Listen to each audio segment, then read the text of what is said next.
Is this thing on?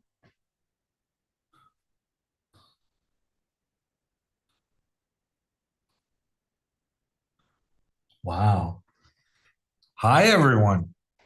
The unexpected start of the stream, and we're off.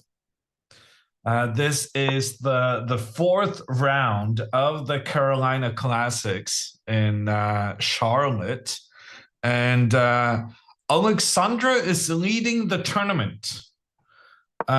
She is potentially having back-to-back tournament wins, which is just sensational.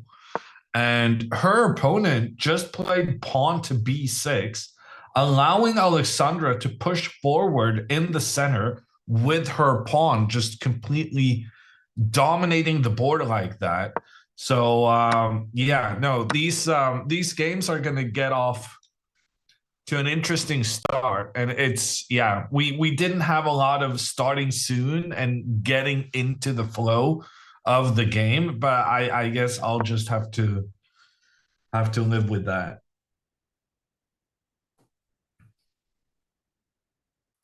Alexandra is on 3 points out of three. And Andrea somewhat less. Wow. I feel like I'm gonna be struggling today. Alexandra had the opportunity to push her pawn to e4 and didn't take it. I don't understand why she wouldn't take that opportunity, and I definitely don't understand why you would let that opportunity go without really thinking about it. This time control is very interesting. They're playing with 100 minutes per player and then 10-second increment per move, which is very reminiscent of the Norway chess tournament that just finished. Anyway, Alexandra went knight f3, bishop to b7, the bishop controlling the diagonal, getting control of some central squares. Speaking of, Andrea doing the same thing with her bishop, and then Alexandra pointing her bishop in towards the opponent's queen.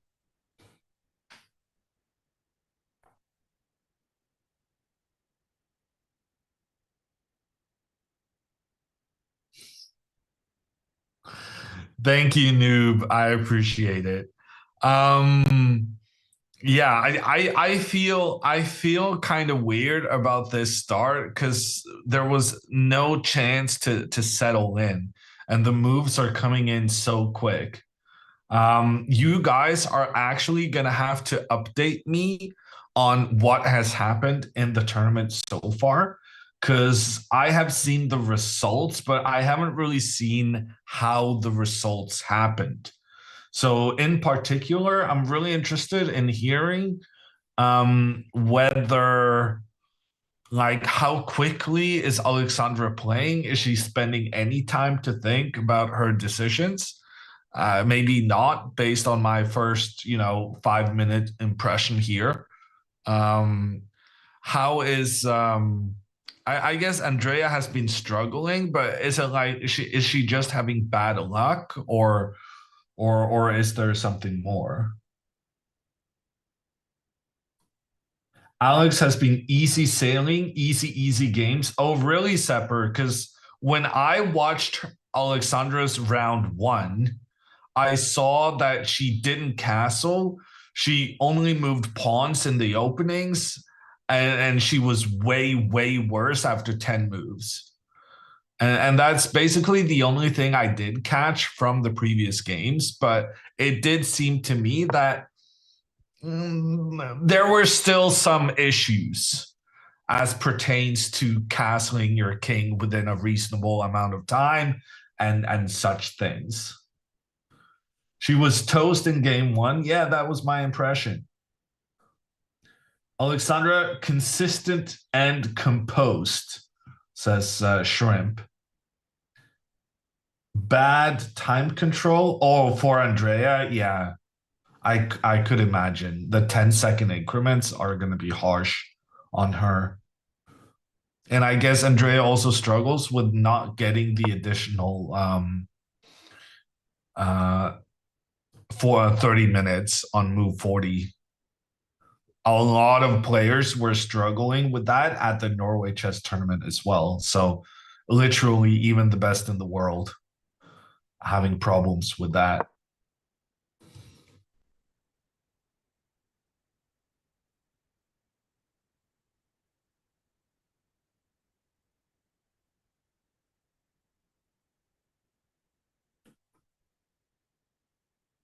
Hey Joe,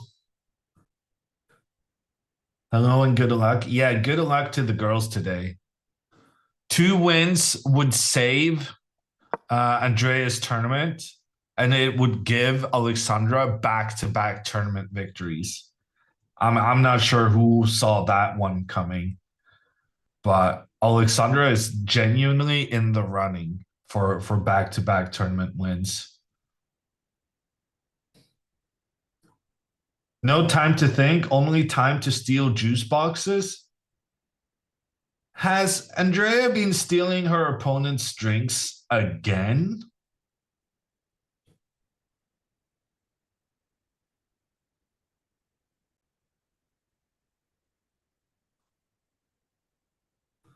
Alexandra has missed some accurate wins, not spending enough time for that, but still finding good enough moves. Is this tournament FIDE rated? I think it is, Nick, but you never know with these American things.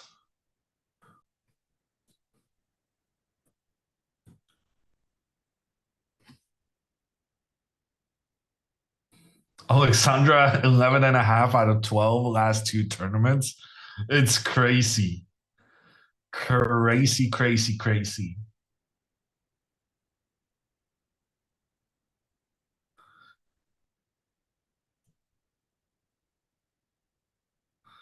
Thank you, Leon. I appreciate it. Both FIDE and USCF rated.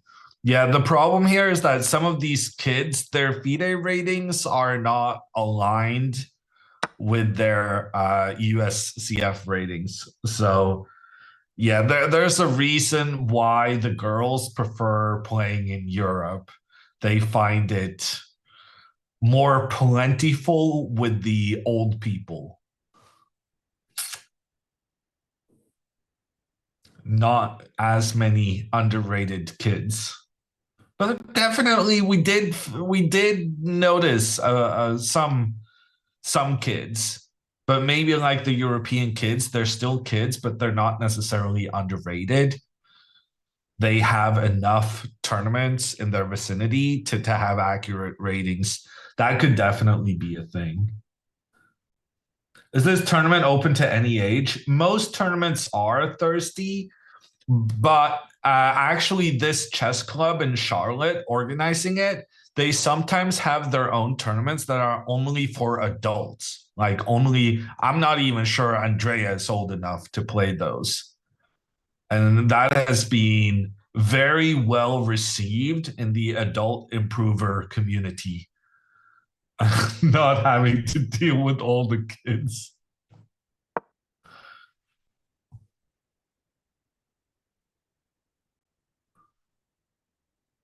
Okay. Alexandra keeps her bishop on the diagonal, pointing down towards the black queen. But now pawn to g5 is a very real thing. Attacking the bishop, forcing the bishop back again, and then knight to e4, increasing the pressure on the c3 knight. But the c3 knight cannot escape due to the pressure in towards the white king. This is how they played in the 1990s, and turns out it's quite okay for black, but I'm not sure how well versed Mason is in the 1990s chess theory. Alexandra either, for that matter. On the other hand, Andrea playing a Sicilian. Ooh, her opponent knight to b5, threatening a big family fork from this c7 square. I would very much advise Andrea to move her queen all the way back to keep that square protect. dead. Oh God. Oh God. Computer is saying this is not a good move. You know you're in trouble when the most sensible move is not the best one. Computer definitely didn't like my suggestion of moving the queen back. Maybe then bishop to f4. The bishop works together with the knight, trying to make it to the c7 square. Ooh, this could be. And if you have to go knight to a6, then white maybe just recaptures in the center and you misplaced your knight. Okay. Instead, Andrea misplaces her knight voluntarily, immediately. And computer actually likes that move. Okay. I feel like something has gone wrong if you have to put your knight on the edge of the board here. But on the other hand, black has, if you only look at like the two most central files on the board, we're gonna get something like knight takes d4. And then if you only look here on the middle two lines, you can see that Andrea has one pawn and her opponent has none. So long term, Andrea has some nice strategic advantages here, which is basically the reason why the Sicilian is a good opening to begin with. Because very often you end up having a pawn coming in from the side and capturing in towards the middle. So knight to a6. She played that quite quickly. Maybe she's in prep. I don't know. I don't like these early g6 stuff she's been doing, but at least she's committing to learning those variations. It can be good to just have one thing that you're trying to get really, really good at.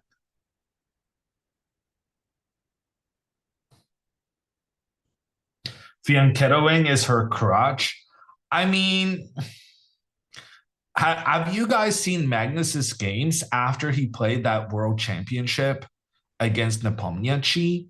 Because after that world championship, I've noticed that Magnus is fianchettoing way more than he used to. So fianchettoing, getting that bishop out on the side of the board and having it point down through the center of the board, it's very in vogue. It's fashionable.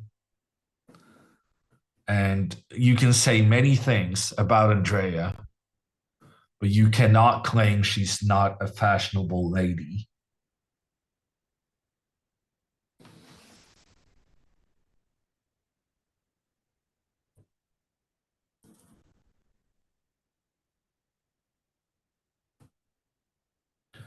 Kid playing Andrea has steel hands. I have no idea what that means. As long as he doesn't have nerves of steel, I think we're fine.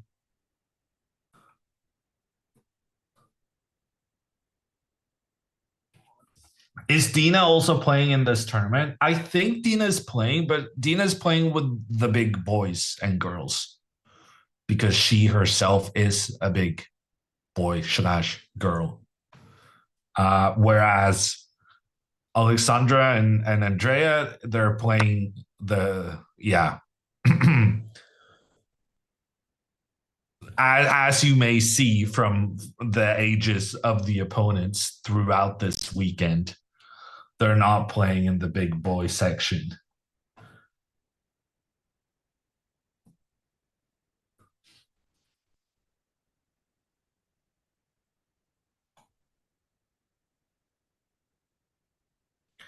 Alexandra is already getting a time advantage, but I feel like she's playing an opening she doesn't know. And I mean, but she's playing sensible moves. I can't really fault Alexandra for playing stuff she doesn't know as long as she's approaching it with sensibility.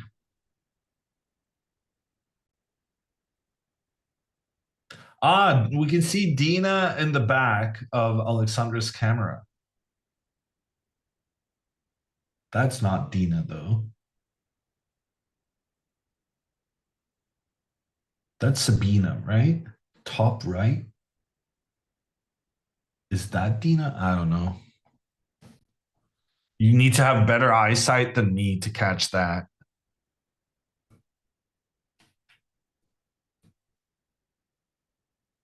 If they're so good, why they play children? Jay, did you miss what I just said? They're not in the big boy section.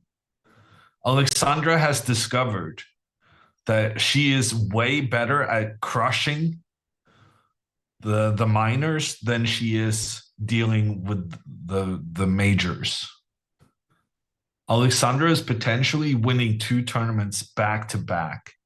That would be sensational.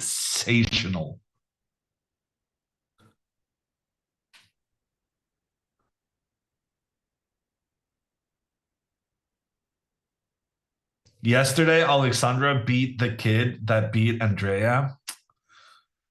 That's payback. That will happen. If you're mean to the one of the sisters, the other one will come and get you.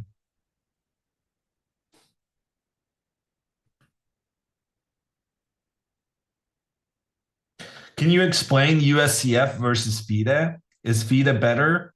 Why not one system for all? So how am I gonna put this delicately? Uh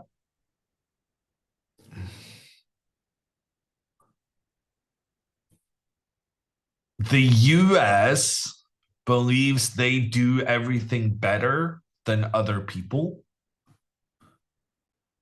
And they decided we don't want to pay money to the World Chess Federation. We'll have our own rating.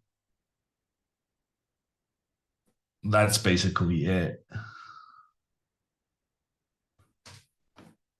Norway used to have their own rating system as well, but we stopped it when we decided that the FIDE ratings were actually working quite well. The World Chess Federation is in many ways an awful organization. There are many things they could do better. But the one thing they're doing really, really well is the classical ratings. The blitz and rapid ratings, they messed up big time. But the classical FIDE ratings, they're excellent. They're very transparent. You can see how everyone achieved the rating that they have. You can see who they played, the result against those players, how much they gained and lost, and so on and so forth.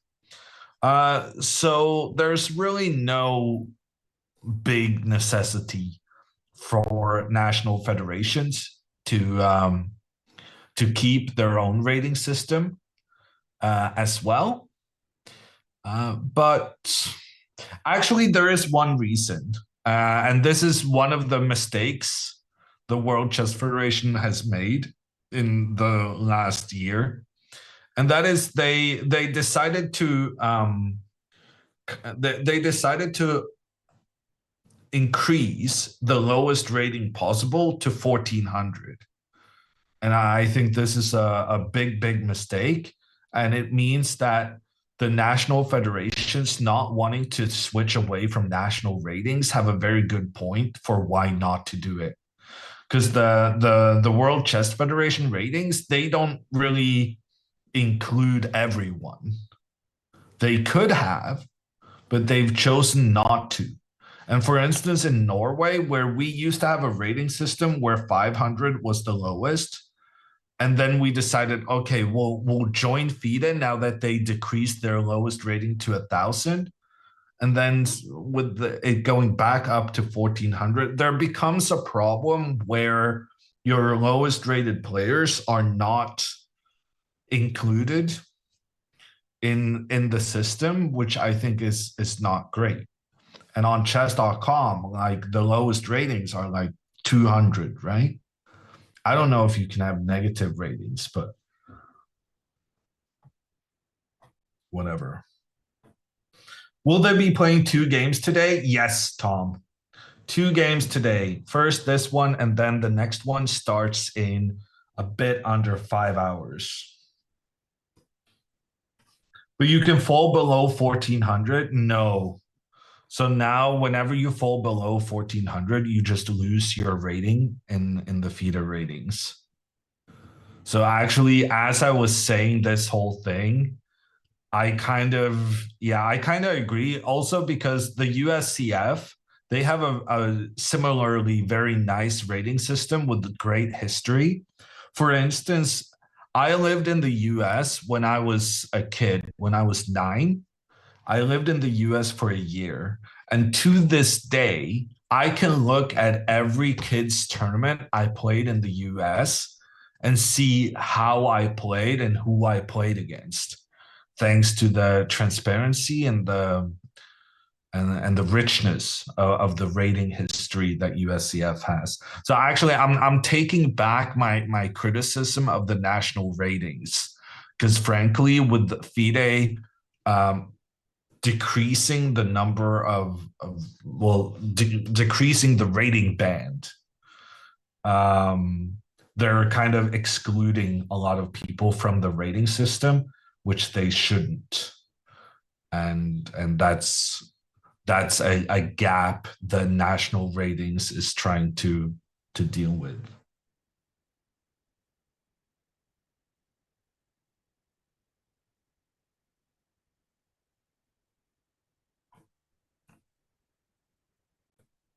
There has to be some cutoff point. I don't know if that's necessarily true. We could have negative ratings. I don't think the same principles of the system applies. It's kind of weird to have negative ratings, but you could do it. What is the argument for a minimum rating at all? Says nos notation, and I agree. Like, why did we go there? In fact, one of the arguments I saw being made about because there were some reasons. FIDE was afraid of deflation in the ratings, and that's why they wanted to push everyone up to increase everyone's number. But I saw a really interesting post on Twitter where the guy argued that no, the mistake is that you have the limit on 1,000 rating, right? Because whenever you have a limit on 1,000, it means that the people rated 1,050, they never get to beat someone who's lower rated than themselves, right? They don't get to play the 800s, which would probably help them increase their ratings. So if you were to instead make sure that you just increase the rating bands, that could have a positive effect on like the lowest rated players in the pool of rated players. If it wasn't obvious already, I do not have any sort of math and or statistics background, but I do feel like the rating system was the best thing the World Chess Federation had, and I'm not sure about the change they made earlier this year. I think it was definitely a change for the worse, but I don't have the mathematical background to say that with any sort of authority. I know someone who's great with statistics. Well, he's busy with other things right now, so we can't enlist his help on this. How does Andrea and Alexandra's USCF ratings compare to their chess.com ratings? So that's interesting, right? Because every rating system kind of lives its own life, you could say. So traditionally, the USCF ratings are about 150 more than the feeder ratings, but the USCF ratings are like, I would say 300 below your chess.com blitz. And then it becomes a question of comparing blitz ratings to classical ratings, which is an iffy thing to do. So yeah, it's the rating system. At the end of the day, it's not about your number, it's about your ability to win important games, right? And here, Alexandra is on 3 points out of three possible. She's playing the only other player in the field with 3 points out of three. If she wins this, she has a sole lead going into the final round. And then numbers don't really matter that much. You try and win your games and you win the tournament. That's the main thing at the end of the day.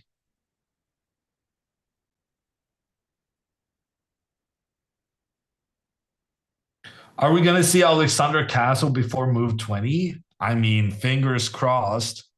What are we at now? 1, 2, 3, 4, 5, 6, 7, 8. I mean, if we could see her castle before move 10. That would be sensational. I'm not sure she's done that in the past 15 games she's played.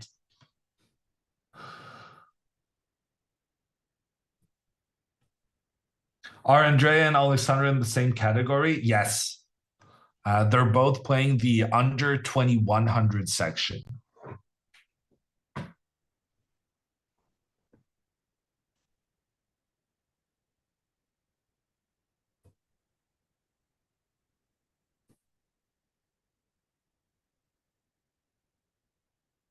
Would we see Dina as a commentator in the next days? This is the final day of the tournament.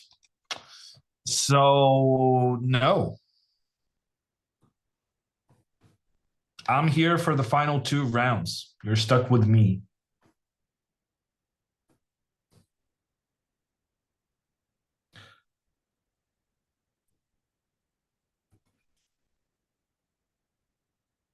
Forgot how quick the US tournaments go.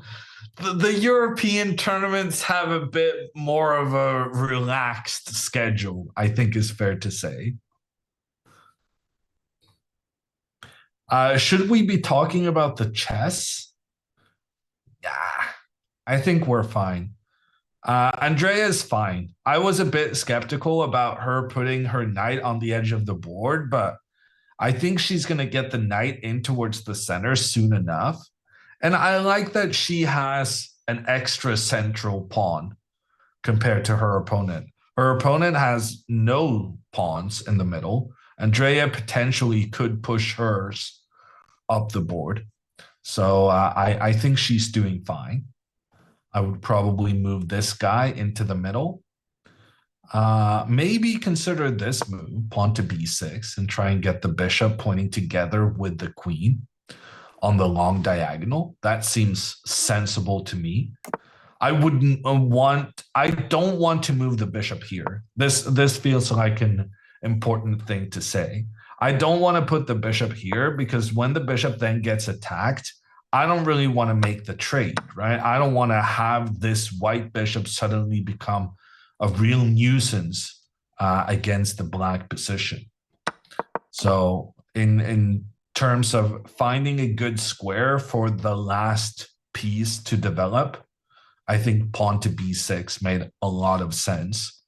Instead, Andrea's going e5, which once again, I like. I like that she has this extra pawn in the middle. Her opponent is going to move the knight away and then offer the queen trade. And I'm going to say Andrea should not make the queen trade here. Maybe she should. She needs to keep the protection of this pawn in the center. So that's why I thought maybe keep the queen on the board. But I've since realized that if you just develop your piece, even if there's a trade in the center, it does open up for the black bishop to protect in the center. So maybe something like this even could be fine for her. We'll find out soon enough. What are you drinking today? Today I'm on the 4 red fruits.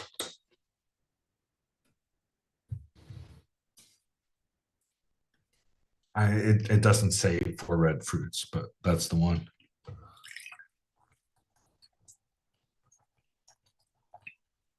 I had ice cream for breakfast. That sounds like a good breakfast, impossible. I honestly had the same thought myself, but decided against it.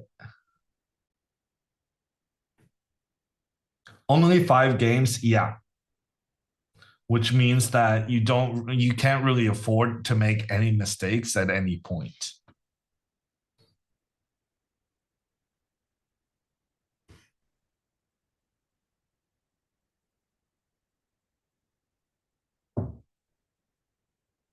Who was the MVP in the Champions League final?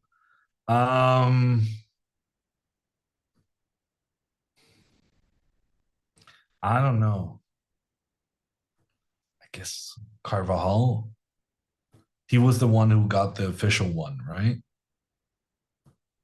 He made an important impact. I don't really care. The team I was cheering for lost, which means there's limits to how much attention I gave it. Have you seen the sisters' games from the previous rounds? I stopped by the stream a couple of times, guns blazing. I saw Alexandra had a horrendous opening in the first round. I was amazed to find out she's on 3 out of 3. But I talk to me a bit about what has happened, and there seems to be a consensus that Alexandra has been playing quite well, if somewhat fast. But then we look at Andrea and how she's playing maybe a bit too slow, and then playing fast and slightly poorly might be better than playing slow but getting into time trouble.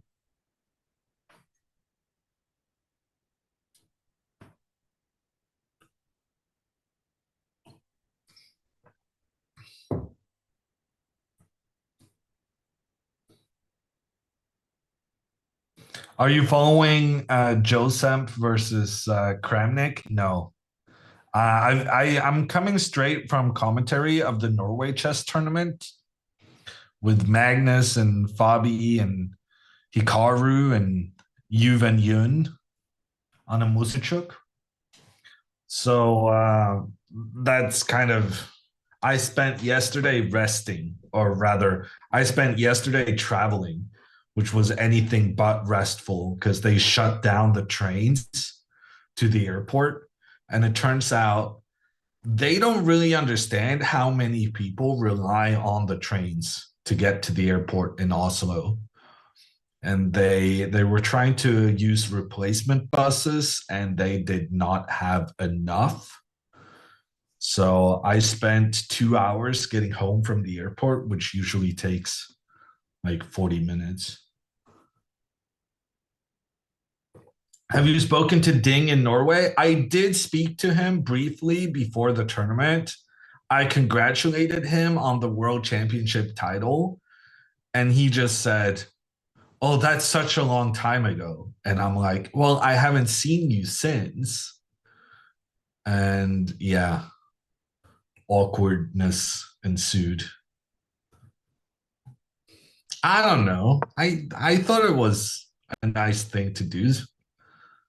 Congratulate him on his achievements since we last saw each other, but he wasn't having it.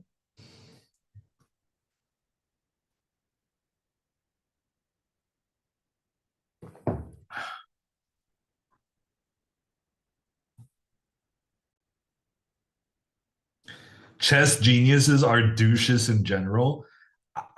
Tell me you haven't seen Ding ever without telling me you've never seen Ding. Ding is the nicest, cutest guy. But yeah, he's definitely been in a tough place recently. No doubt about it.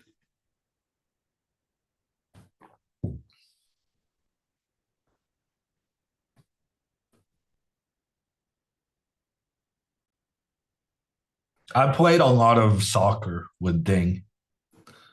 I played in Moscow, in Stavanger.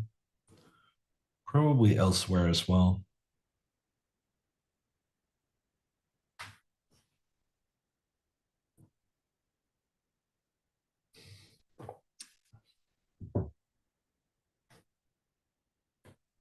Is Ding good at soccer? No. Whenever you see like video highlights of the chess players playing soccer on a rest day, and you see Magnus banging in the goals, you could assume it's because people like the videographers and stuff only care about Magnus.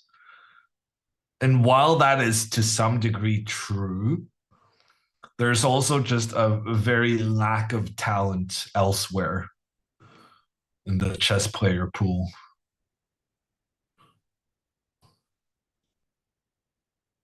But all the chess players love playing soccer. So we do quite a bit of it.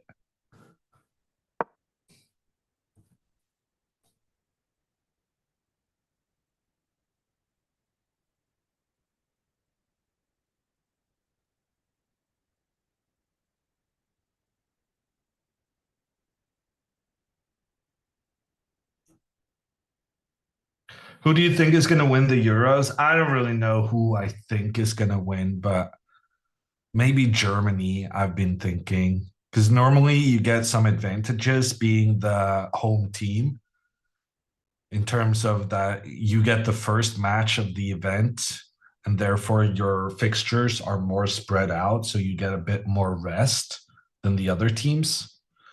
And it also feels like Germany has some really, really good players with Musiala and Wirtz, Heidegger.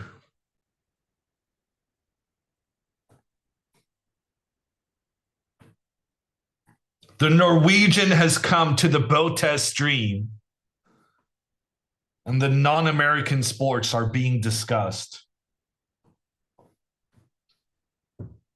Can you imagine?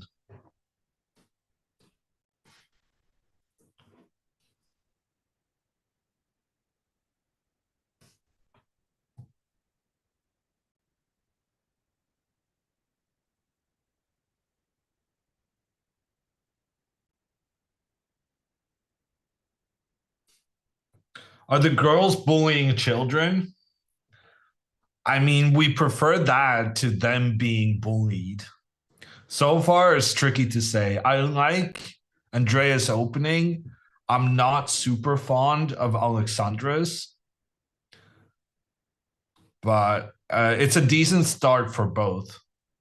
Alexandra's up more than 15 minutes on the clock, which seems very, very good.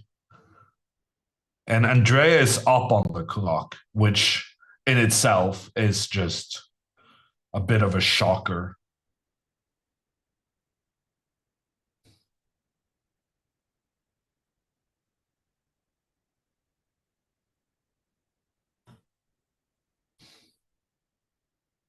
Should Andrea trade queens here? I don't think so.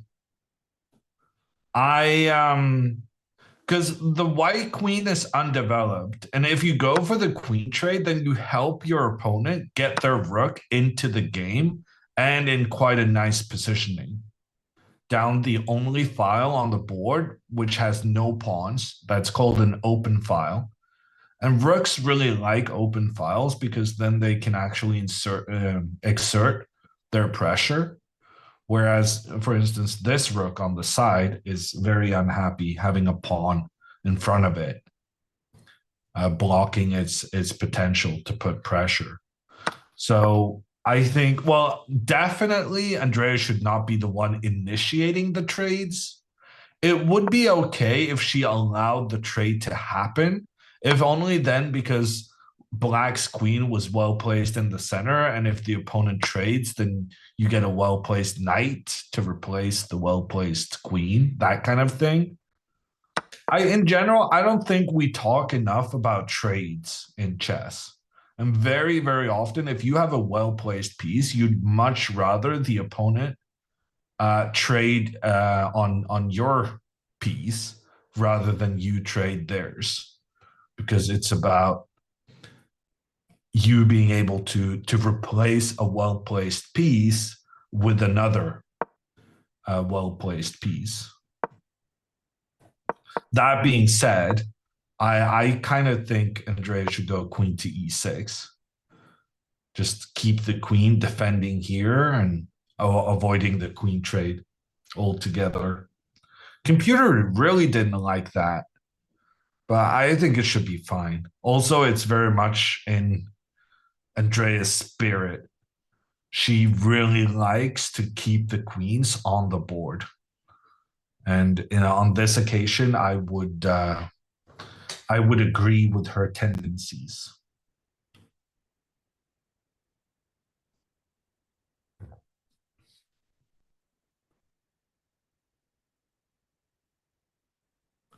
Andrea goes pawn to b6. That may have been the computer's top choice. I wanted pawn to b6 here. But it's the same kind of idea, trying to find a nice placement for the last remaining piece that you haven't developed yet. And pawn to e5, kicking the well-placed knight in the center, forcing it back, and then b6.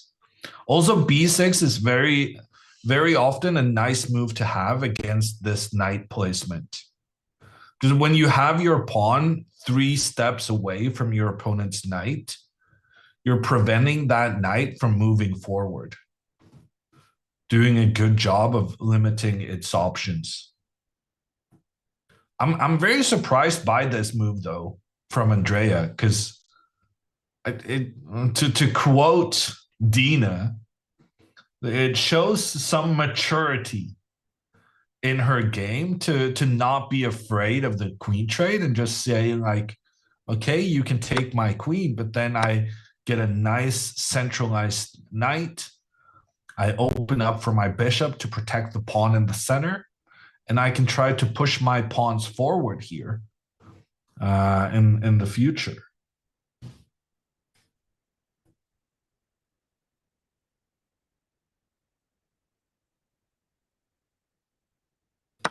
So yeah, I'm liking Andrea's position.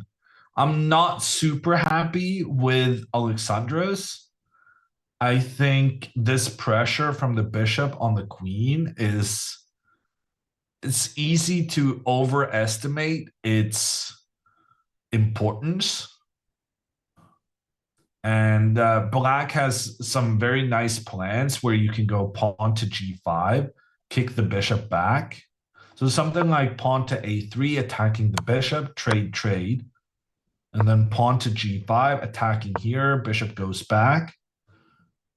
And then something with the knight coming in here. Although in this occasion, the bishop is attacking the pawn on d6. And if you try to go knight e4, attacking the queen, then you can just trade off and then exploit the fact that the queen is pointing down on the rook in the corner and trade the pawns, opening up for the queen and also putting pressure on the next pawn. Yeah, okay. I'd like to see Alexandra going a3 though. Just try and get this bishop while it's possible. And after a3, if the opponent tries to keep the bishop, you can always just do like rook to b1. And now you would be threatening to go pawn to b4 next, trapping the bishop, forcing the opponent to make the trade. And then you sit there with your 2 bishops and you try to argue that it is advantageous for you somehow.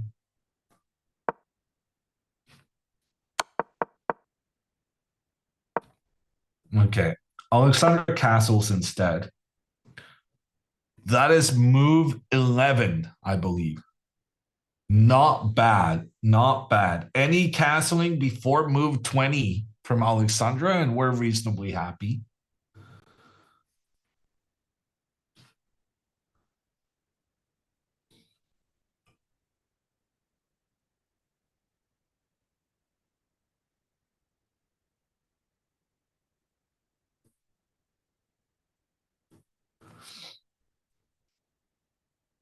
What is this tournament all about?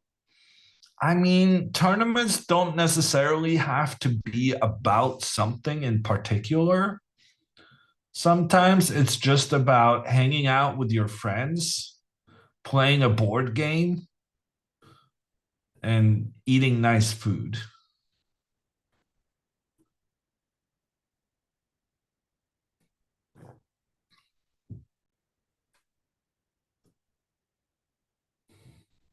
Sitting in a hole with children, I don't think that is the main thing that attracted them to this tournament, especially with Andreas,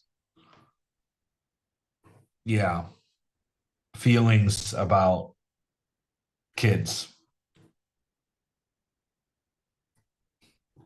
Is the food free there? I don't know why I said food. I think maybe I'm just projecting my own kind of thing because I never eat out when I'm at home, but when I'm at tournaments, I eat out quite a bit. So I connect kind of going to chess tournaments with having people cook for me and eating out and stuff like that.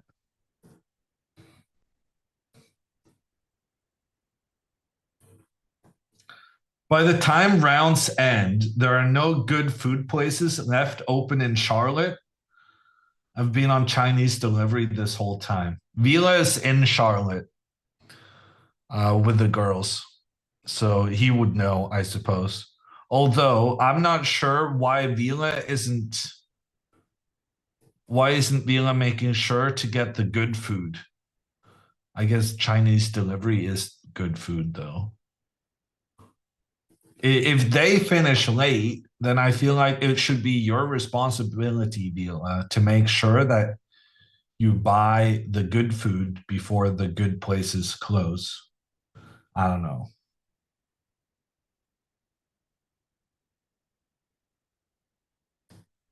Why not take Alexandra's f3 knight? Let's discuss. This here is a bishop. This here is a knight. Do you know what is better between a knight and a bishop?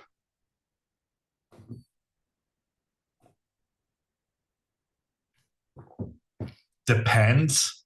That's a very diplomatic answer, not the one we were looking for. A bishop is better most of the time. Well done, Sato. So the reason Alexandra is not concerned about this capture is because, well, right now this bishop is pointing towards the white king, and it's also taking control of some very important central squares in the meantime. But if it were to trade itself with the knight, then even though Alexandra gets doubled pawns, the fact that there's no more bishop trying to influence the center of the board can actually work in white's favor. And let me show an example of how it can be beneficial having doubled pawns as well. If black then castles, you can go king to h1 and use the rook on this open file, pointing it down towards the black king. And this will get very, very scary very quickly. We just do a couple of non-moves. The two rooks against the king, that's game over. And also Alexandra's kind of daring her opponent to make the assessment, right? This is a difficult assessment to make because, like you said, it is a tempting move to make, opening up in front of the opponent's king and giving the opponent doubled pawns. But sometimes tempting the opponent can be a good thing. Alexandra's opponent, Mason, he chose to trade the bishop for the knight. And this is actually very interesting. Alexandra's last move, I didn't realize I suggested Alexandra go pawn to a3, attack the bishop, and force this trade to happen. So, in comparison with this, I'm very happy that Alexandra castled and got this trade happening voluntarily. But maybe Mason actually needed to make this trade.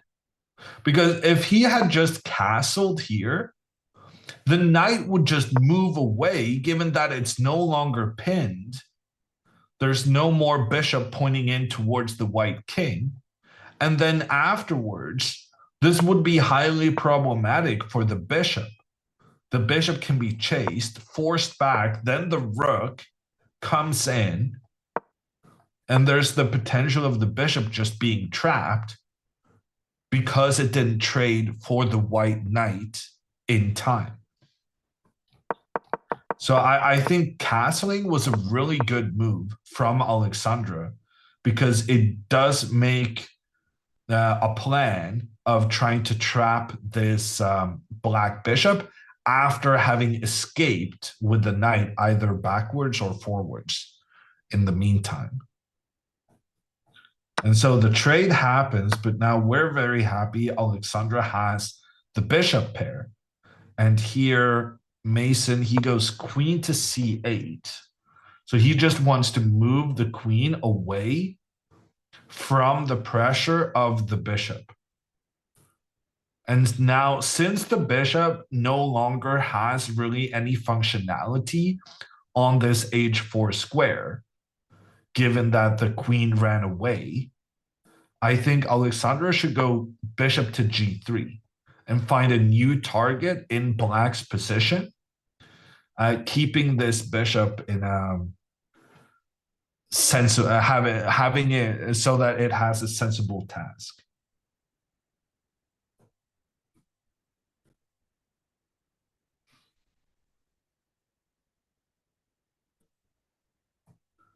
Okay, next up, Andrea's opponent is trying to force Andrea into making the queen trade. But actually, I think this pawn to c4 move, I feel like it's a bit of a mistake. This pawn formation that white had on the queen side is really, really good to stop any chance the black bishop has to point down the board and towards white's queen side. There's nothing a bishop hates more than a pawn being protected by another pawn. But with pawn to c4 being played, now I'm way more optimistic about this bishop's future. And we need to keep this pawn protected. So the queen cannot step back away from the trade without allowing knight takes pawn. So on this occasion, I've changed my mind. I think Andrea was right not to trade off the queens earlier, but now when her opponent has spent a move trying to attack her queen, and when the alternatives of staying close to the pawn in the center is met by the opponent getting their rook pointing down towards the black queen, opening up for the knight to have that pressure as well, I think it makes perfect sense to go for the queen trade. And then we're going to try to somehow open up for this bishop. We're going to need to move our knight and our pawn away. But there's potential here of us getting some real pressure on the long diagonal. Say pawn to e4 attacks the knight comes into the center. And then something like, I want to say, knight to g4. Just actually those two pieces that were blocking the bishop, we just move them out of the way so that our bishop can create some pressure on white's knight in the center. Let's see how it goes. Andrea did decide to go for the queen trade, and Andrea remains up on time, which for her is pretty sensational.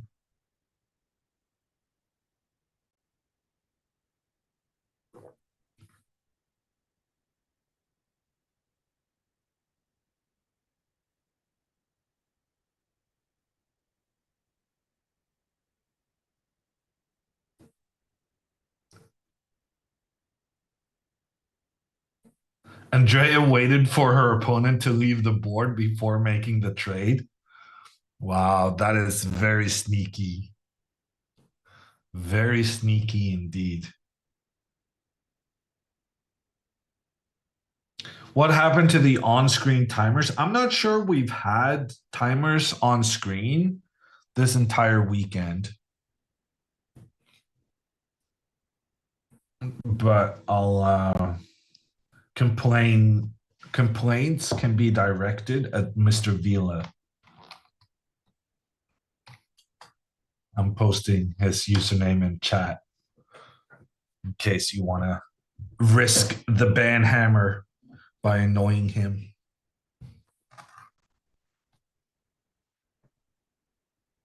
How old are these kids? Honestly, Alexandra's opponent looks way older than the average age of all of Andrea's opponents. I was going to say put together, but I guess that's not completely how averages work.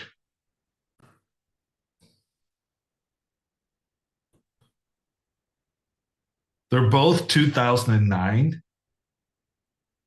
I mean, even Andrea is from the 2000s, right? I just anyone born in the new millennia is just I cannot relate.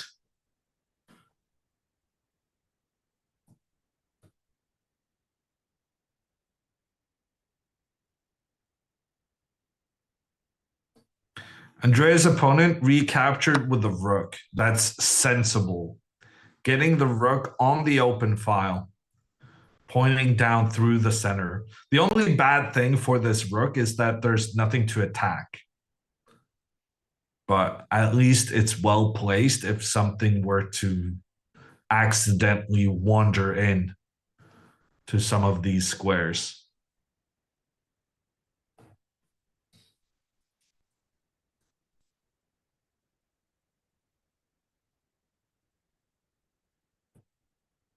I work with people born in 2000 who are like 25 years old already. I, yeah, okay. I don't know.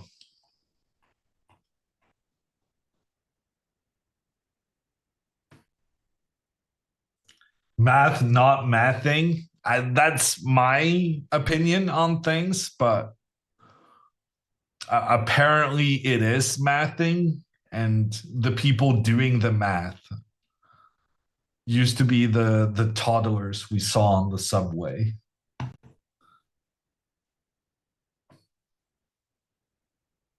What does USCF mean? It's an abbreviation for United States Chess Federation. It basically just means that this is their rating within the US system instead of the international one.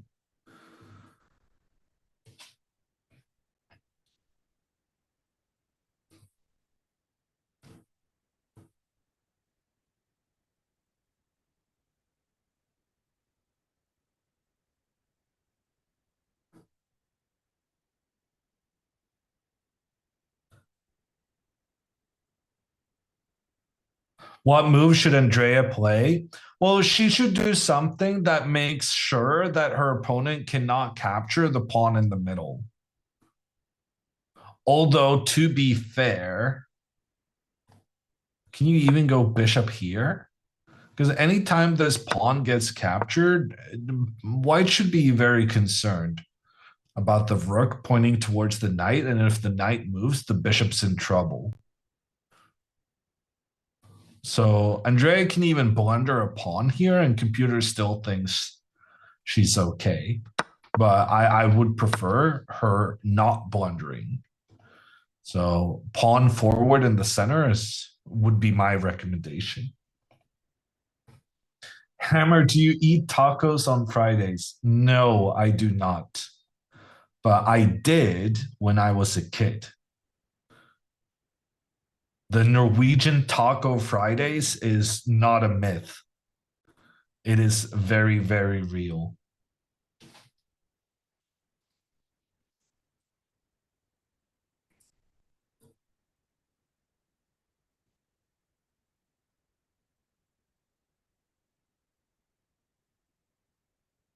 Norway tacos aren't real tacos, though. I've seen the ones Malena eats. This is true. So the Norwegian taco is actually a burrito, but I we're very far from Mexico, so we were probably just confused. What's in an authentic Norwegian taco? I would say it should have um, ground beef, unless you're doing vegetarian. Ground beef, onions, bell peppers, corn, sweet corn, and if you're fancy, you'll have some avocado. And I think that's about it.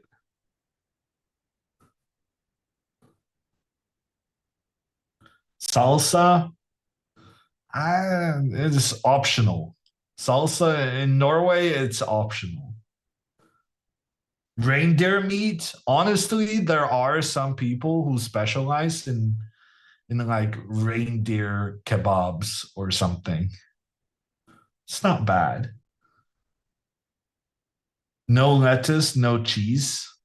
Maybe lettuce and maybe cheese, but I wouldn't know because I don't eat cheese. So then I'm not really I'm mostly familiar with the ones I would make for myself.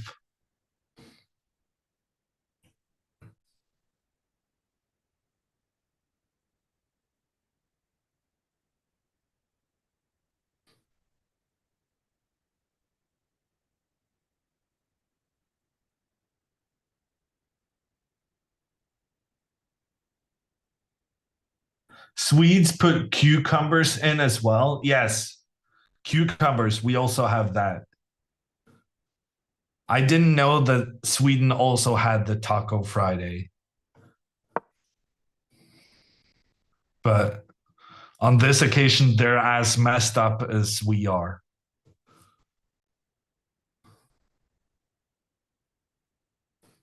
At least you don't eat dolphins.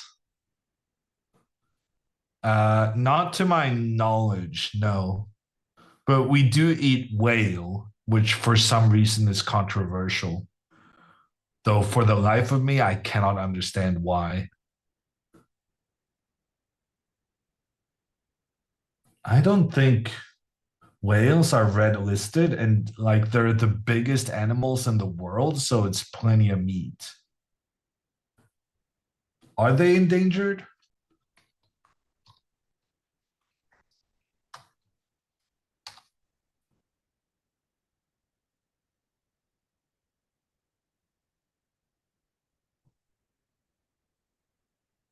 I mean, some whales are and some are not.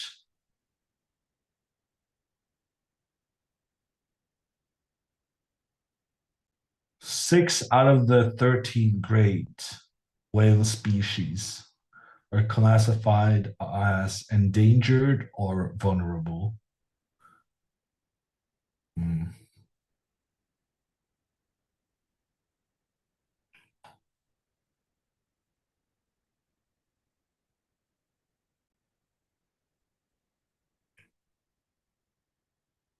North Atlantic, but the Norwegian whalers always went down to Antarctica. That's why there are some islands in like the South Atlantic that are Norwegian because it was basically just the rest stop for Norwegian whalers. Is that Sabina Foyser? I think so. That's my best guess, Plumber.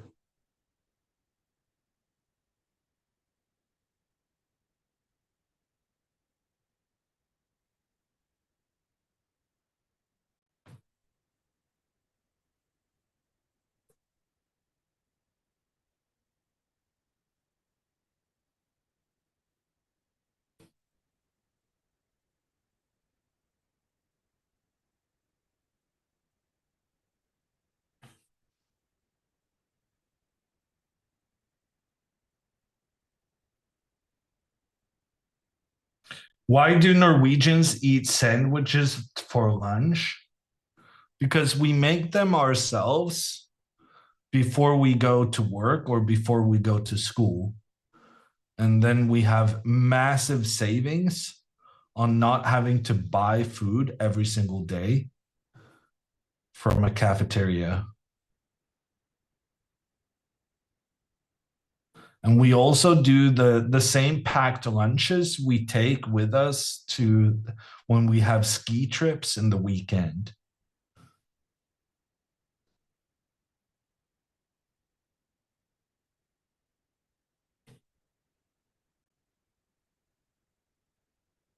You don't have cheap or free lunch in schools? No. We don't have any cafeteria in schools mostly. Not before like um high school at least.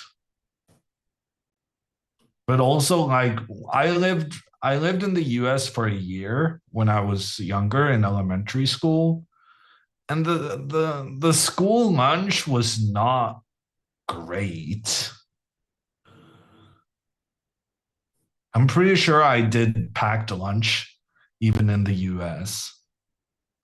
But I guess it's also about tradition and what you're used to. Alexandra's been thinking for way too long right now. She had a 15-minute time advantage, and we're like 20 seconds out from Andrea being down on time. And I don't even know why she feels this is such an important moment in the game. Because bishop back to attack this pawn seems very sensible to me. One thing I will say is that pawn to e4 is super interesting. I would be very happy if she played this. Because then, even if black just takes the pawn, after the trade, something like this, and there's some very intriguing pressure towards the black king. Although I thought it was going to be more intriguing than this. Yeah, here black kind of just shuts down everything. Unless we can make a wild sack. Yeah, computer's not super happy with me. We don't have enough remaining pieces to sacrifice to put pressure. So I feel like e4 is interesting. It's interesting trying to open up in the center, but it's also unnecessary. Like just bishop back pointing against d6 seems quite sensible. In Andrea's game, her opponent went pawn to c5. So he's trying to trade some pawns, but at the same time, it's making Andrea's life quite easy in terms of getting her pieces out quickly. I guess just bishop to b7 seems sensible. Just get that bishop on a nice diagonal and get ready to get the rook involved next. And anytime white tries to increase the pressure against the b6 pawn, Andrea can always go knight to d5 when she will be both attacking white's bishop while simultaneously protecting her own pawn. So actually, part of the reason why I think pawn to c5 is a mistake is that now Andrea has very, very good access to this d5 square and moving to that square. She can even do it right now. And doing that will massively restrict the options for white's bishop. Ooh, and actually Andrea can go knight to f4 afterwards. I kind of like this for her.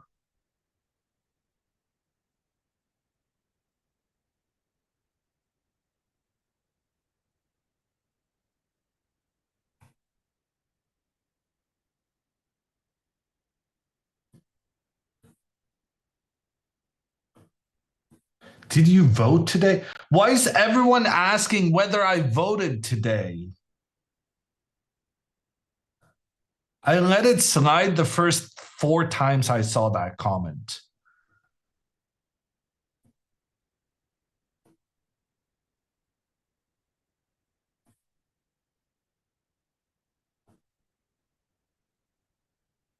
Did you?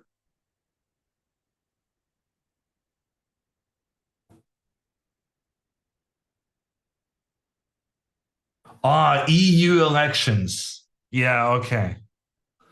Sorry. Yeah, no, Norway has decided that we want to have all the laws of EU. We just can't be bothered to spend any time making the laws. So yeah, I'm not non-EU Norwegian.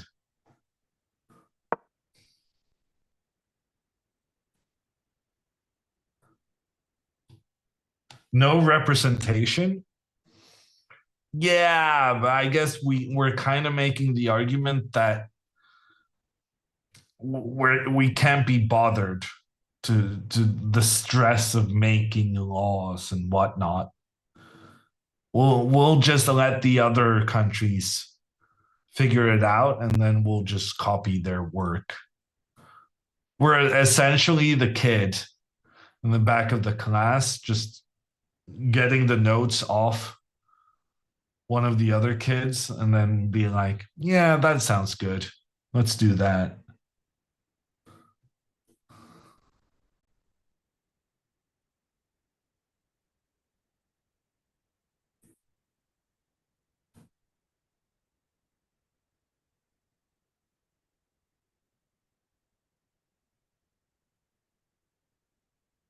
Why rook fd1 and not rook fe1?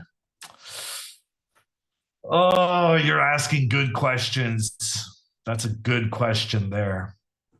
Yeah, I'm not a fan of this rook to d1 move. I would have much preferred the chat suggestion of rook e1, because then we're threatening to go pawn to e4, and pawn to e4 would have been such a big success in shutting down this bishop's ability to point down towards the white king. I would be a big fan of this. And rook to d1, I don't really see what the point is. I guess you're discouraging the trade between the pawns in the center, because then it's very easy for white to have both the rook and the queen point down towards the black pawn. I guess that is a thing. But then you could make the argument that why not use the other rook for that, right? Because if you're happy to have the rook here, maybe you use the other rook. And then this rook can try to go pawn to e4. It's quite an interesting strategic position. Ooh, and Andrea did play the move I was suggesting with knight to d5. And after rook d1, Alexandra's opponent responds instantly and just castles. So it feels like Andrea spent 20 minutes thinking there without really getting to a clear conclusion. I really don't know what Alexandra's next move is going to be.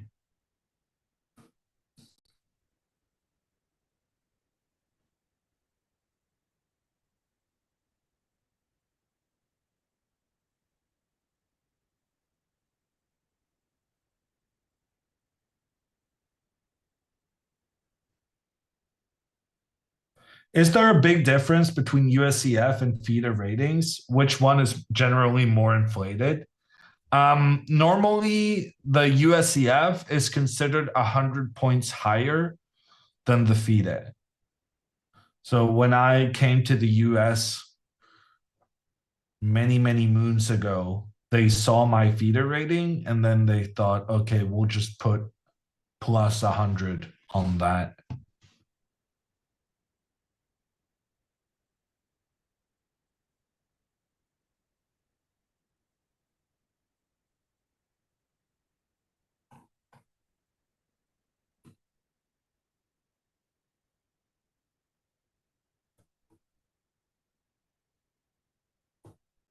Very scientific. It's an estimation. Knight to G5 has been played. Computer considerably favoring Andrea's position right now. And I'm pretty sure it's for one move and one move only.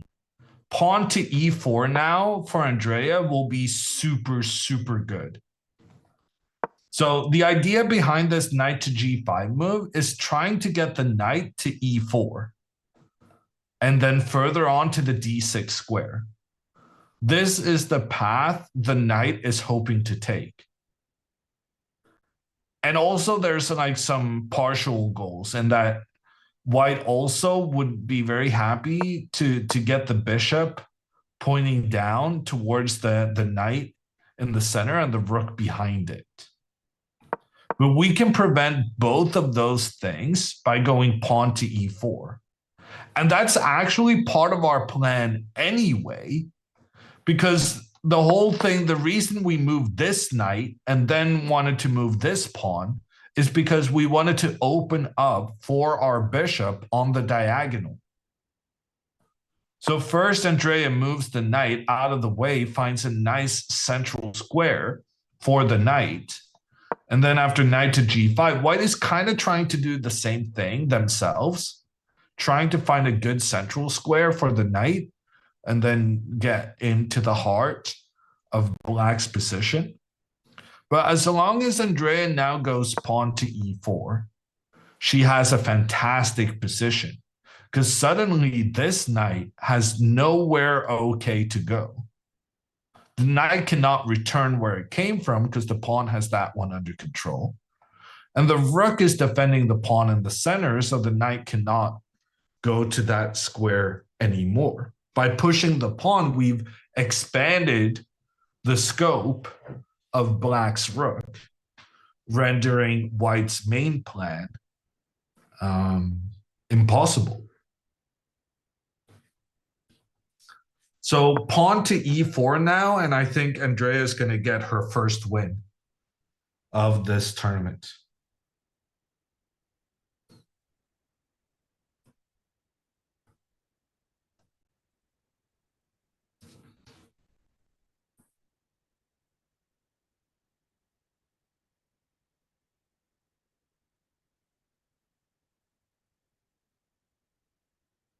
What time controls would you recommend to a beginner to get practice? In general, it depends on your own pace. But I would recommend the quickest time control where you end up spending most of your time. Like if you keep ending your games with 7 minutes left on the clock, then you need to play a quicker time control. But if you end up losing all your games on time before it was like clear you were going to lose the game anyway, then you should play a longer time control. And it's based. My recommendation is based on the principle that more is better. Like you need to get in as many practice games as possible, um, but with some quality in what you're doing. So the quickest time control where you end up spending all your time and actually get into time scrambles at the end, but where at the same time you don't lose on because of the clock. Trying to find that balance. What openings would you recommend for a beginner? Chaos. I'm actually, yeah.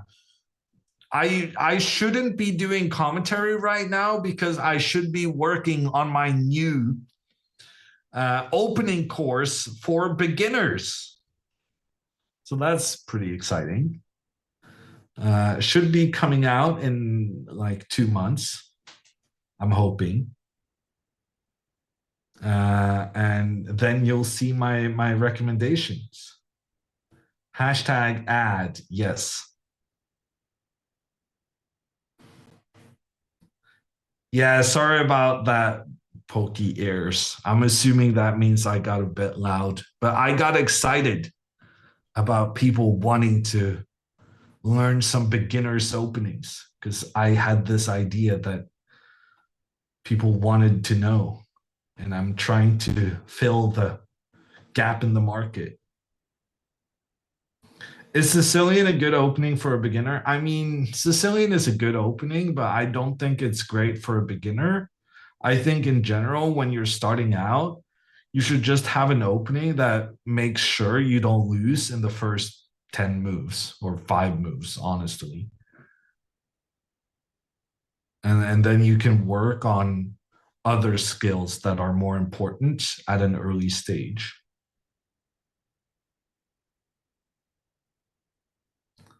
Hammer trying to interpret emotes based on text. It's how I roll.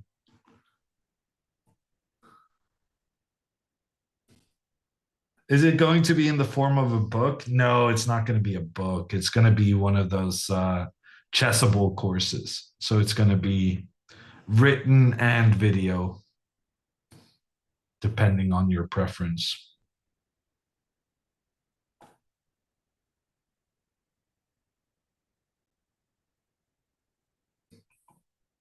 Can we please see the time, how much time they have left?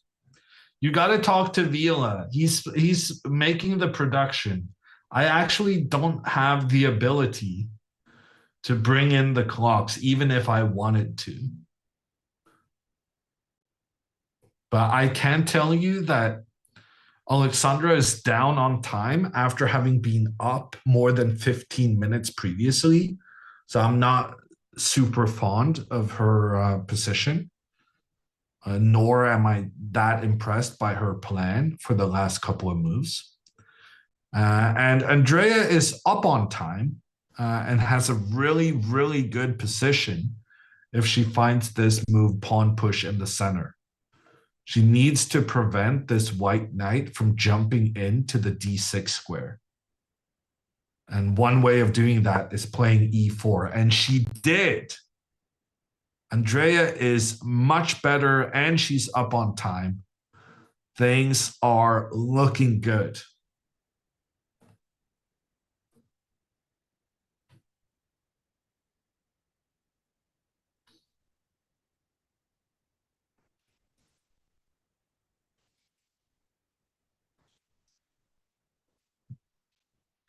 Andrea intuition, yeah. It was miscalibrated at the start of the tournament, but now that I'm here,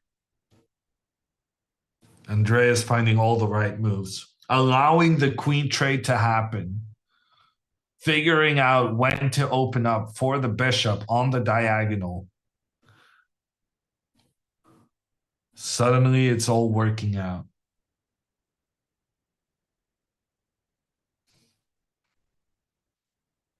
Kramnik typing, yeah. Fair enough.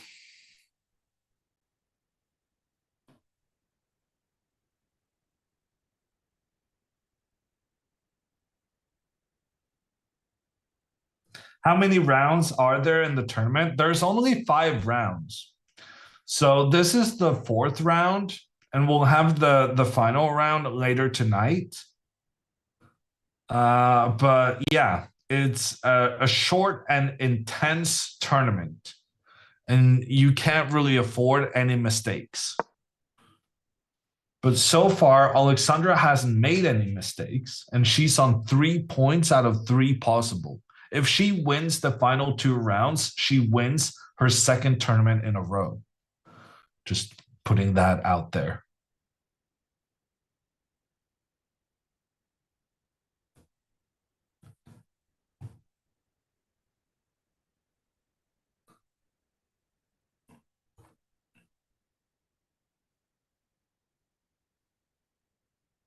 Are you impressed by Alexandra's chess? Can I plead the fifth?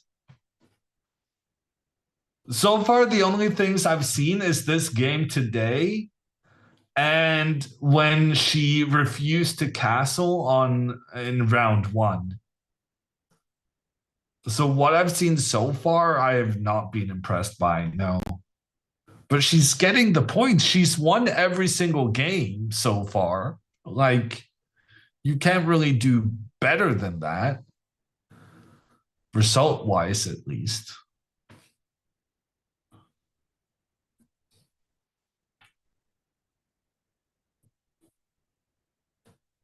Alexandra is smurfing.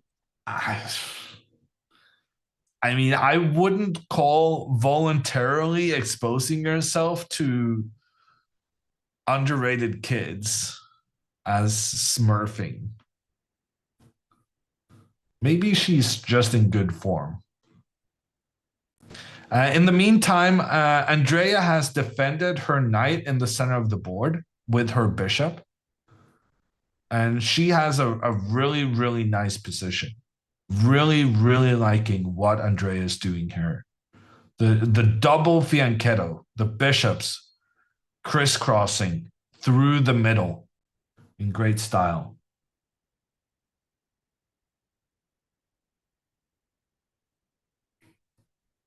Normally, I do those phrasings on purpose, but I gotta admit, this time it was just a happy accident. That phrasing I did on purpose.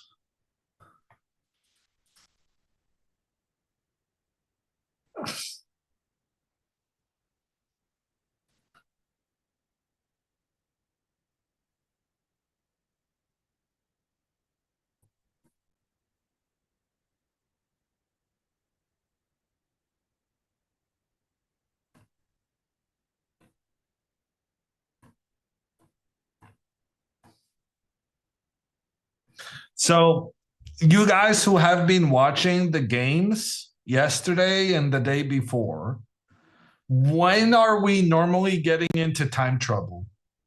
So far, all 4 players we're watching have within 5 minutes of each other. You guys are not going to believe this, but the player with the most time right now out of these 4 is Andrea. And the player with the least time is Andrea's opponent. But there's only 5 minutes between them. Andrea the Ferrari. Let's hope there's no ugly walls in her path.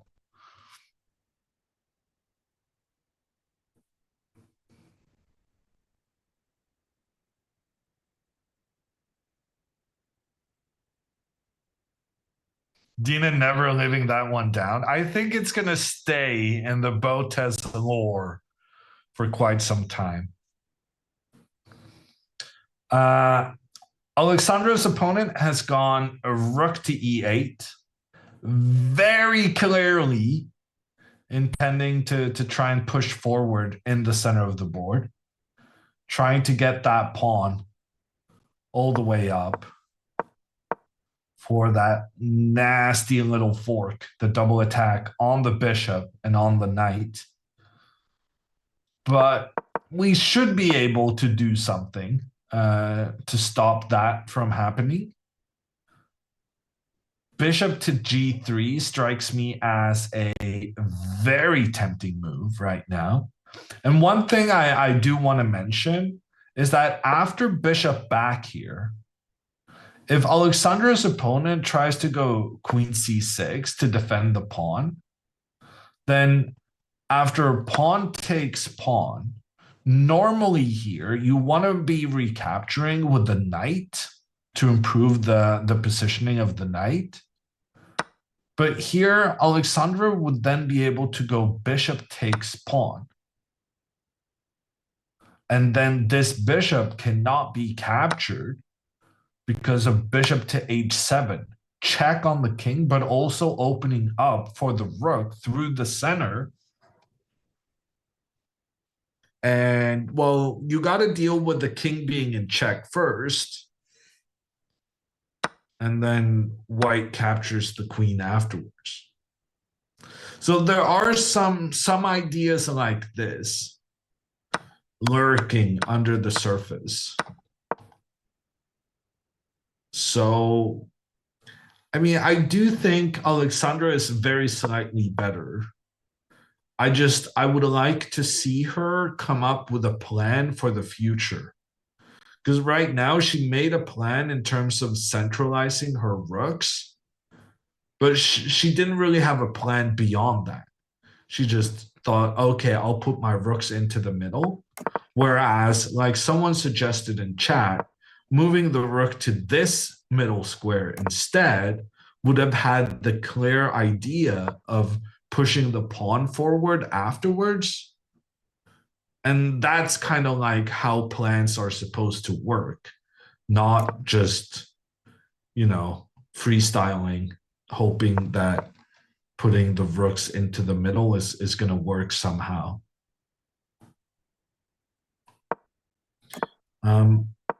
Alexandra goes bishop b1.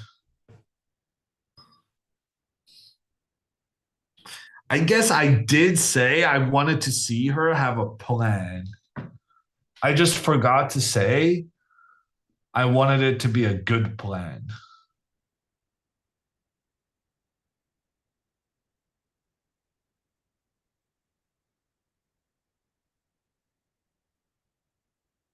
A plan is just a move that has the intention of following up with another move in order to improve the position, right? And technically moving the bishop back to the edge of the board, I'm not even sure what the plan is. Probably trading these pawns to open up for the rook. In Alexandra's defense, I also wanted to move this bishop. I was thinking about bishop to f1 in some circumstances. Because I was thinking with this bishop putting pressure down towards the king, it could be useful having a defensive piece in this area. And then afterwards, you would want to, if black does nothing, you would want to kind of slowly build up. Okay, this was black doing nothing for a very long time. But this is the kind of position you're going to be looking for here. You want to have this pawn protected by another pawn to stunt black's bishop and make sure that this bishop is basically locked out of play. And you want to push your pawns forward in general. And you like putting your pawns on the light squares because you, as white, have a dark squared bishop and your opponent does not. And so this is your most valuable bishop, and then you put the pawns on the opposite color the light squares when you have your good bishop on the dark squares. So this is what would be referred to in the trade as a good plan. Um, and like knight to d2 would be an example of the same kind of things, trying to gradually make that advance with the pawns happen. And also create an escape for this bishop to get back into the game. Whereas bishop to b1, one of the things I dislike about this move is that now black can just go bishop to e4, and there's no way for white to avoid the trade between the bishops.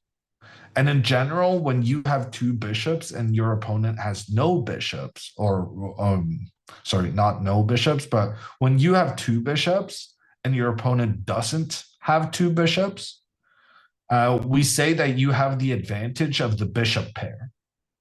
And then you're going to want to avoid having those one of your bishops getting traded off.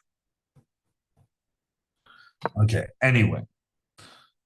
I can tell my explanation muscle is struggling today. So I'm just gonna pop over to the other game and start fresh. Andrea's opponent went pawn to a4.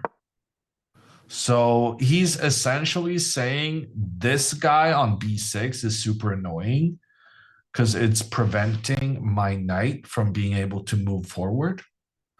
And so he's hoping to trade pawns and then, well, essentially this guy is coming for this guy. And that could be a bit annoying for Andrea.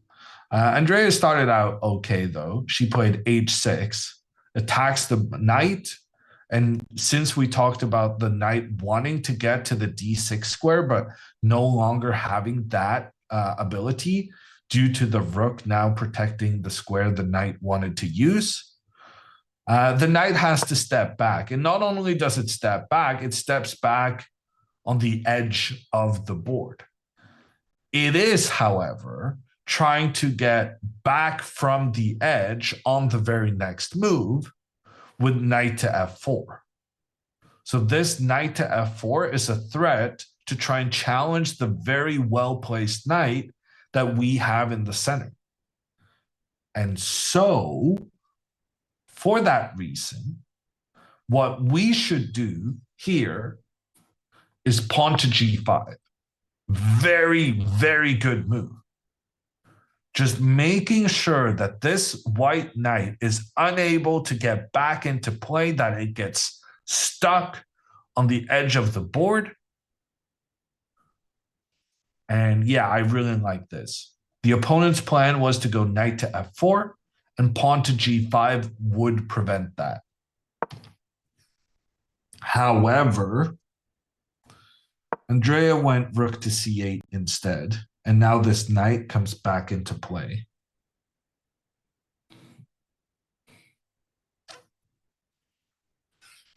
Yeah.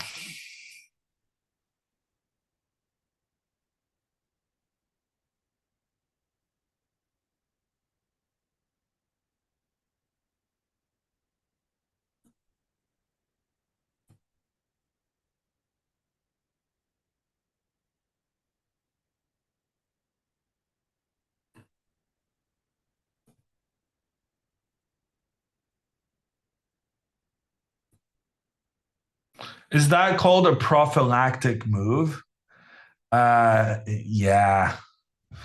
I guess in general, whenever you focus on trying to preventing your opponent's plan, that is what in chess terminology is called a prophylaxis. But yeah, don't try and use that word too frequently outside of chess situations.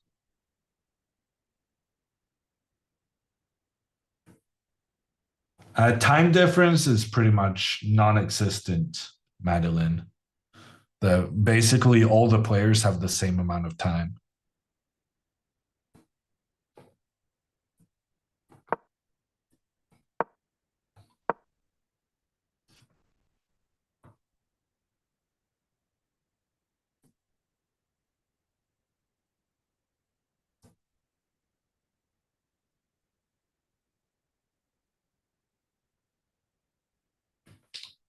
Okay. I'm gonna take a little water break. You guys stay hydrated, and I'll be back in a couple of minutes.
Is USCF rating different from ELO?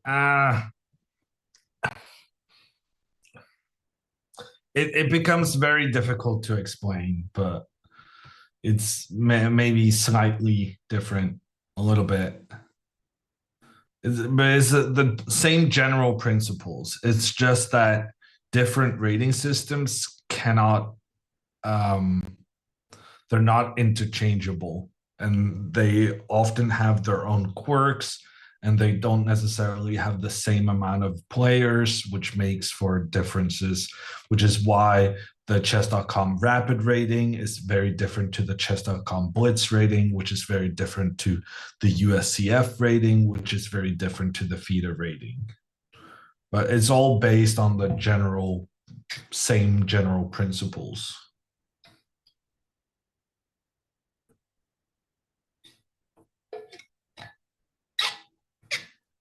Okay. In the meantime, we've had we have a good news, bad news situation. The good news is that Alexandra's opponent, he played e5, pushing his pawn forward in the center. And now I don't believe I'm about to say this, but because Alexandra had the presence of mind to move her bishop away, although I would probably have moved the bishop in a different direction. But anyway, because Alexandra had moved her bishop away, she didn't have to deal with the pawn advancing further forward with a double attack on the bishop and on the knight. And for that reason, she was able to push forward in the middle without the opponent having an attack on the bishop, since the bishop ran away from there prior to this happening. And now this position is very interesting because if Alexandra's opponent does not play pawn to e4 here, if he does something like pawn to b5 instead, then Alexandra's going to be able to go pawn to e4 herself. And I think this would be a very favorable change in the pawn structure.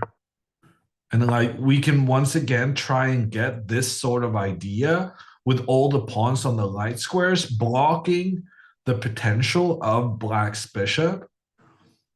And then we can gradually try to start an attack with the pawns on the side of the board because the center has been completely shut down. There's no way for the pawns to challenge the opponent's pawns in this situation, which makes it a lot safer to go for an attack on the flank because it cannot be met by counter pressure in the center.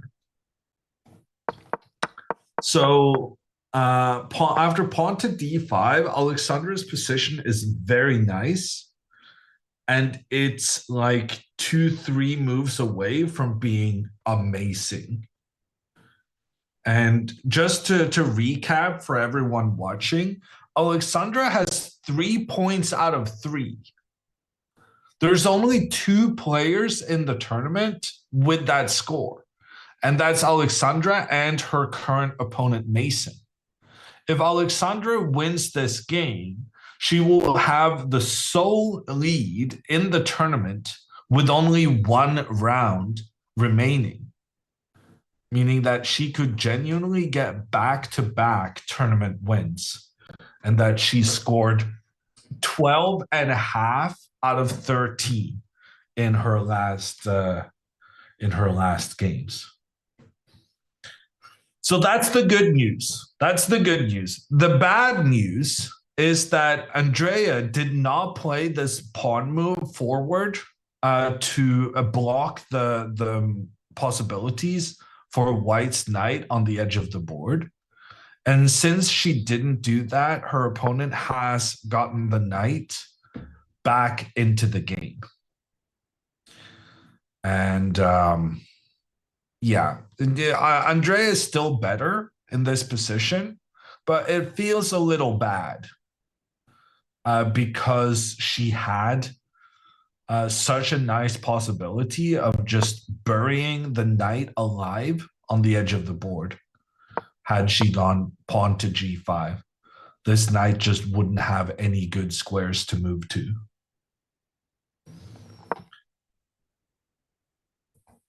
But okay, we can still make the trade and then move the knight here and attack both the bishop and the pawn. Oof. And while I'm inputting these moves, the computer says that here it favors White's position. For the life of me, I cannot really understand why this would be better for White. But just the fact that the computer has gone from Andrea being much better to White being a little better over the course of like just 3 moves, it's definitely a sign of things going in the wrong direction. In Alexandra's game, pawn to g6 has been played. Now, I was advocating pawn to e4, but there are some disadvantages to doing this immediately, that maybe black can get the knight moved up to the f4 square that white doesn't really control now anymore, since the pawn moved away from that control. So instead, Alexandra plays knight to d2, which is an excellent move. Very good. And she's taking this e4 square under control. She's getting ready to push this pawn up afterwards. And right now, I'm thinking, personally, I want Alexandra to just go pawn f3 and just go g4 or something later on. But there's a very intriguing possibility of pawn to f4 as well. This pawn cannot be captured due to the black knight then being in trouble, facing the pressure from both white's queen and white's bishop. But on the other hand, if this pawn is not captured, then Alexandra will be able to go pawn to f5 afterwards. So something like pawn a6, she can go pawn f5. And normally this is considered very advantageous to push the pawn up like this. However, there is an argument to be made that black is able to completely blockade the position. In general, bishops are better than knights, but the problem with bishops arise when there are too many pawns on the board. And here you can kind of see that this pawn is blocking the bishop here, and then this pawn is blocking the bishop here, and this pawn is blocking that diagonal. And we can do the same for the other bishop. Like this bishop is being blocked by the pawn here. If the bishop tries to point instead out here, then this pawn is in the way. Basically, whenever there's tons of pawns on the board, they tend to stand in the path of bishops, which is, yeah, a bit unfortunate. But something like rook here, yeah, Alexandra has a very nice position. Very, very nice. I'm very optimistic about her chances.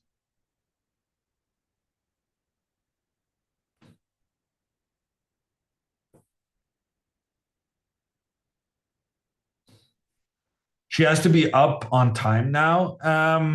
Yeah, Kevin. Alexandra's back up 15 minutes.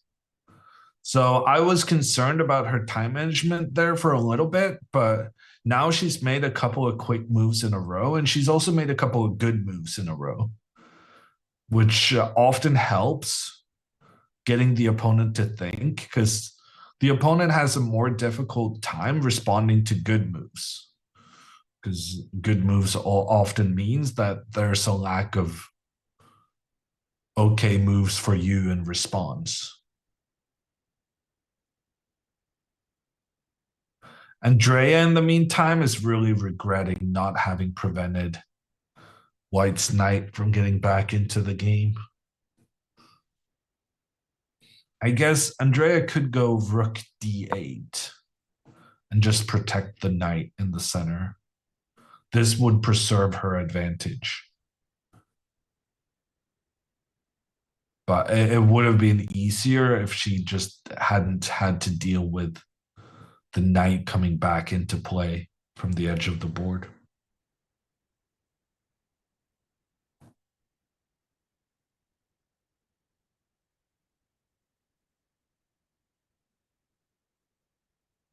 Why can't Andrea take the horsey and then take the pawn with the bishop? Fair question.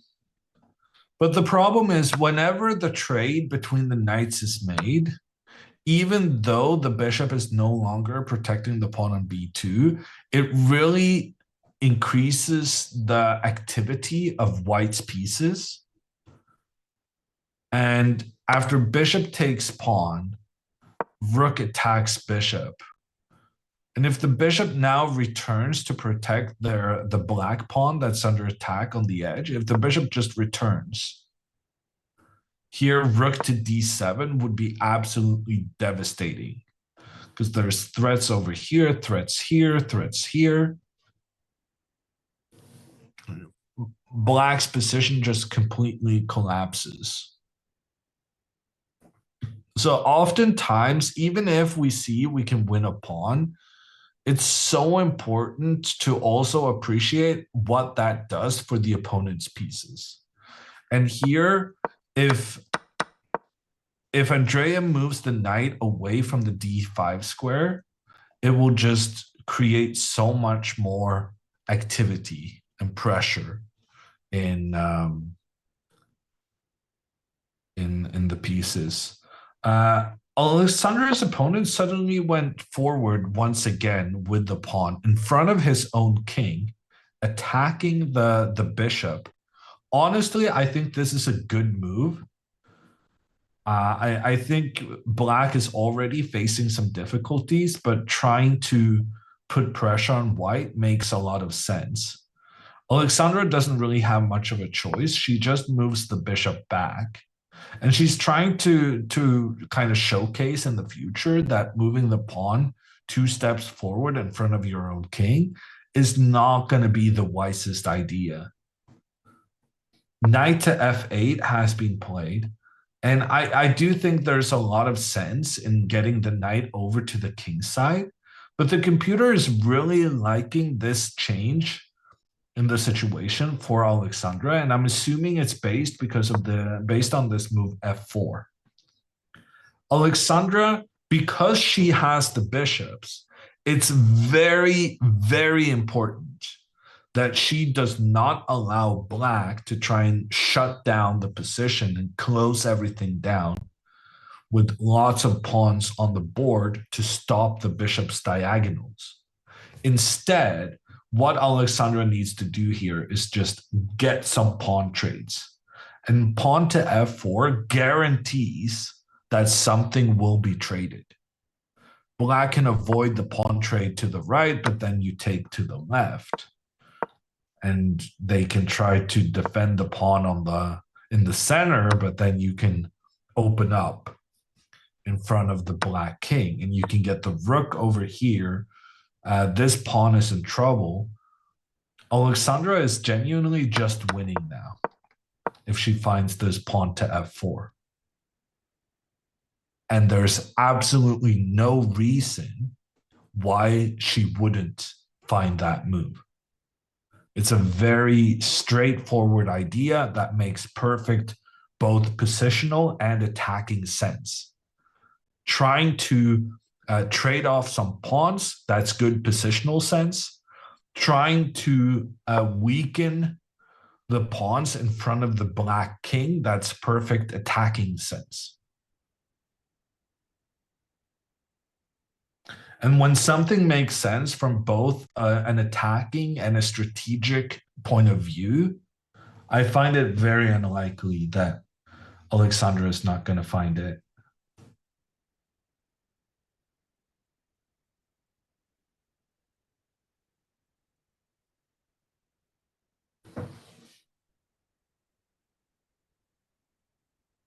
She's up on time. Let's not rush. Very important point, Airbomb. It's so crucial here to identify this as a critical moment in the game.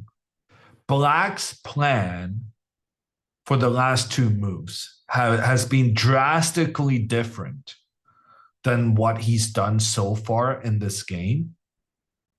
And when the plans change, or rather, when the plans change for the opponent, they also change for you.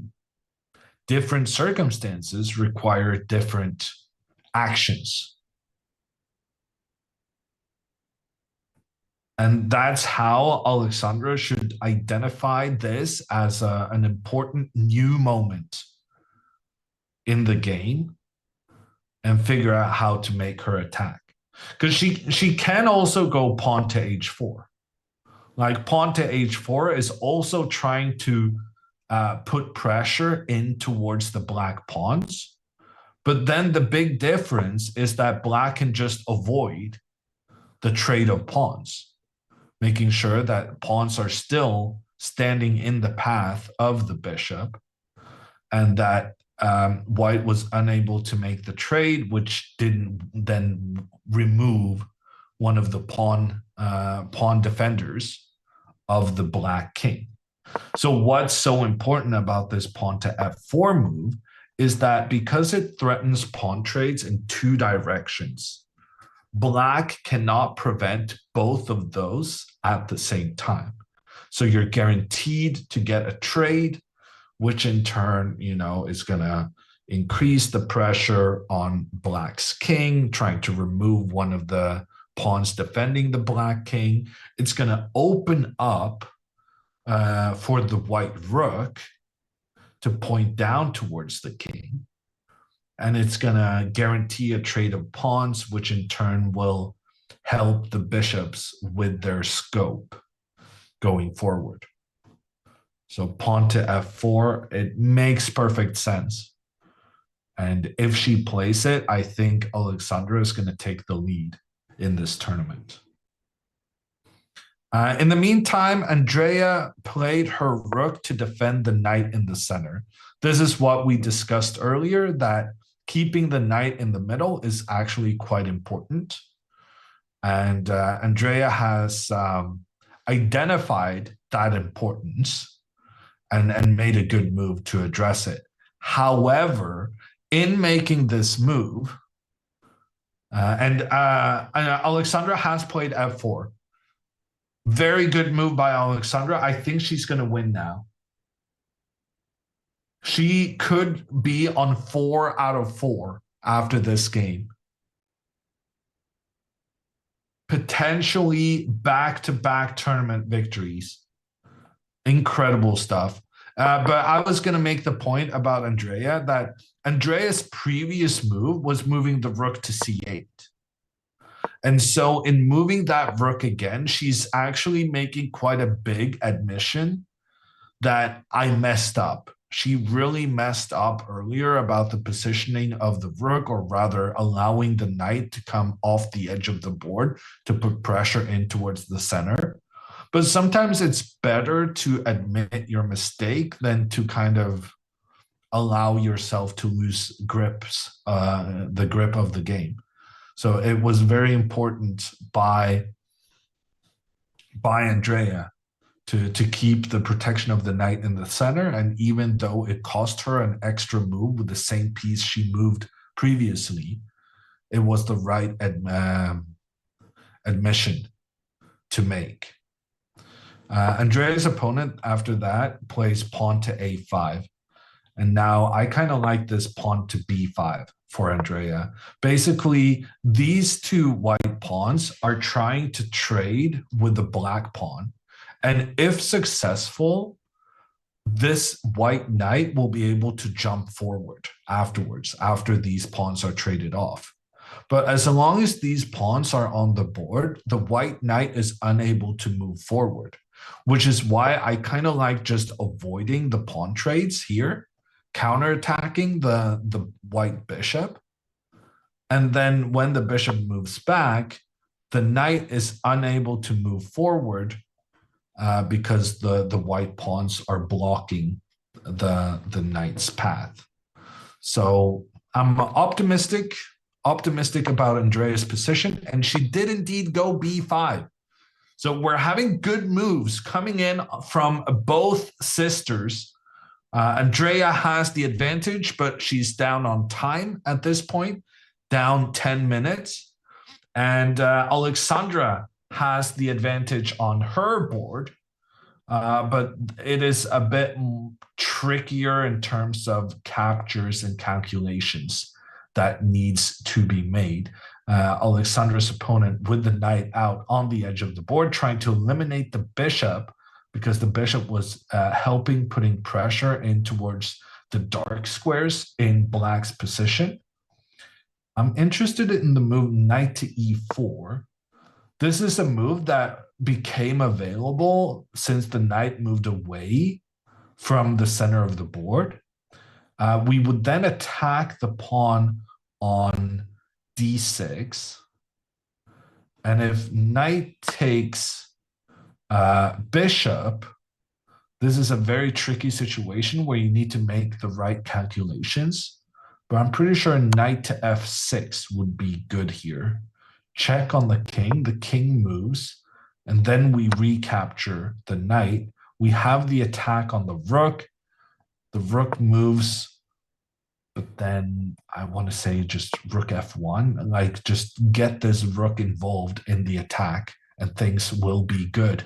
And Alexandra does play knight to e4. Great move. And she's playing very quickly. Even though this is a very decisive stage of the game, she's playing reasonably quickly.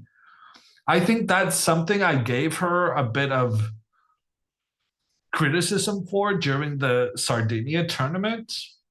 But in this tournament, with the time control, how much time the players have, it's so much less.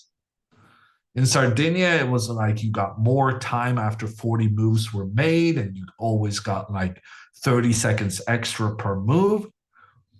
You were bathing in time compared to this tournament, where you get 10 seconds extra per move, but you don't get any more time at any stage. Like you don't get extra time after 40 moves. You just got to live with what you have. And I think that suits Alexandra's pace very well. The last couple of months, Alexandra has been consistently fast. And so the fast time controls really plays to her strengths.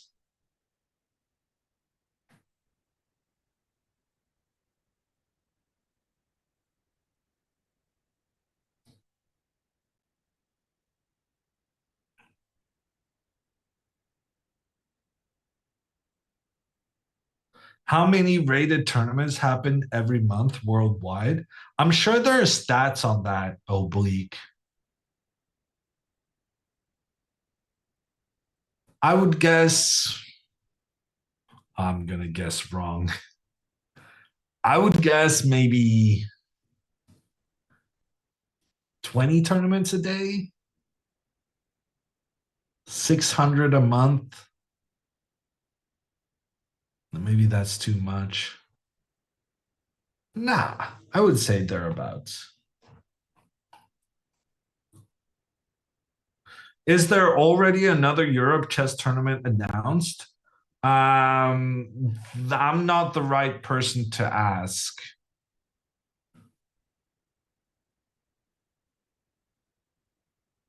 But I have seen in chat that there was some discussion about some tournament in Poland.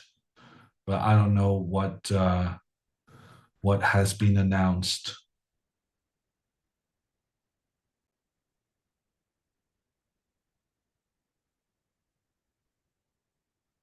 Any Polish people in chat?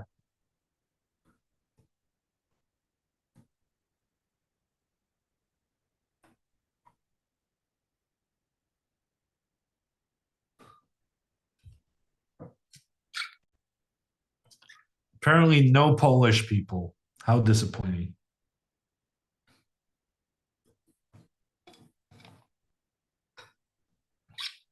This used to be a Poland chat, didn't it? I think Nemo was friends with some Polish guy, right? And there was like this phrase being repeated all the time. I guess it's a couple of years ago. What's the G in the G100 time control? K. So the G just means game. So it means like the game in 100 minutes. It's basically what you start with at the start of the game.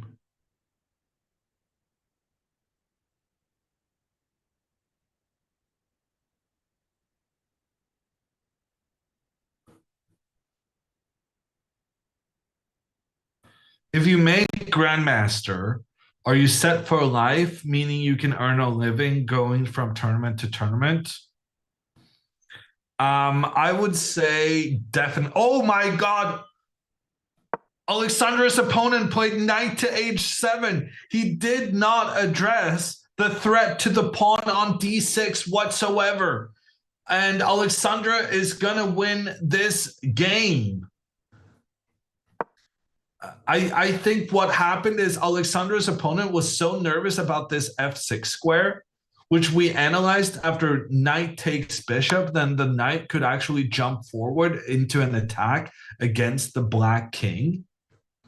But he was so focused on this square, trying to add an extra defender there, that he forgot all about the other thing.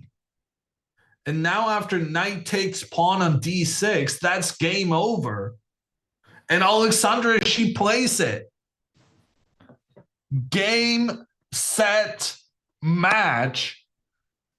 Botez is going to go into the final round of this tournament with the sole lead. If she wins the final round, she is the winner. And frankly, even a draw in the final round could be good enough for first place. What a tournament.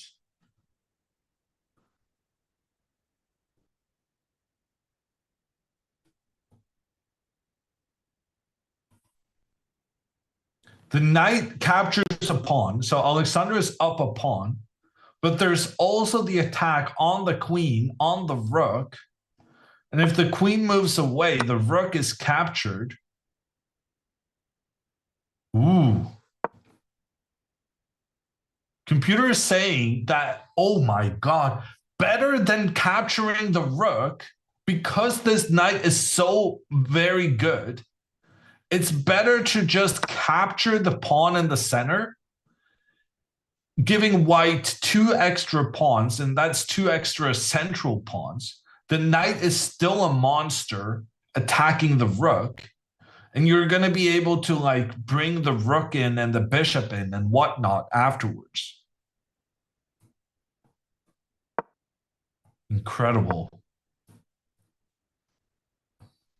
Not a very human move. It is a very human move. And the reason it's very human is that if knight takes rook, black doesn't have to recapture. Instead, black can try and capture white's pawn in return. But I mean, either way, either taking the rook or taking the pawn, both is winning. But the point is that after knight takes rook, black doesn't have to recapture, allowing white to get those 2 pawns as well as the rook. It doesn't really matter though. Either way, Alexandra's going to win this now. That's in her last 13 games, she will have scored 12 and a half points. Oh my gosh.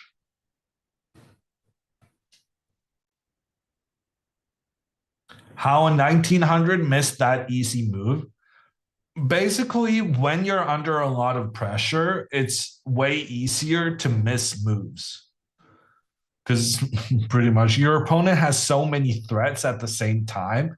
It can be tricky identifying all the threats at the same, like you essentially get overwhelmed.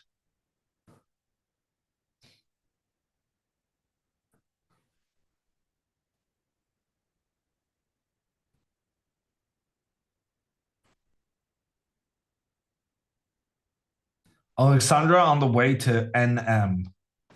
Good God.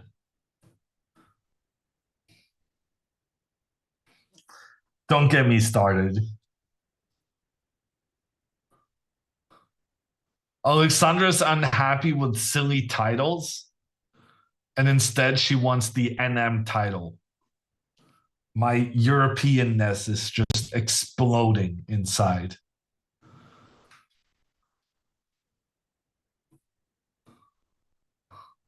NM is not a title.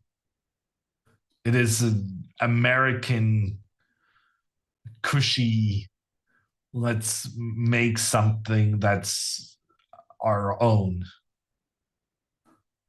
It's not a title. What is NM title? It's basically an American title to make Americans feel good about themselves. It has nothing to do with the World Chess Federation whatsoever. And it doesn't have any requirements beyond just hitting a certain rating.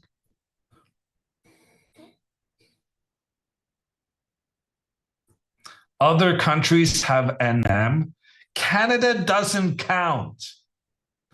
Whenever Americans defend themselves with, oh no, we're not the only ones. And queen to g4, now there's bishop f5 trapping the queen. Surely. Bishop f5. Queen only has one safe square, and then rook in. Ooh, but actually then you can make a trade.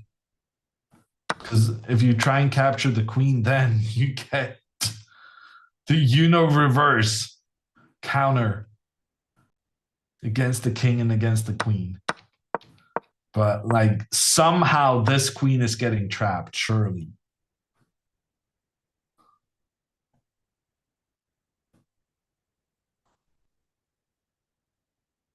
Canada is essentially just the US's little cousins. Like it doesn't count as their own entity, is what I'm trying to say. Someone in chat said it well. Canada is not a country, they're just America's hat, an extension of the US.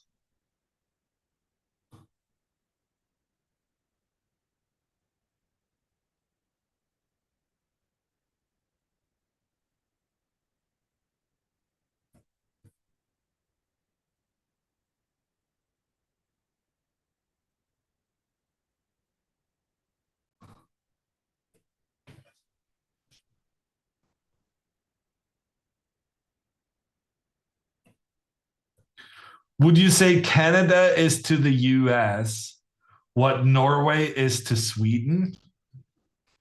No, I would not say that. Of course I wouldn't.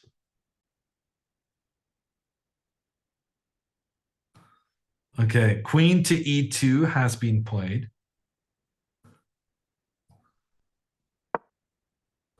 Also, in Andreas' game, the computer is saying Andreas winning.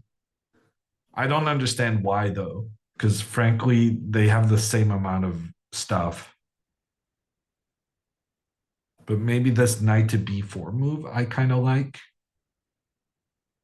Andreas played a very nice positional game. I should try and say that with less surprise in my voice.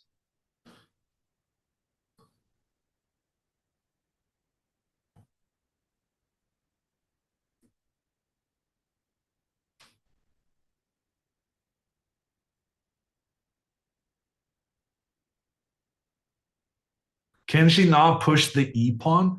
I kind of like that too. I was thinking the same thing. Pawn to e3, I think is interesting.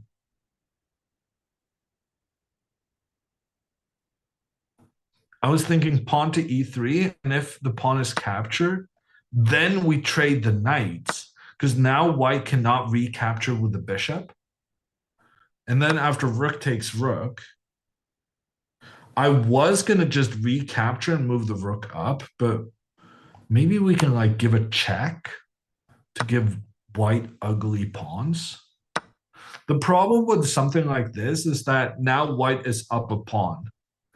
So then suddenly we have something to, black has to justify having given away a pawn.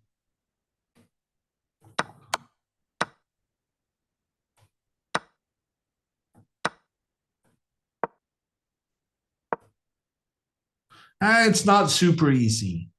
It's not super easy. Alexandra has used her rook to attack the queen.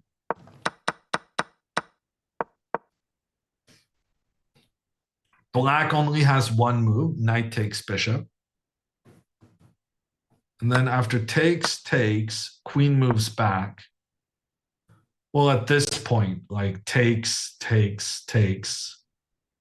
Basically, take anything is going to win the game.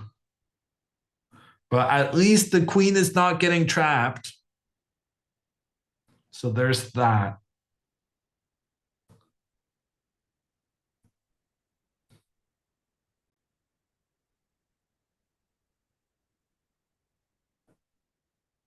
All you can eat buffet? Really?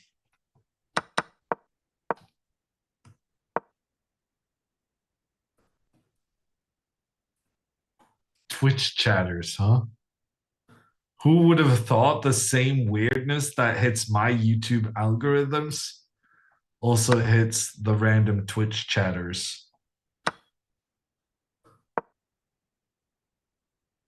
Andrea has decided to trade the knights. I don't like that. Oh, but computer likes that. So probably fine then. Alexandra has captured the rook. Her opponent recaptures. Alexandra now presumably going to capture the pawn. No. Alexandra, pawn up, attacks the queen. Good move. Queen only has one place to move. And then pawn captures in the center.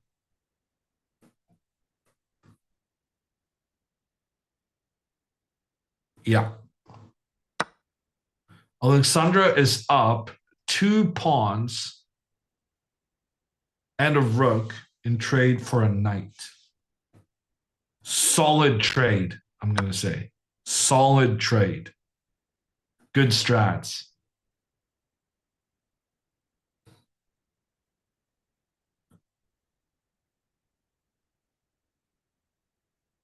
Oh, it's Rosen to say all you can eat. I didn't know that. But there's a guy doing chess shorts on YouTube who well then I guess stole that phrase, which is where I heard it before. Okay, Andrea's attacking the bishop. She's also attacking the pawn. Impossible for white to defend against both. Because if the bishop goes back to defend the pawn, then there's no longer connection between the rooks, allowing the black rook to capture white's rook. That's why white chooses to go bishop d6 instead. And Andrea captures the pawn instantly. Andrea is not messing around. She is not going to lose this game on time. She made up her mind.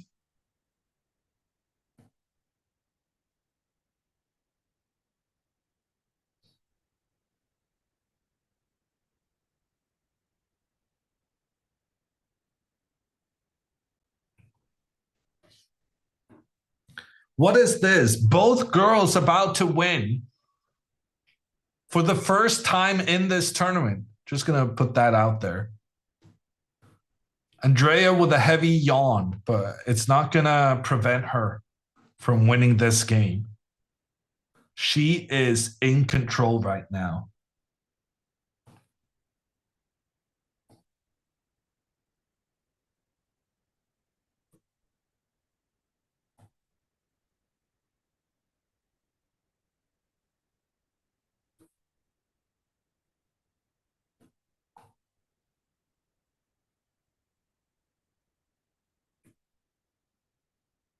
People yawn to keep focused. Is that what they teach you? Alexandra can use her rook to trap the queen.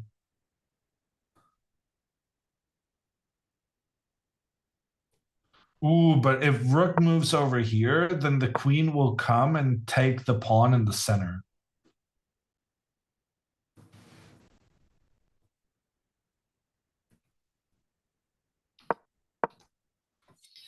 And therefore, here's how Alexandra wins this. Pawn to e4. She played it. Pawn to e4 opens up for the queen against the g3 square, making sure that the black queen cannot get out. And then next move, rook here, and the queen is trapped. Very nice execution.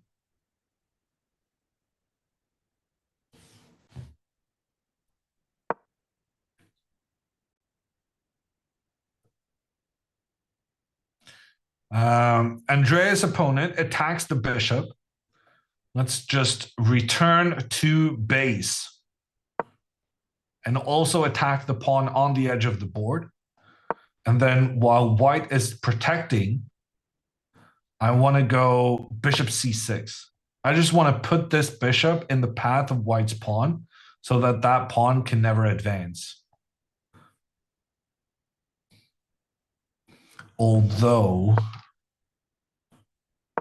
actually, I'm not sure about this move because I would also like to push this pawn up.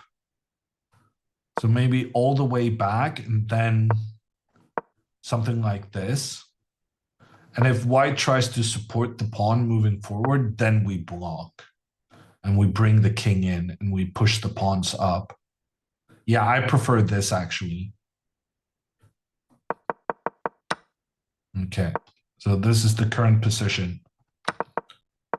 And this is the current position. Pawn to h5.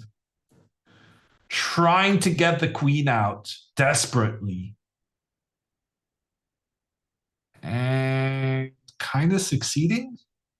Ah, no. Pawn to g3. Rook to e2. Rook to h2. Queen is trapped. That would have been a good line. Instead, Alexandra just captures. It's okay. The queen is not getting trapped now, but she's up like a gazillion material. Doesn't really matter that much. What's the time left? Alexandra has doubled the time of her opponent. We don't need to be concerned about the time there whatsoever. Andrea is down to 25 minutes. And Andrea goes bishop to c3. Not an optimal move. Because now after rook to c2, attacking the bishop cannot retreat due to then white's pawn advancing forward. So if the rook comes in to attack the bishop, Andrea will have to go pawn to b4, but that's a major problem due to bishop to c4. So by forcing black's pawn to move forward, white manages to get the bishop in a good position. A good positioning they really shouldn't have gotten access to with proper play.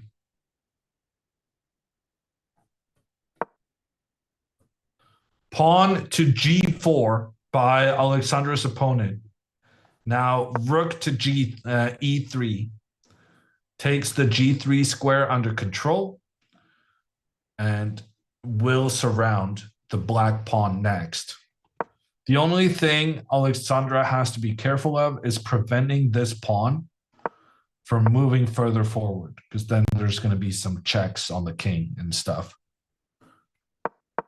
But rook to e3 played.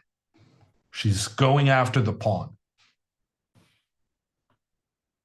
And also, rook to c2 has been played.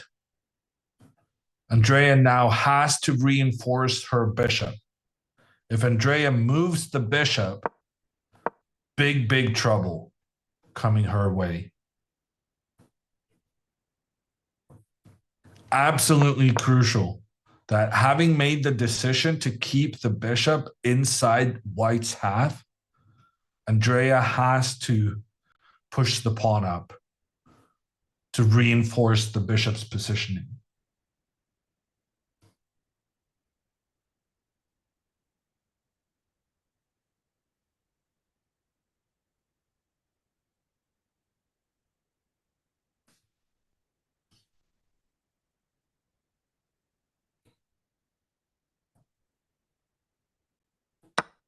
Queen takes h5, played in Alexandra's game.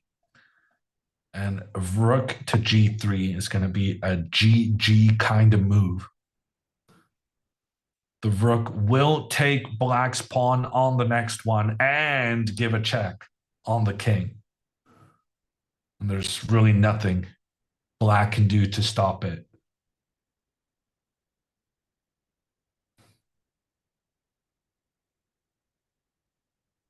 Rook to g3 has been played. Alexandra is cruising right now. Knight g6, rook takes pawn, easy move.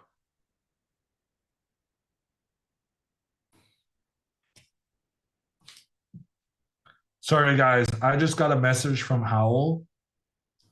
And seeing it as how he's a chess celebrity, I gotta check what he's saying.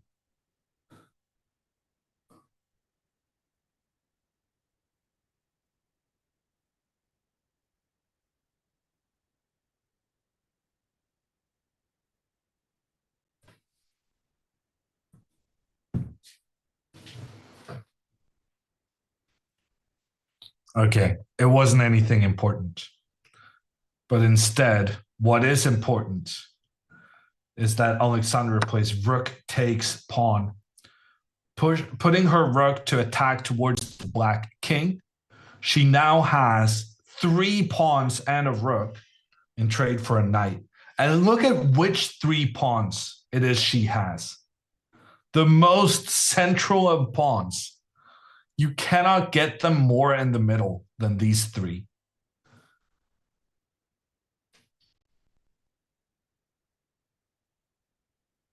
I hope it was invitation to dinner. It was worse, Wolf.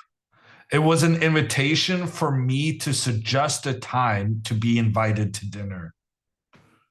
So it was dinner invitation adjacent, but putting the onus on me instead of suggesting something himself.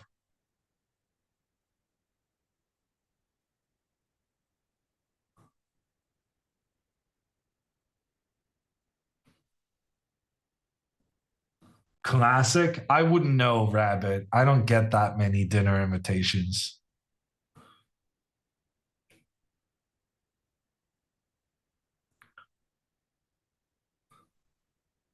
The complexity of setting up this dinner is on par with establishing a TCP connection.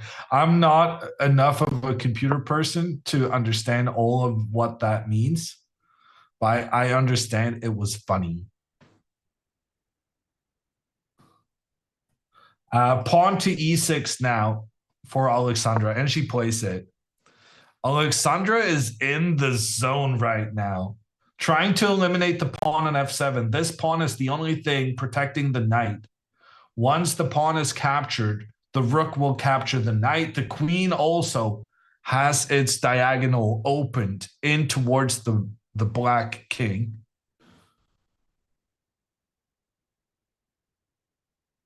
What a devastation this has been.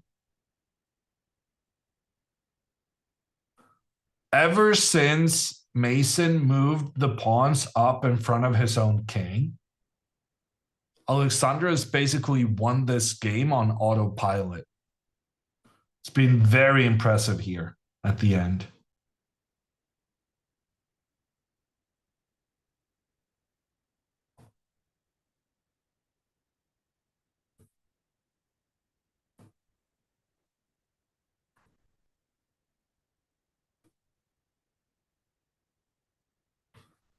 Alexandra's unbeatable. I mean, I hope so. As long as she avoids a loss in the final round, she'll definitely be on the same amount of points as the winner. And she may even become the winner herself.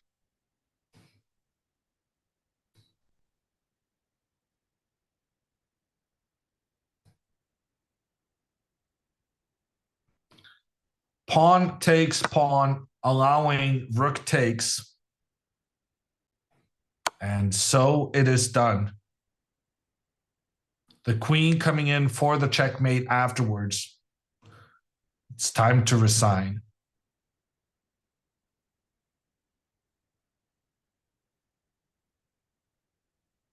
My eye is on the live video feed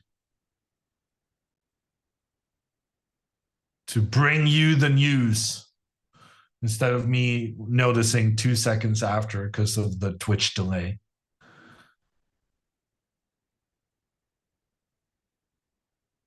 These were the two only players with 3 points out of 3. And now with this win, Alexandra will be the only player with 4 points out of 4.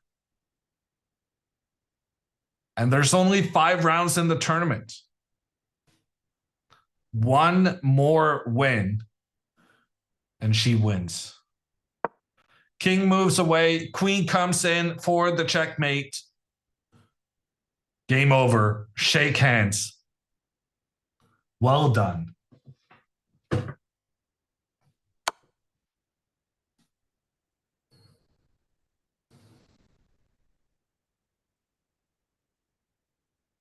I must admit, I haven't seen all her games from the tournament so far, but this was excellent.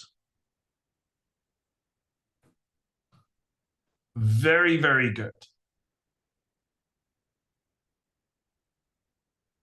And that, kids, that's how you deliver checkmate over the board, not staring at your opponent for 10 minutes. Oh, I forgot all about that. Oh. It did help that the kid was very much aware that it was checkmate, though. Oh, and look at that. Alexandra signals to her sister. Let's hope they don't get caught cheating for that. But she gives the.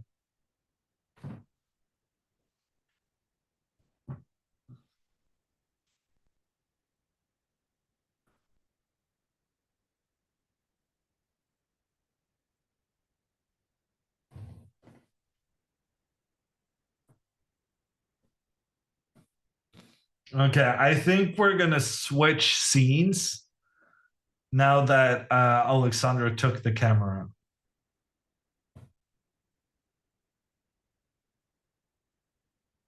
Secret thumb code? Yeah, no. Deciphering that code is it's going to take a whole fleet of cryptographers. Is there a second round today? Yes. The next round, the final round of this tournament, deciding whether Alexandra will win back to back, is going to start in 2 hours and 20 minutes.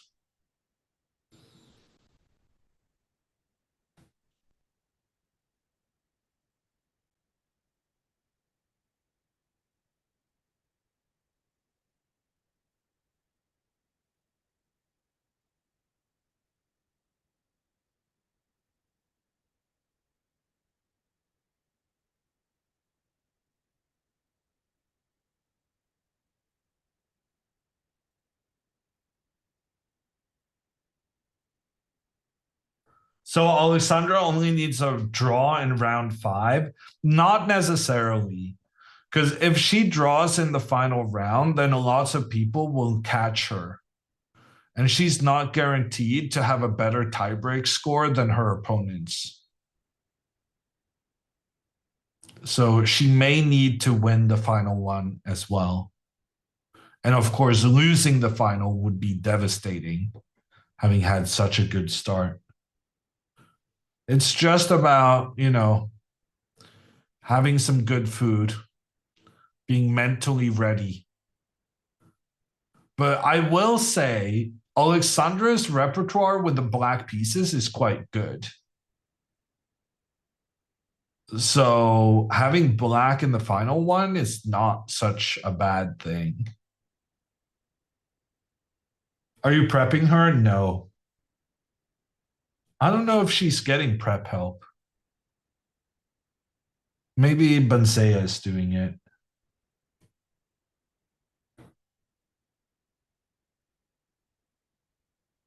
Tell us about all the possible permutations. I feel like I did a good job last tournament, Mac. I had made some calculations ahead of time. Bishop to e2 is a very strange move. I guess it's provoking Andrea into going f5. Andrea, I would just go f5 here and then move the king up.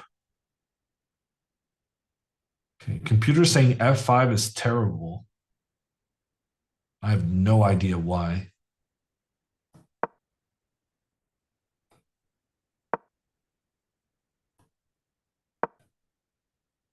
Okay, so apparently this could be a thing.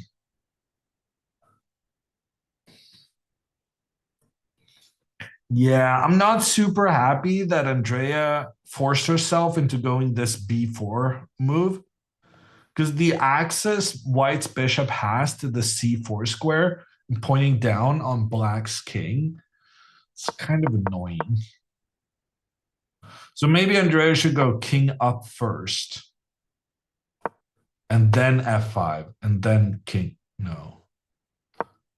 Okay. Computer really hates going pawn to f5. And I don't really understand why. I feel like that's the most sensible thing to do by far. It also doesn't like moving the king up. What on earth is the computer thinking here? Bishop c6? Trying to counter here? I don't even know.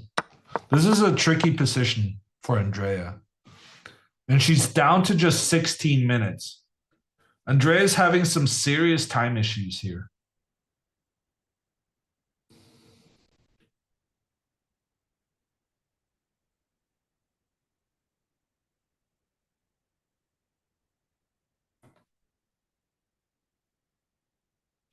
Can Alexandra face Dina? No, Dina's playing in a separate group. Alexandra has started specializing, playing the B groups in the tournaments, and she's just destroying everyone instead of getting destroyed by the grandmasters and international masters and Dinas. Okay, Andrea goes king g7. That feels very sensible to me. I would follow up with pawn to f5, but computer really hated that plan. But pawn to f5 followed by king into the center. To me, it looks very good.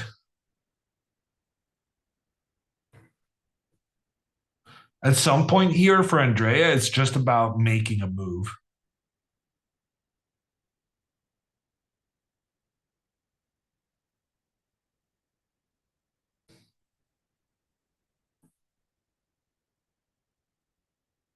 In America, we call that sandbagging. No, it's not sandbagging because Alexandra's not playing a rating group below her real strength, right? She's just discovered that she's better at beating weaker players than she is beating stronger players.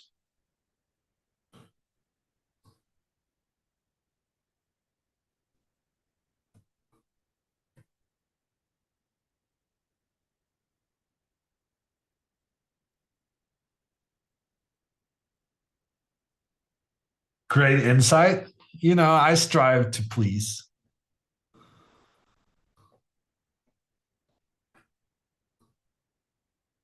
You can only improve by playing stronger players. I don't agree with that. I think one of the important things, skills to have before kind of making it to the next level, it's more about being able to consistently beat those you are better than than it is about managing to make a draw against an international master every now and then.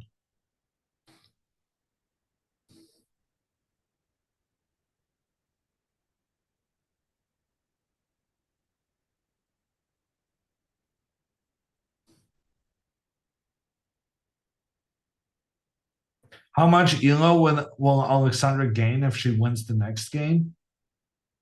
Um, elo is a weird terminology here, Robert. Um, she's not at 2062. I cannot relate to the American ratings. I will only justify international ratings with a response. And even though Alexandra's winning all her games, she's not gaining that much rating because all of these kids are very low rated. They're not bad, but they're low rated. Two different things.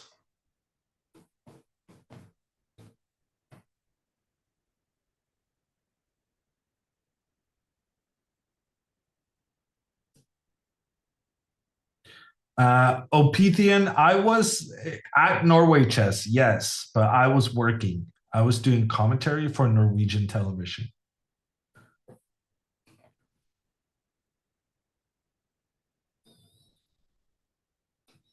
It's possible Alexandra will hit 2100 USCF, says Gerber.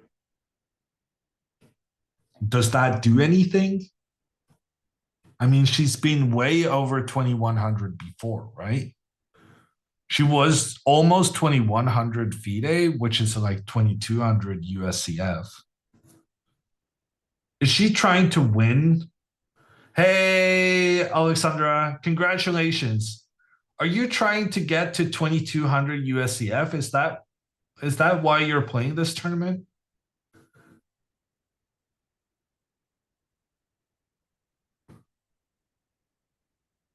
Why are you voluntarily taking on the kids? Just trying to win one game at a time. Fucking hell. Oh, the interviews we did during Norway Chess with the girls and the boys, both of them. They're all like, oh no, let's just go one game at a time. At round three, they were like, oh no, I'm just taking it one round at a time. I'm not thinking about the final standings. And when they said that, it made sense. But then they said the same thing right before round nine, when there's two rounds remaining in the tournament. They're still like, no, I'm not thinking about the standings. How are you not thinking about the standings? It's only two rounds left. If you're not thinking about the standings now, you're not going to realize that you need to go for the win in order to win the prize. Yeah, I'm so sick of all of this one game at a time. But yeah, good for you, Alexandra. That's nice. You're such a pro. What just happened in Andrea's game? So her opponent sacrificed the pawn that we were kind of nervous about. Ooh, but then he took our pawn with the idea that if we recapture the bishop, then they will capture our bishop. But do we not have some kind of counterattack here? This looks kind of scary, no? Maybe we can even take this one to give a check.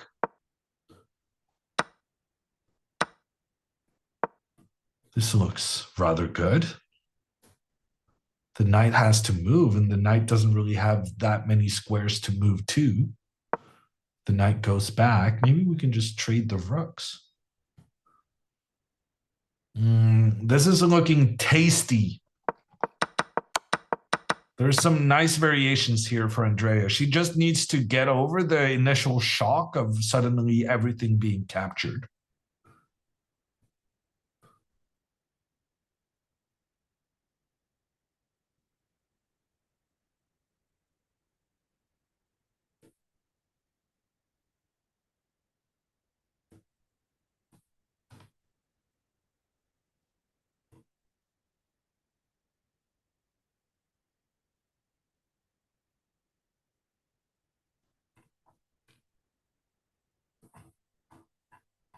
Did Alexandra really just say, I thought it would be cool to win two tournaments in a row? So she went from just like a couple of seconds ago saying, I'm only taking it one game at a time, to then saying, oh no, I knew I was going to beat all the kids before the tournament even started. That escalated quickly.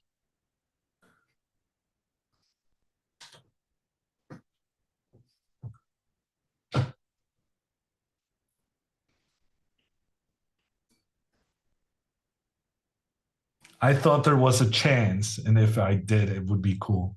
Wow. I mean, there's still a round remaining. I'm not sure. I mean, confidence is healthy, but overconfidence is not. It feels like you're treading a tricky path here. Although this game was very good, it has to be said.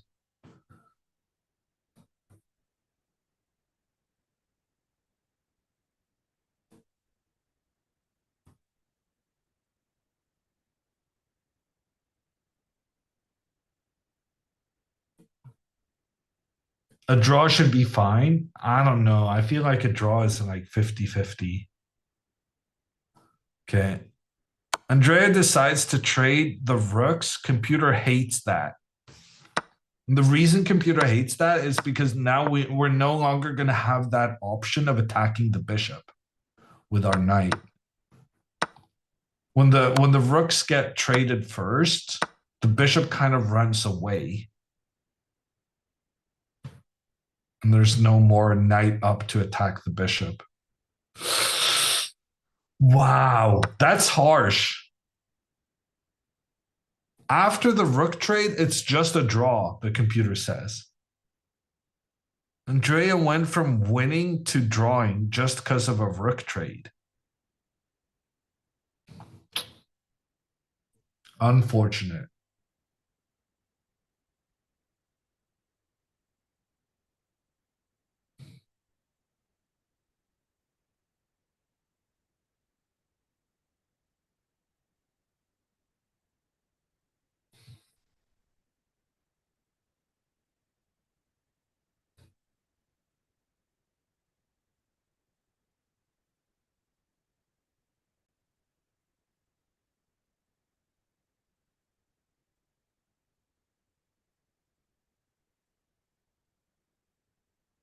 She could have been on a plane back home right now, but much like Ding, she's a loser, not a quitter. I know it's a cruel thing to say, but I just can't get it out of my mind after the Reykjavik tournament. I think it's such a catchy and also very true statement.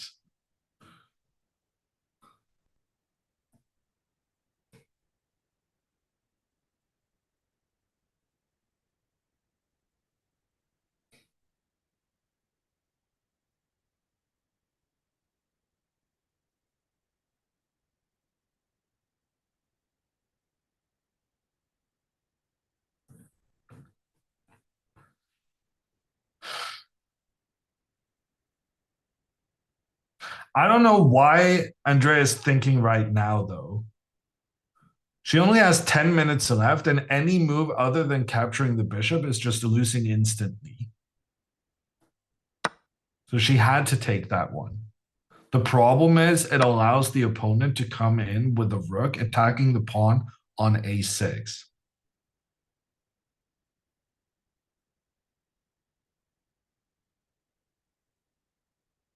Andrea can probably do something like rook here, attack the bishop, bishop attacks pawn, and then knight to d4, attacking, well, everything.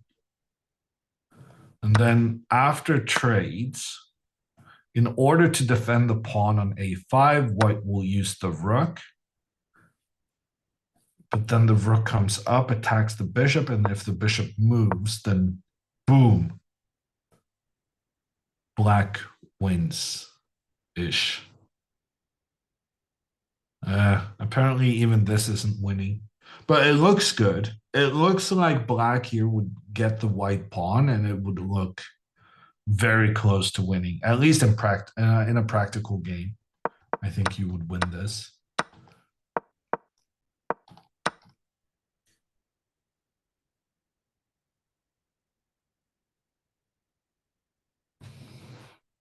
Andrea's below 9 minutes right now, and she only gets an additional 10 seconds per move she makes.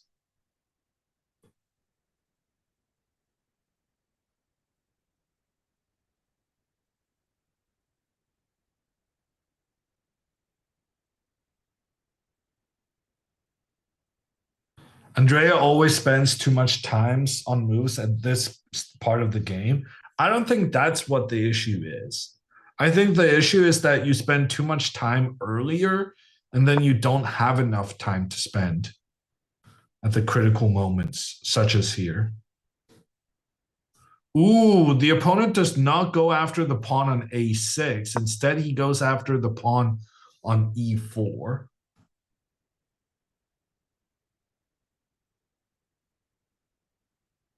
Ooh, and he's leaving the board.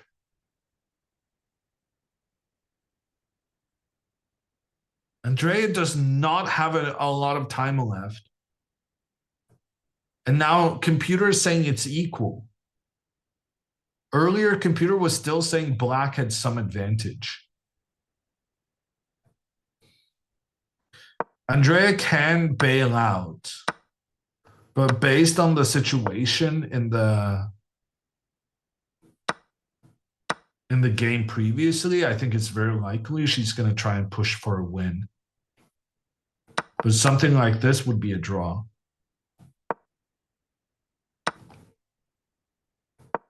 Ah, but here, rook here. No. Ah, bishop. No. Let me check what the recommended move is. Bishop to e1. The idea is that you take and then get this. This looks kind of winning. How is this not winning? G4 maybe? I don't know. This looks promising for black. I feel like Andrea needs to go knight to d4. The thing is, this knight on b3 is not the greatest piece, but it's defending the pawn on a5, and it's also, more importantly, defending the square on d2. We desperately need to get the rook into this d2 square. And in order to make that happen, we need to get rid of the knight, which then means why we have to go knight to d4. We need to have a trade of these knights so that we can go rook to d2 afterwards.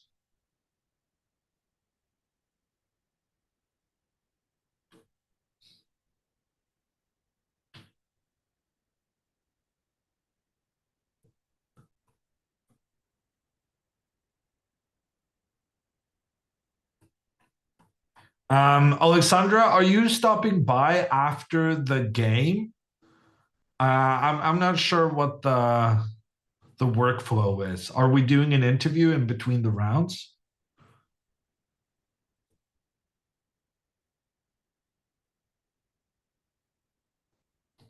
Andrea's down to 5 minutes 45 right now.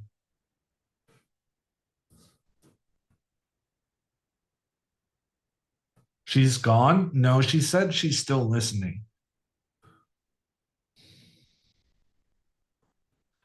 Okay. Sounds good. No interviews between games. But we had a quick little chat, and we have said to Alexandra that she played a very good game, which is true.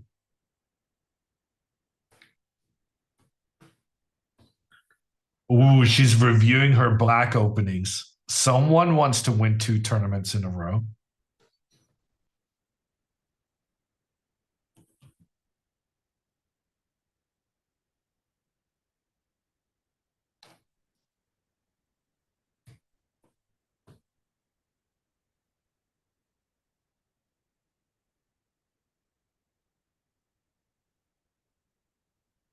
Andrea move.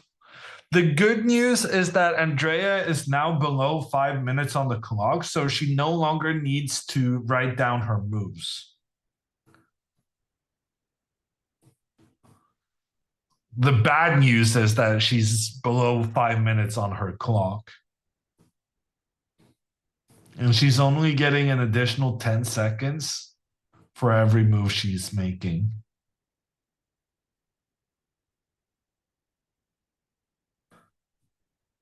After this one, there's one final game, Tails.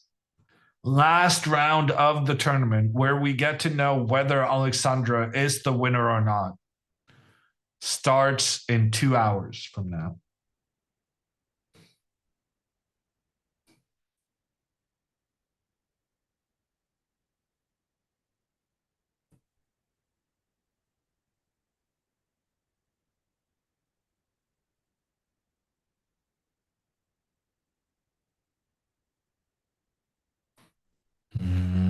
Andrea goes all the way back. She's attacking the pawn on h4, though. I had missed this move. But probably you can just go pawn g3 and defend.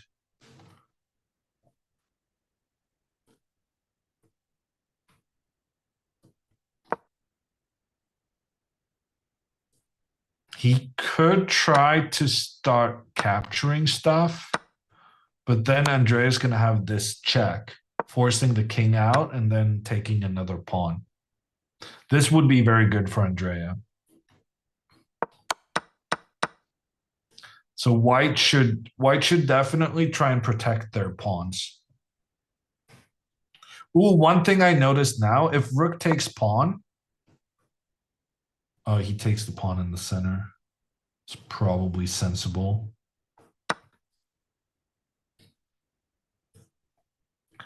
Okay, Andrea's going to take here, and then he's going to go g3. Without g3, Andrea would be winning. But the thing is, he can kick the bishop back before capturing the pawn on a6.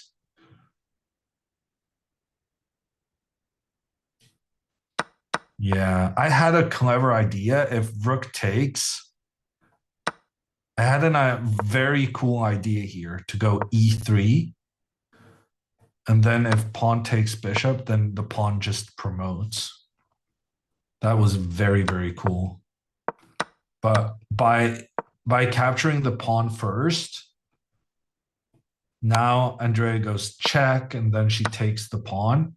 Now he can go g3 without us having this e3 trick.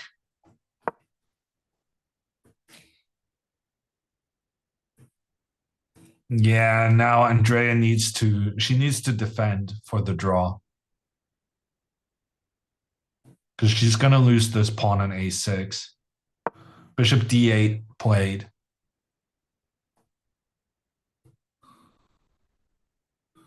Rook takes pawn. Andrea could end up in trouble here. This pawn is quite dangerous. And she hasn't been able to set up a situation with properly dealing with the pawn.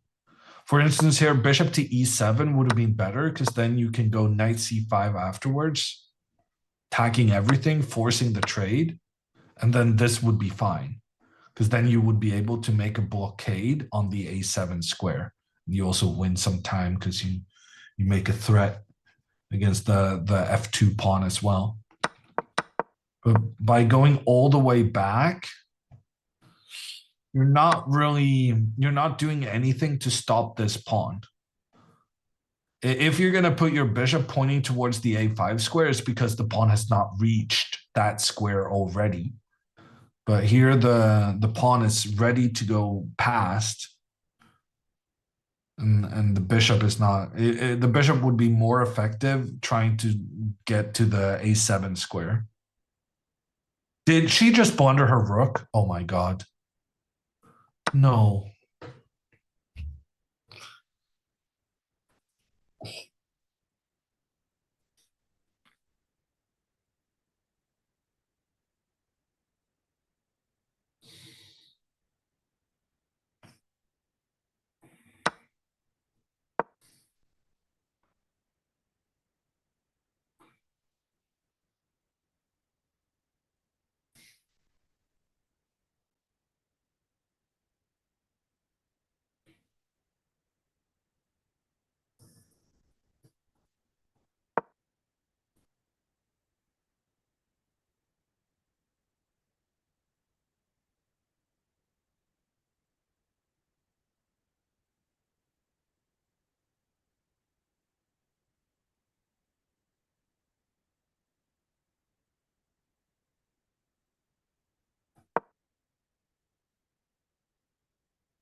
Yeah, no, chess is torture.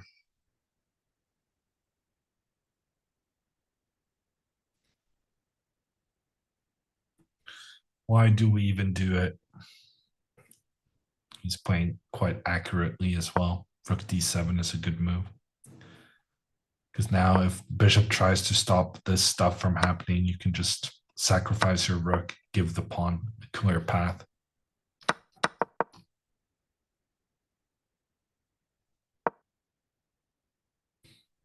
Now you can just get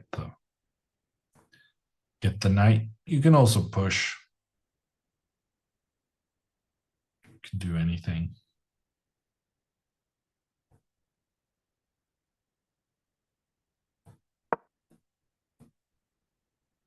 Out of nowhere, this kid became the most accurate player ever. He struggled in the opening and the middle game, but damn, the end game maestro in him just suddenly appeared. And Andrea with the blunder, rushing over to the camera to make sure that she can cry without anyone watching. Oh, poor girl.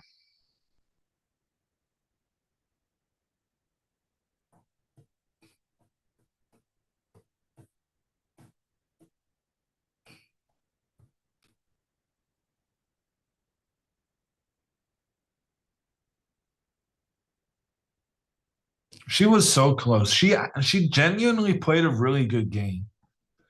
I don't even understand where it kind of went wrong.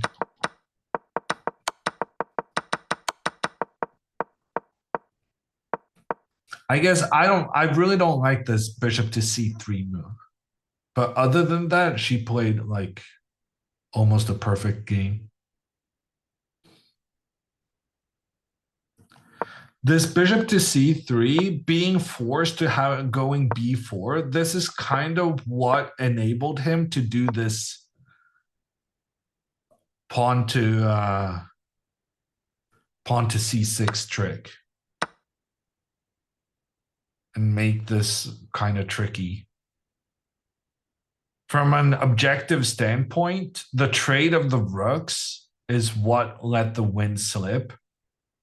But already here, he made a great effort into making matters tricky.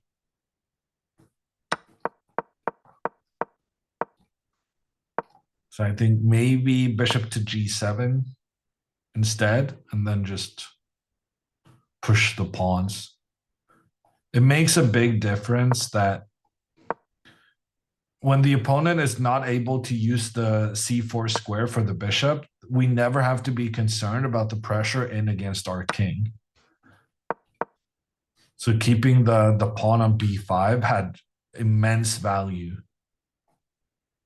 in keeping white's bishop out of the game.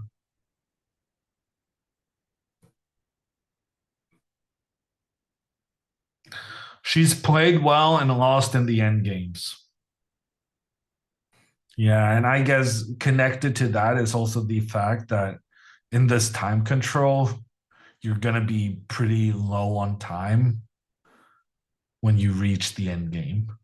So that's a complicating factor as well.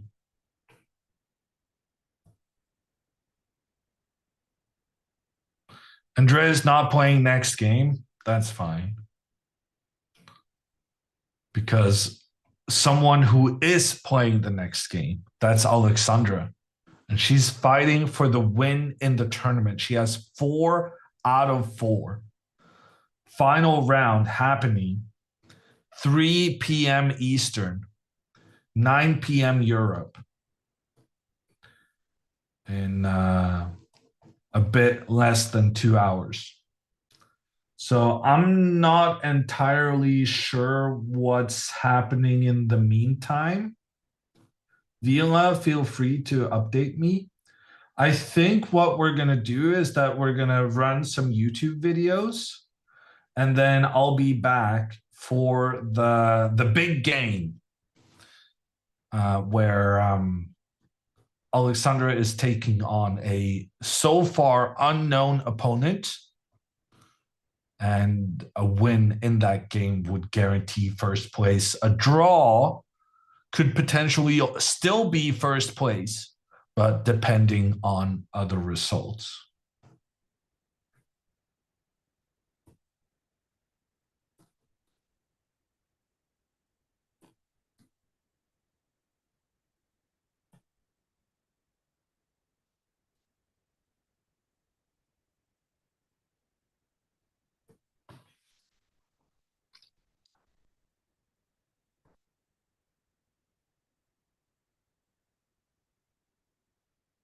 Next game starts in 1 hour and 45 minutes.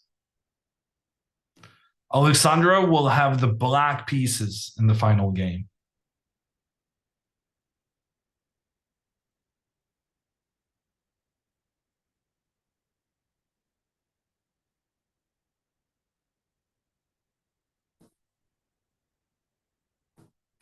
Okay, we're going to switch over to some YouTube videos. I'll be back in an hour and a half.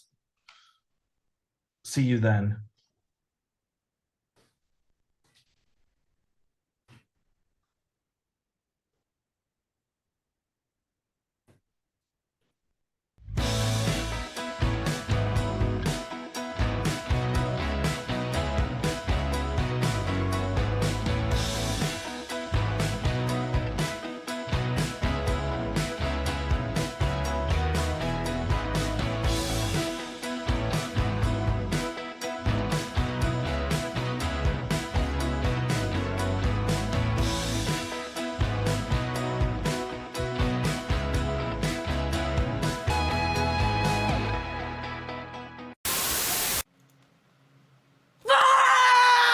Sorry. Sorry. Oh my god.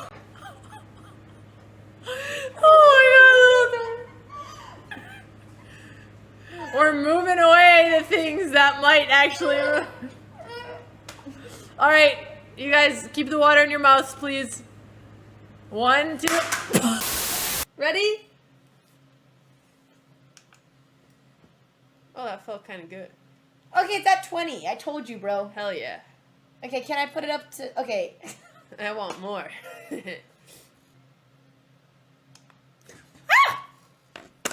Oh, that's kind of nice. Ooh. Oh, it woke me up. Take it off! Take it off! No! I'm turning this My off. collar! Alright, this is my collar! Pet dog! Fuck!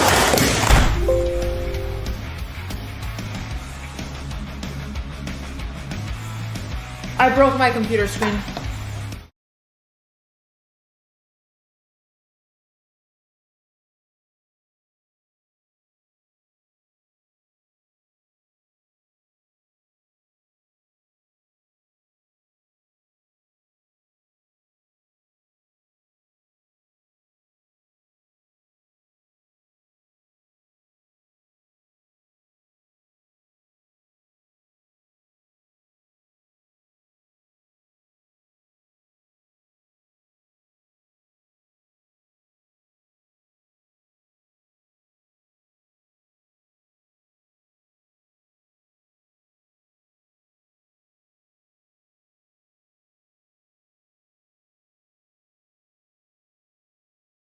Alex, you got a box.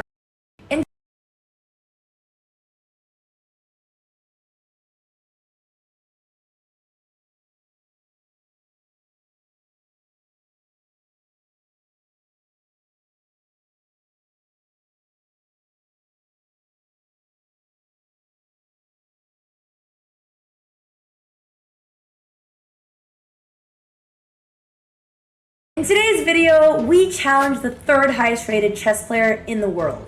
But a straight up match wouldn't be fair, so we decided to blindfold him. Can you shake my hand blindfolded? Good luck. Okay, Alex, Do you you can want to press the clock press for her clock or do you want me to press it? I'll press it. D4. I only play one opening, so it can't be hard. Okay, knight F6. Okay, I'm gonna press Alex her will clock, press okay? the clock. Bishop F4. G6. And if you want, you can also say the move you're trying to do if Okay. it's easier. E3. Bishop G7. Okay, we have a kings and 8. That was a sneaky one. Too She quick. caught me. I see what you're doing. Oh, I could have, damn it, I could have played a new line. Could have tried to impress. Andrea being confused on theory, move 4 is typical. Knight F3. Just could have done better. Castle. It's quite passive for a top 10 player. Oh, the trash talk is coming out. I'm just trying Andrea. to survive here. He's already blindfolded. Like, I'm already quite nervous. Okay, H3. D6. Yeah, I was just going with my gut that No was a D5. D pawn. Okay, that was good. I was like, it's D pawn and Alice, it's D pawn. can you adjust on his time? Andrea, he's a blind man. Yeah, I can know, adjust but on you your have to time. follow the rules even when you're blind. That's Bishop E2. Knight. No, B6. B6. Okay, nice. Okay, he is playing safe, probably because he's blind. Castle. He's already up I 36 think seconds. making the moves is probably more C4. challenging than remembering the position. For him, at least. Oh yeah, does it mess up your thought process when I talk? No, I see the position. I mean, I don't. We're cheating. I see the position. We I don't knew see it. Nobody could do this. But, yeah, it's physically moving pieces is difficult. Knight Do you want me to press C3. your clock too? No, I was letting the blind man finish his sentence, Alex. Rook E8. Okay, now we're entering. I just. Rook C1. You're gonna move your rook again? No, your pawn again. Okay, pawn There's no touch move. E5. E5, that's correct. E5, nice. Okay. Yeah, Thought you would do that. it's tough to I just move my work back and forth. Yeah, don't worry, You we'll finally have pushed the mercy pawn on past you. the 6th row. I thought you were playing a Bishop H2. If I don't speed up, I will actually flag, so. Is this my E pawn or Yes, your E D pawn. E4. Just. Knight FD2. Nice. H6. Nope, H5. Okay, Okay. we got it, we Sorry. got it. You're good. Okay, he's going for the kingside attack. And you have 412. Queen The clock and rest C2. 3 minutes. Ooh, Queen C2 is true. Thank you. Where are you going from there? I'm going back here. Wait. Okay. Wait. That looks good, but there's no way. I don't know. B4. Okay, I have 2 minutes 50 seconds and Andrea, he has you 4 might need to minutes. speed it up. Yeah, I know. It's hard. I don't know. Am I missing something? Okay, you played 96. I'm gonna play knight D takes E4. That's a pawn. There's your knight. Yes, that's the F6 knight. knight. Knight F6 takes knight. Knight takes back. He's knight takes. Yes, he's knight takes D4. Yep. Yeah. Good. Good. Some creative adjusting. Oh, this was probably better for. Yeah, of course he saw it. Why did I think you didn't? Andrea thought you gave her a pawn. Well, I don't know. I did, just temporarily. Yeah, no, I should have realized. Now I'm in a worse position. I threw. Okay, we have to move the queen. Okay, pawn takes D4. There's your bishop. Yeah. Yep. Look, I have a strong center. You should be scared. Bishop D3. That's a good move. Andrea, you still have equal material. Yeah. Oh yeah. No, it's actually not too bad. That's annoying. I was. You didn't see that one. Huh, get it? No one laughed. Okay. I Very, get it very now. funny. Andrea. Great joke. C5. I'm actually. This is so impressive. Yeah, there's your bishop. I just Oh blundered. my god, pawn. Andrea, he's so blind, but he saw Wait, more than actually, maybe I set you up. There's something here. There's something here. I'm not sure about that. I'm sure of it. Maybe there is. Okay, bishop b5. Oh! Sorry, there was I'm not like gonna take there was it, something don't in my worry. throat. I'm going to put. Okay, I don't know why everything went Queen downhill. G5. Is that Queen G5? Queen G5 is right here. I put it. Wait, what? Queen G5. He doesn't want to take your queen. Merciless. That is. Wait, that's fine. Wait, no. Frick. Oh my god, I love that you It's- yelled and then tried to contain it as if he might not know if he doesn't hear you. No, I can't. I played worse than in a real life game. The nerves. It's intimidating to play against a blind man. Well, I mean, this is really sad. I'm losing. Well, if I. Can you promise not to take my queen? If you do what? Will Depending on your move, I might not take your queen, I promise. we'll let you take the blindfold off if I can keep my queen. But I'm still gonna lose. Well, this is actually really sad. Andrea. Okay, it's okay. We can beat him down to queen, right, Alex? No, but it's my Bishop turn to challenge him. G3. Bishop D3? G. Oh, G3. Okay. I don't know why. Okay. Are you really not going to take her queen? Bishop, is the bishop there? That's my queen. The Yeah. bishop must be here then. Wow. Okay, this is the worst chess game of all time. Okay, I think I have to resign. Okay, that was just. Okay, you could take your Yeah, blindfold yeah, off. Okay. Oh my god. Okay. Yeah, no, that was not only a terrible. Wow, I don't even know what to say. Oh, the pieces Andrea, are pretty Andrea. centralized. Put me in, coach. Put me in. Let's see how strong he really is when Botez doesn't give their queen. Well, no impressive. promises, Well- Andrea. By the way, we made our own chessboards and pieces. BotezLive.shop if you want to support the channel. All right, now back to the game. Do I reapply the blindfold now? Yes, You do. And that was so fast that we'll have time to fit in a second. Okay, no need to rub in the wound. I'd like to see you beat the blind man. I will try. Good luck, blind man. D4. D6. We'll go to D6? Yes. Where did you want to go? That's fine. Are you We're- sure? We're sticking with He D6. Okay. can play C4. anything he wants. Andrea, it's your job to adjust. 5. 5.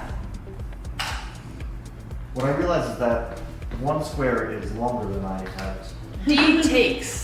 Do I need to get the queens off already? I can't lose it if it's off. Andrea, D takes. I mean, you did lose it. Queen takes. Okay. You're right, I did lose He's it. gonna but be better in the end game. It's Plus another the type C. of Botez gambit. I don't think you will. I think I have better chances here. Okay, knight C3. C6, so that's C6. Yes. E4. What would you say your strength Bishop blindfolded is? C5.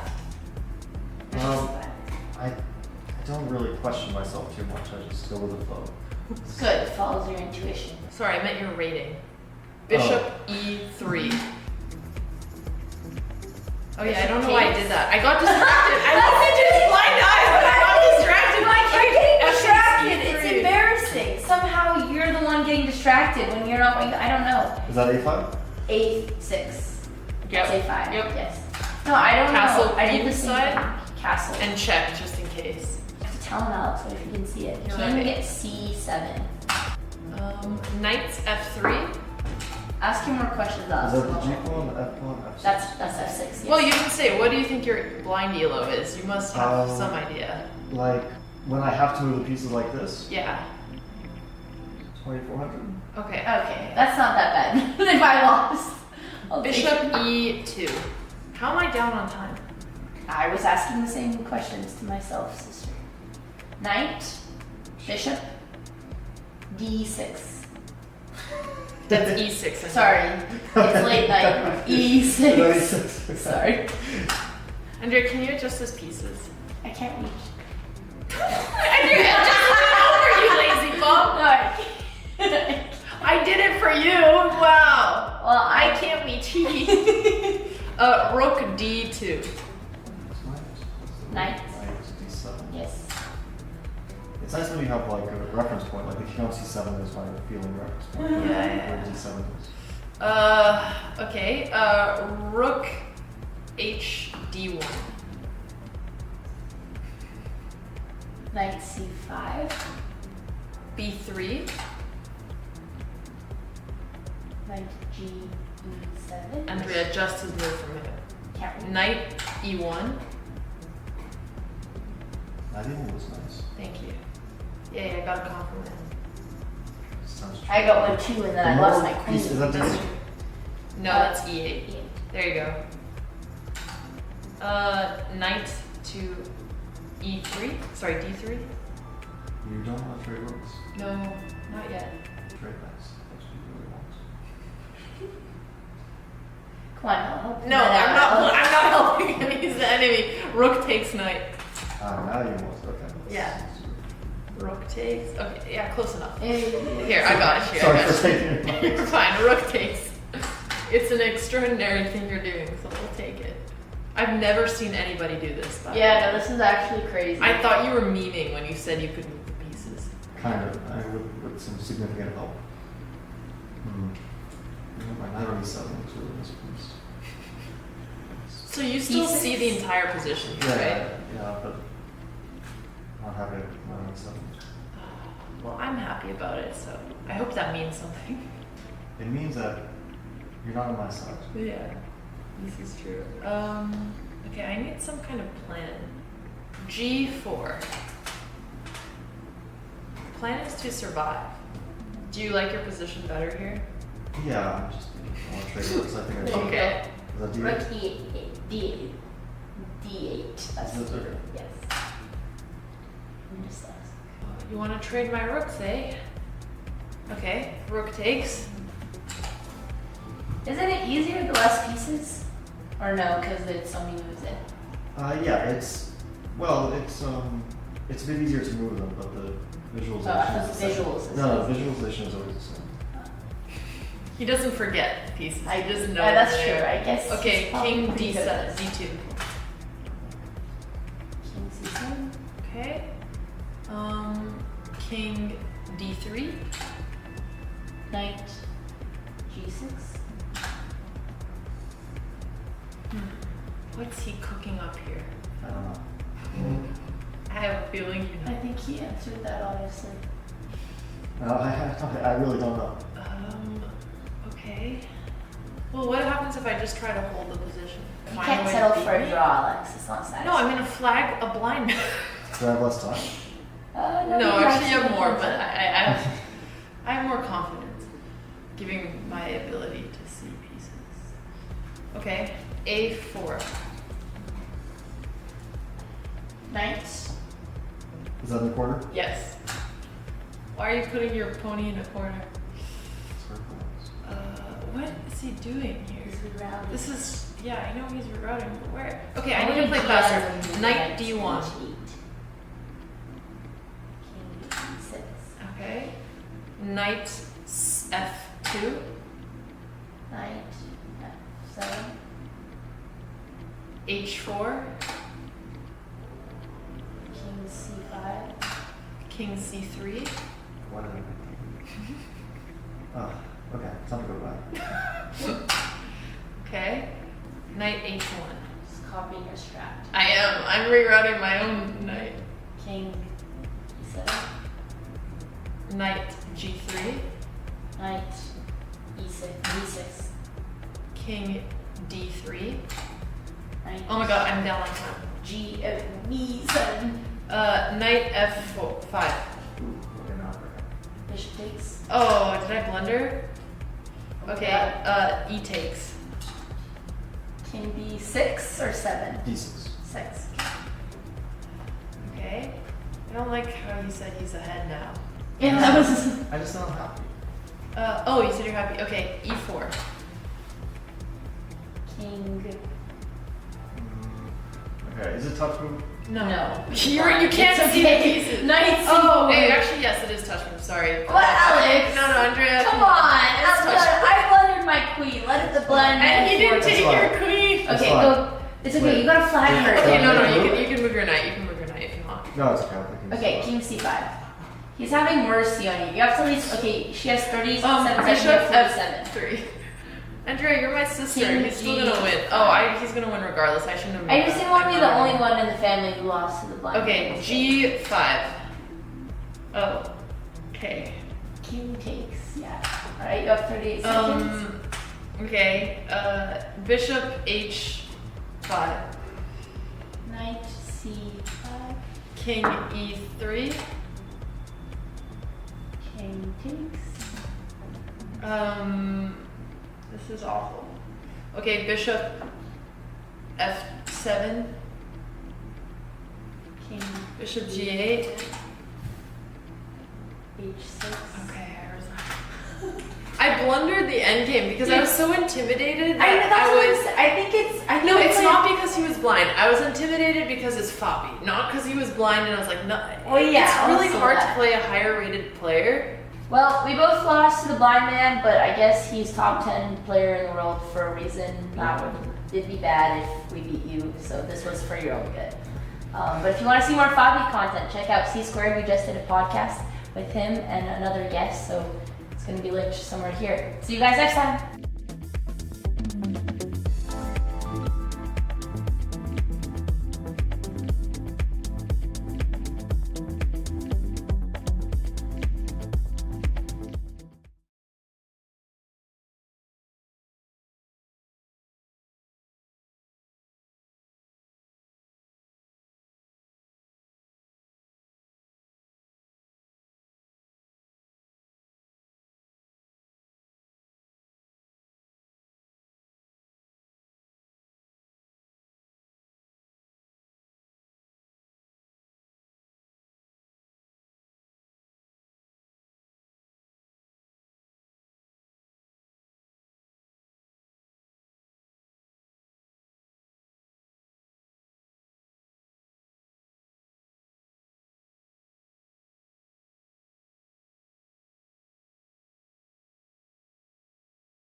You guys are playing white, so you have to start. Okay. Okay, all right, we're working. We play 1d4. Good job. It's a tough move. All right, I respond D5. Let me just make sure that it looks good on my screen. He's yeah, cheating terrific. already. Okay, Andrea. 2 bishop. Wait, la la la la la la Wow. la la la. Sorry. Are you sure you want to play that instead of this? Oh, it's move 2. Y'all already deliberating? Oh, Andrea, I That's crazy. really have to go to the bathroom. I'll be Bro! right back. I really need to go. I'm not kidding. I'll be right back. All right. Andrea, the coffee. 2 bishop f4. Okay, so it's just myself against Andrea. You know, Levy, you think my sister had to go to the bathroom, but little do you C5. know, I mean, yeah, to be honest, she could she straight up could just be cheating, calling right? up a friend. C5. I Are you just No, okay. No, we're waiting for fine. Alexandra to get back? E3. E3? Yes.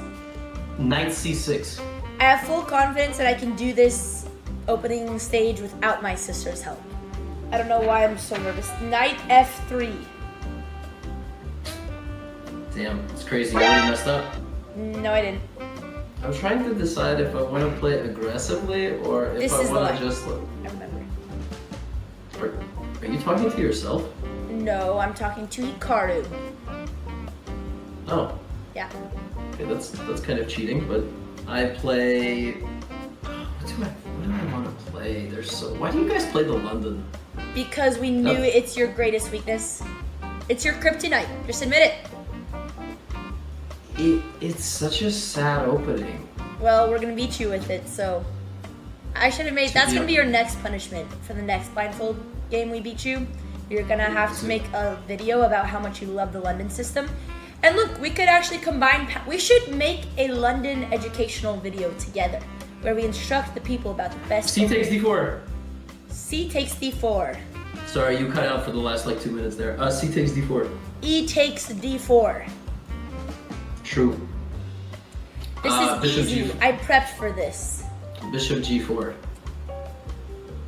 Bishop G4. I see. You're playing some sidelines today. C3.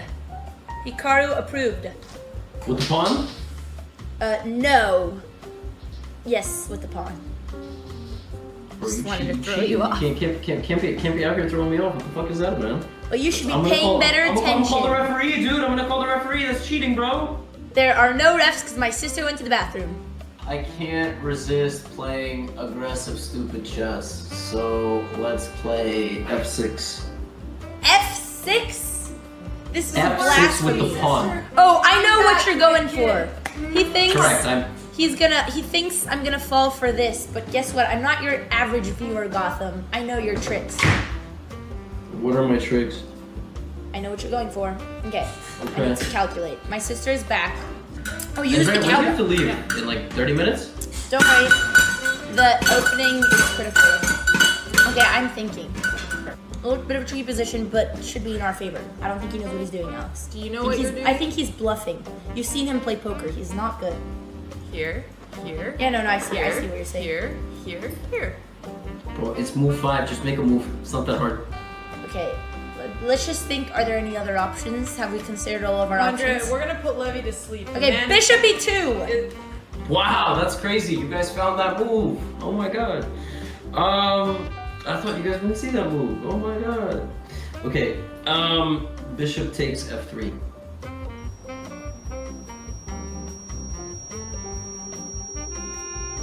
Hello? Are you guys talking? Sorry, our audio broke. Frick, do it again, Alex. Yeah, bro, I'm like, Bishop takes F3. Tank. Wait, Alex, bring the Literally sheep the back. Bring the sheep. He didn't hear the sheep. No, okay, we're leaving this. Bishop took. Andrea, can you stop I'm- ripping this off? I'm assuming you did in fact take with the bishop. We on took F3. with the bishop. E5 with the pawn. Okay. Bro, I told you. Can you stop yelling in my ear, you crazy This is woman? my natural inside voice. No. But, Alex, wait. I think he fucked up. No, I don't think so. I did not fuck up. Okay. But let's think. No, He takes E5. No! He takes E5. You're not thinking. Alright. Andrea, thinking is cheating. I take back with the F pawn. F takes. Okay, E5. let me think. What if we should sack the bish? Could take the pawn and sack the bish. Bet you didn't. That's a good idea. That's a good idea. I'm saying that to throw him off. Yeah, I know. I think we should take on D5. He takes the bishop, and then we attack Bishop the king. G3.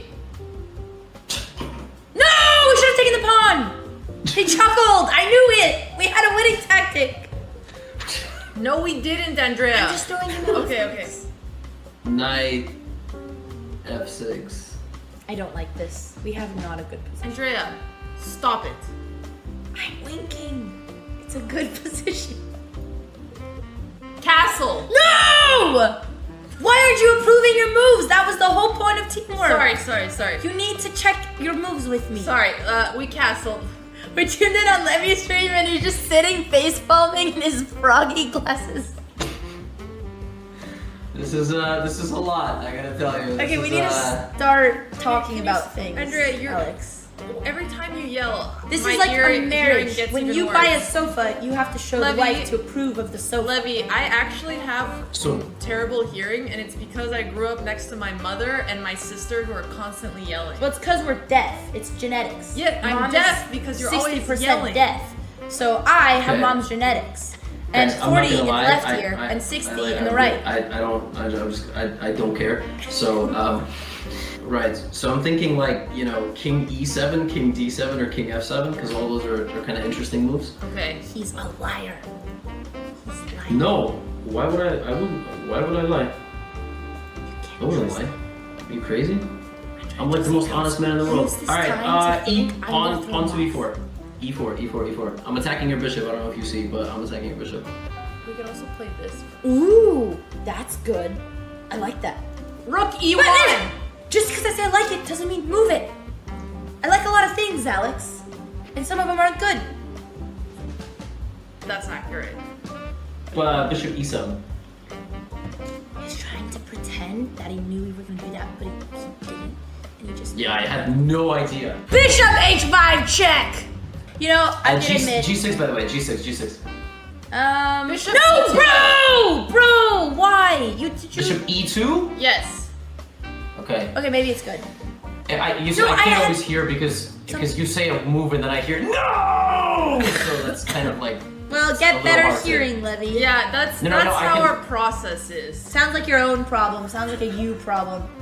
Wait, Levy, if we hosted a chess tournament with streamers, would you play in our tournament? Maybe.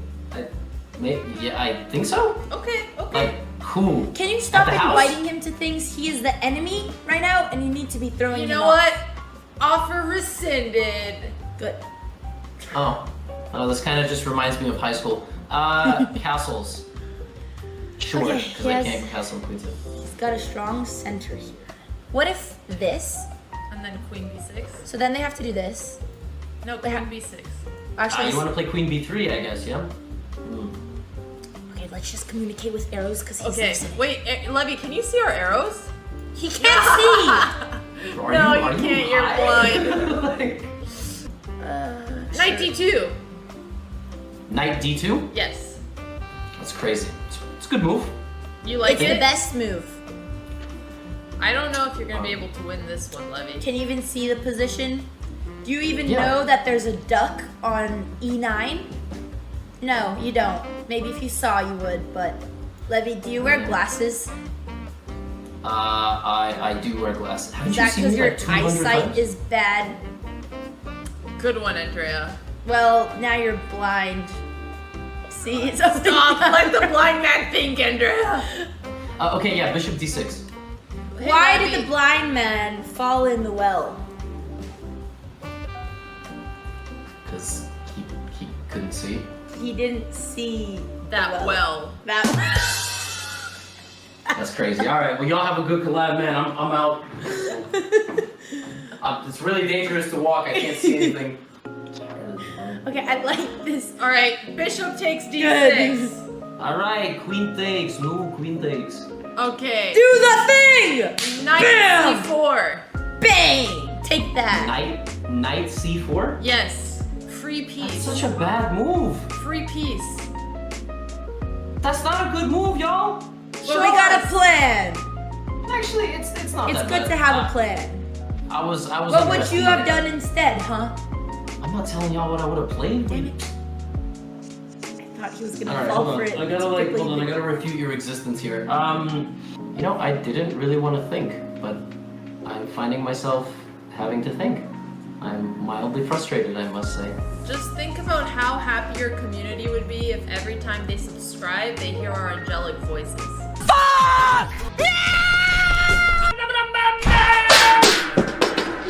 Oh, all right. Yeah, I think I have to make a move now. It's probably been a long time since Levy had to think, because he's always just analyzing 600 games. You mean ELO games?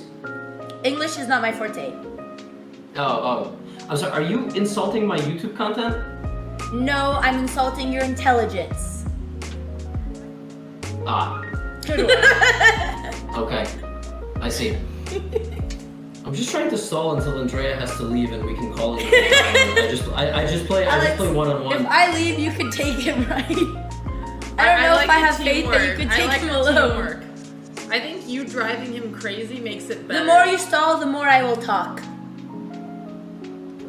I'm not afraid of the talking. All right, whatever. Queen f4. Knight e3. That's true. It's true. It's a good move. It's a cool idea. I thought it was trash, but Levy, you're not supposed to compliment the enemies. He's trying to get us to soften up. rook a d8. This is all part of the plan, remember, sister? Okay, g3. Don't think that's a good move. Would Magnus be happy? You're about only that move? saying that because I told you not to compliment the opponent. That's true. No, I just think that move is ass. Queen I'm just c7. kidding. Okay. All right, queen b3. All right, I have to pee. Alex, I trust you to distract him without me. Do you think you have a more profound impact on Andrea's personality and behavior, or vice versa? This is not a therapy session. I'm just very curious. You know, that's a great question. I think I've had a bigger influence on her personality because I had the biggest influence on her career, which I think goes very hand in hand. But I think when we stream together, it changes my personality because I go into big sister mode. Okay. I did not have a follow-up. I was What thinking of about the you and position. Lucy? I think she's taken some of my sense of humor. I've taken some of her chillness. I think my brain is gonna start bleeding if I have to keep thinking of the position blindfolded, so we should probably speed this game up. Well, I said queen b3. You ordered a smoothie? Yeah, juice in a smoothie. And you didn't order me anything? Nope, you were asleep. That's so mean. Gotta stay juiced up. Queen f7. That's a good move. Do you stay juiced up, Levy? I do like my juices, yeah, but it's just repurposed sugar, so. Well, not if they're fruits and veggies. They're good sugars. So he We can't all do die in this the end, because man. of this. I don't know, you should stop thinking and just play Rook D1. It's obviously the best move. I don't like when he tells us what to do. Just think, Alright, so don't think play about Rook this. D1, I Andrea. don't care. We weren't gonna do it anyway, but now maybe we Alright. will. Alright. Okay, alright, I approve, sister. F4. Ha! Wow. Take that, nerd. What the fuck? F4? Hell yeah. Yeah, I don't know. I don't think that was a good move, Alex. Well, you know what? I think it's a cool idea. Oh man, admittedly I'm very confused. Y'all always coming up with some wild ass ideas, bro. And it working. Sorta. I wouldn't go that far, but I mean it's an idea for sure. Well, you What about seem working? stumped. I seem stunned because I think it's like maybe the worst move I've ever seen. See, that's what we want you to think. Huh, what would Magnus play in this position? I go queen Resign. E7. Queen E7. Because we're playing so well, he'd think we're cheating. Is that like a reference to something that happened or? No idea. Yo, I'm gonna have a fat ass McDonald's meal after this. Why? Do you, Is that your 'Cause my- preferred I- meal of choice, Mickey D's? Yes. These Also, you nuts! gotta- Okay, I think I know what we should do. Sorry, Levy. She's done that on my sponsored streams This too. and this. Don't you have to leave in like 5 minutes? Time is this is important. Alex can take. That's crazy, you're gonna skip over boxing? after this. Oh no, I'll make it. Okay, Yeah, so I'm let's saying just the try it. bishop's Bishop good. F1. Bishop F1. Alright, wonderful. It's my move again. Yay. Alright, blindfold back on. Oh, I forgot I had a chocolate twist. Wait, have you been peeking? Levy, No, I haven't been peeking. his blindfold is off. Guys, I don't need to cheat against you to beat you. I I don't know. can beat you 2 Well, on now 1 we in have 2 an separate excuse. games. You do have an excuse, yes. So do I though, because you spent 40 minutes on a move. You could cheat and we would still beat you in this game. Actually, I can take my blindfold off? Stop it, Andrea. Oh. Okay. Levy, go. Make your move. Y'all just spent 20 minutes on one move. And remember, you thought the no clock situation would be favoring you. But you were wrong. Well, isn't it actually literally doing that, or? Okay, anyway. Just go. Okay, fine. King H8, King H8. Okay, we'll accept your draw offer. What? That's. No, we don't. not- We do not. Move. Can y'all move? Levy, taking did our anyone ever strats. tell you talk too much? Okay, that is rich coming from you. And I stole that from your chat. Bishop B5! Queen C5. That's what we expected Yes, I like it's the this. best move. And that's to prevent this. And then if he goes here. Oh, you're thinking King H1, yeah? no, King G2. That is worse. I would recommend H1. Why Don't play H1? I think on G2 the king is just closer to the epicenter of the opening of the position. But maybe This man knows what he's okay. talking about. He's a master, Alex. I'm not master, but okay. Okay, King H1. King H1. I think G2 was better actually. You know what? It's too late. Okay. I think probably black very close to winning, but Well, you're blind and you got your colors mixed up. I think I just go D4. Are you sure you want to make that move? Yes, with the pawn. I know. Are it's great, you like- maybe the knights D4? No, definitely pawn. That's why I played King H8 to unpin myself. If we lose, So, Alex make Jeff- the last moves on our own. Yeah, because you were too busy babbling. Bishop That's takes what I do C6. best. Bishop takes C6. Yep. I play pawn takes E3. That's what I thought. Yes. Okay, hang on. I can already hear my subscriber alert. Okay. Sorry. Okay, Bishop B5. No, please! Move, Bishop what? Andrea. Fine. Bishop what? Bishop B5. Ah, yes, that's probably the best move. Alex, I think we're losing because Hammer said we're losing. Yeah, well, Hammer always says that. Hammer Hi, Hammer. drank I his have to be negative out. I tea need to be yesterday. out in 9 minutes, actually. So, okay, guys, time to get your shit together. All right, Everyone, Levy, chop, play chop. chess now. See, this is why you shouldn't have gone. You shouldn't have gone King G2 because I would have played Rook D2 check in this position. That's This is what true. I see. I was Good job, being Alex. honest. So, what you thinking about? I mean, I gotta make the best move, right? And what's that gonna be? I think the best I- move is for you to and Lucy to start a family. Or to resign, because I gotta go to boxing. Just admit you're worse. In this position, No, just or like in boxing. in life. Oh, in boxing. Oh, okay, sure. Yeah, I'm a worse boxer. Yes! Okay, I gotta go. Alex, take care. Andrew, can you stop rubbing your little No, I arm? actually gotta go though, I'm not kidding. All right. Let's speed run then. Let's play fast. Yeah. Okay. Yeah. Yes. I play Rook D2. Andrea's gotta leave. Wait, me. Bishop E2. Bishop E2. Bishop E2. Yes. How We offer about- a draw. No, we don't. Yes, we do. No, we Yes, don't. we do. According to the USCF rulebook, when you offer a draw, it is officially a draw offer. So now that's on the table. And now you will reject it. Correct, because I think I'm winning. How about pawn to G5? Uh-oh, he's getting crazy. I don't think we want to bring the queen. No, I know, but I mean, first he can't keep this right now. Levy, I can hear your little bag crumbling, and it's triggering Oh. my ADHD. Oh, I'm sorry. F5. What? Oh my god, you guys come up with some crazy ass shit. Cause we're crazy women, Levy. That's why. Yeah. Queen takes F5. Okay. You want me to play this? I think. Okay, queen B4. Oh god, that was a terrible move. Did you really think this was gonna work? Ask yourselves, did you think I wouldn't see queen takes F8? Well, that's not. Andrea had a whole ADHD plan here. No, but that's actually that's not the end of the world. And then We're he chill. goes here, We're big and chillin'. and then he goes here. Knight D5. Okay. Queen takes Are you B7. gonna maybe Okay, talk Levy, about this it? is a speed We round. should have maybe talked about it, but that's okay. Why is it a speed round only when I'm moving? Because We need to made keep our it last juicy. move fast, actually. Uh-huh. So now your turn. Because in boxing, someone in our chat said if we win, it would be epic. Do you want that Pepe to be disappointed? Yes. No more stalling. Do it for the Queen? content. Queen? Touch move. Oh man.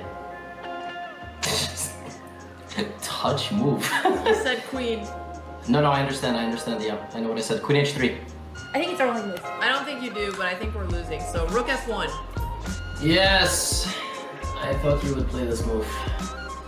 Well, we must. Yes, indeed. No, we're bing chillin'. This is winning. Okay. And I don't Bing understand chilling. your analysis if we are big winning here. Bing chilling and winning. All right, Levy, we offer another draw. No, we don't. We still don't offer Yes, a we draw. do. No, we don't. Don't listen to her. She's delusional. All right, Gotham. I see. Bullet time. Da Come da on. da da da da da da. Da, da, da, da, da, da, All right. da, da, da, I have my move. Okay, what is it? Is it rook takes e2? No, come on. No. I'm I living. think, We're very I hungry. think I'm gonna go knight F6. Knight F6. Oh,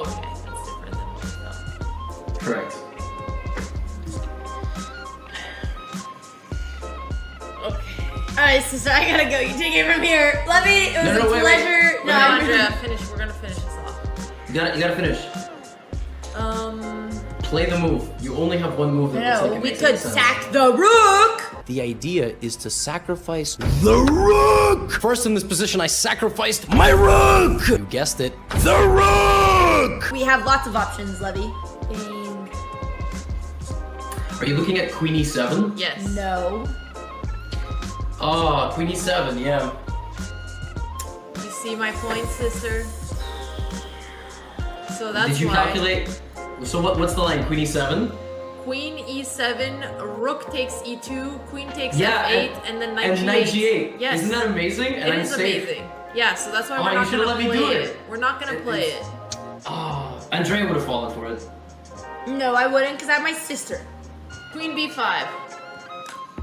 Yeah. I've been waiting for this move. I'm gonna be late, guys. I actually have to go. Levy, I offer a draw. Just take the draw, Levy, and give us a take the rematch. draw. We can farm more content this way, and you can spend more time with us. Just accept the draw. You're not winning, Levy. Your Just accept sanity. it. You've been here for how many hours? This game will never end if you don't accept the draw. Think about your sanity, Levy. What's more important, winning or going insane? You win, but at what cost, Levy? At what cost? Is it really worth it? Do you really want to win that bad? No, you don't. Otherwise, you would have been a grandmaster. Alright, I accept the draw. Okay, turn on the eval. I want to know if we were losing. Wait, I think you're for real? better here.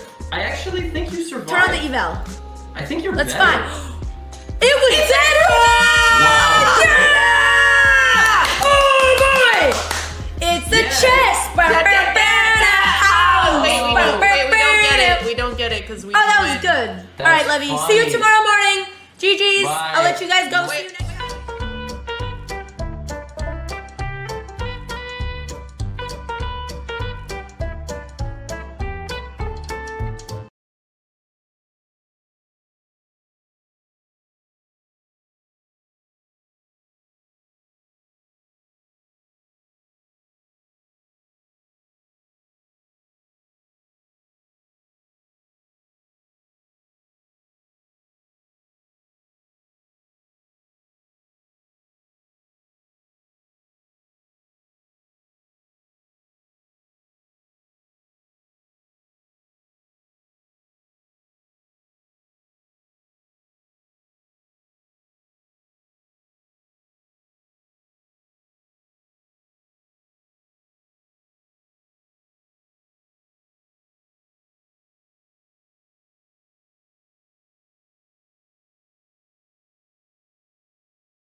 Welcome, guys. We are here with Grandmaster Abhimanyu. Did I get it right this time? Sure. We're calling him Abhi for short because it's easier to say. But for those of you who don't know, he was the youngest grandmaster in the world at 12. What other world records should we know about? Sure, at the age of 10, I became the youngest international master in the world. We have this title now, national expert. I was the youngest to get this at the age of 7. Then at the age of 9, there was another US title, master, which I got at the age of 9. Okay, so we need to make it a little bit more fair. How do you feel if Andrea gets to start 3 moves in a row first? I'm actually upset about this because I wanted to play perfect Grandmaster Theory, but I guess I'll You can take play it. knight f3, knight g1, knight f3. Andrea, I can make 3 moves. I think he would take you down even if he was 6 years old. You've lost to some 6-year-olds. Good luck. All right, Okay. Andrea, 3 moves. I'm gonna play my Grandmaster. No, 3 moves. Yeah. Come on. My Grandmaster Joe. You don't take his time also. It's okay. Oh, let's see, what's the best opening? Can you think out loud too so we can learn sure. with you? Thoughts Yeah. with the Sure, class. so, okay, let's see. The most closed opening would be like the French, so let's go for that. Alex is opening. Because their tempi is not too relevant. Like, of course, I'm much worse already, but still, okay, it's like slightly less relevant than it would be in, like, let's say, some kind of like Sicilian. Okay, I like this logic. And Andrea, I'm already panicking. don't worry, I'll try I'm to already distract him. panicking. So you played in the U.S. National Championship too recently. How did it go? Yeah, it was amazing. I tied for second. And you tied for second at 15 years old, right? I was 14 then. Oh, sorry, so insulting of me. And the first place was Fabiano, right? Bro, I'm actually it was messing up. Andrea, you have 3 tempo. Come on, tempi. Sorry. It was very amazing because it's like 5 of the top 15 players in the world are from US. It's like you get to play all of them in one national championship. It's a dream come true. And you got second at 14. So this is like before you even started high school, although I heard you skipped 2 grades. Well, I mean, skipped is not exactly skipped. What happened was when I was approaching my Grandmaster title, like I knew about this record for a long time and I wanted to break this. So I think I was around like 10 or 11. I decided to do like 5th and 6th grade in 1 year, so that I would be able to get time to travel to Europe and so on. Otherwise, like with US schools, you cannot really travel. You can't travel at all. Yeah. Who's your favorite chess player that you've played against? Magnus. You played Magnus. Oh, and like these online rapid events. Lost. Score any wins ever? A Lost draw? 3 times. But you're It's okay. you're You'll coming scalp from him soon. Yeah, I think Hopefully. you're almost ready. This is your All warm right, so this is annoying because I can't even get a proper French. What would you guess the computer evaluation is for you here? I mean, this is already really scary for him. I'm not Well, gonna but lie. okay, this is like plus 1.3. Okay, so like Well, pawn and a well, half. it's not that bad because I can. Okay, this bad French bishop I can finally trade off. And Yeah, I should have realized that's like the one thing I shouldn't let you do. Do you think I'm looking for the mate though. Do you think you'll go to college? Well, it depends. Like still, I have like 3 years to think about it. We'll see. So what are your chess ambitions right now? My short-term goal is to break 2,700 by this year end. I want to break the youngest 2,700 in the world record. This is held by Wei, and yeah, I have until like October to do it. So how much chess do you study a day? Let's say like 8 to 10 hours. 8 to 10 hours? How much Straight Are off there some ever stuff. days where you're distracted and you can't focus? Well, that's there, but then I remember like I have these goals, so I need to like break them. So So you think the titles is what motivates you most? yeah, like becoming stronger in general. So you're like a competitor, yeah? You're more there for competition than for the game. Well, I want to He become wants stronger. both. Yeah. Yeah. All right, so this is not that great for Blackstone. We are really. But still, I mean, at my position, I don't think she's playing this correctly. What did I do wrong? Well, this is. Yeah, make him for the coach you class. on his time too, Well, Andrea. it's not.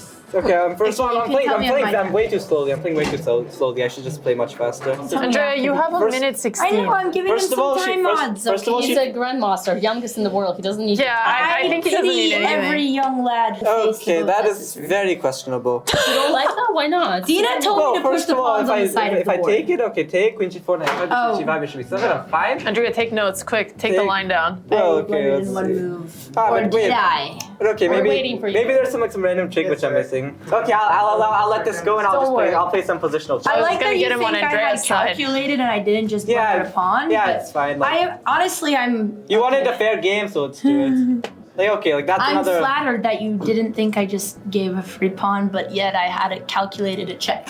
Well, obviously he doesn't want to open the rook to checkmate his king. Yeah, I even mean, though it's in the middle. I mean, of the board. positionally, okay, I should still be fine. But then there is another rook to the other king. Okay. How old were you when you started playing? My dad taught me this game at the age of 2.5. Of course. 2.5? I started. chess. I didn't know you can learn at 2.5. I started playing actual tournaments at the age He's of gonna 5. get to castle That's the soon. same. See, we have something All in right, common. so now I could allow tactics. Okay, Andrea, here's a little quiz. What happens Well, if do black you goes queen have, takes like, e7? do you He's quizzing me. We can I'm come gonna go later. G. But you take my pawn though. You have knight takes d5. If he takes d5, queen takes f5. Okay, 10? Oh. 10, Okay, so, 10, 15. knight takes right away. If you're not so tired. If you're tired, then it's That was a nice tactic. Okay. All right, I still have like some sort of a worse position. I'm not playing this very well. Are you but- surprised that you're still worse? I mean, she's not playing too badly. Hey, that's not bad. That's a compliment. For That's a now. compliment. So do you ever feel... You weren't playing too badly until G5.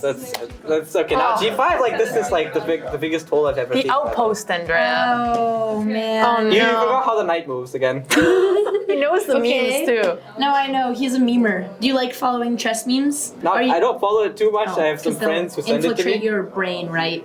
Well, And you okay. play worse chess. Okay, I'll first of all let's focus on winning this game first. Oh no, Andrea, what happened to your pawn? I was pitying him because I wanted you to ask him questions, and I felt bad running his clock. So do while you beating ever him. feel high pressure? You've broken all these records. You're trying to hit 2,700. How do you deal with that?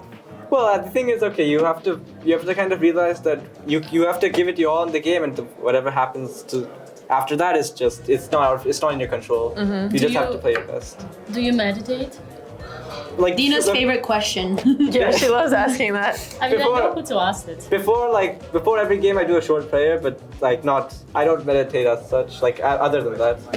All right, let's just play some positional chess. King b7. Positional King chess. King g7 is a terrible move. I shall push pawns on the side of the board then. Well then, okay, let's get Original. If you weren't allowed to play chess anymore, what would you do with your life?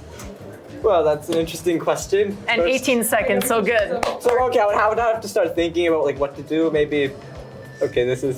Yeah, we finally stumped him. I would do something related to studies. What have I probably. done? Okay. Like, what's your favorite subject? Math. A shocker. Okay. I'm stacking. Sorry. Seconds on the What clock. do you want to take back? Like. No, what I was- saw the fork. I saw it. I'm going first. Oh, and juicy. I'm getting She made, like, calculated oh, this. no. I mean, I didn't have much of a choice, to be Well, honest. okay, let's just defend the knight. Stop her a6 threat. Okay. I Now also she's have trading 3 pawns. seconds. I don't You want have to take much. this pawn? Like I'll allow you to take it if mate you want. first. Ay. Okay, let's trade off the rooks. Okay, and Now, okay, let's just take another pawn in the middle. Andrea, this I'm is going rough. for the checkmate. Okay, come on. I'm going for the mate. Now let's just play some position. Oh, my rook, come on. Oh, My wait. rook, my rook. You got me. For a second, I forgot. I also didn't see the Andrea. Nothing Now gets let's by him. just give a check. At least you got Andrea. Okay, and this, I think I respect you enough to see the mate here. And There's no you mate. realize there's no mate because There there's is king no c1, mate. queen f1, knight d1. There's no mate. But the thing is, now this pawn, I just start pushing again. Well, if the rook was gone, I would have had mate in 1, so I think my plan worked really well. So now my sister will take my place. Okay, yeah, you get 2 moves. 2 moves? Okay, press whenever you're ready. Alright. Let's go here and here. That's all I get. Okay. 2 so moves. I was Because you're expecting- scared of me, right? I was expecting d4, e4. Was I thought about it. interesting. I was planning to play the Caro. Maybe it's another closed system. Like I'm just like terrified of playing open systems down by tempi like But this. you should try it and make it interesting for the video. Like, open it Okay, up. It's sure. too tempo. Like, Okay, sure. I mean, one thing is I could play. Maybe a Benoni would be interesting here. I love keeping it classical. Let's just play d5. Okay, C4 up a tempo feels good, man. Okay, now let's see. Now, okay, QGA is not the greatest. DC4, so okay, let's just play the Slav. Because okay, here Can I okay. just trade? For example, like exchange Slav is like the one line I wanted to have because The one line. because the thing is now here I don't have too many issues and I can just make moves. But I also don't have too many issues, That's the so whole like point. I feel good too. But you have to play 2 tempi, right? So you should be able to. You should try to like beat me in the opening because now now the longer the game goes on, like now I already have I have a decent position already, and now I can just. I don't know. This is decent already. Like I had this actually in my classical game with the knight on g1 instead of a3 like against Irvin Lamy. He played bishop d3 like 6 hours Great ago. minds think Oh, alike. today. Yeah, okay. And how did that game go? Yeah, he tried pushing me for a very long time. I'm gonna but push the game was you. a draw. Alright, so h3 now. I could take on f3 and go e6, but okay, let's play something interesting for the content. Okay, should I push For the here? Is that what we're content. thinking? You know what? I will. Pushing for the content. And then here we go. Okay, what happened to the content? Why are you trading off bishops? You should- I just want the content to be not me and my sister losing all the time. Is that too much to I'm ask? spending way too much time here. So- I got used to playing Andrea. You focus so much on chess. Do you ever wonder that you're missing out on a social life? Well, yeah, that's there, but eventually, okay, at some point I can always get a social life, but okay, becoming good at chess after a long time will become very difficult. Sounds like what my dad told us growing up. You can have fun when you're older later, but chess is forever. Okay, Who do you let's go think here. will win the candidates? It's a very interesting field this year. Maybe Fabiano, you go US. Yeah. What about your second homeland? Well, I mean, okay, like from India, let's say. Means okay, this is interesting. Maybe Kokesh, he loves to take chances. This is a very What about Prague? yeah. He might also win. I'm not. It's a very interesting field actually. Do you like- feel competitive because he's also another super young prodigy? I mean, if he wins, congratulations. I mean, it's not like. But if he doesn't, you're happier. I mean, it's good either ways. I mean, okay, if you're making it to the candidates, you're an amazing player. And what about women's candidates? Huh? Sorry. That exists. Sorry, could Women's you? candidates. Sorry, women's candidates. candidates. My bad. I misheard. Don't worry, we're just teasing you. It's a real thing. Yeah, women's candidates. I'm not following too much as such. Maybe. Why not? I unfortunately don't follow this. Like, I don't follow candidates too much as like stuff I don't really play. Like even male candidates. I'm not even sure who all are playing. Who is it? Like Fabiano's. Like I know like 3-4, but This makes me beyond feel this. better because I also. Like I'll just check when the games happen. I don't really make Yeah. predictions beforehand. So you are not like a big chess fan. You are more like a real competitor, right? Like you like playing more than watching. Yeah.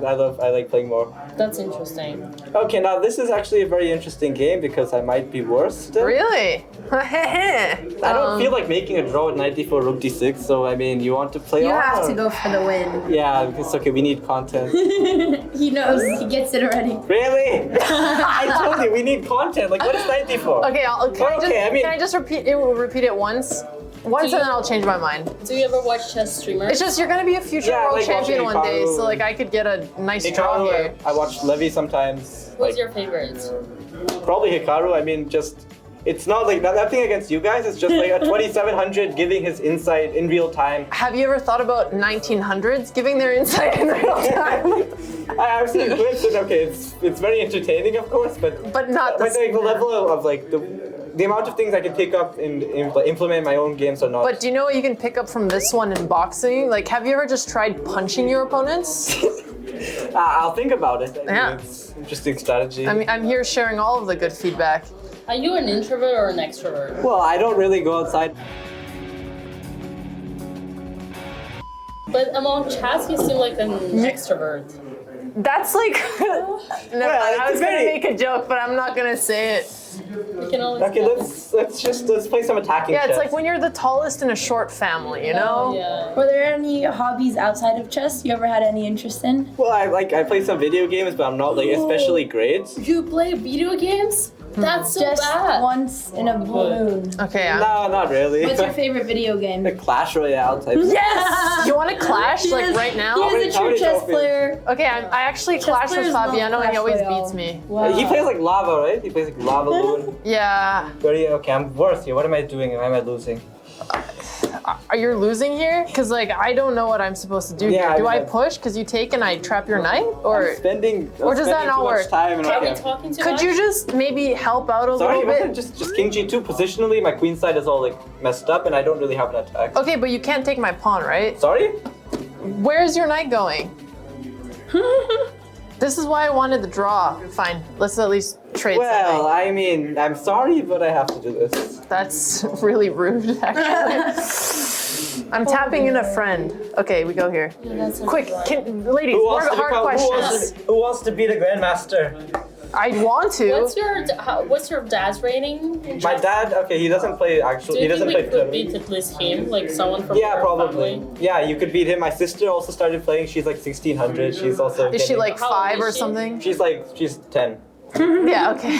I mean, yeah, she's improving. She'll get up. I see the fork. Oh. I see the fork. Here? Yes. No, fork. I mean, that's the only thing, but Oh no. yeah. But we can continue. We can still continue, yeah. Continue, and we take the other one. Yeah. We check and we take. Yeah. Ladies, more questions. How do you feel about gender equalities in here? Oh, come on. These questions are a bit. Okay, let's. Okay, I have a better Let's stick to the chess. When was the last time you were in India? Last time was like a couple months ago in like December. Do you speak any do you speak like Hindi or? Yeah, I speak Hindi. You speak Hindi. Dina, you think I can take this? Well, you want to take it? F5 is bothering me, but F5, Rook C7, I can mate it. No, okay, perfect. that's not. Take it. Take it, but then you place here. I mean, that was the plan. So, what do you think is the best move for me here? Oh, how about you? As your opponent, I think it's hopeless. Okay, I come here. Attack. Oh, okay. What? I'm gonna make sure I don't flag here first. Oh, I'm just attack gonna the make F7. moves. No, but there's But it's another 3 one. pawns now, But right? what do I do about this problem? This is annoying. I'm. Okay, you have like 6 seconds to decide, so. Oh my god, move something. Yes. Yeah, I'm sorry. Well, shit. Okay, panic. should I take the knight or should I just like give you some mercy? Oh, okay, let me play like ultra precise. Ultra precise? Like Rook G2 and now Rook H1 is mate. No. That was a great game. I mean, you played actually not too badly. Like I messed it up like for sure. Like, I should have gone for the draw, you know? No, you just play King G2. So what you're saying is I played okay. Yeah, you played okay. Better than Andrea. Hey, the bar wasn't set that high. Andrea That's catching my friend. straights.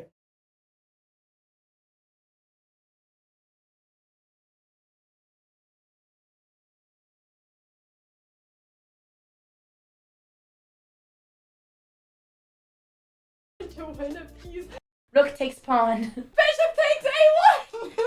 You tricked me! You made me think I could trust you! I'm sorry! I knew it!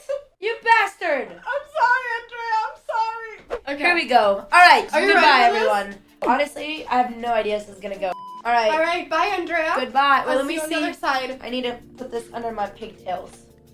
Ow. I'm gonna shake your hand. Ready? Go. Oh, okay. Good luck. Good luck, Andrea. Alright.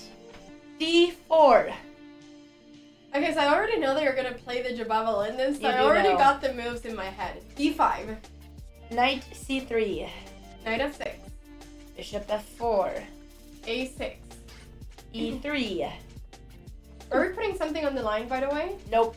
Okay. Not again. I'm already down 50 subs. E5. C5. Okay, Anna, you're not going with your bishop this time. I am not. I didn't like how it ended up last time. I'm switching things up. I think we have no choice. Oh yeah, you already went bishop F5. No. Oh, you didn't go bishop F5. Andrea, D4, Oh, you went C5. Knight Okay, C3. got it. Yeah, Okay, I C5. take your pawn. I take C5. Okay. Knight C6. A3. E5. Oh my god, you did this last time. Our very first game in TwitchCon, I think. Maybe. E5. Okay. She's attacking my bishop. Oh my god! What? Bishop G5. Sorry, nothing. Oh, you remember the Mao? No, nothing. Nothing at all, Anna. Maybe I'm completely missing something. What is going on? I think this is a really good line for white, or I'm really in the wrong position. But there's one really good line. Okay, maybe it's not. I don't know.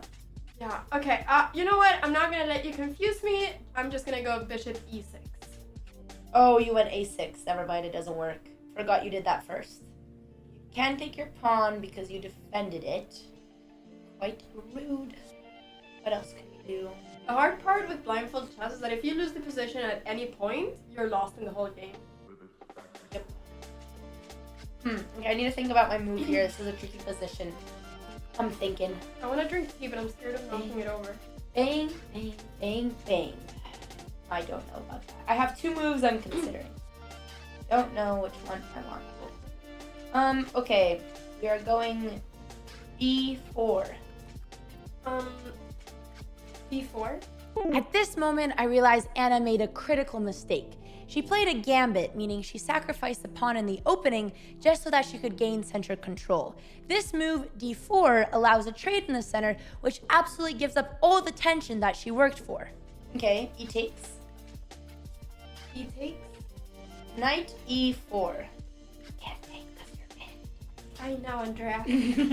Just in case you didn't see it because No, you're it's- blind and stuff. I understand. Yeah, I yeah. appreciate the consideration. It's because you can't see, Yeah. otherwise I wouldn't have Of told course, you would Yeah. have. Yeah. Okay, how about this? Bishop E7. My GM coach always told me to never trade your bishop pair, but in this position, it was the best move, because if she takes with the g-pawn, then our black king has nowhere to castle since there's a hole on both sides of the position. However, if she takes with the bishop, then she gives me a really strong outpost knight, meaning it's defended by a pawn, which also ruins her castle. So here, I'm sacrificing the bishop pair to destroy her king's safety. Oh, wait! I don't know if this works. I have an idea. I think it does. Oh. No, I must be blood. No, it doesn't. No, it doesn't. Not yet. Almost, though. I think. Andrea, I'm threatening something right now, right? I know, my knight. I was just Thank you, checking. though. I appreciate you checking. That's very sweet of you. Because you're blindfolded. I know. I know. You gotta return the favor. Mm-hmm. All right. Bishop takes knight. Okay, bishop.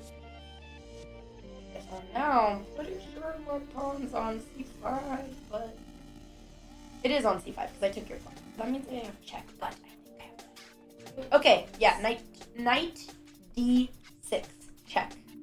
King f8. Bishop d3.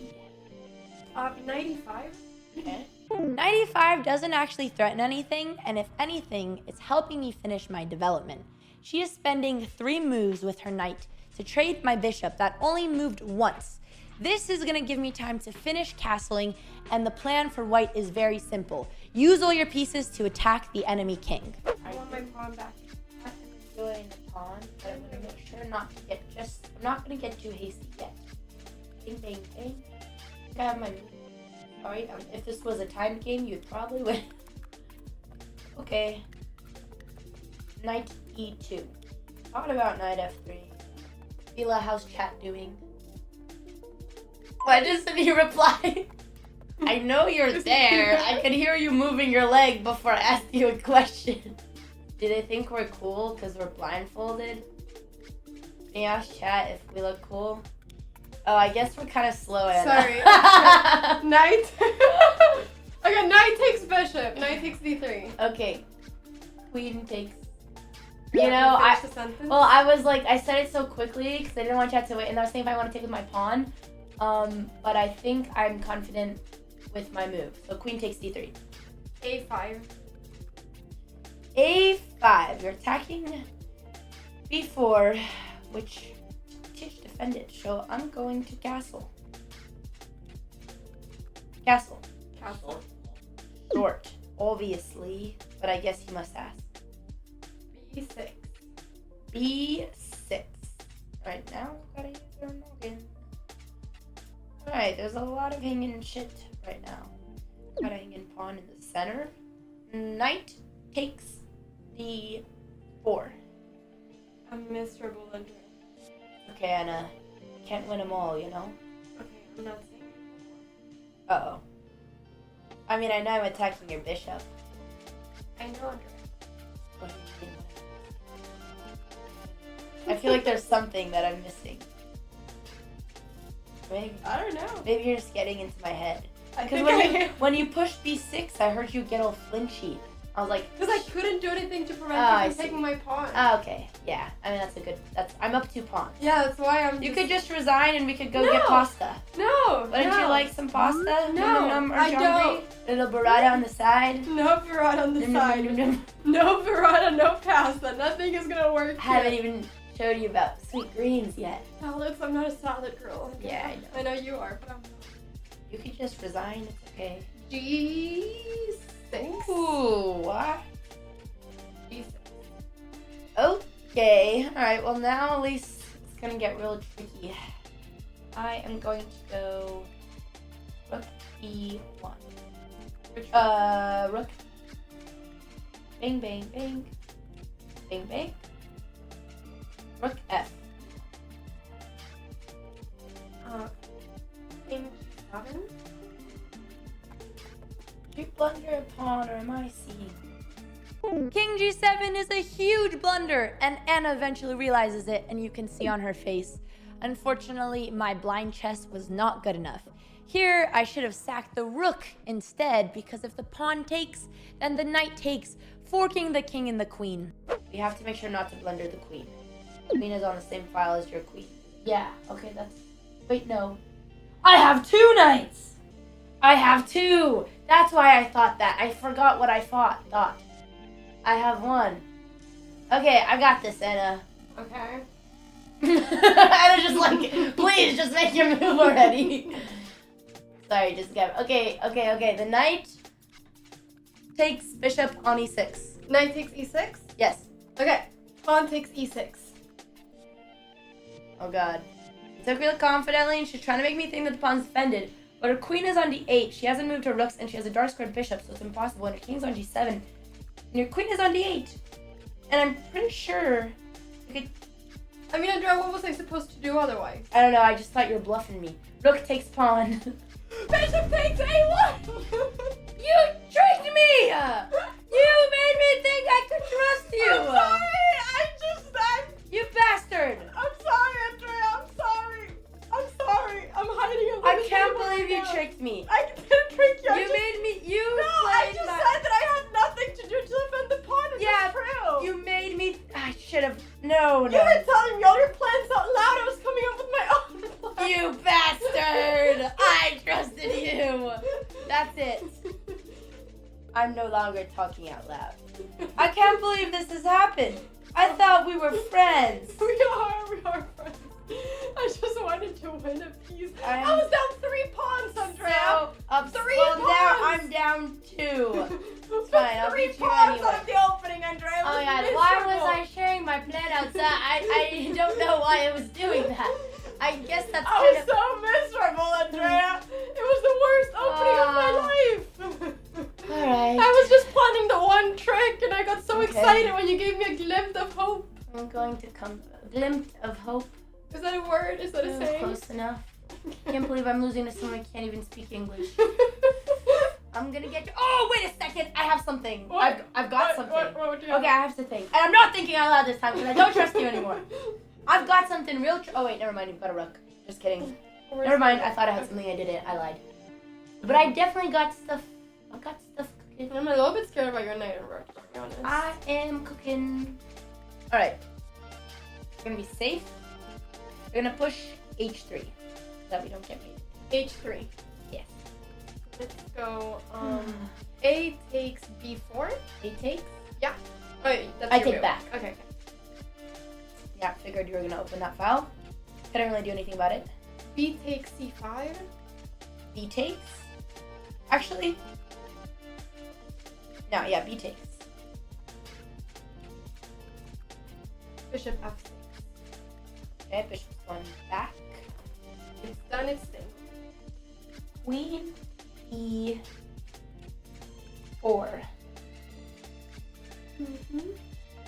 Queen c7. You're going to sack. Okay, I'm doing it. Okay. Queen.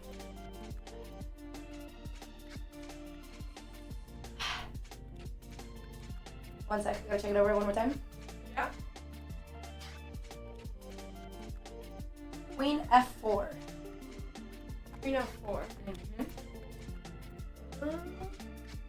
You are being very tricky, Andrea.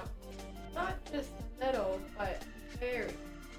Oh my, I think I found the move to save it all. Okay, bishop d8. D8? Yeah. That ain't the move. Although Anna is up in exchange, this is a very critical moment in the game. The only move for black to not lose their advantage is queen d8 defending the bishop. And if you move the bishop, then you walk into a deathly mating net. I think it's my only move, but I may be wrong. Oh, I see, you're defending your right. And the That's bishop. annoying. I was hoping you Everything's weren't fine. going to defend your queen. 98 was very annoying. Very sneaky trick, Andrea. Very annoying trick. I'm very bad at That was moving good. backwards. That was really good. Okay. Let's see what we can do here. Wait a second. Hmm? Yeah. Okay, I have to think. I think I have to. I mean, I'm very scared with the knight working all around. Alright. Queen, e4 check. I would never want to make you unhappy. Yes, you wouldn't. Okay, you could resign now. We could get pasta. Andrea! Be happy. I don't want to have your pasta. Honestly, it was really spicy last night. I don't think I could do pasta again. I can't believe you thought it was spicy. It was literally pasta bolognese. I thought it was supposed to be spicy. It was so spicy, and there was no water, and Alex didn't let me have water, and it hurt. Andrea, you need to bring up your spice levels. It was not That's what spicy. everyone says. That. So, what happened? So your king only has like 2 of them are losing, so you kind of. Which that's losing. I think it's over. I think it's gonna be my game now. I mean, it's not looking bright, but I guess I have to go king h6. Well, wait a second. I still have that knight. 'Cause I could technically check you, probably. Alright, here goes nothing. Knight f5 check. I really hope this is made in 2, otherwise I played myself. Andrea, I think it's a checkmate. Well, you have 1 Okay, move left. King g4. You mean g5? King g5. Queen g4? Mate? It's a checkmate. Good job, Andrea. Can That we was see? really pretty. Oh, my eyelashes have stuck to my face. Oh my. Yes! Oh, that was too. Oh, I don't see anything. My eyes hurt. That was so nice, Andrea. You played Oh. so well. Holy moly. I don't see anything. Oh my god, it's exactly what I had in my head. Yeah, it's what I had in my head too. Oh my and god, I don't it's like beautiful, I want it chat. out of my head. I want it out of my head. It's so beautiful. Wow. Yeah! I won something. I feel like a toddler who finally wins.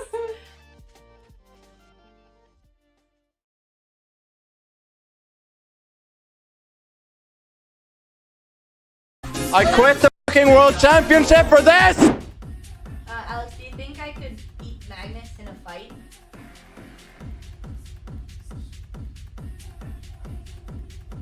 Okay. You know what? I'm just not saying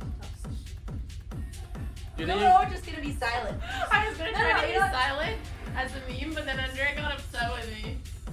Andrea, do you think you could beat me in a fight? I think she could take Yeah, you. it hurts You guys when want to they box? don't know while you guys. Sure. Andrea, would you box Aryan? I would feel bad and be like taking candy away from a baby. Baby, wow. Aryan, are you really? That hurts. The young Aryan is not in the frame. I feel bad. These are all our cousins from Romania, chat. This looks very suspicious. Yeah, everybody with shades and black could shirts. all be related. Too, If too good. nobody knows, I'll, we yeah. do kind of look like family. How is Magnus ever killed somebody? kill somebody? If you were Magnus and you had to hide a body, how would you do it? I think he has a lot of bodies in his basement. So the basement. No doubts about that. I've been there a couple of times and it smells He rare. has a big basement. What was most surprising about the Magnus when you became friends? I guess you guys have been childhood friends.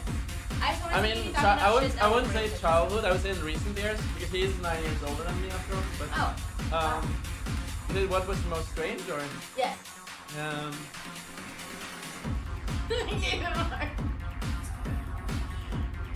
I have to think on that.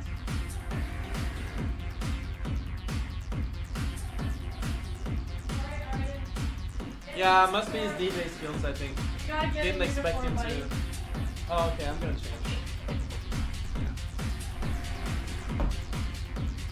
This is a very strict organization we're running.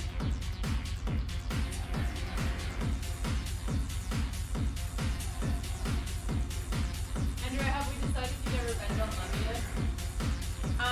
We need to do some planning. I don't know quite how to avenge myself. Oh, you definitely got revenge on Michelle by There breaking we her go. nose. I did on Michelle, but You Levy's definitely got next. your revenge there.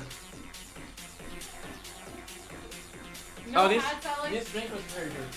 Would you like another one?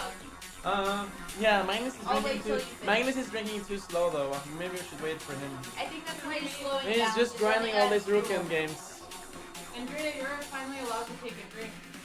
But you know what's even cooler? I don't even want one. But I could.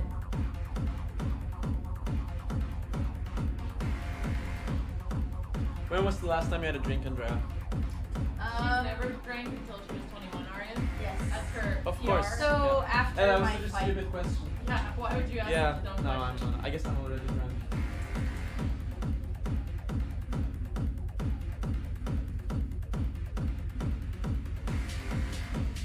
Chat, is Hikaru playing Title Tuesday?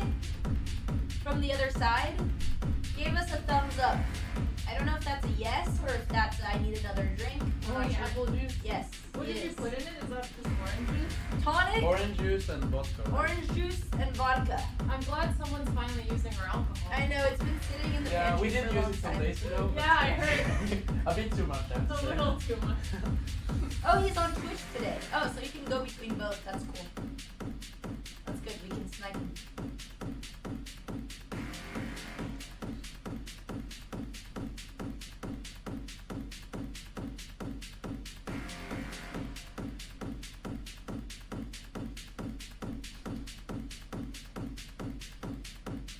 Alex, we should play a game on who can break him first. Oh, I'm you just- found I'm the just entry busy square. vibing to break him. I'm getting the chat riled up. Oh, this is a great song. Yeah, I think this was the song you were waiting for. Oh yeah, because the other one was not it. Yeah, no, this was what we had in the car. Okay, good. Yeah, this one was fun. Yeah, I'm sure you guys have some Norwegian viewers, so I appreciate it. Dad said they read in an interview that Magnus stopped drinking. She's drinking apple juice, you guys.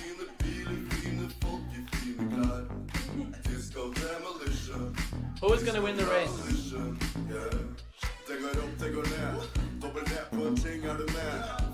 We've got some Norwegians in the chat. They're getting very excited. Cheers.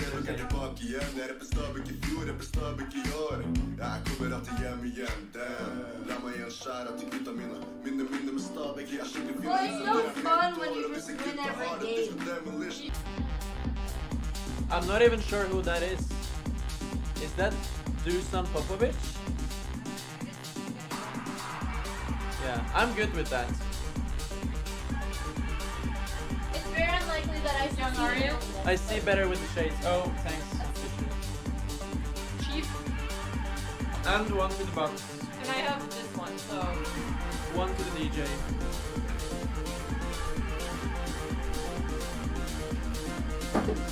Andrea, you got your opening here. Oh wait, I don't know where my USB is. You should see. I don't even know where my USB is.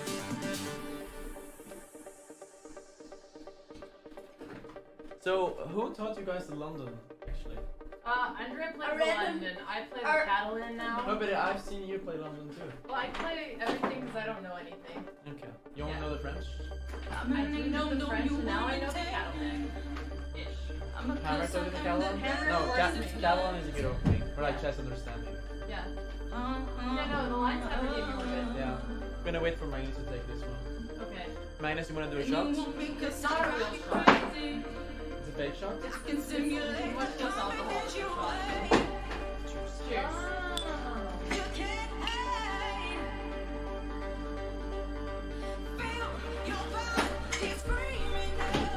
Pretty good, right, Arian?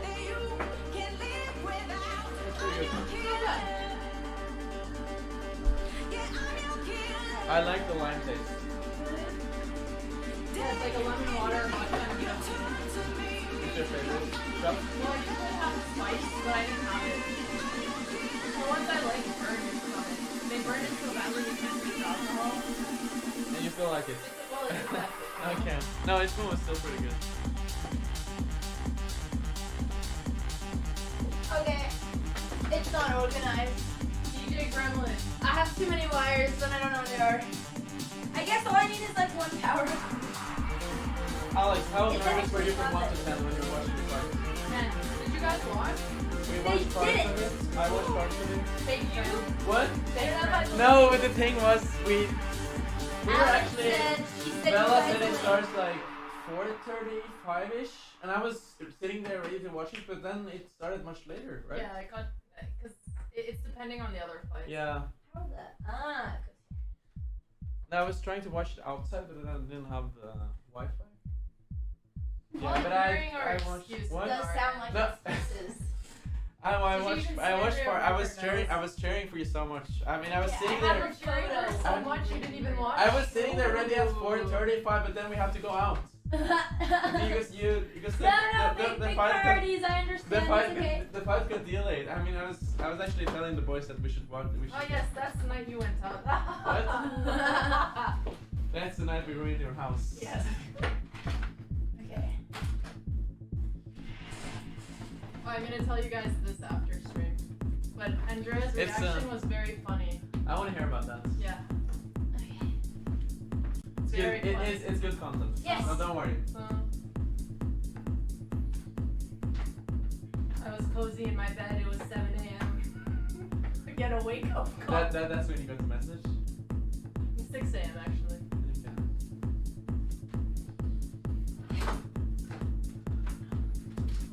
What was your first reaction? Oh, I didn't even know what was going on. I think Alex was asleep. I Yeah. came home and I got a very concerning. I come home from my long night out. It's 6 a.m., 8 a.m. in Tampa, and I get a very concerned phone call from Mr. Vila. And then I eventually woke up Alex because I thought it was so funny. she was doing I'm so sorry. She goes like this.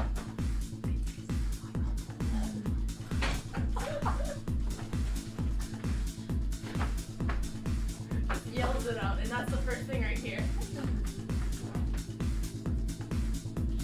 Yeah, we have some of the other boys that needs to clear some things up. Yeah. Apologizing. Damn, I don't know how I did this every time, Chad. Alex, you need to bring what? Mic. Okay. This is an audio experience. I mean, Experiences, there's no audio. we Where's my glasses? really didn't plan for it. This was like we had too much. And wow. Where to go? What? Who spilled orange juice on the floor? Is that not me? You guys are like a little. I know, Children! We're drunk as Children! You need 900. Me and Magnus can hand you one. You can pass one of his down. Mine normal. I wonder what his question is. Yeah, 10 minutes. He You tried press to to say know it says. things, but he wrote 50, so I don't really know what his answer was. Vi sitter här i väntan och spelar lite Dota. What do you think about this song, Andrea? Are we playing Bobby? I queued up this song. Is this Norwegian party music? Wait, this is not Vi sitter här i väntan och spelar lite Dota och springer runt och creepar och motståndet vi slipar. Bobby, I played a blind. He played blindfold against me. And it was the most pathetic game of my life. No, Thank you, read up to the mic. It's Swedish. It's Swedish, I mean. I've lost it already. Wait, how did you not know your culture, Aryan? I had too much. Yeah, I feel like an idiot now. Blake, if you're being held hostage, just need me to have sunglasses. Thanks. Yeah. And technically, the light should be Alex, can I move the mic right here? Is that too dangerous? Well, it's not like he's gonna use it over there. It's very dangerous. Yeah, okay. You might spill on yourself again. Yes. Well, actually, I'm used to that. Nice job, Andrea. thank you. Now chat can hear everything. Now they can hear all the gossip. Chat, now you won't be left out. What do you want to hear, chat? Can you make your What funny stories do you have from your trip, Aryan? Funny stories? Yeah, I don't know. Do you guys have any funny I'm not stories sure you what I share? can share and what I cannot share. I'm gonna kill some fingers. We definitely have some stories. No, that was an accident. I'm sorry. No. That was an accident. Okay, I'm gonna go back. Okay, can we play something other than Dota?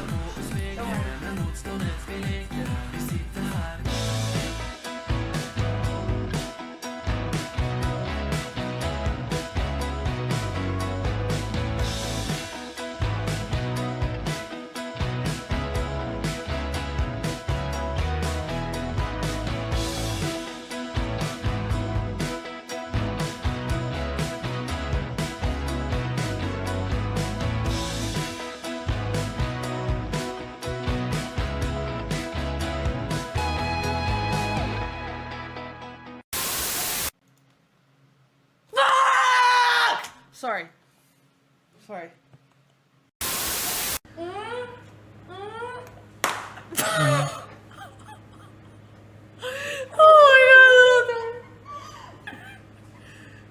We're moving away the things that might actually. All right, you guys keep the water in your mouths, please. 1, 2. Ready? Oh, that felt kind of good. Okay, it's at 20. I told you, bro. Hell yeah. Okay, can I put it up to... Okay. I want more.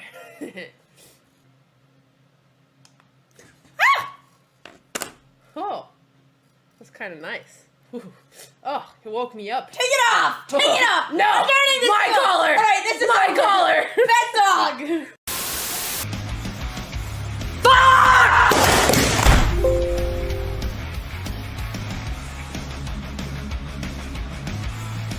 I broke my computer screen. I broke my computer. This is my computer now. Okay, we're gonna work on this. We're gonna work on this. I'm gonna work on this. I don't have anger issues. Distraction? There's no distractions going on here. I don't know what you're talking about.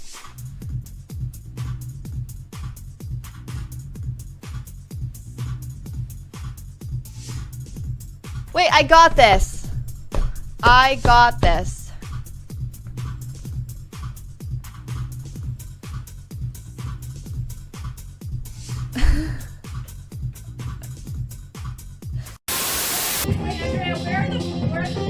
I don't know. We're not putting them. You're using my One Piece books. You're not reading them anyway.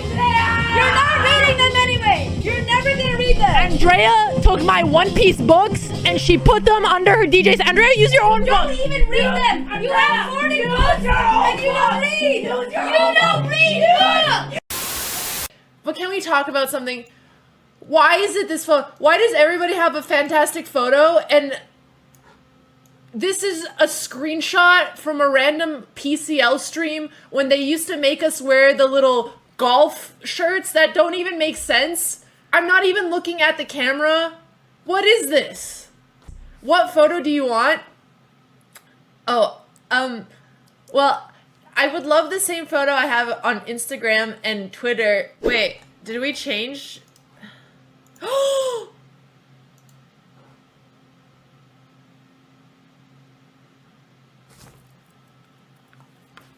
did it! Yeah! Hell yeah! Hey! Who made me 37, you asshole?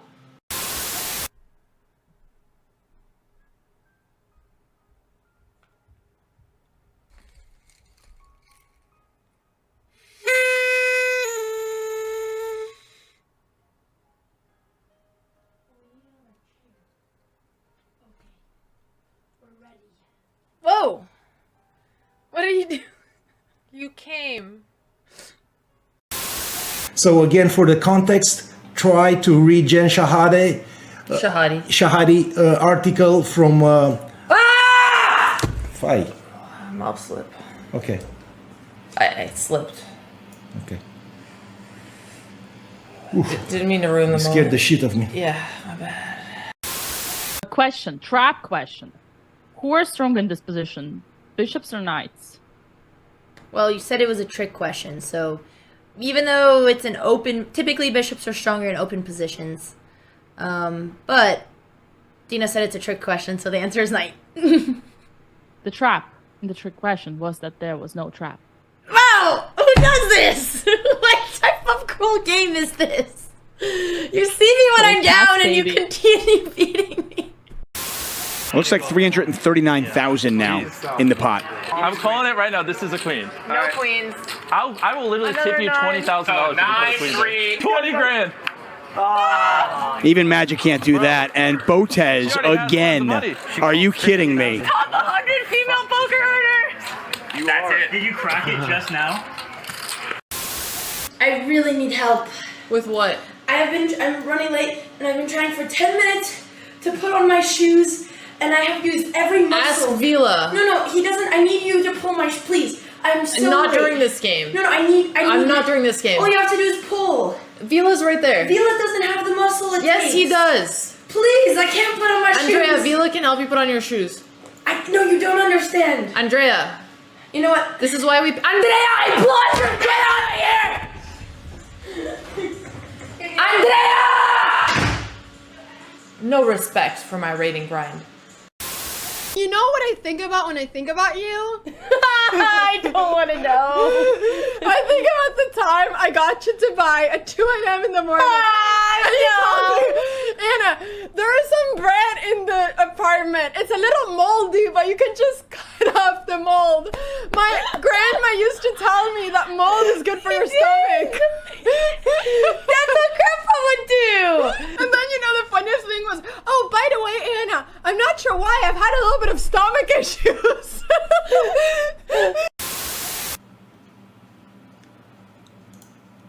Bah! Sorry. It's okay. Pizda mercy. Sorry. Stop. So, how's it going, Andrea? Did you hit your goal today? Okay, I think I tuned in at some point and you were listening to some weird song and then you lost this guy who was farming you and you're like, well, what does he have on me? Well, actually, he has a better title and he's beat me a few times and he has a higher rating, but I'm... And then you tried like coming up with something to like boost yourself up and you're like, until... And then you just gave up and it was so sad. But it was funny not because I'm laughing at your pain, but because I understand your pain. Because I've been in those shoes and I know how it is to tilt. And you know what? We don't give up. You know us, Botez, we might not win, but we don't give up. So there'll be another day. I don't think that helped. Defend me like that, but I... Ah! Okay, Maya! Ah! Maya, guys, that's it. Space, that's it. Okay, Maya! Oh my god. Andrea!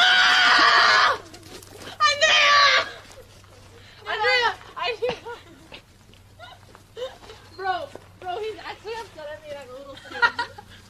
Oh god, no one's safe. Ah! I let the go! No!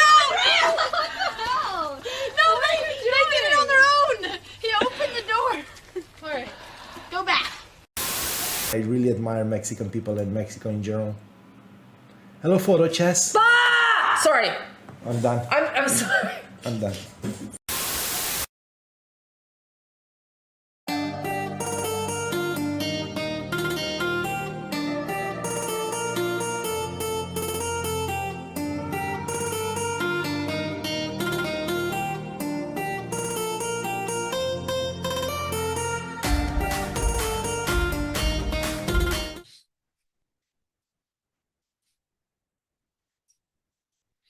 Hello, everyone, and welcome to the final round of the Charlotte Carolina's Open something. I don't remember the exact name, but we're in Charlotte, North Carolina, and this is the 5th and final round of this tournament. And Alexandra so far with 4 points out of 4, and she can win the tournament with a win in the final game. But not only that, with a draw in the final game, there's like an 80% chance that Alexandra is going to win then as well. So things are looking good. Like, as long as there's no loss in this final round, I think this could happen. Back to back. The back-to-back is a distinct possibility right now.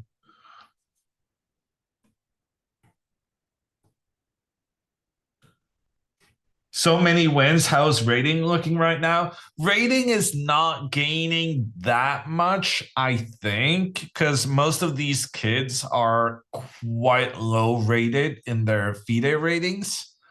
But of course, it's not like you're going down as long as you're winning, right? So every little win helps.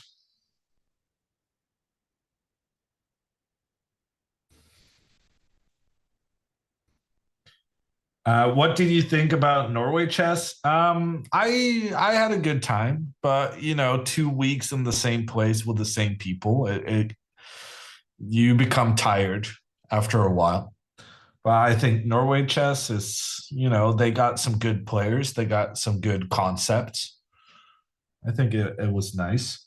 Yeah, I got to see the chess.com hype. Basically, there were so many camera crews around. It was wild. And there was this one camera crew basically shadowing Danny Wrench non-stop. So that's something is happening.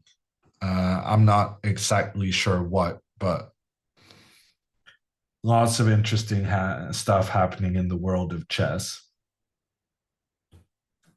Here we have on the right side, Alexandra Botez. On the left side, Aaron Wang.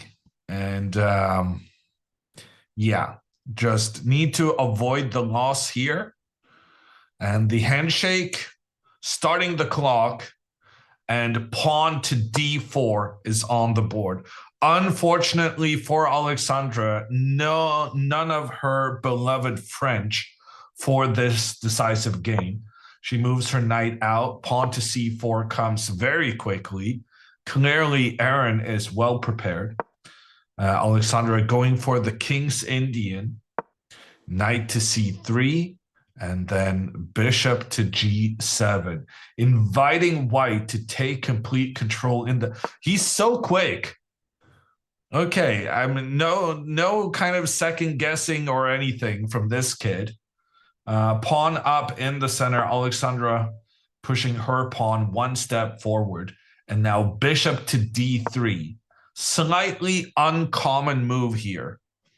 And yet Alexandra takes no time to think. She castles before move 10. What is going on? Sensational stuff so far. Knight g to e2. So this is the point white is trying to make. The bishop is protecting this pawn. This knight is protecting here. But it's not as... The knight is not as aggressively placed as it would be elsewhere. Pawn to e5 from Alexandra. I'm not sure you're necessarily supposed to... Normally, I think it would be better to go for these Benoni structures when your opponent has the knight on e2, because after e5, d5, one of the main things you want to accomplish in these pawn structures is to push pawn to f5. But that could be difficult to make happen when your opponent is... Maybe he's going to go with the knight to g3 and like try and stop this advance from happening. Alexandra goes a5. She's playing so quickly, and I have no idea about the King's Indian. I don't know if this is common. Let me see if I have some tools. Experience, explore. After pawn to d5, a5 is the most common move. Maybe she's in her prep.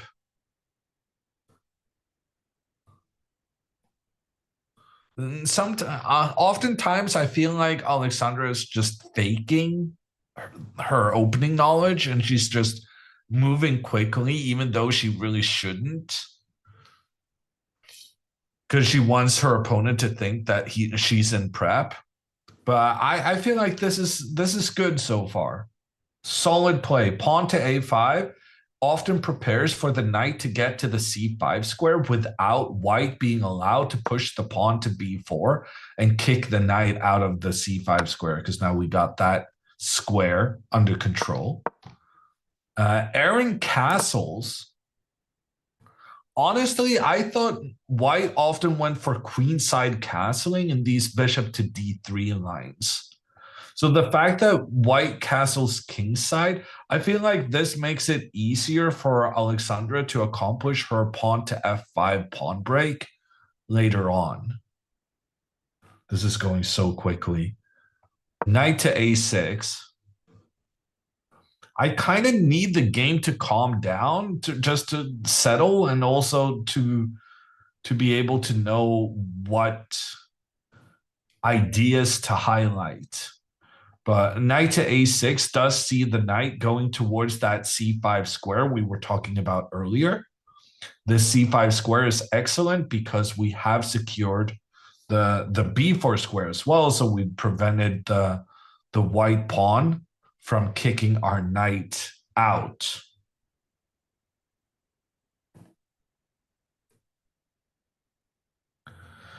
Did Andrea rage quit? I don't know if rage is part of it, but she did withdraw from the tournament. Yes. Is this Alexandra's strongest opponent? I mean, this kid made a draw in the first round. So in theory, her strongest opponent was the one this morning, because that kid had won every single game he played. But on the other hand, Alexandra completely destroyed the kid this morning. So it's all good.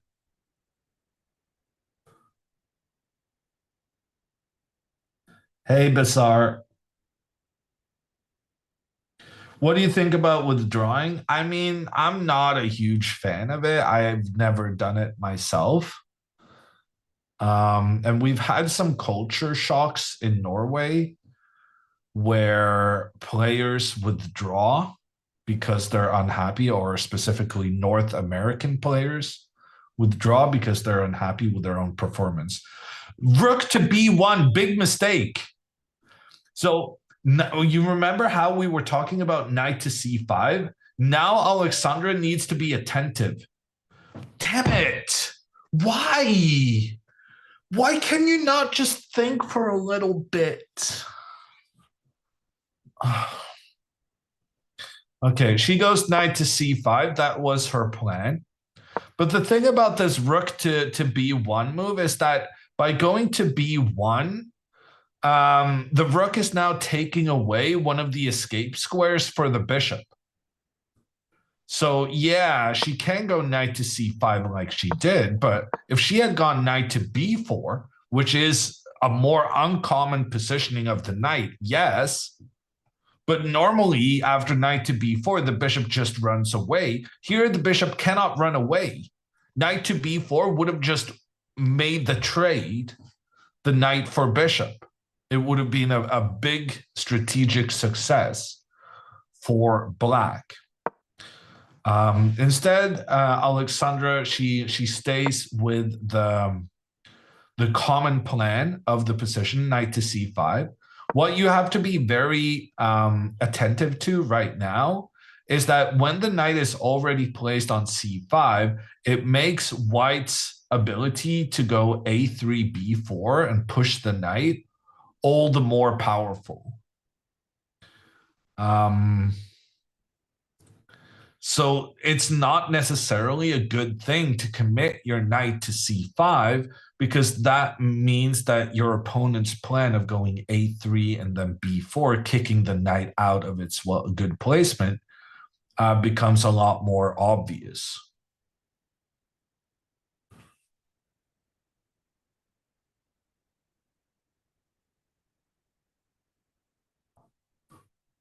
So here I would say, and now she's thinking, which is not great.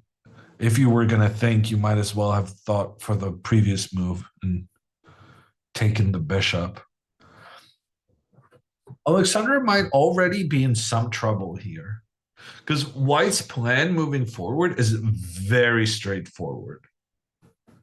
And Alexandra probably wants to go something like bishop to d7, so that after a3, she can go a4. And then after b4, trying to kick the knight out, then she'll be able to use the en passant move. So I'm thinking bishop to d7 is quite important here. But then something like pawn to b3, followed by pawn to a3, and then pawn to b4. long term, you can never stop white from accomplishing the expansion of the pawns on the queen side. And one of the points of this knight to a6, knight to c5 strategy, normally when you do that, the white bishop is back on e2. And then you get the immediate pressure against the e4 pawn. One of the points for white to use this bishop on d3 instead is that you do have already the sufficient protection of the e4 pawn, which in turn means that you don't really have any problems with allowing the knight getting to the c5 square. And then you can, what I'm trying to say is that I'm not sure, regardless, I mean, obviously Alexandra should have gone knight to b4 and she would have won the bishop because then she's already controlling the escape square. But regardless of whether knight to b4 was better, I'm thinking that maybe knight c5 is just a strategic mistake instead in these kind of positions. Because even if you're forcing the bishop to step back, stepping back with the bishop is an okay move for white. And the time white loses by making this retreat is less than the time white wins by being able to expand their queenside pawns and attack the knight. So let's say we go knight h5, a3, f5, something like this.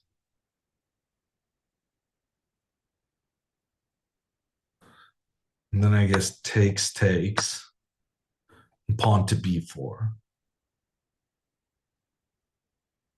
And I guess the argument I'm making is that if we had not played the knight to c5, we wouldn't need to retreat the knight now. And the time spent moving the knight forward and back is more than the time spent retreating the bishop.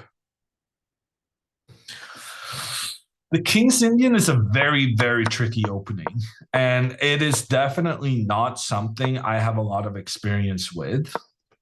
But I feel like I'm onto something here. That because of the lack of pressure in towards the middle, with White's bishop already having that under control, moving the knight too early into that pressure position might be a disadvantage due to the fact how it's helping White push the pawns forward. It's a very interesting position. But the fact that Alexandra is spending a lot of time now kind of irks me, because now she's spending 7 minutes, and if she had just spent 7 minutes on the previous position instead, I think she would have realized that the bishop has nowhere to go and that she should go knight to b4 instead. And I think this is actually a very interesting larger debate about her success in the last couple of tournaments, because she's playing with a confidence and a how do I put this politely? She's playing with confidence, but also with inaccuracy in a lot of the decisions she's making. And she's making quick decisions, making sure to put pressure on the opponent on the clock. And I think this is working splendidly against lower rateds, which is why we're seeing such a tremendous success for the last 2 tournaments.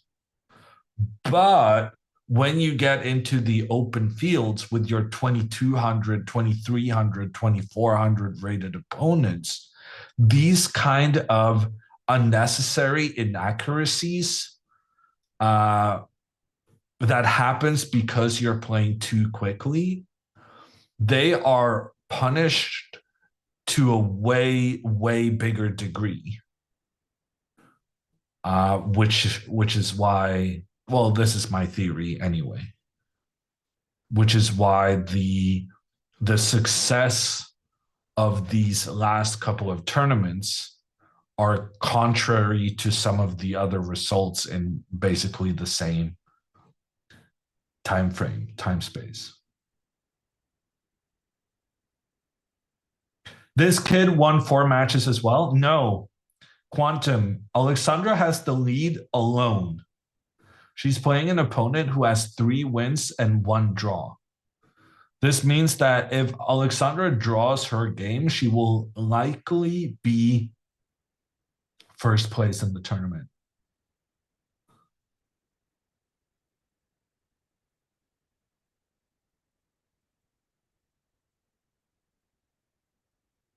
Sepper, it depends on results for the final round.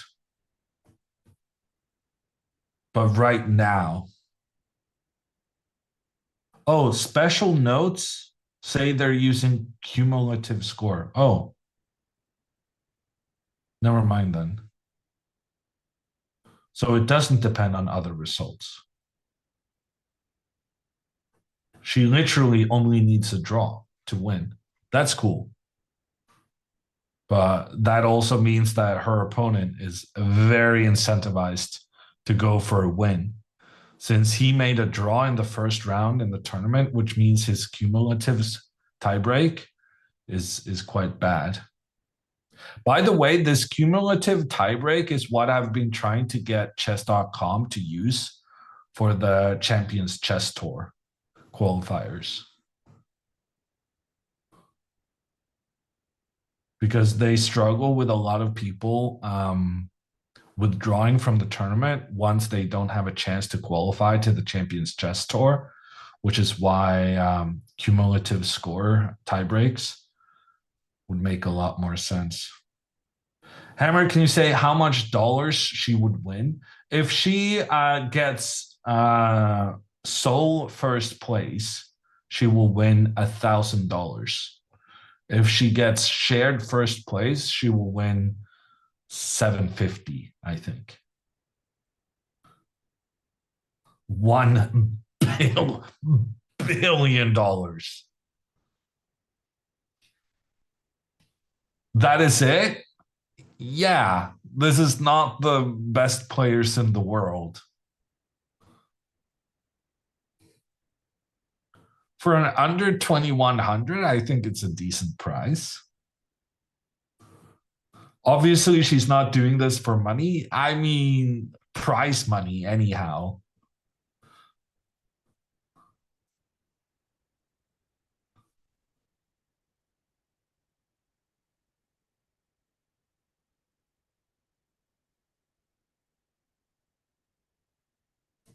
Bragging rights, very big bragging rights, though. Winning 2 tournaments in a row. It's not every day Alexandra wins a tournament. It's actually quite difficult. I know that there are certain chess streamers who make it look very easy to get first places all the time, but it's a bit rare. And winning 2 back to back, that's a big accomplishment.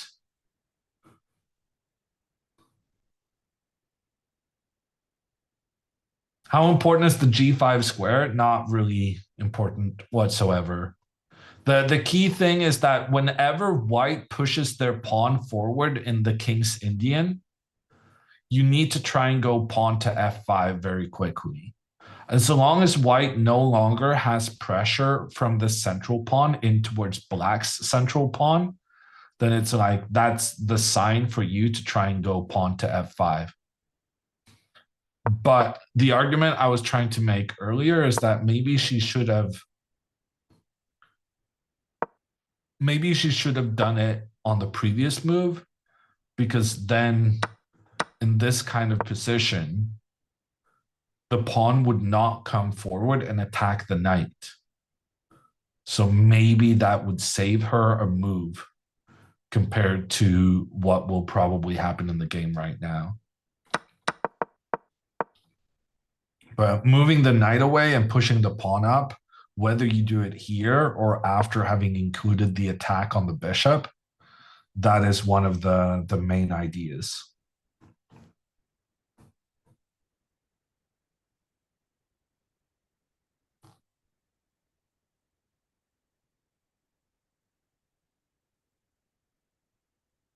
Does Andrea withdrawing mean the person she was due to play gets an auto win?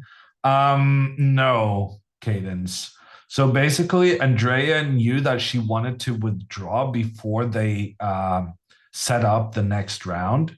So if you don't let people know before the kind of next round is scheduled, then it means that you kind of take away your opponent's chance to play another game. That's very poor sportsmanship.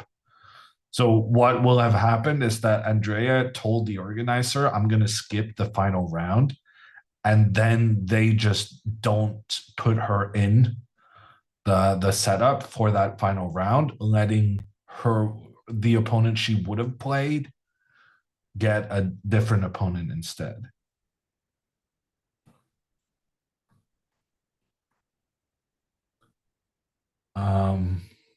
Yeah, bishop to d7. This is the move I said I was expecting, right?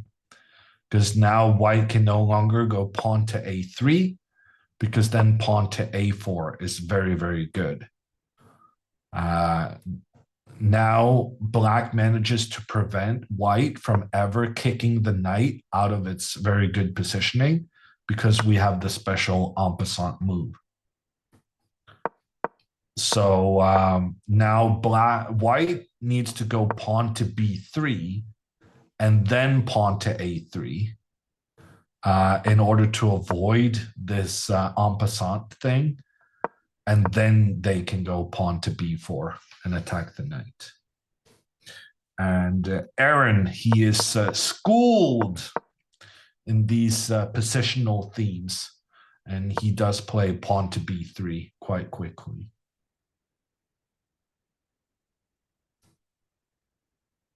That still leaves someone else without an opponent. It depends on whether there's an odd number of players or not.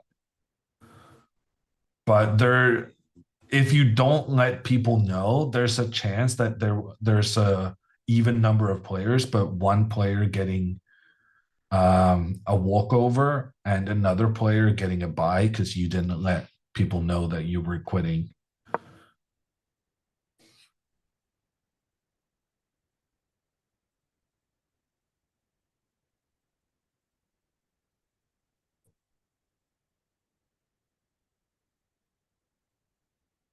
Okay, knight to h5 played reasonably quickly by Alexandra after she spent some time on the previous move. She's going for the pawn to f5, which is a very, very important idea for black in these King's Indians.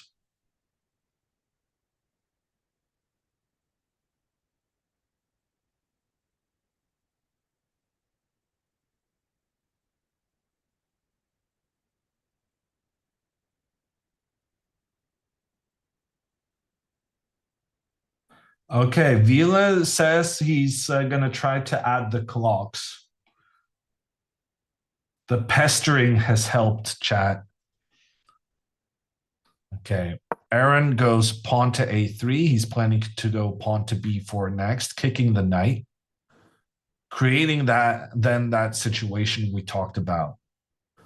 How Alexandra may have made a mistake moving the knight to c5 too soon, because white was in a good position to try and kick the knight later on. And now the knight may have to go back, and then we'll have wasted one move going back and forth, while white's bishop only had to go back once.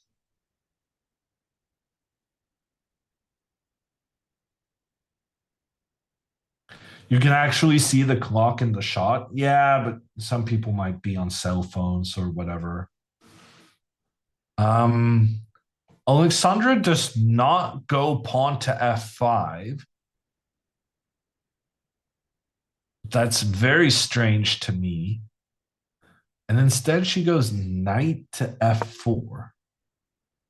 Knight to f4 was actually one of the computer's favorite moves. But I don't really understand why. Apparently now, the reasoning for this move being brilliant is that after pawn to b4, trying to kick Alexandra back, black can go takes, knight to a4, unexpectedly jumping forward with the knight to a square where there are 1, 2, 3 white pieces having control of a square that's only 2 black pieces. But the idea is that if white captures the black knight, then black can kind of distract white's queen by making the trade between the knights and then recapturing on the side of the board. Although even this looks quite good for white, in my opinion. Like here, pawn to c5, and white has the initiative with the aggressive pawns on the queen side. Computer feels it's very equal, though. But to a human, this looks unpleasant.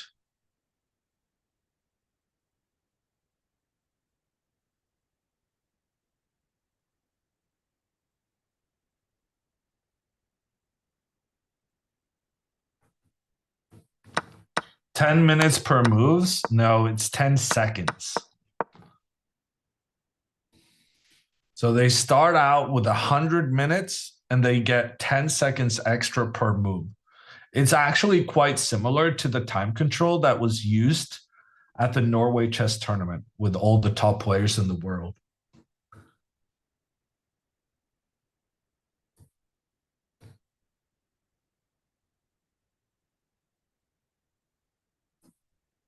Andrea's sitting out the final round, Danny. We're going to have full attention on whether or not Alexandra can win this tournament.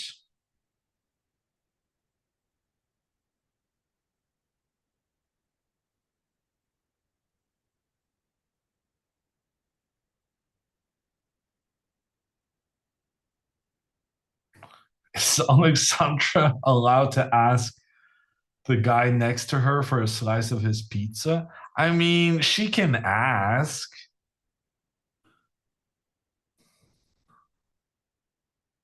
It would be kind of rude. But you're technically allowed to do rude things. You just shouldn't.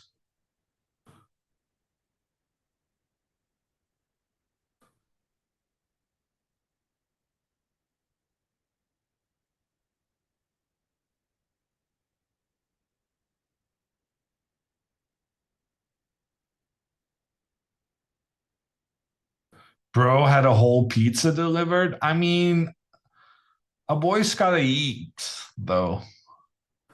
Like these chess days, and especially these tournaments that only last 2-3 days, they're so intense. There's so many rounds. It's very important to make sure you have enough energy for your games. Even when Alexandra was playing like the 1 game a day tournaments this spring, I feel like I very often was talking about food in the post game. Getting enough food, getting enough sleep, it makes a difference.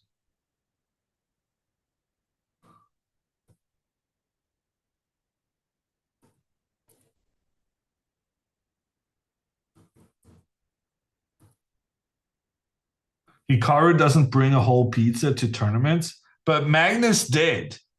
Did none of you watch the Norway chess tournament? For the first round of that tournament, Magnus had miscalculated when he needed to be at the venue for the opening ceremony. And then when he was playing against Ding, he just, at the start of the game, he just left the board, went into the break room that the players have. Unfortunately, we don't have cameras there, but we do have Hikaru Nakamura's eyewitness testimony from the confessional, where he says that Magnus had brought a pizza and noodles and was sitting eating that while his clock was ticking. Is it okay at the table? No. If you're going to eat, and especially if you're going to eat dinner, you should do so away from the board. I've sometimes eaten like a protein bar at the board, but mostly only when it's my turn to move. You can sometimes allow yourself to do a bit more kind of disrespectful things, as long as your clock is ticking. But if your opponent's clock is ticking and they're sitting there thinking, then yeah, that's very kind of bad.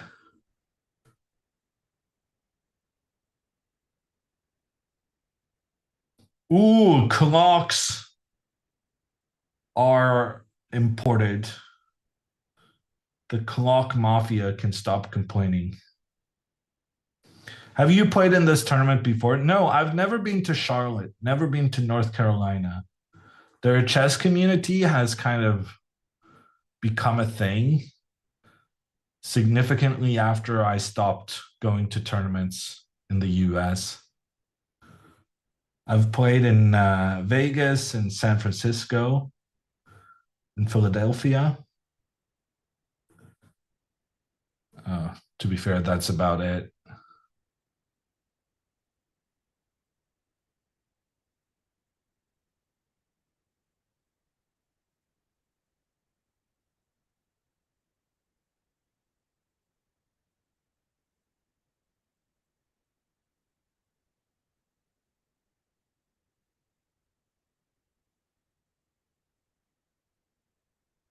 Were you present for the St. Louis drama? I have played tournaments in St. Louis. This is true. I forgot about that. What St. Louis drama?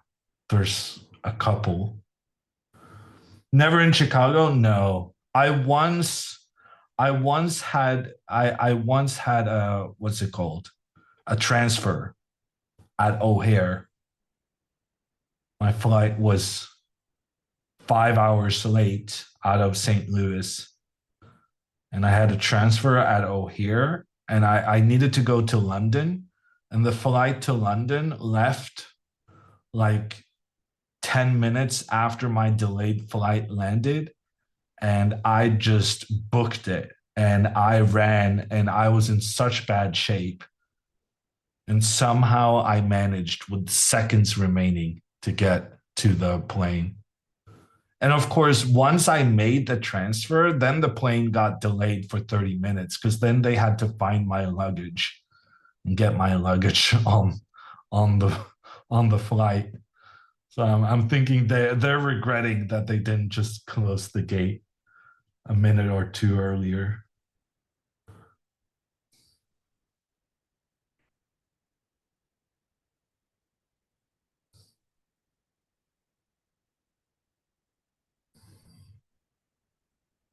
Hammer sprint time. O'Hare is a gigantic airport.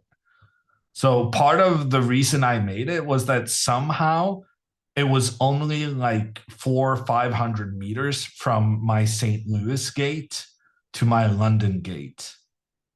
I don't even know how that works because London is international. So yeah. I to this day, I don't remember how I made that work, but somehow.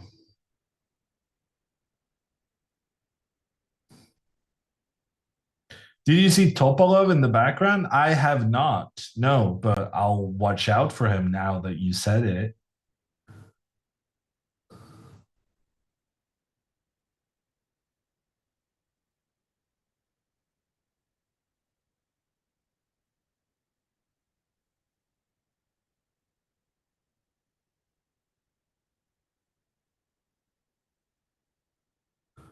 Oh my gosh, we have people cheering for Aaron in the chat. That's harsh. This knight to f4 move really got him in the tank, though. I think Alexandra might confuse him, putting the knight on a square where, you know, it could be captured, but it shouldn't be captured, that kind of thing. Knight takes on f4 would be a big mistake here. Then Alexandra would be able to recapture, open an attack against the knight. And if the knight moves back to try and attack the pawn, you can do some nice, freaky pawn sacrifices to open up in front of the king. And then bring all the people to the party. Okay, b4 has been played. Alexandra captures. Would you capture unless you've seen the knight to a4 idea? This is very strange. Normally, you should not capture this, I think. But Alexandra does it almost immediately. And now computer is very adamant that this knight to a4 is some kind of a brilliant move. Frankly, I don't really like it. I think it seems like white just gets a nice position then. I kind of prefer just going back, keep the tension in the game, give the opponent a bit more difficult decisions to make. But then I'm not sure I like trading. Because there's something about without these trades, white can never really capture that pawn because then you just go back and there's no white pawn remaining to kick the knight out. I swear I had a discussion with, maybe it was Andrea, about how the trade between these pawns are not necessarily something you have to do. After takes and takes back, Alexandra is thinking. And just the fact that Alexandra is thinking probably means she's considering this knight to a4 move, which would be pretty sick. She could also trade the knights, check on the king, and then go knight to a4. But then the computer says this is just winning for white.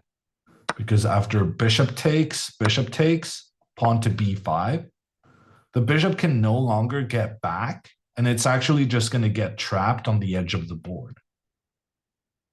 That's interesting. And the difference is that if you go knight to a4 immediately, if then bishop takes knight, you can take back with the bishop and you're attacking the queen. So no time for that pawn to b5 move. That's very interesting.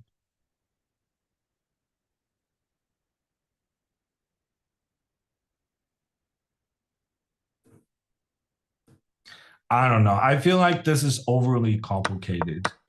I think I would just go back.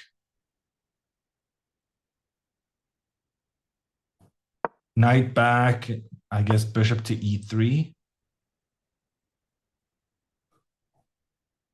Queen to h4, something like this. Seems respectable enough. If pawn to c5, maybe there's some sacks.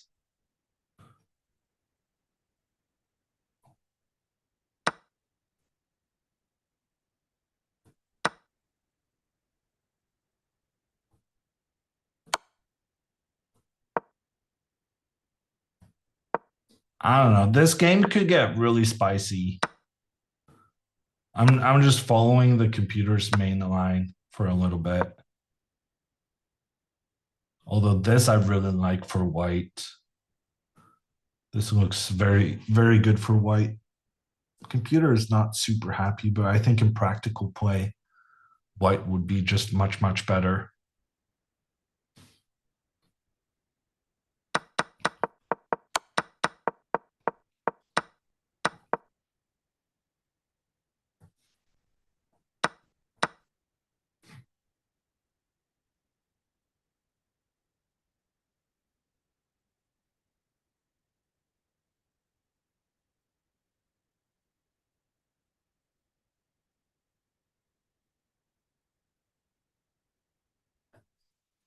Okay, I'm gonna see if I can find.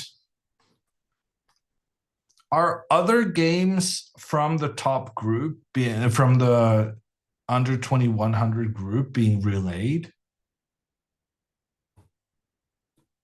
It would be very nice to follow the people, the game of the people chasing Alexandra.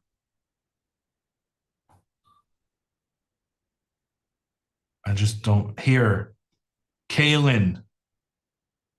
Alex Kaylin. I think that's the only guy who can catch up with Alexandra. But he's playing a much, much higher rated as a Zeri guy. Oh, yeah. And also, you were saying the tie breaks work in Alexandra's fashion. So, yeah, Alexandra only needs a draw to win the tournament. It doesn't actually matter the result in the other game.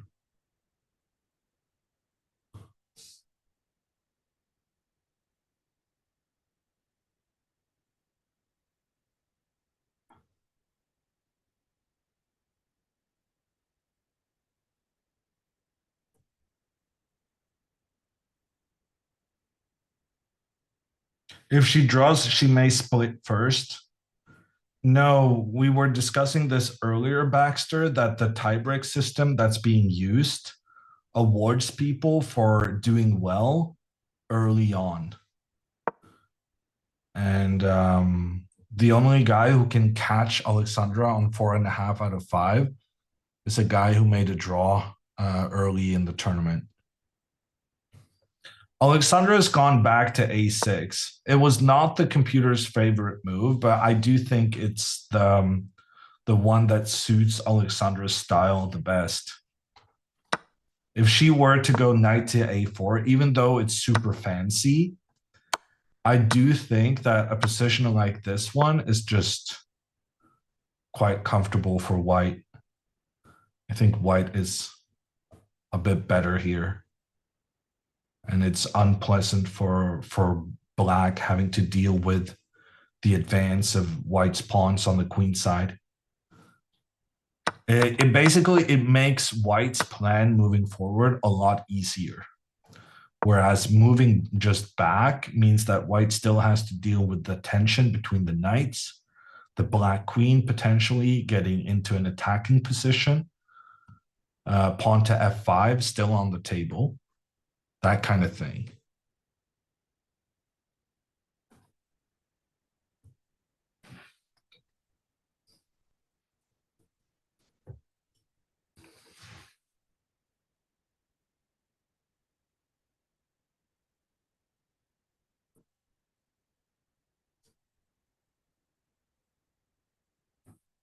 Can you see the chessboard in real time? Not in real time, I think. But we have the video feed, so it doesn't really matter that much. Where can I watch Dina's game? I mean, I assume on Dina's stream would be the first place I look.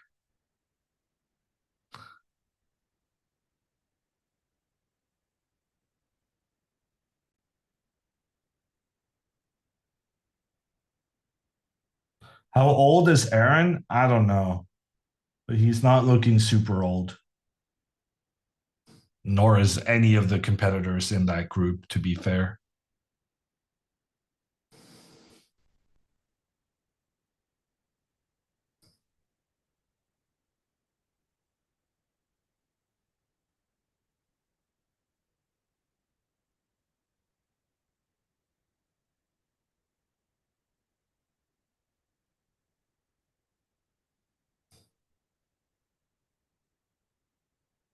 I can't tell whether I'm being...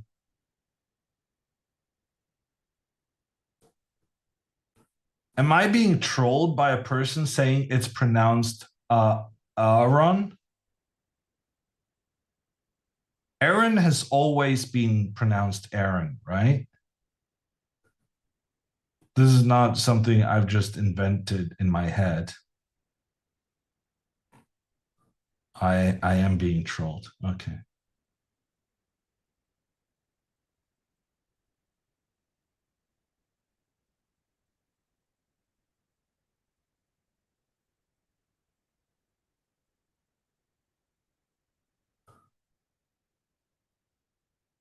It's a Key and Peele skit. Okay, now I have to watch that.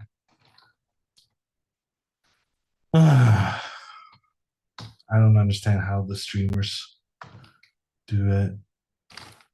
Aaron, Key and Peele. Is this what all of you guys spend your life on?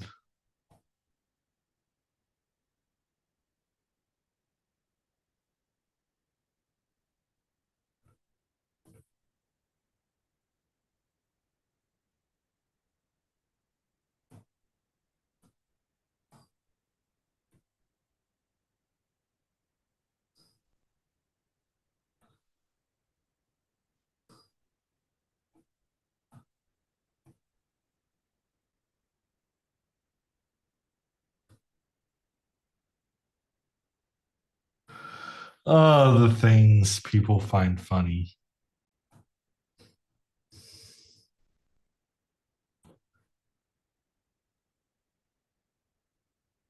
Why no camera on Andreas game this round? Andreas not playing the final round.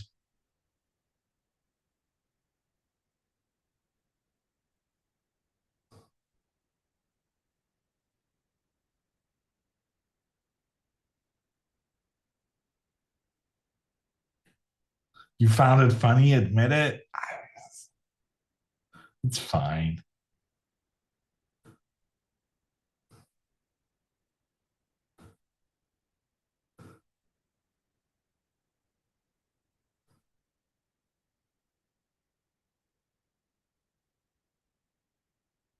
Is it typical for the US only to show the first name?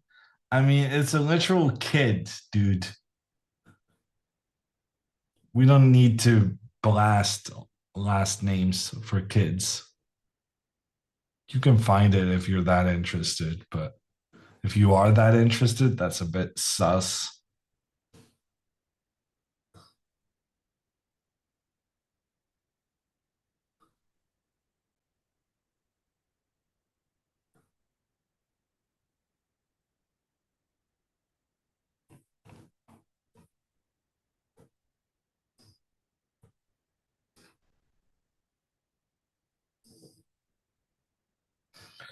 Alexandra, they're pretty much equal on time.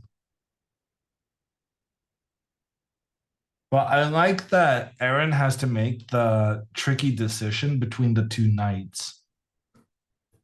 I could easily see him deciding to make the trade. And then maybe even follow up with knight to e2 to really try and win that pawn. And here, pawn to f3 is just a very nice pawn sack for Alexandra.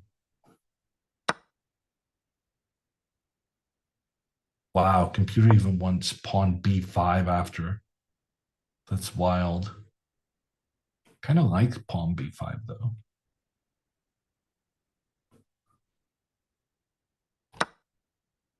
But also, yeah, just queen h4, pawn to f5. Interesting as well.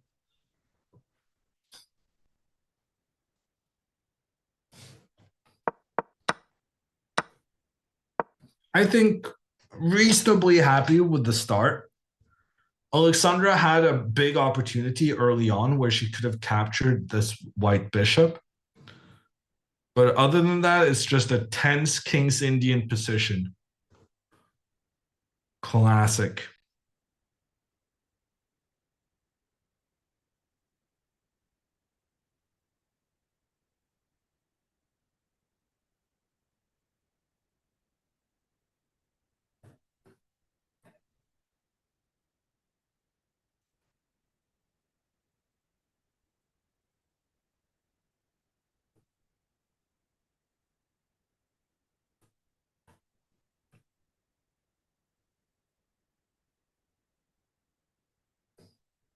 I need to know where Alex's shirt is from. It looks a lot like the Beth Harmon one, right? From Queen's Gambit. I think my suspicion is that it was bought as a Beth Harmon costume, essentially. And then she just liked it and kept on using it. Dina, one problem I have with Dina at chess tournaments is that when she's looking at the girls, she's not always hiding her emotions. When you're a spectator in a chess venue, and especially when you're a much stronger player than the people you're spectating, it's so important never to show any emotion on your face.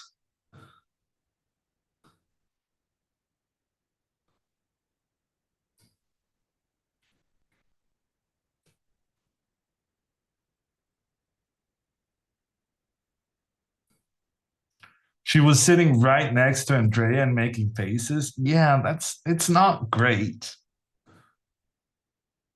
Because it's kind of giving information about the game.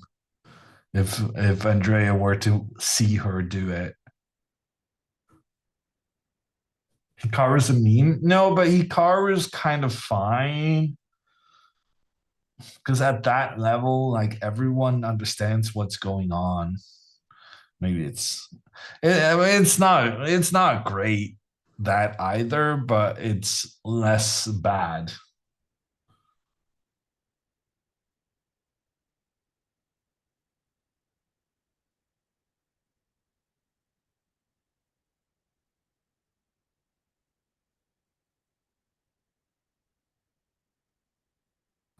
What if her opponents thinks his position is bad because of her faces? I mean, that's another reason, right? It can work both ways.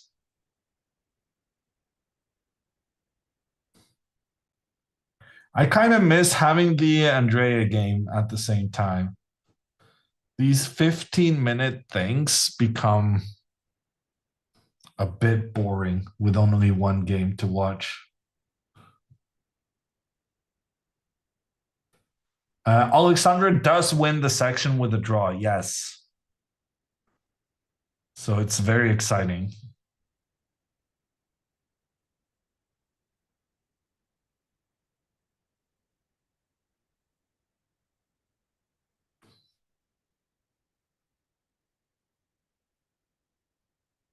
I'm not sure Andrea is interested in doing anything chess related anytime soon, Nades.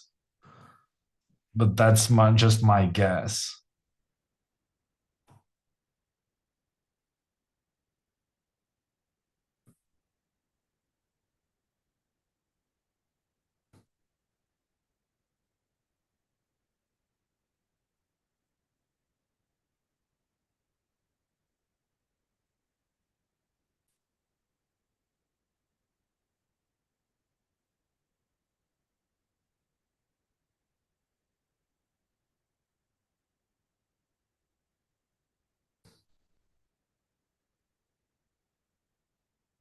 Does winning the section do anything extra for her rating, or is it just nice to win?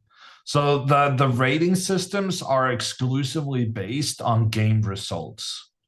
Tournament results do not matter for that, although it actually did in the past.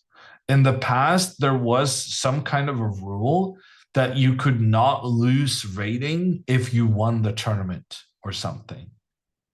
But that kind of goes against the math of the whole ELO system and was scrapped at some point.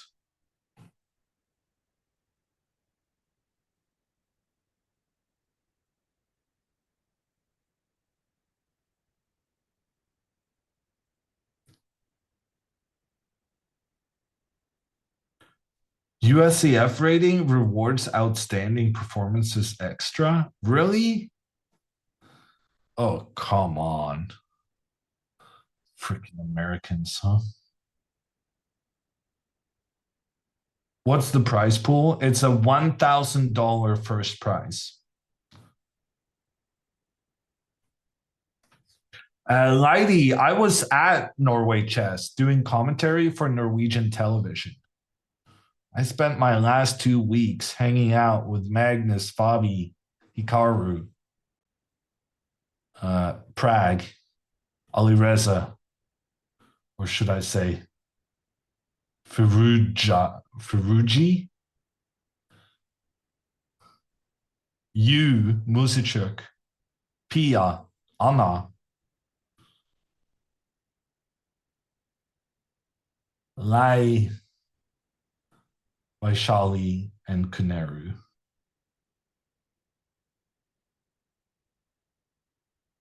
And Howell, Ranch, Yuvanka, Tanya, Katie, Charlize. Everyone was in Stavanger.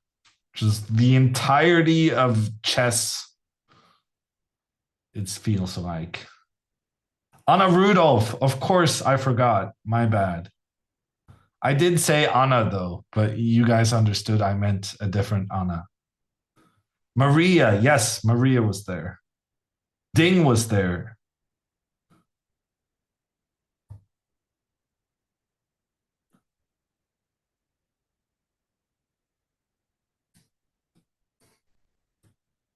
What's the most a player has made winning a single tournament? It depends on whether you include like a world championship match. But in the world championship matches, the prizes are normally like, I would say like $1.2 million. But the thing about the world championship match is that winning that one gets you the prize, but it also qualifies you to the next world championship match, which has a minimum of like $800,000. So you could make the argument that winning the world championship kind of earns you 2 mil.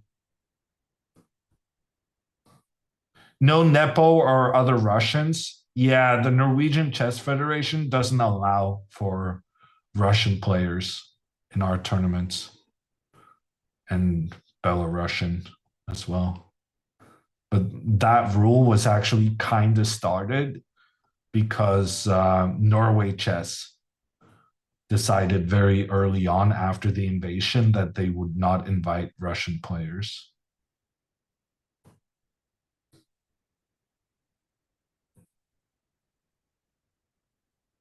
Berg, I like 64 things you need to know about chess, but I'm not sure it's in circulation anymore. Yeah, Saxrud. Andrea did lose earlier today. She had a winning position out of the opening, but she spoiled it, and then she blundered her rook in the time scramble. It was very, very sad.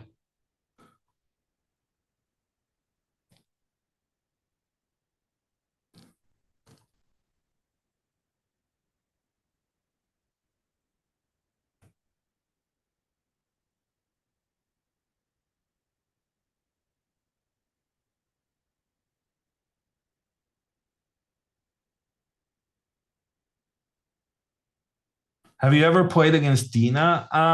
No, but I owe her a blitz game or something. But we haven't actually been in the same place. I've only ever, first time I met Dina was in Madrid, June 2022. And I've never met her since. But she already managed to rack up quite the tab. I owe her a lot of favors after that Madrid trip because I got COVID and I needed Dina to bring me fruits and snacks and French fries.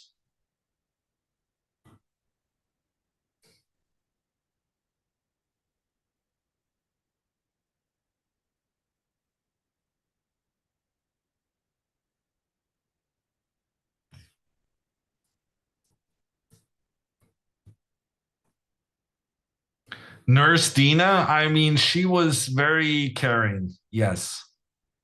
And for that, I owe her. And she reminds me every single time we talk. Ooh, he took. I like that. That's good news for Alexandra. I really like this. It is the computer's top choice, but I really like that Alexandra gets to open up for her bishop. Normally, this bishop is quite unhappy because it's just pointing in towards its own pawn. But making the recapture here, and then especially the fact that you can make some nice, cool pawn sacrifices afterwards, this feels very nice for Alexandra. He couldn't take the tension. Honestly, good observation, Raker. It's very typical of people to kind of get stressed out that if you can capture a piece, you want to capture that piece just to not have to deal with that anymore. Andrea actually spoke quite a bit about that in some of the tournaments previously this spring.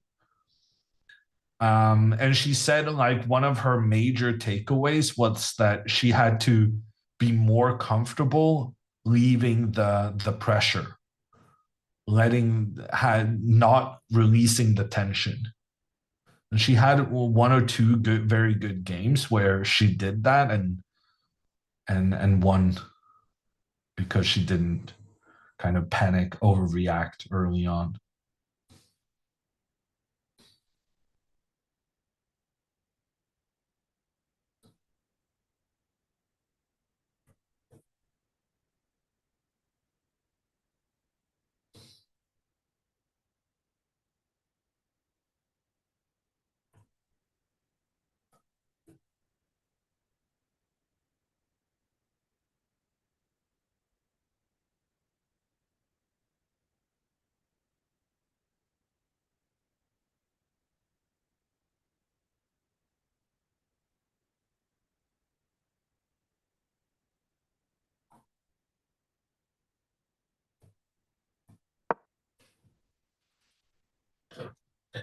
I don't understand why the pawn push is good.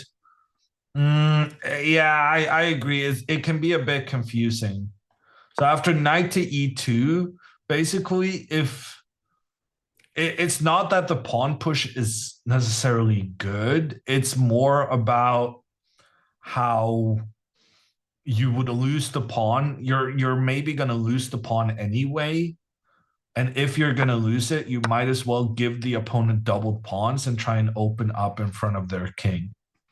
That being said, it's a moot point because Aaron went knight to b5 instead.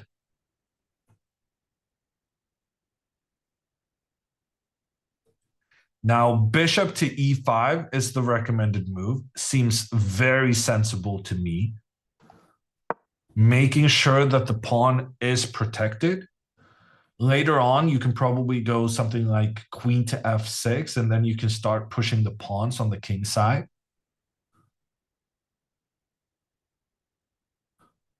The top engine line after bishop to e5 is not knight to d4, which kind of surprises me. Ooh, after knight to d4, you can go c5, threatening both the knight and the pawn.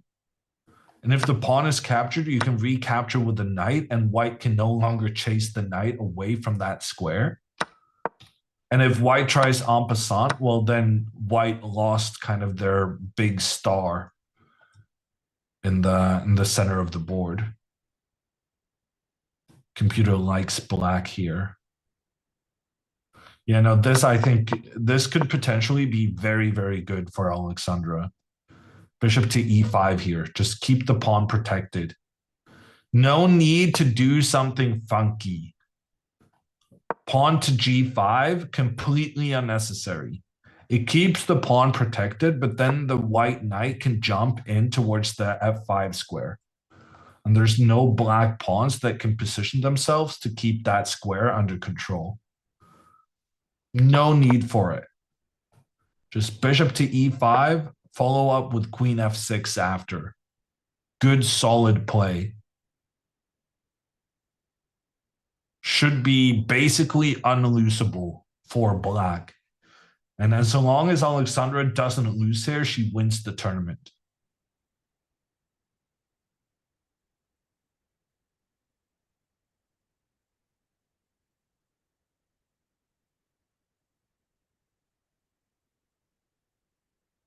No norm in this tournament, Elga.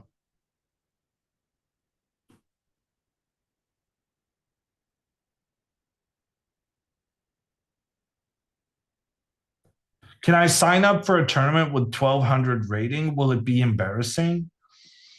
I mean, playing a real life tournament is a very different experience to playing online. So I wouldn't go into it expecting success on the very first attempt. But there are definitely tournaments that can be beginner friendly. And I mean, in case you're in an area where there's a lack of lower level tournaments, there's still only one way to kind of experience play over the board and become more experienced for your next attempt. So personally, I think it's just about, if you want to try it out, you should try it out regardless of your level. And yeah, I mean, this is true for basically everything in life, but it would be advantageous if you're a bit of a social being and you can seek out other people at the tournament and basically just ask them for advice. Because people are friendly, they want to help, but you need to make the approach.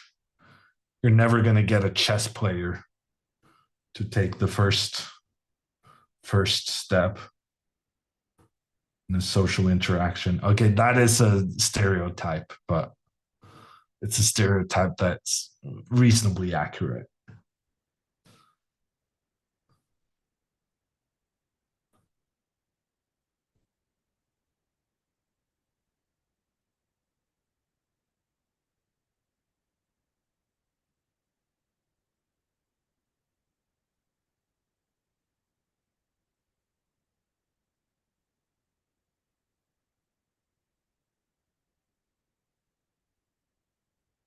Is this Grandmaster related to Magnus? Whenever I see comments like that, it makes me realize how bad of a Norwegian accent I have. It just makes me sad.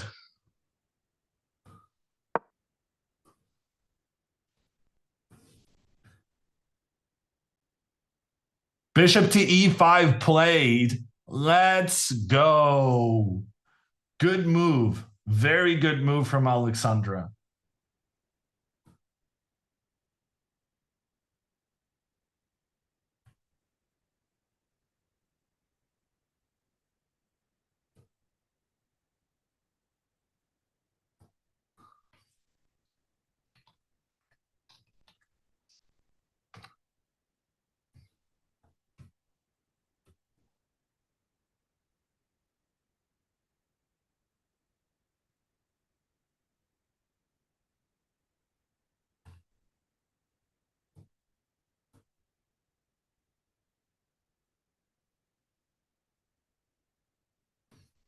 It's not the most outiest outpost, but it's an outpost. I disagree with that. Like, in theory, you could make the argument that the bishop can be chased away because white has a pawn that theoretically could attack it. But the thing about these kind of pawns on f4, blocking the opponent's pawn from putting pressure on your piece behind, it's just so good. It's so effective. This pawn is shielding the bishop, and the bishop is just a monster. This is what is known in the trade as a wooden shield. It took me some time to learn the phrase, but I now have an understanding.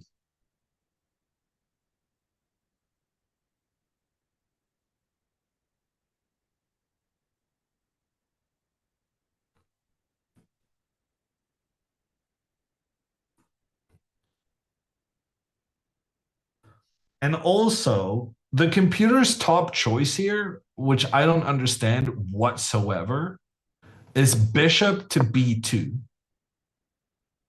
And after bishop to b2, Alexandra can trade the bishops, then trade the knight for the bishop, and then this knight, boom, boom, boom, the knight will just get the most amazing placement in the center of the board. The rook has an open A file to use. The queen will get here to protect the pawn, the knight up here. Like, this is just a perfect strategic dominance. Somehow the computer feels that this is equal, but in practical play, this is almost over. Like, I would be so happy if I could get something like this in one of my games. Weak c7 pawn, yeah. So white might be able to take this guy, but at that point, like, so let's go bishop here, and then I guess queen, bishop here, no, queen here. Like, even if I just allow this pawn to be captured, I have so much going on for an attack. Like, even if I lose this pawn, like, my knight is so good, my rook is so good, my queen is so good. Ooh, and computer even wants queen h4 because I can go here and try and checkmate. Ooh, and actually, oh, wow.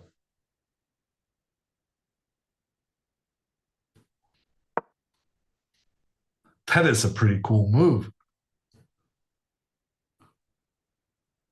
Rook h3, going after the h2 pawn, and if the rook is captured, the knight comes in with a double attack.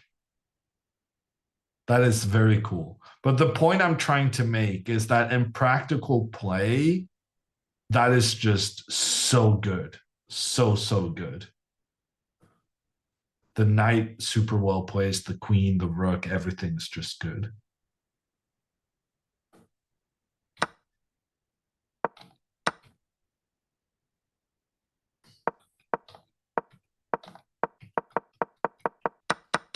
So I think bishop to b2 is a mistake.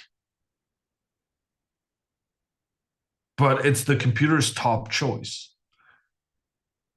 And if it's the computer's top choice, it basically means that white's position is terrible.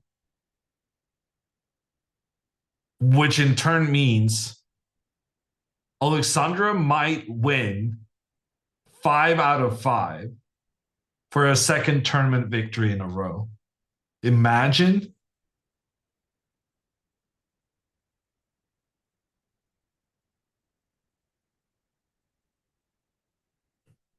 Copium? That's not copium.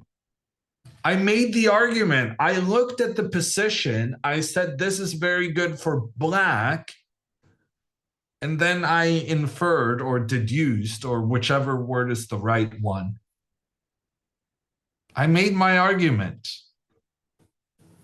Copium is saying stuff without having basis.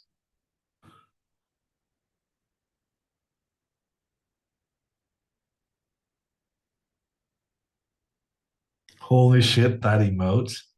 I may have to get,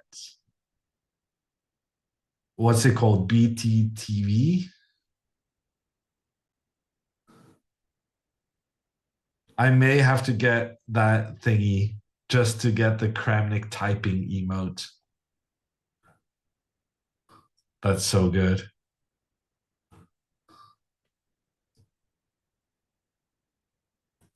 Seven TV, did they change its name?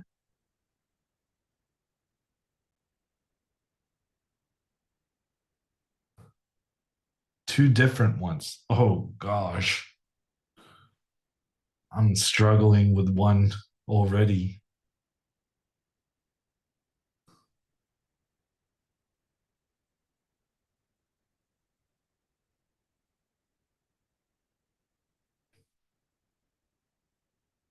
You're too old. I know I am. I know I am.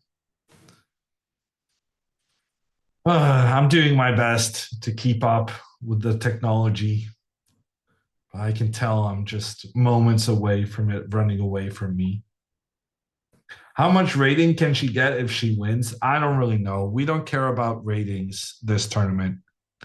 This tournament, we only care about winning and having back-to-back tournament victories and playing good chess. We do care about playing good chess as well. The kid does go bishop b2. I'm very surprised by this. But now it's so important that Alexandra understands the importance of. That was a lot of importance. But she needs to realize that she has to make the trades. Okay. Honestly, good start. Bishop takes bishop. Great start. Okay, obviously the rook is going to recapture. We do not want her playing queen f6. Do not play queen f6. Oh my God. Alexandra, honestly, her positional play is quite good. Like, it's very fascinating to watch Alexandra play because she has these gigantic holes in her understanding and knowledge and so on. And then she has like quite a bit of things that she does at like a 2300 level. And you never really know which one is coming. Knight to b8. She did it. She thought for like a minute on that. I was like thinking this is going to be an excruciating 15 minutes, whether she understands the importance of making the right trades. And instead, she makes all the right decisions in less than a minute.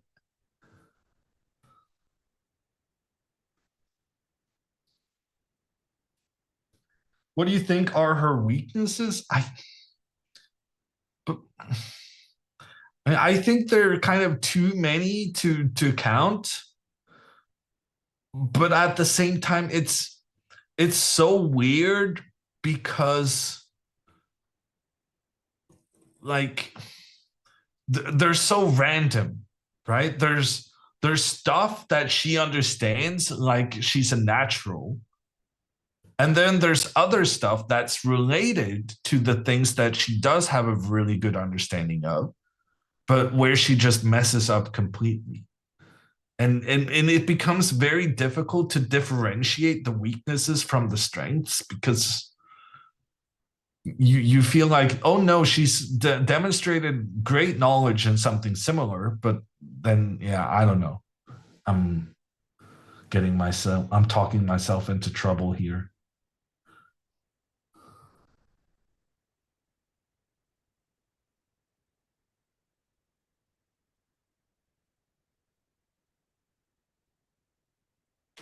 Her time is amazing. No, what you're trying to say is that she plays very quickly, but that's different than time being amazing, right? She is very good at spending little time, but that doesn't necessarily equate to her time management being excellent. Because there was a decision earlier in the game that she did in 10 seconds, and then she's thought for 10 minutes on the next move. And if instead she had spent 2 minutes on the first move, then she would have played a different plan and just had a good position. So like she does make rash moves every now and then. But I think what we've discovered in the past couple of months is that her quick play works very well against these lower rated players. And my concern is that it doesn't work as well. She makes quite a few inaccuracies. She's like the female Nepomniachtchi. Nepo makes a ton of mistakes. But he's like, I don't care because I'm just playing quickly. And the other guys get so freaking nervous because I'm playing so quickly, which means that they end up making mistakes right back again. So it's kind of like that. And I feel like Alexandra, that strat works very well against lower rated players, but it's a bit iffy against people who are 200, 300 points higher rated than you. And Nepomniachtchi, he doesn't have anyone rated 200, 300 points higher. Well, he does have Magnus, but then also he got absolutely destroyed by Magnus. And that's part of the reason why Magnus is so good at exploiting these inaccuracies that Nepomniachtchi has in his game because he's playing so quickly.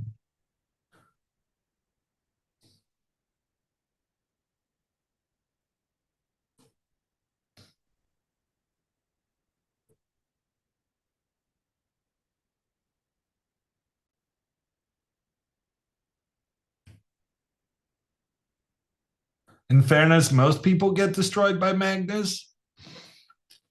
Hikaru's done well against Magnus recently. Hikaru hasn't lost a game against Magnus since like 2018 or something.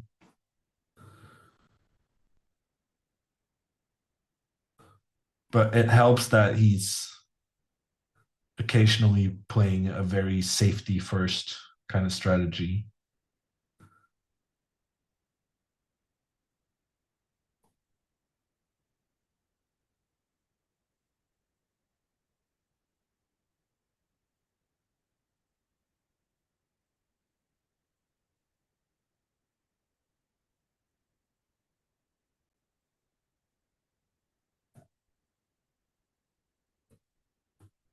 You calling Hikaru a nit?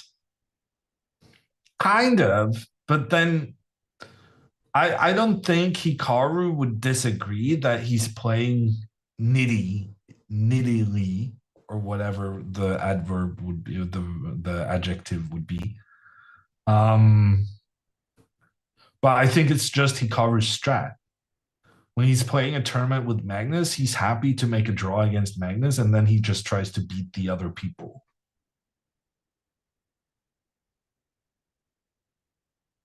Hikaru used to be a very aggressive player, but that's a long time ago now. Like, Hikaru has had a very interesting, I think, style, kind of how his style has updated itself. So I want to say Hikaru was super aggressive until like 2014, 2013, thereabouts. And then he became like super, super solid. But now with his streaming taking off and not playing as much, he's become a lot more risk willing. So he's gone like up and down and had some very clear changes in his style, which is super interesting. But right now, I consider Hikaru one of the more enterprising guys because he was playing a lot of quite risky and interesting openings during the candidates tournament. Way more so than what he would have done 10 years ago.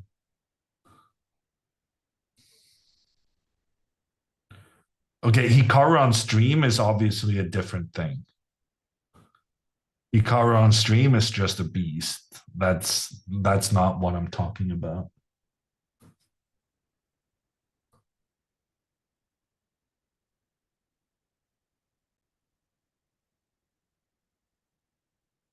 Why are there so many children at these events?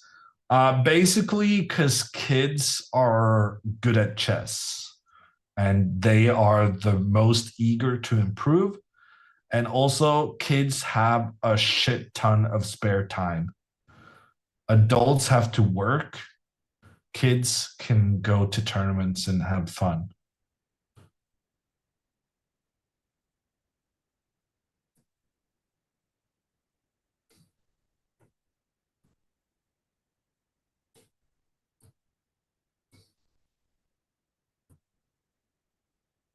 Chess is such a great deal for parents. You get them quiet and free babysitting. um, I'm trying to recall when I was a kid, we would just run around all the hotel hallways and scream and cause mayhem. So I'm not sure about the quiet part of your reasoning, but the free babysitting definitely applies. Or rather, no babysitting, but you don't get blamed for it because you're not there.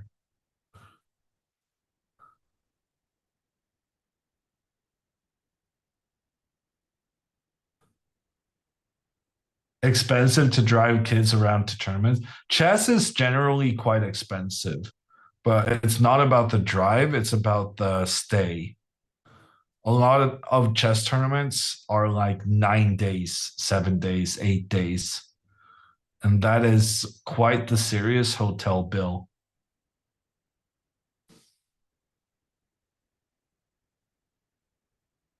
But, you know, if you share a room with one of the other kids and you kind of divide between the parents who accompanies the kids to tournaments every other time, I guess it makes for not the worst babysitting.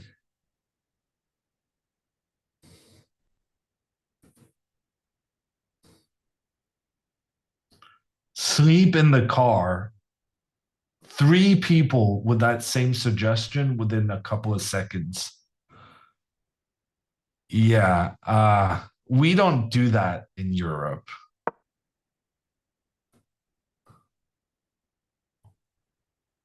Queen G4, very interesting move. Very, very interesting move. Because now Alexandra needs to bring the queen out to protect the pawn. But after queen to f6, she can no longer go knight to d7 because the queen has that under control. Interesting. But computer didn't necessarily like it. Queen to f6 will protect the pawn, but it's also going to attack the white rook. And if the rook moves away, the black rook could get involved. Also, playing h5 at some point would force the queen to go back diagonally to keep the control of the d7 square.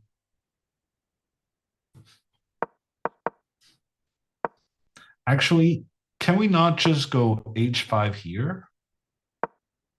And then rook d8 and go knight up here? After we force the queen back, they can go rook c3 because now the queen is protecting. But even here, like, even if we give away both of these pawns, computer thinks black is completely fine, which is really just a testament to the power of this knight in the center.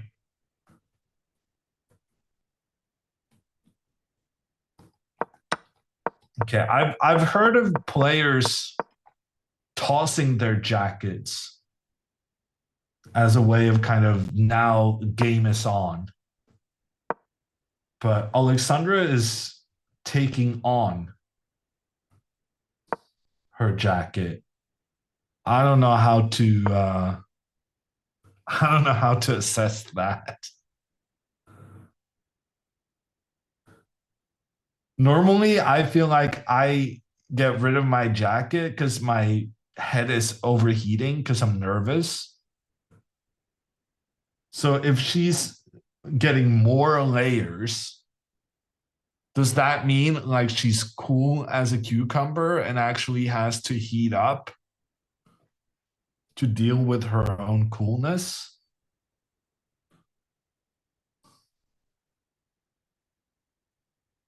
AC kicked in. Oh, yeah.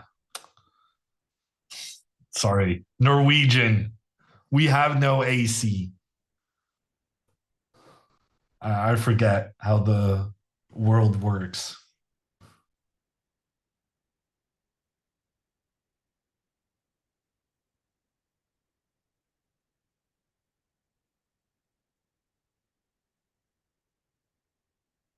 Is she winning right now? She's not winning, but she has a good position and she only needs a draw to win the tournament. So it's looking promising. Also, my God, she almost has a 30-minute time advantage. That happened kind of out of nowhere. But it's part of why it's part of the really good decision she made with the trades. And also that the kid spent so much time deciding to trade the knights on f4. But now he's coming with his rook and he's targeting this f4 pawn. Alexandra needs to be a little careful to make sure she doesn't just lose that pawn. Computer really wants rook a2 followed by rook b2. But this doesn't seem very obvious to me. Take, take, take. Take. And then maybe you're getting this one. And if the bishop comes to protect, then the knight comes to attack the bishop. Seems tricky to understand that this is much better for black.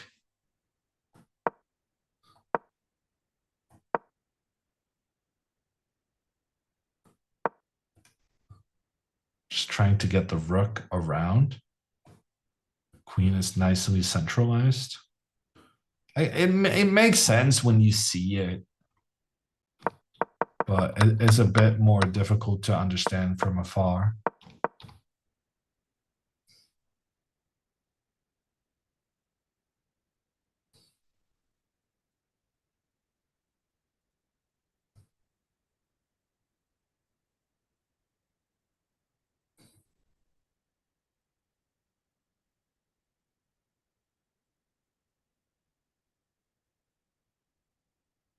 Is it stormy in Norway? I'm actually not doing the producing. Of course, if I was, then there would be no issues. This is American internet.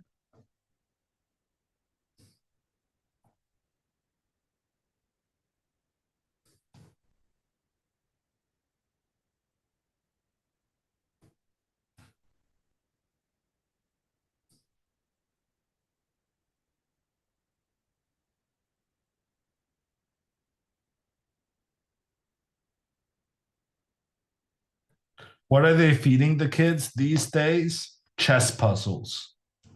Lots and lots of chess puzzles. And also hacks to bypass school VPNs.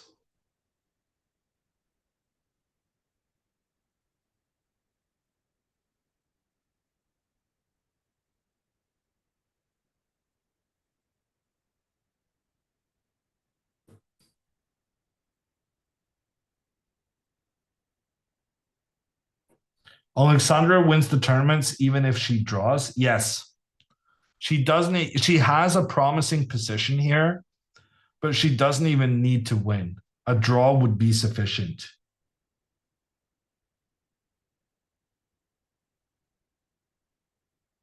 Is withdrawing from a tournament the same as quitting?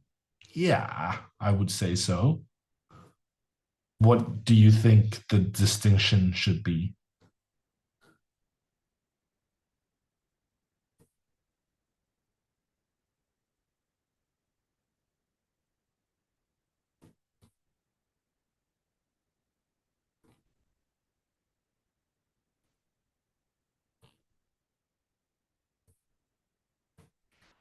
Alessandra is taking her time here. I'm going to take a quick water break and I'll be back for the remaining part of this game. Just a reminder to everyone what's at stake. If Alexandra draws or wins this game, she will win her second tournament in a row.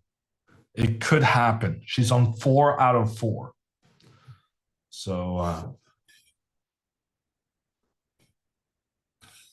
you said she could lose on tie breaks. Yeah, but since then, Fork, I've been informed that the tie breaks they're using is bulletproof for Alexandra.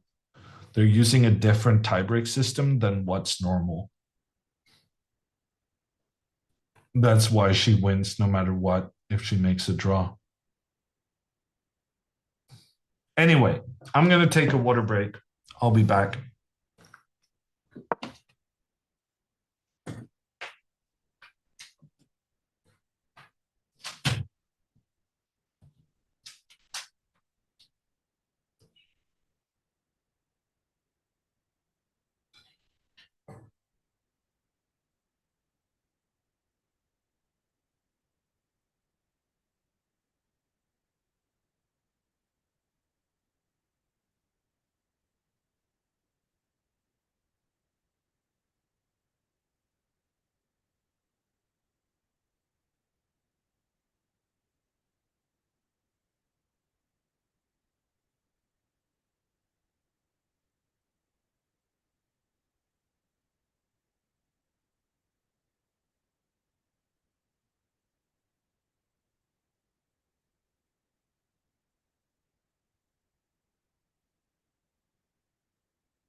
What is going on?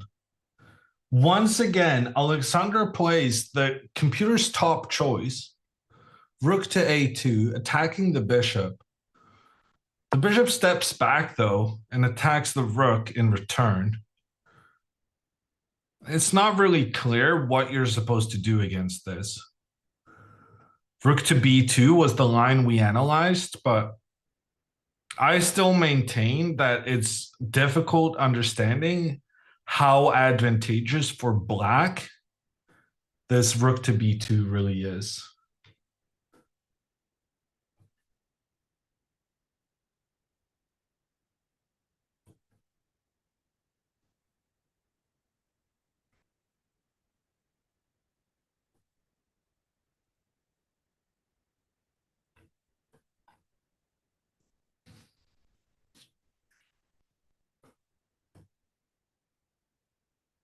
She has the Tesla brain chip. Well, if she did, I feel like there's still a couple of mistakes I wouldn't expect her to make that I've seen her make over the course of this weekend, but we shouldn't rule it out. After all, Elon did start following Alexandra after her previous tournament win. Who's to say who the next big follower is going to be after a second one in a row?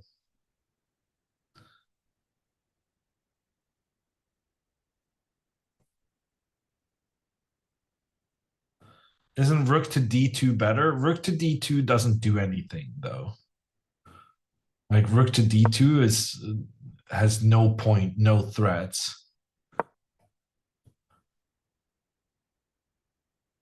And white can just surround the f4 pawn. I don't know. I don't trust that. It's very anti-intuitive for a human, at least. Rook to b2 makes sense in terms of attacking the b4 pawn. So if the rook continues its plan of going after the f4 pawn, then you can capture on b4. And once you capture that one, you can capture the next one. It makes a logical sense.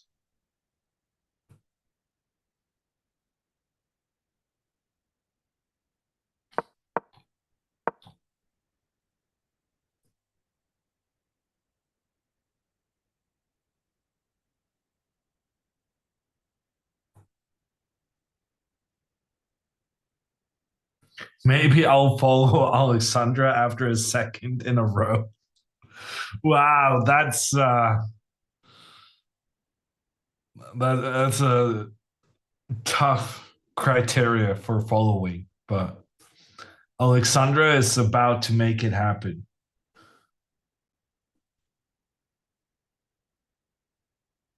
Elon says chess is a dead game and doesn't play anymore. I'm not sure he's ever played, but I think you will find that some people disagreed with his assessment. Number one, chess is not going to be solved in a while still. And even when chess is solved, there's enough leeway to make calculated errors. Like no one can commit the solution to chess to memory.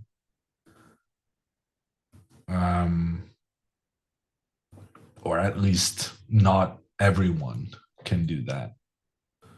So it's still going to be a worthwhile endeavor for a little bit.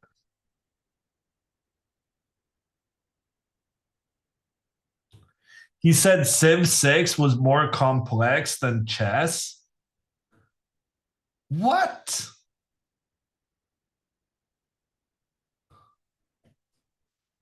I guess maybe if you play with friends.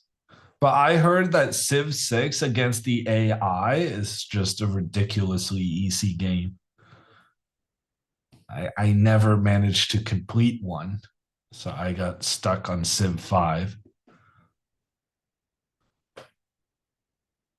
But I have some friends who play the 6 quite regularly, and they say that you have to have a friend group because the AI is just not good enough there.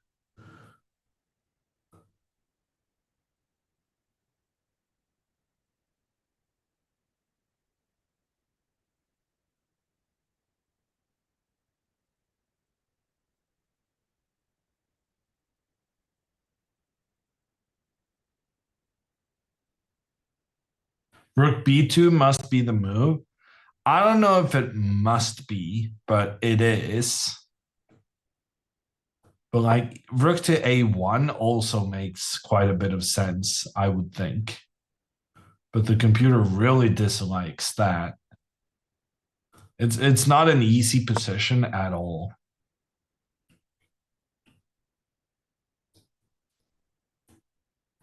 I would say rook a1 and rook b2 probably make the most sense. And Alexandra's been spending quite a bit of time here. If she can get this decision right, she's going to be very, very close.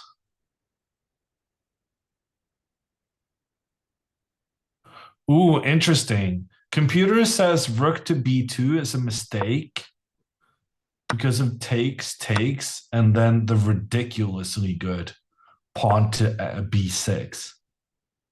Basically, White is arguing that these two pawns were in trouble regardless. So it's good to give away this pawn for free, but make Black have doubled pawns. And then after queen takes f4, you also get this pressure against the d6 pawn. And then you can try and start an attack on the opposite flank, just trying to get this pawn all the way up so that it's uncomfortably close to the Black king. That is some very high level computer stuff right there. I don't really see that happening.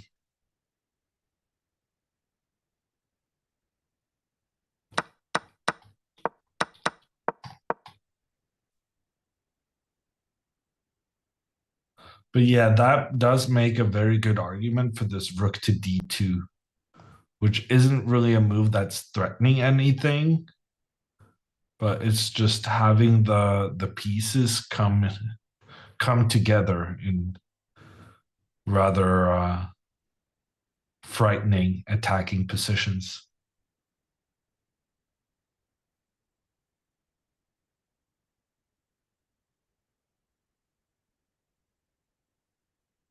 How many still have 5 out of 5 or the chance to get it? Alexandra is the only person on 4 out of 4. If she wins outright.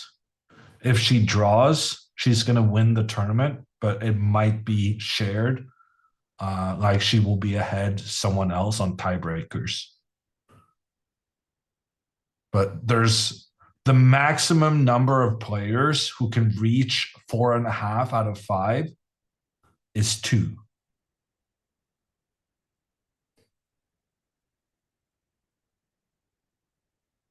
Right now, Alexandra is on 4 points, and she's got 2 people chasing her with 3.5. And only 2 of them can get 4.5 because, well, Alexandra is playing one of the kids with 3.5.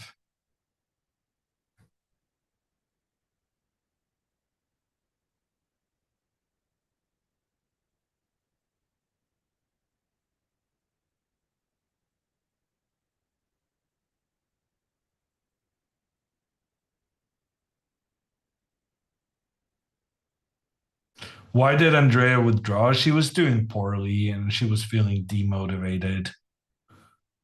She didn't want to do any more chess.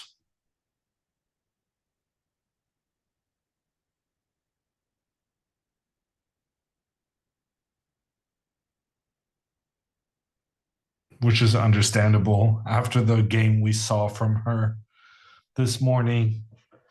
Andrea was outplaying her opponent. She was actually playing a really good game. And then she made one inaccuracy, and that was enough to make the position go from winning to like somewhat better. And then she got low on time and she actually just blundered her rook. It was pretty devastating.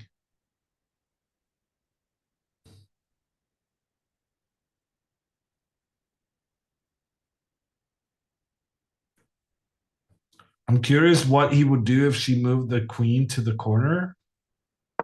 Like he's gonna take the rook and then you're gonna lose. So I would prefer moving the rook that's under attack.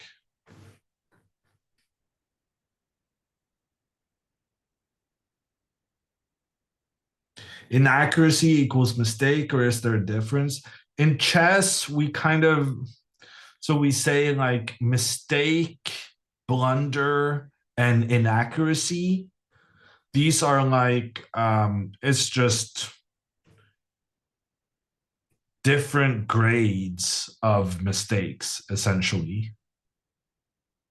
Trying to, and inaccuracy is a smaller mistake than a mistake, and a blunder is like just a gigantic mistake.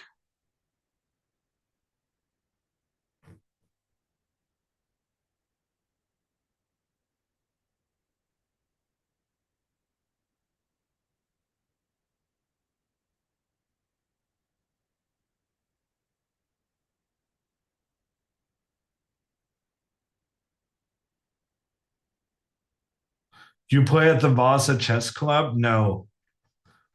Vasa is my sworn enemy. I play for Hokaden, Stockholm. But we beat out Vasa to become the Swedish team champions for a second year running.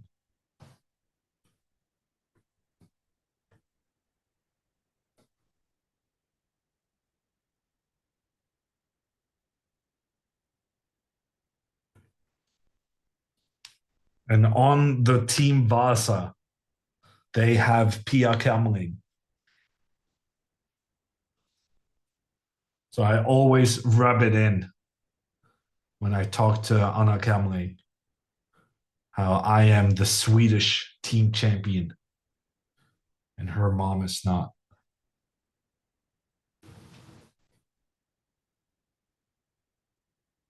How did we start talking about the Swedish chess league? I didn't mind the change of topic, seeing as how I could then boast about my accomplishments.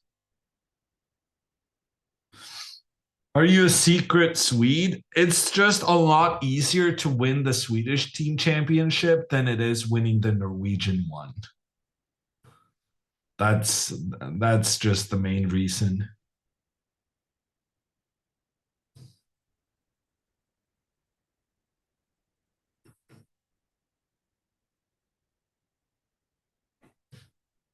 When did you last play Norway chess? I last got invited to play in 2015, but I made a big mistake.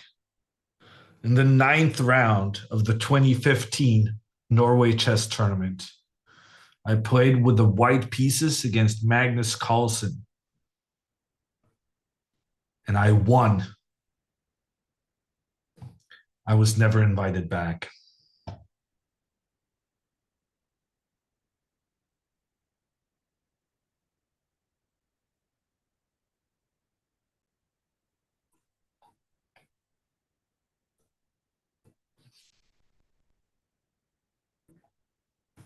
My mistake.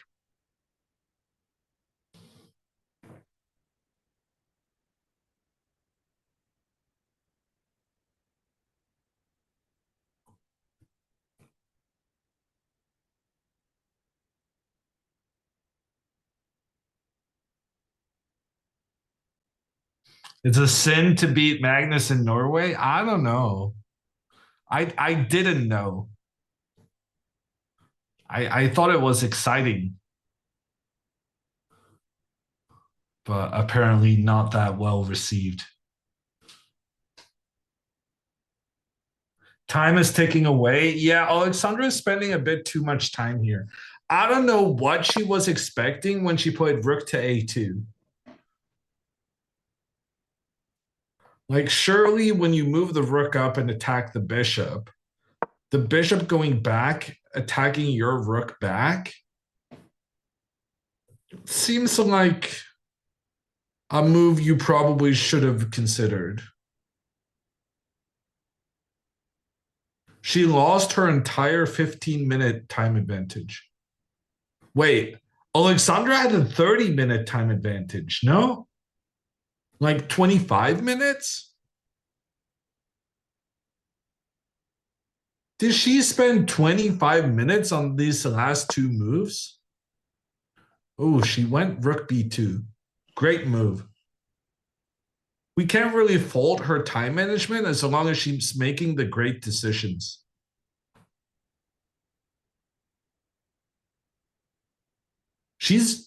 I don't know what's going on today, but she's playing super well. The first game was excellent. This game so far has been even better. Well, except for the knight to b4 mishap.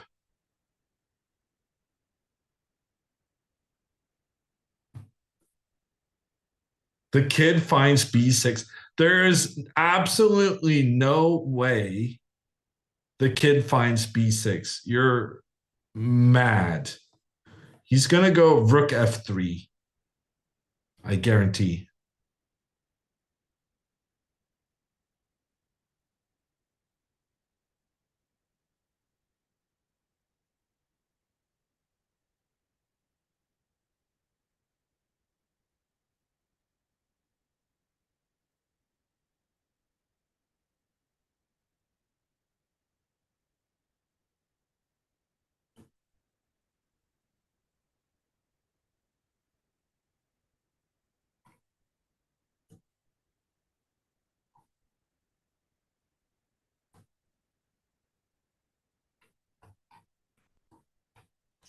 Isn't b6 very natural? Absolutely not.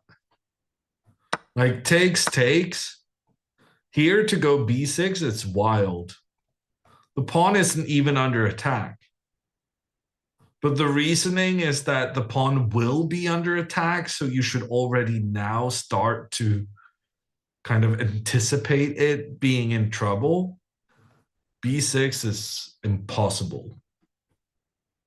I would not play b6. And therefore, this kid is not going to play it. He's going to go rook f3.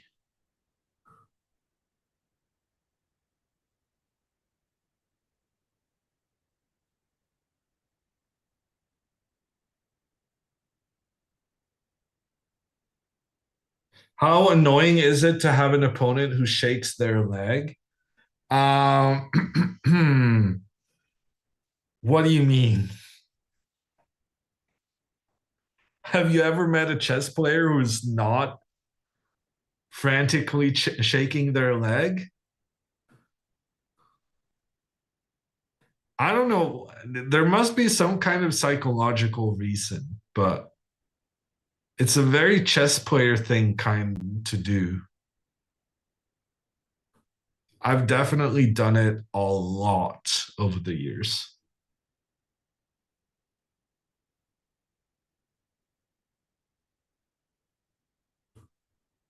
But like, why do we do it? Is it to keep the blood flow going, to keep the body in motion? I don't even know why people do it.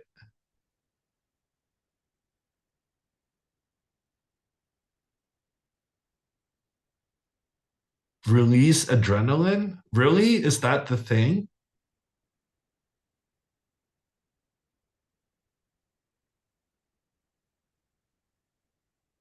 Dina does it a lot. I genuinely haven't done it that much the last couple of years, I think. I basically went detoxing.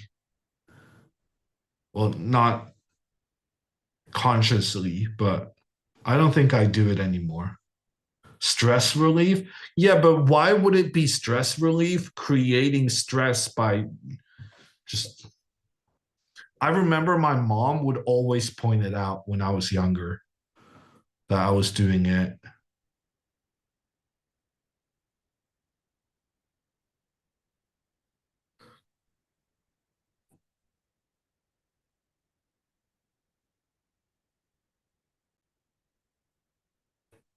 I did it a lot when getting excited about something.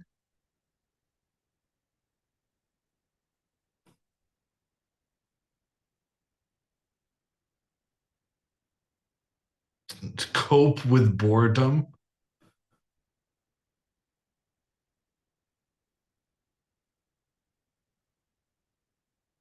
Nervous fidgeting. I mean, I guess that's essentially what it is, right? Is some kind of nervousness-ish.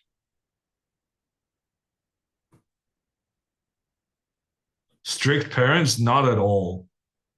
But she did find it kind of weird.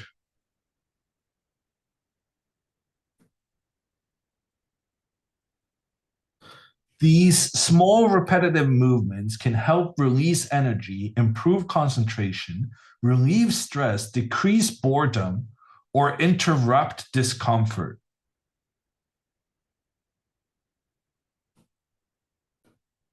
Restless leg syndrome, but it doesn't need to be. That's interesting. So it can be genuinely helpful to do it. That's very interesting. Release energy, improve concentration, relieve stress.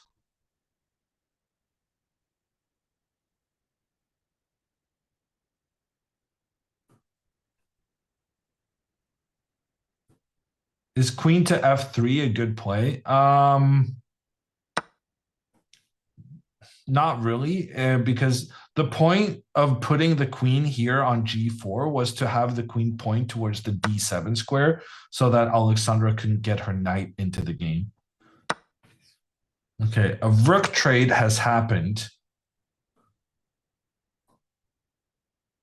Honestly, good decision by the kid. But now computer wants pawn to b6, and that ain't happening. Surely. There's no chance.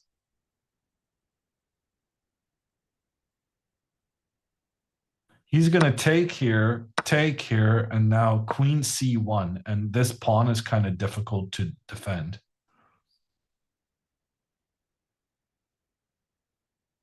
But we can just use the rook and then get the knight in.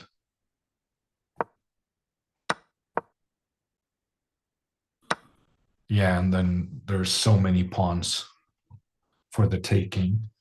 Alexandra's played a really good game so far.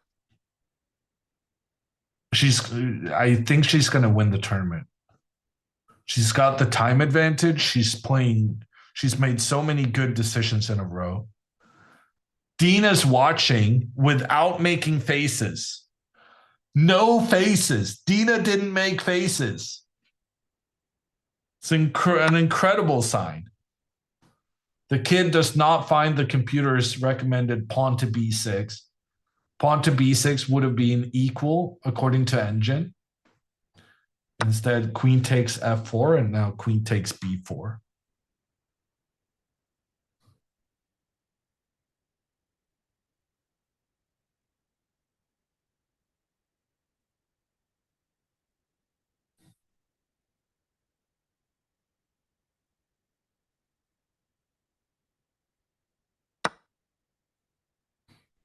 Okay, queen takes. Now this one's in trouble. Please, bishop d3. Just, kiddo, do something that allows Alexandra to get her knight into the game very easily. That's what we want from you right now. Don't go pawn to h4. This would make us nervous. We don't really want white to establish this pawn close to the king. Although even here, like, our knight is getting into the game quite nicely.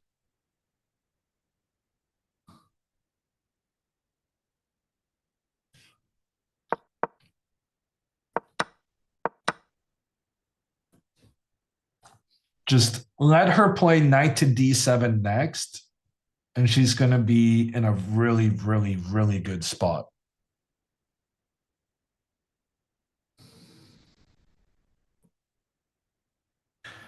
Quick explainer on the whole USCF FIDE thing. Yeah, I kind of disagree with the decision to showcase USCF ratings because it's caused a massive amount of questions for really no good reason. I guess the reason, yeah. Basically, USCF is a better representation of these kids, their level, because the tournaments they play are USCF rated, but rarely FIDE rated. USCF is just a national rating.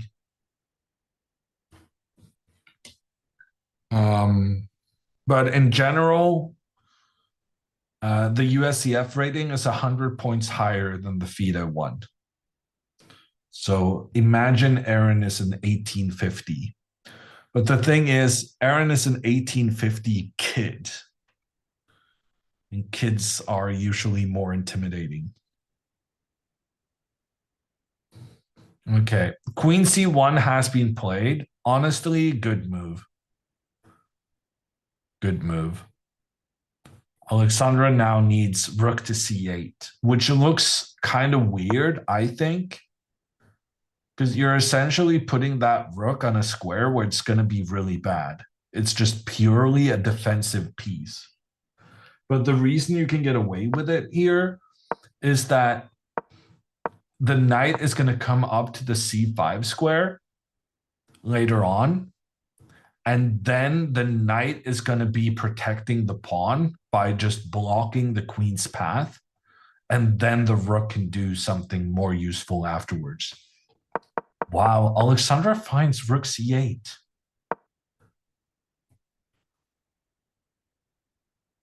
I mean, to her, this might be obvious because she's not as concerned about the lack of activity for the rook. That's kind of rude of me to say.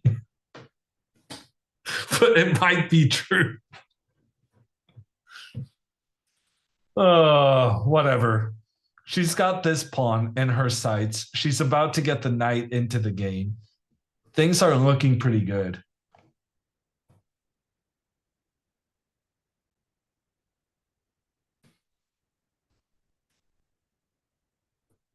Why do they write their moves down?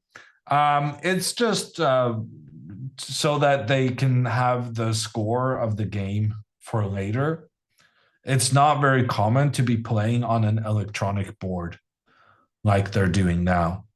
So everyone writes down their moves for their own records.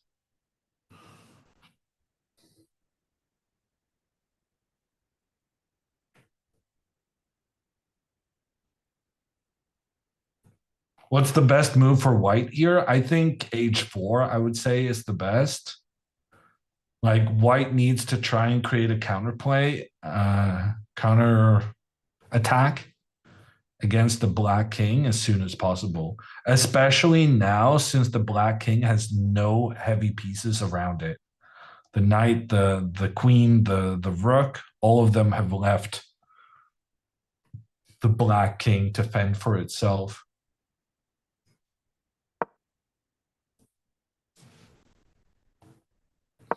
Okay, bishop to d3. The bishop defends the pawn, but this makes it super easy for Alexandra to get her knight into the game.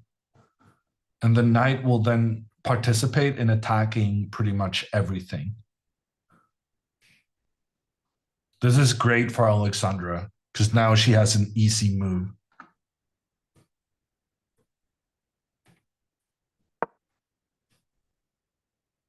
How does it work when both players end up with 30 seconds on the clock and they have to move quickly? Do they still have to write down their moves? If you get 30 seconds extra per move you make, you always have to write down your moves. However, in this tournament, you only get 10 extra seconds per move. And then the rules are that you don't have to write down anymore after you've gone below 5 minutes on the clock. So when you have less than 5 minutes, you can choose to stop writing down your moves. But some people still keep writing down out of force of habit, or sometimes because you want to know how many moves have been made if you want to claim a draw 3 times same position, or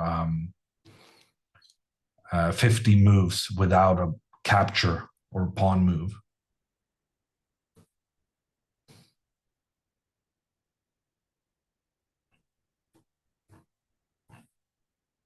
So the knight is better than a bishop in this open position. Yeah. So the reason the bishop is bad is because it's kind of not working well together with its own pawns. White has a lot of pawns that is blocking the bishop's path. And because both the bishop and the pawns are on light squares, it means that white has a lack of control of dark squares. If we were to put these two central pawns one step further back, then white would be quite a bit better, because then white would have control of the dark squares and the white pawns would not be blocking their own bishop. So it's just about pawn placements. One step further back, white would be better. But now, since black has access to the c5 square, this is a square where no white pawns can position themselves to attack the knight, because both the pawns that could attack this square has moved past it. And so the knight coming to c5 is going to be an incredibly strong piece.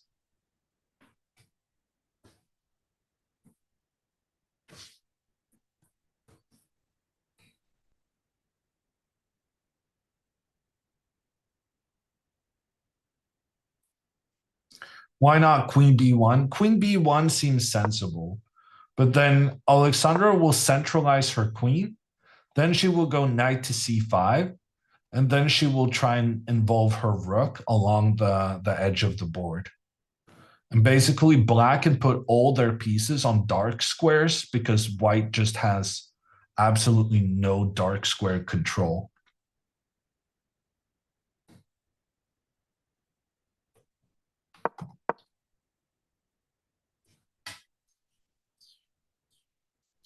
She's having another super tournament. Yes, Itmo.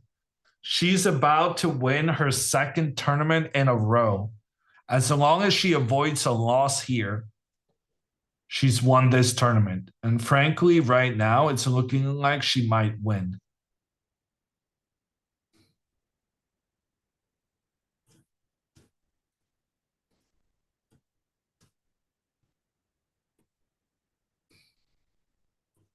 Is that really Min?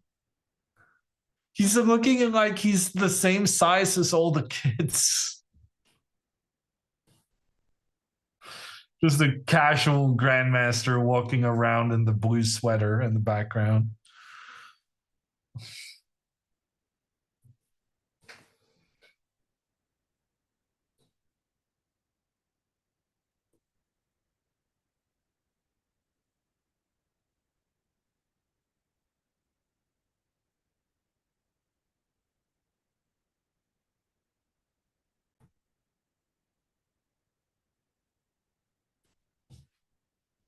Alexandra got her time advantage back. At some point, the time difference was down to like just a couple of minutes. Queen to e3 played. Computer very unhappy. Knight to c5, the recommendation. That makes sense. Knight to c5. Look at how we're putting all our pieces on the dark squares.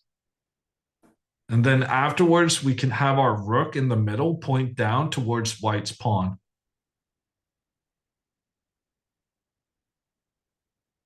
Alexandra's looking amazing here. In fact, if the rook tries to attack the queen counterattacks against the bishop and the queen behind. Queen steps back, and we just trade. White's pawn structure is completely broken. Oh, and we even get a pawn. Yeah, this is just easily winning. But the problem is it's kind of difficult for white to avoid, because white has this uncomfortable pressure against the bishop, but the bishop cannot get away. If the bishop moves back here, then we can just take the pawn. And if the bishop moves back here, then, well, we can take this pawn.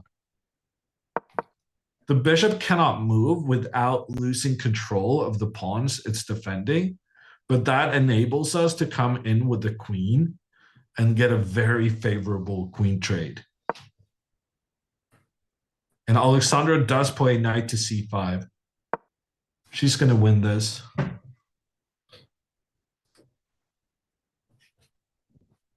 Is the kid choking? No, the kid is not choking. He's just being completely outplayed. Alexandra has had a big advantage ever since she got that favorable trade of the bishops and the bishop versus knight. The computer, in my opinion, has massively underestimated the value of Alexandra's position. In practical play, she was way, way better and has been for a while. What do you think White's next move is going to be? I have no idea because he has no good moves. Maybe f3, but f3, then queen comes in. The rook has to defend, and then the black rook comes in from the side. It's just a disaster.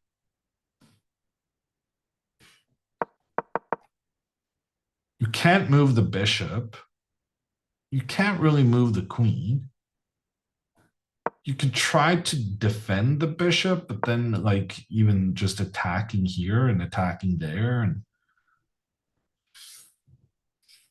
no, I think Alexandra, like, no, I think White just doesn't have any good moves. White's position is just collapsing now. The bishop is poorly protected, but at the same time, it needs to be where it is to avoid the white pawns being captured. And the consequence of all of that is that something has to give. Has Alexandra leveled up again or just continuing the momentum? I think it's momentum, but at this point, I don't know. She had a really bad first game, I noticed. And she also made like a big inaccuracy in the opening here. But like she's making some inaccurate moves, but overall she's playing quickly and making more good moves than bad moves. Just a pretty healthy recipe for success. Do you think Alexandra should keep playing in these B groups? For the time being, yeah, I think so. I think she needs to decide whether she's just doing this to kind of get content or whether as she gains rating, she's going to be more kind of interested in going for some titles or not. And I think if she wants to go for another title, she needs to put some more work in. Because I don't think the way she's playing is good enough against 2,300 rated players. But for the time being, whatever gives her confidence and some rating boost, I think is great.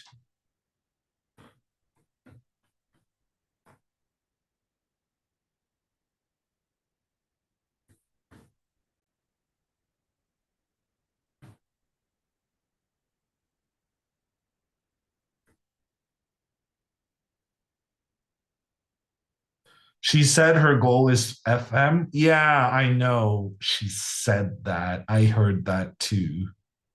I just don't know how serious she is about it. Because that's a massive time commitment and she doesn't have time.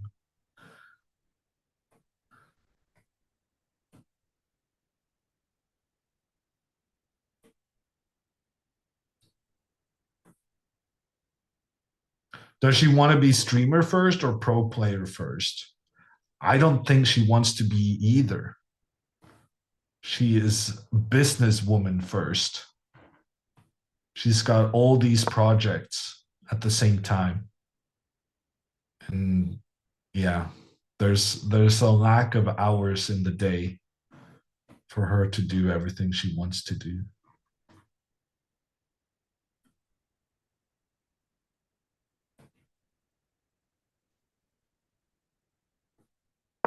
Okay, queen b3 played.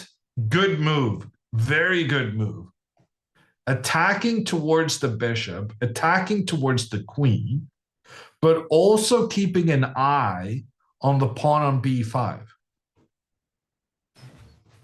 GG's. White is losing a pawn by force. Also, the queen is covering the d1 square, which means that the rook cannot come in to protect the bishop. No matter what her opponent does here, Alexandra will win a pawn in 2 moves. Why is B better than A? Because if queen to A3, then the bishop could go back without the queen being able to capture this pawn on B5. And also here, white would be able potentially to go rook D1 to protect the bishop instead.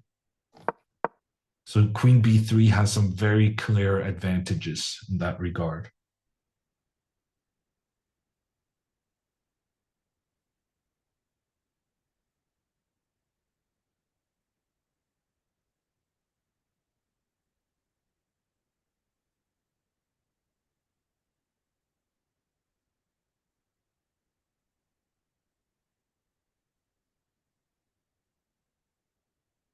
What's the second place prize? I think the second place is $750.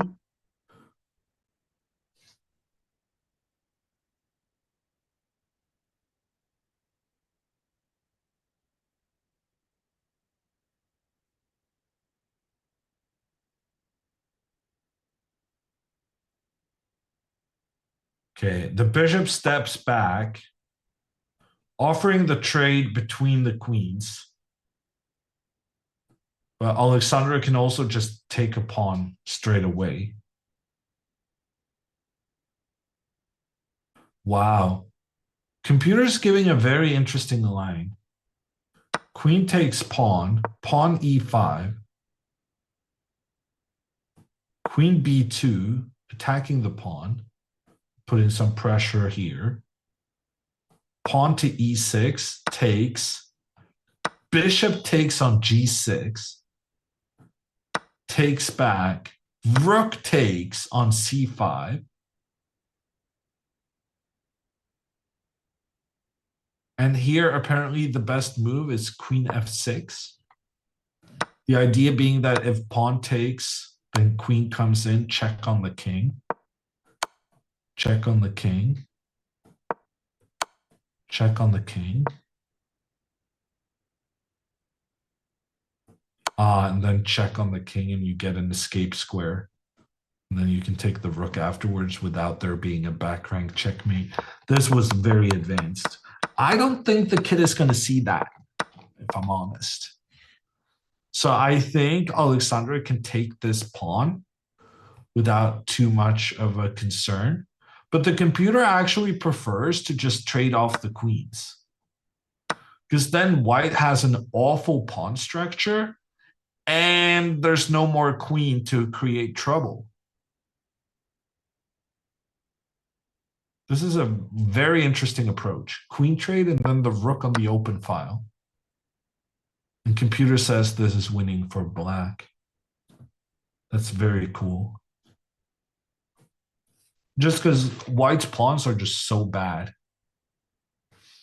And the black knight can never be chased away. And the king can potentially get up here and the rook will attack in from the side. Fascinating. Alexandra went for the pawn, though. I can't blame her. I'm a bit of a greedy guy myself.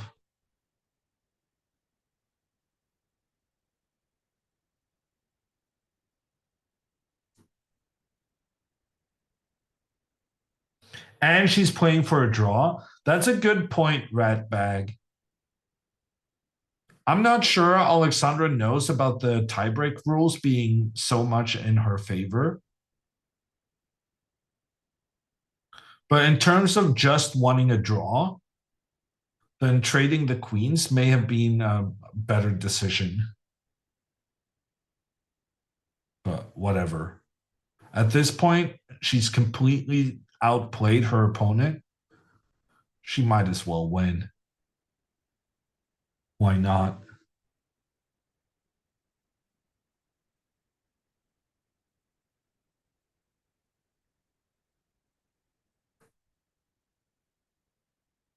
Five out of five sounds better. It sure does. Yeah.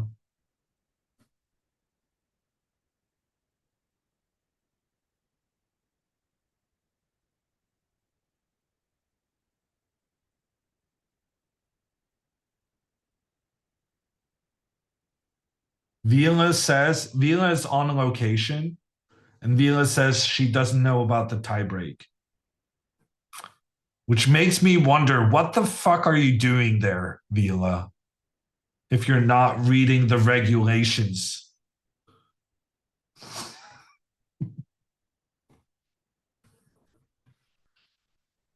He only has like 7 jobs. How has he not read the regulations on behalf of his employers?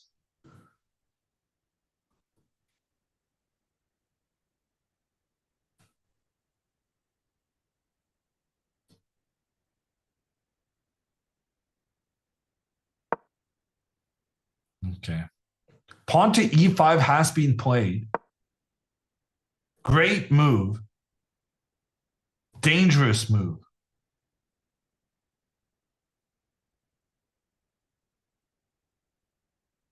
This is why maybe we should have traded queens. Although it shouldn't be a disaster just yet. Rook to e8 seems very sensible.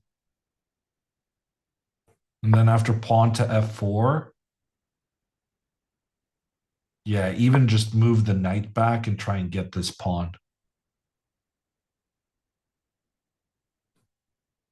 But yeah, it's a bit iffy.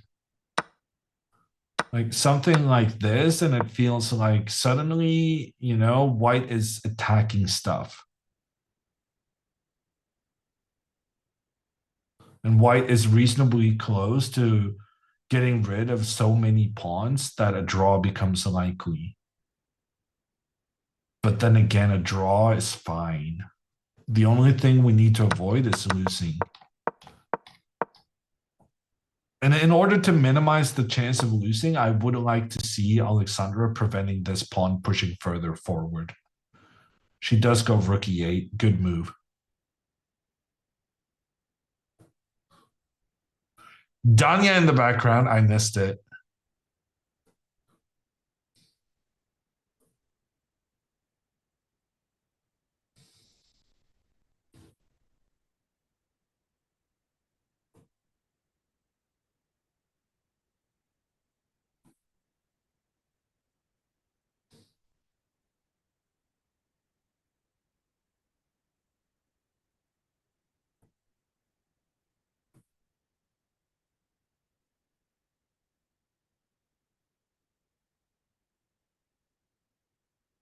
What's Danya doing there? He's living there. This is his workplace, the Charlotte Chess Center. Her sweater looks so hot. Is it really that cold there? Yeah, it's for a Norwegian like me who's never seen an air conditioning unit in my life. It goes against everything I know, but I have heard that the American air conditioning does, yeah, it is pretty intense. I have gotten sick many times in Southern Europe with the air conditioning going all night.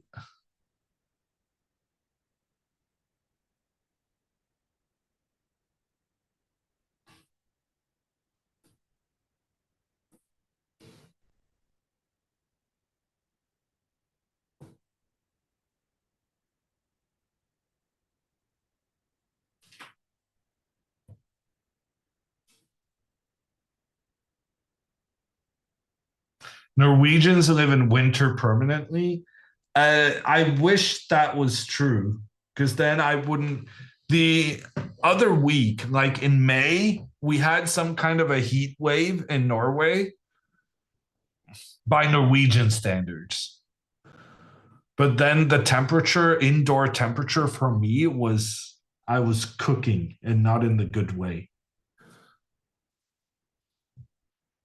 It was like 28 degrees at my desk.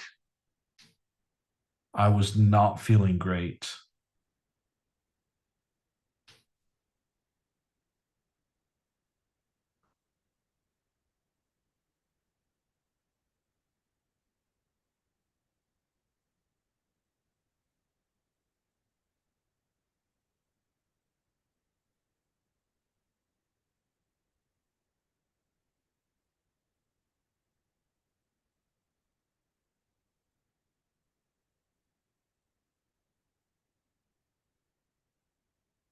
"28 is quite hot." It was, yeah.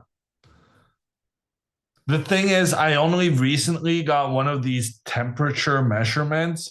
It's a Norwegian company, actually. They sponsored a bit of the Champions Chess Tour a couple of years ago. It's called an Airthings device. And one of the things it does is basically it's judging what you need to do to have a better indoor climate, or whatever it's called. And one of the things it checks is the temperature. And basically it was flashing big red signs that it's too warm. Which now makes sense, because a couple of summers in a row, I've been, oh no, this was not a top 3 move. Oh my God. Okay, queen to b2, I think that's a very sensible move.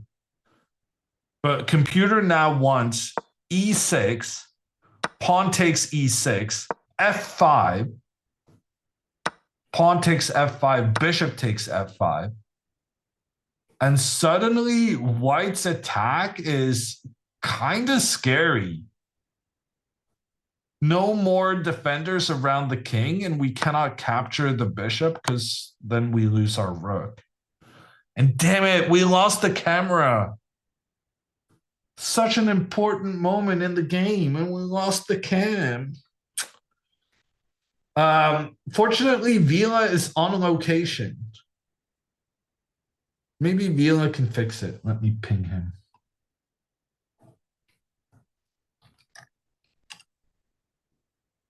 Cam probably overheated. Just the discussion of the wild Norwegian summers made the camera overheat.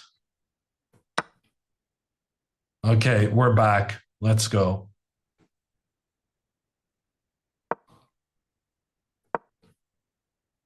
Surely he's not going to go e6, right?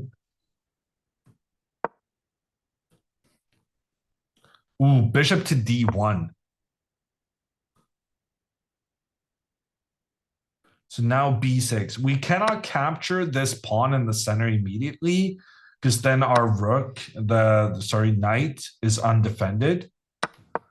But instead, we can just go pawn to b6, defend the knight, and then we'll take the pawn in the center afterwards. Easy win. Easy, easy. No need to make it complicated. Computer wants rook a8, which I don't really understand. b6 played quickly by Alexandra.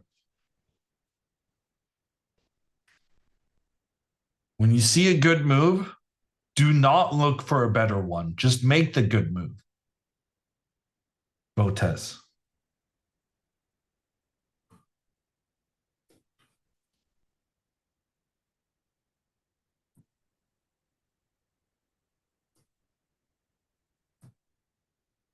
He's below 20 minutes. He's got to be feeling the pressure on the clock right now.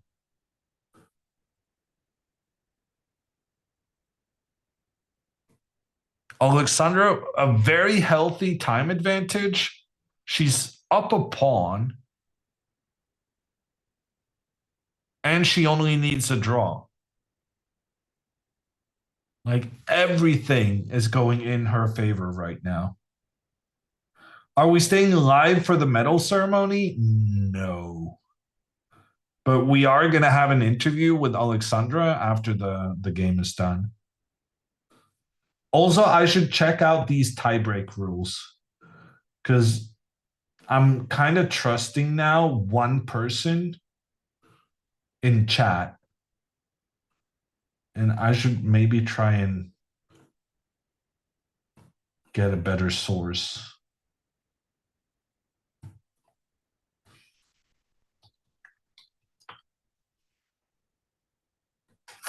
It would be a bit unfortunate if the camera broke just as we got the deciding moves in the game.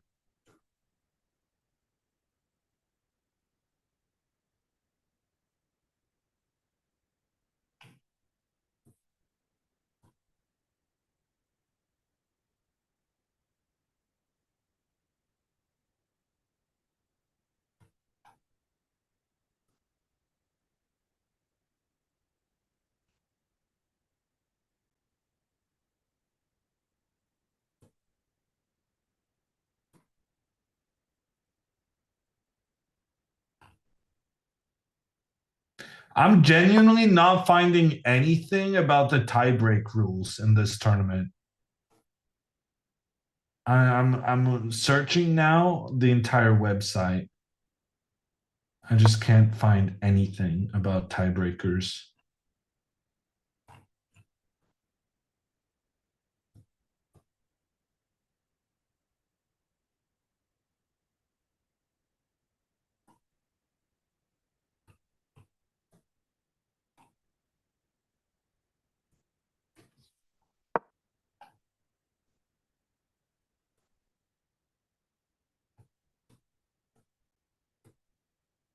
Whatever. Let's just have Alexandra win the game without tiebreakers being necessary. That would be helpful. Rook to c2 played, attacking the queen. The queen moved to try and attack the king and bishop. And the rook is just following.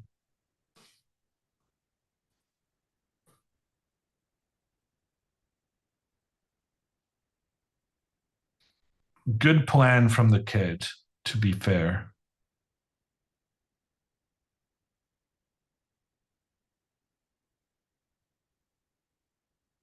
Special notes, scroll down to the bottom. I did, and there's nothing there.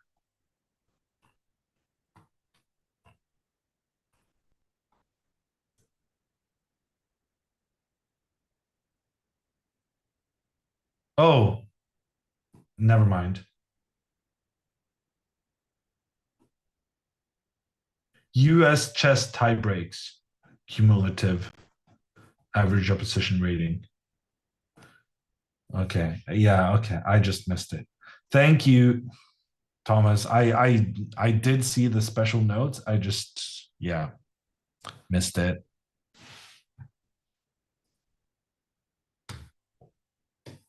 Repeat moves now? It's too cynical. We can't go for a draw here. She's going to go for the win. She wants to win the rating. She's all about the rating.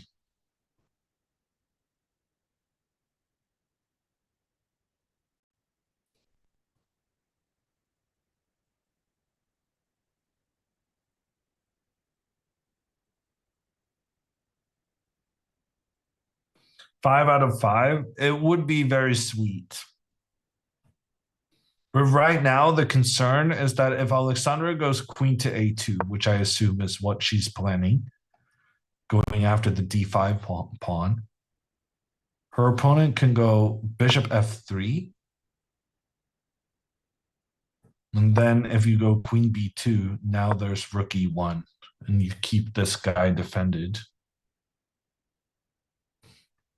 Although here you can go b5 You can just try to push all the way to become a new queen. But I'm super terrified every time the computer suggests moves like this. Pawn to e6. Takes. And somehow, despite black being up by 2 pawns, computer feels this is approximately equal, which is making me think that black's king is in quite a bit of trouble here. And it's just not immediately obvious how problematic it is.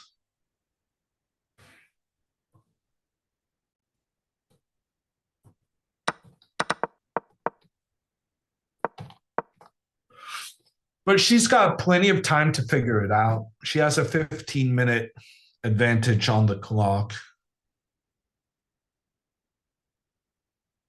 But yeah, her position is too good to go for the repetition. She can't really do that.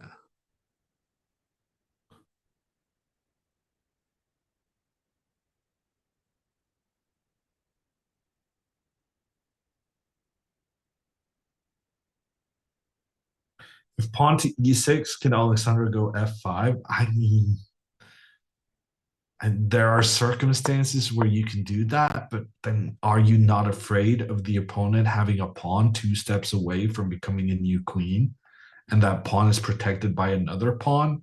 It seems kind of terrifying to me.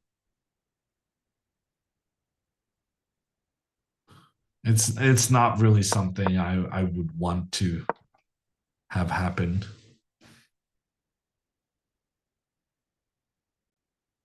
But if repetition wins the tournament, why not just do it? Well, she doesn't know the tiebreak rules. We have from credible sources at the venue. The person who should have been informing her about the tiebreak rules has informed us that she does not know about the tiebreak rules. So there's that. And then also she's up a pawn, which means that you usually want to try and win when you have a pawn more than your opponent. And also, like, her opponent's FIDE rating is like 1700. So she'll lose a bit of rating if she makes a draw. And when you have such a good position and you want to win the tournament alone, yeah, you also get a bigger prize if you win without having to have the same amount of points as someone else. There's a couple of reasons to play on. Why wouldn't that person tell her? I think because he didn't think about it.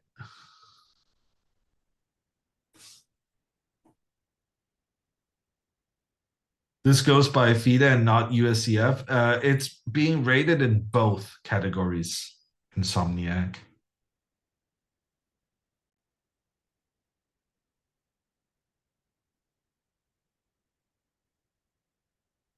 Seems like the coach's fault to me. I mean, I disagree. I think that's the body man's job.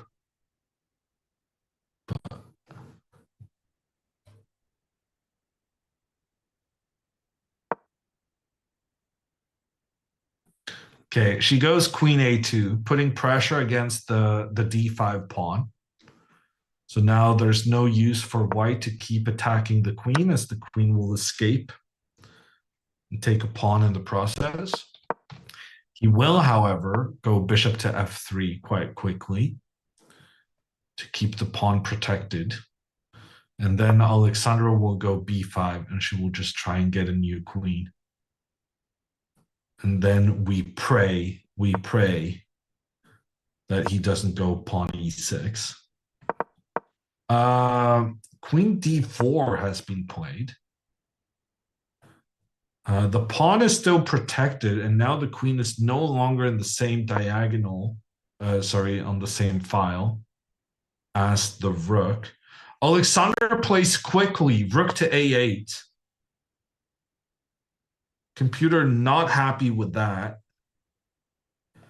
She's moving away from the king side. And now pawn to e6 is becoming a force to be reckoned with. If pawn to e6 now takes, attacks the rook. And here, there's only one move to save black. Because not only is the rook under attack, if the rook just moves, bam, the pressure in towards the black king. Alexandra is not doing the safety first strategy you really should be having in this circumstance. Pawn to e6 is terrifying.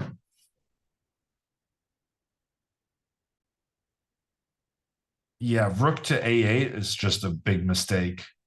Very much underestimating the potential white has of creating a big attack.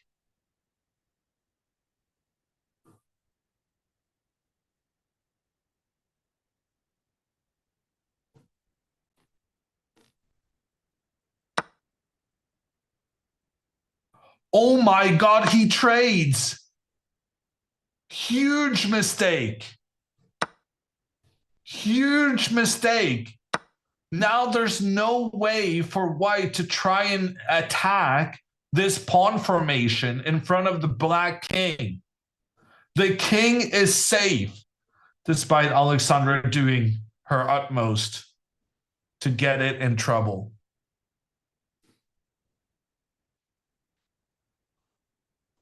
But why? The reason why is he wants to try and get one of these two pawns.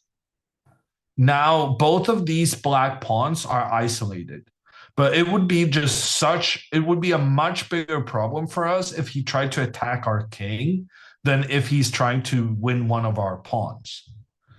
Because even if he manages to win one of the pawns, it's still going to be a draw at the minimum, right? But if he goes for the king, then there's the potential of losing, which was kind of nerve-wracking. White king in a bit of trouble? Potentially. If black could get the queen into the center and then the rook up, that would cause a lot of problems for the white king. So for instance, now if the queen goes to try and attack, then Alexandra can very easily win, attacking the rook, and then queen comes in for the checkmate. But as long as the white queen is so powerfully placed here in the middle of the board, there's not gonna be any checkmates on white in the near future. This queen is really good controlling everything.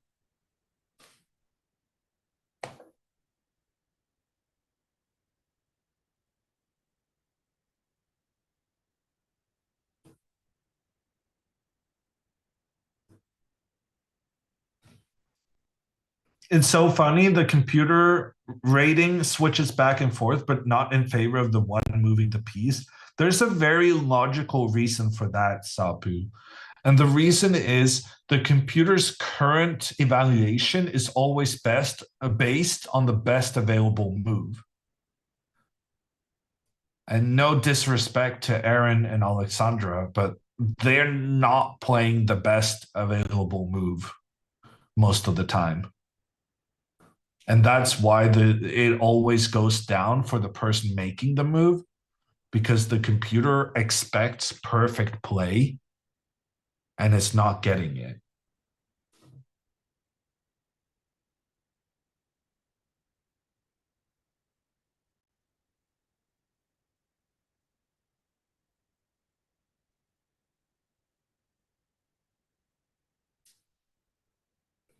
I'm expecting Alexandra to move her rook back into the center afterwards. Because now that there's no white pawn on this e5 square, it means that the rook has very clear access into white's half of the board. Okay, pawn to h3 played. That was actually the computer's top choice. So my bad for criticizing our players. I would now expect rook to e8. Ooh, actually, after rook to e8, rook a1, the queen is trapped.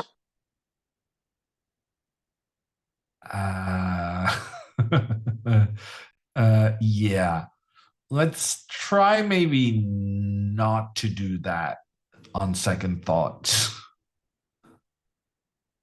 The computer's giving some kind of miraculous escape, but I'm not sure we should be relying on the miraculous in this situation. Computer's saying rook check, and then you can go knight b3, ignoring the threat to your own queen because you make a counter threat on white's queen. To be fair, this is probably quite good for black, but I'm not sure I would spend a lot of time trying to figure out those calculations when there's only 27 minutes left for the rest of the game. Pawn to b5 makes a lot of sense because then you can go rook e8 afterwards and not be concerned about this one anymore, since the pawn having moved forward has created an escape for the black queen. So something like this would be fine.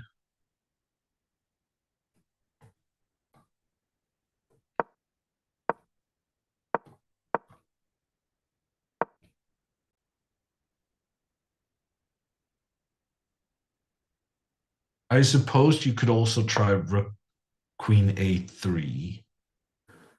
That makes a bit of sense. Ooh, but then the rook can do a counterattack.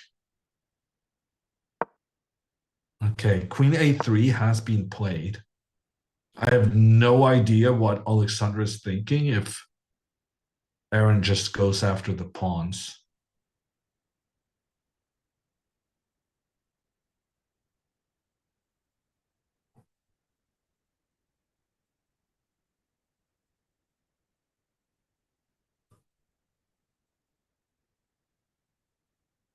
Computer's first choice here is queen g3. And I'm just trying to figure out whether that's ever going to happen. The idea is that after rook takes pawn, oh, I thought the idea was going to be rook to e8 and then checkmate on the king. But it turns out white has bishop to e2. And then you cannot take the bishop because then it's a counter checkmate on the opposite side. That is wild.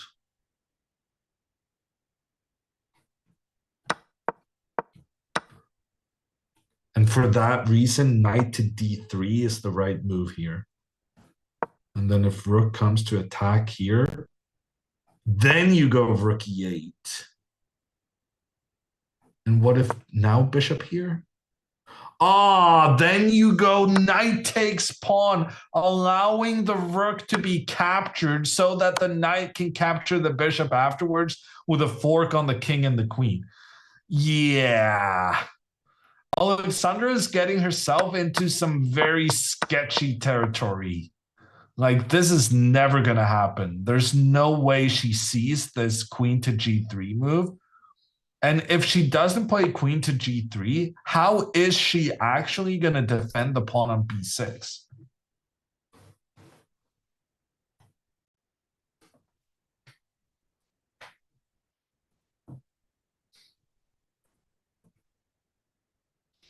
Yeah, that queen move she made was a mistake. It gave him a very clear move with a clear intention of capturing the black pawn. She has no good way of keeping that pawn defended.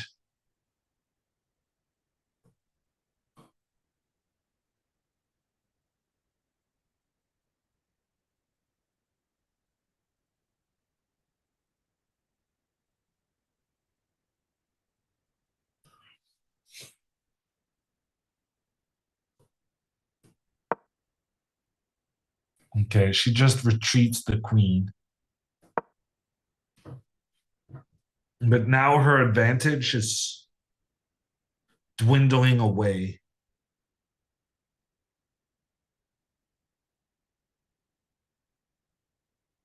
She allowed the rook to get in a better position and then ended up having to move the queen a second time. She's threatening queen to e1 check, but king to h2 is a good way of getting the king out of trouble. And now Alexandra has to be aware. Yeah, king h2 has been played. And now Alexandra has to be aware of this queen to f6 move. So something like rook to b8, wanting to push the pawn, and queen f6. How do you defend? Knight e4 attacks the queen, protects the pawn. Ooh, and after queen to e7, trying to counter against the knight, black is actually winning as the queen gets into the game. And now the white king is actually poorly defended. And that's what's winning it.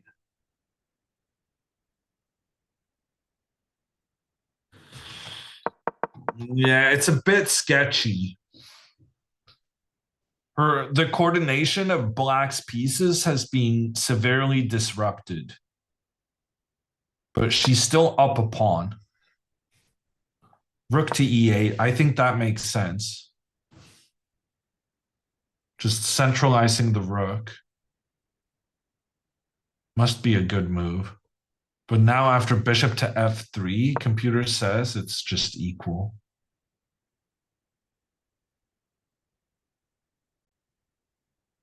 Although, why not b5?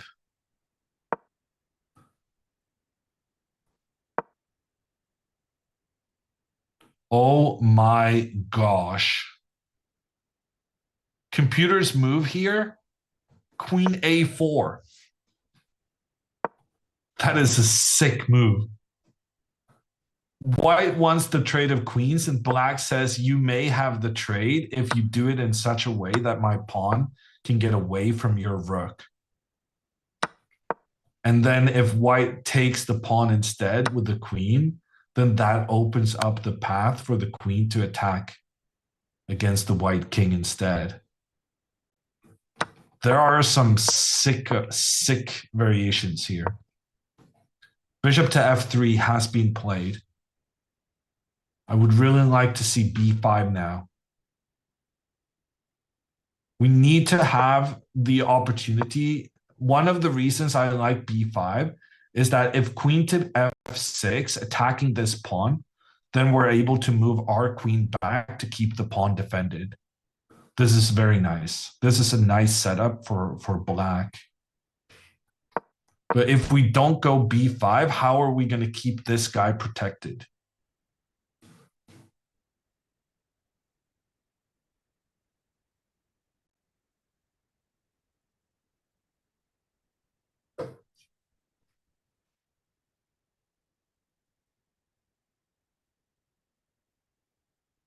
Time situation, Aaron, less than 10 minutes. Alexandra, 24 minutes, but the momentum is definitely in white's favor. Let me check in on the other game.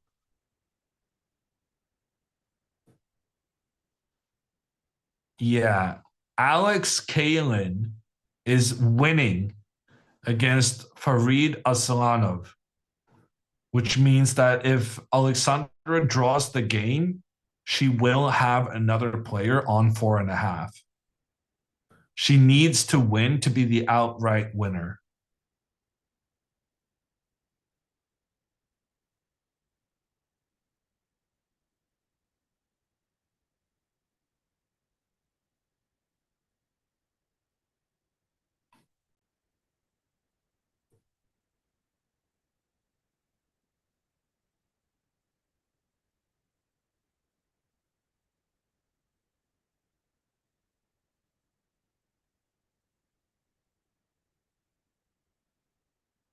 This is stressful. It's going to get more stressful.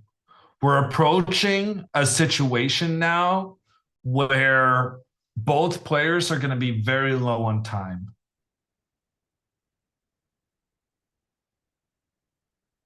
And where both players potentially is going to have to play without writing down their moves, with only minutes, maybe even just seconds on the clock. Where one move can make this potential win turn into a loss.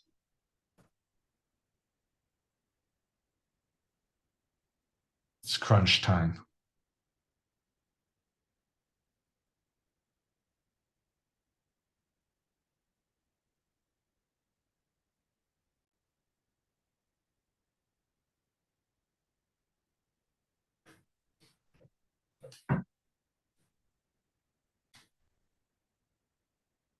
I need this b5 move to happen.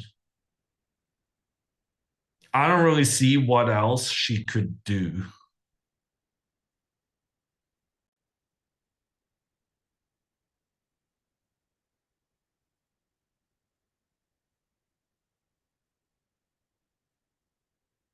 But I guess it's natural if she's concerned about b5, queen b4. Oh no, camera is down again.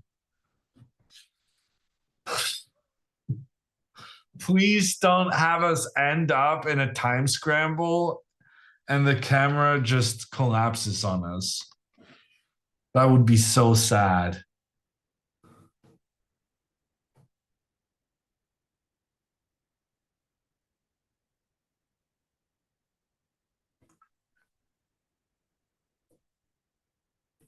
I always would have played queen takes e3. Yeah. In hindsight, that would have been a much better decision, Scorelli.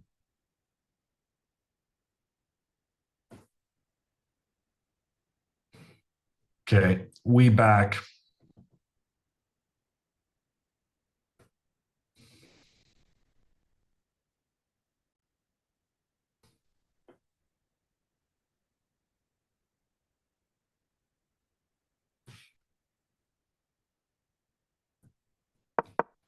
Maybe queen a7 to go to c7. I don't know. That feels a bit passive to me. But I guess as long as we're keeping this guy defended, I'm reasonably happy.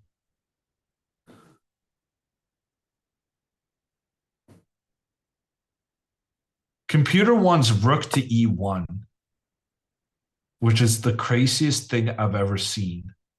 Because after trades and queen f6, it seems to me like the pawn is just screwed. But apparently knight to b7 both protects the pawn and protects this square. And the queen protects here. So it turns out the white queen isn't actually able to do anything here. Although the queen can counterattack. And if we block with the knight, then it will attack here instead. Wow. Queen a7 played.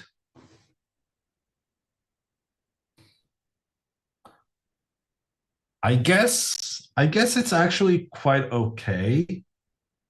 As long as you keep stuff defended, the kid is going to make a mistake since he's low on time. As long as you just make sure your extra pawn is not lost, he's bound to do something rash.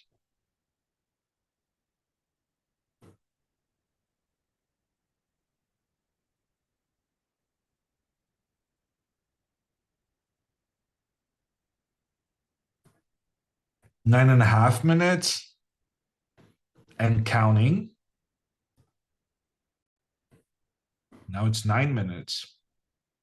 10 seconds per move. And queen b4 has been played. A step in the wrong direction from white. Now Alexandra goes rook b8. And the queen is no longer making its threats down towards the king side. Alexandra is ready to go pawn b5 next. And she got a quick move in, keeping his clock running. Statistically, moving the queen is dangerous, increases the chance of a Botez gambit. Well, I mean, the Botez sisters are so experienced with the gambit, they don't even have to move the queen to make it happen. Ooh, queen b5, good move. Good move from the kid, preventing us from pushing our pawn forward. Also preparing the invasion.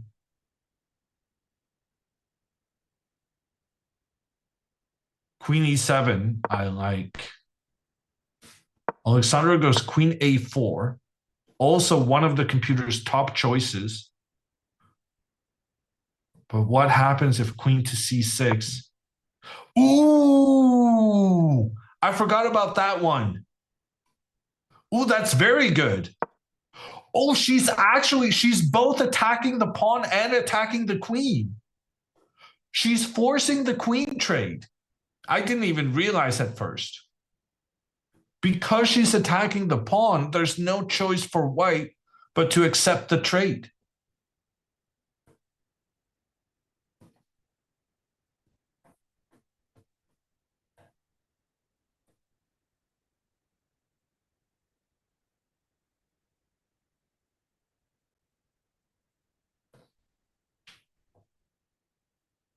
Why is the queen trade good? Essentially, when you're up a pawn, trade of pieces are generally advantageous for you because it makes it easier to get to a stage where your pawns can move over to the other side and become new queens. That's not the whole story, but it's part of it. King to g3, very unorthodox play. I guess Alexandra's just going to trade because that was her plan. But computers are liking queen to d4 now, just centralizing the queen. Alexandra trades.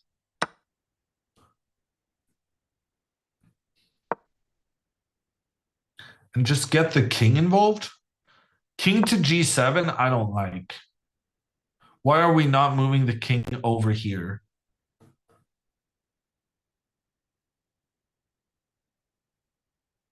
Is she going to go here and then over here? The thing is, if she goes king f8, maybe that entices her opponent to move the king up into attack.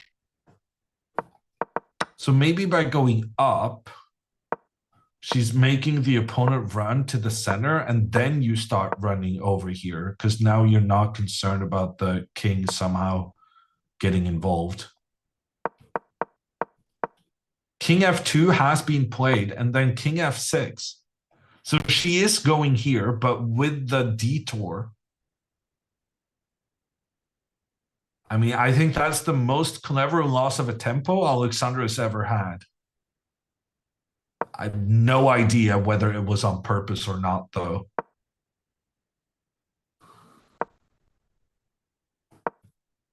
It's happening.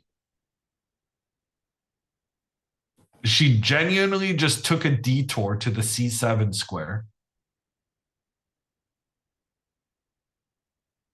I have no idea whether that was on purpose or not. I guess it was not on purpose, but who knows?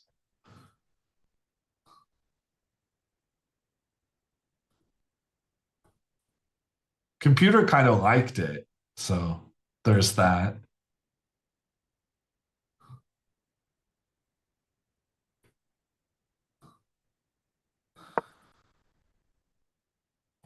Okay, king to the center.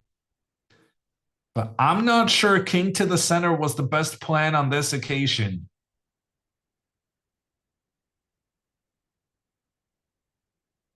That being said, computer wants knight to d7 and then move the rook out. The problem now for Alexandra is that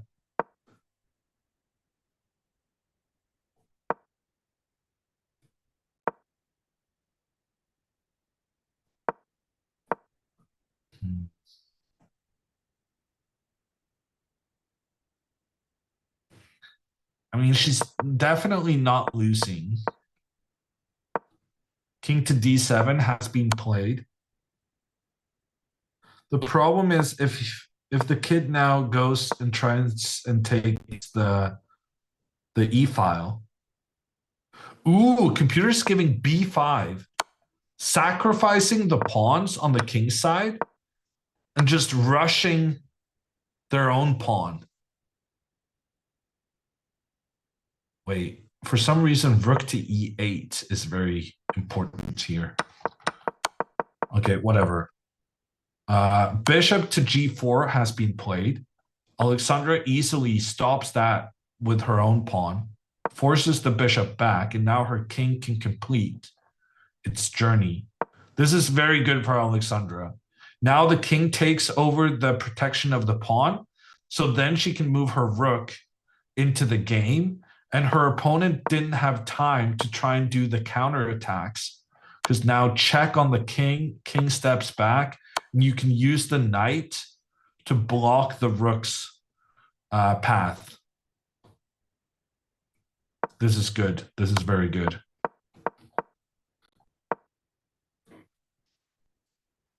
Aaron down to 6 minutes.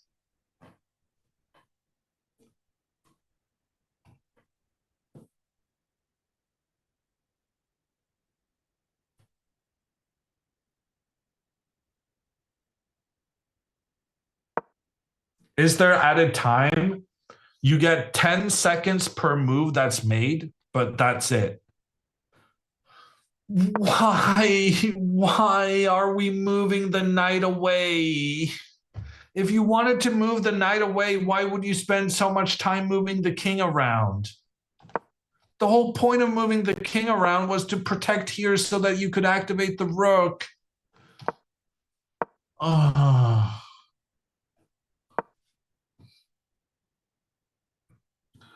Why?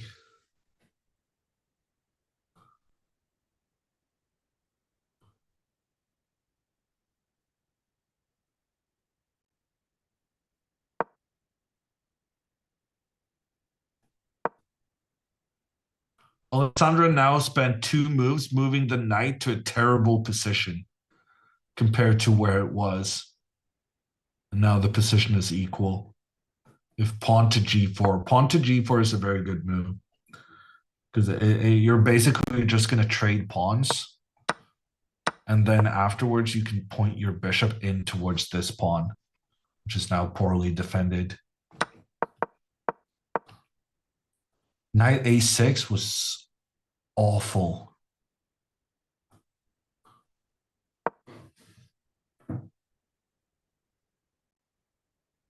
Yeah, no, the knight is just terrible here. No future.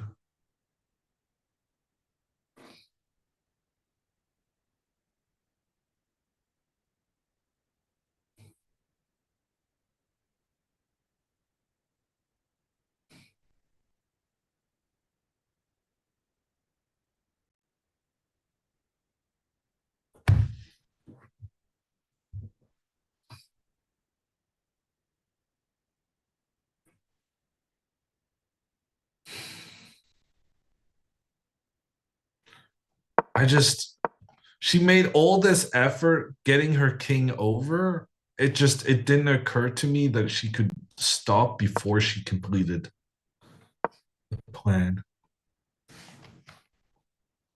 Wow, and now she's blundering. What?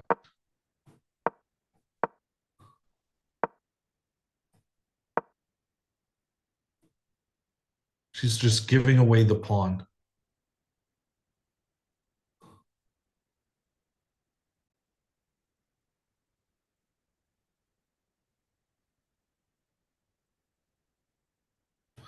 She still has 16 minutes left. I don't know. After putting the knight on c7, you just need to have a timeout with yourself.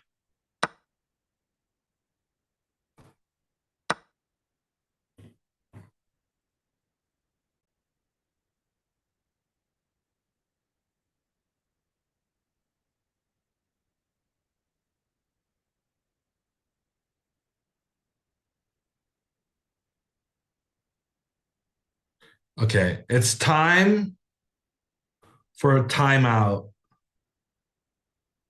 Chill the fuck out and make the draw. You have to, right now, she's realizing she gave away the pawn for no good reason. She put her knight on a way worse square. The last 3 moves have been outrageous. But this is where you have to reset. You have plenty of time, much more time than the opponent. Just breathe, get something to drink, and make sure that you don't let the momentum shift so that you end up losing the game. That's what's important right now. You messed up the win. You messed up the win. It's fine. It doesn't matter. But now refocus. New task, new mission. Previously, the mission was to win. Now you got to get control of your emotions, and you just got to make the draw.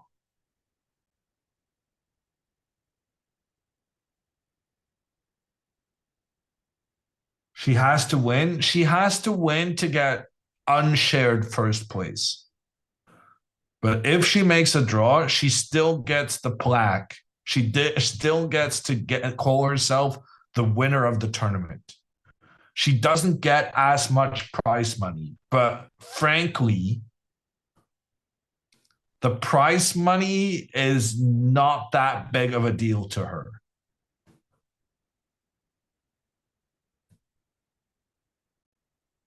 She's losing out on some rating. She's going to lose out on some rating. That's going to hurt. But it's going to hurt more if you lose the game because you couldn't readjust. Why no rook a4? If rook comes to give a check, the bishop will block. The king does not have to go back and allow the pawn to be captured. The bishop can just step in between, and you have nothing.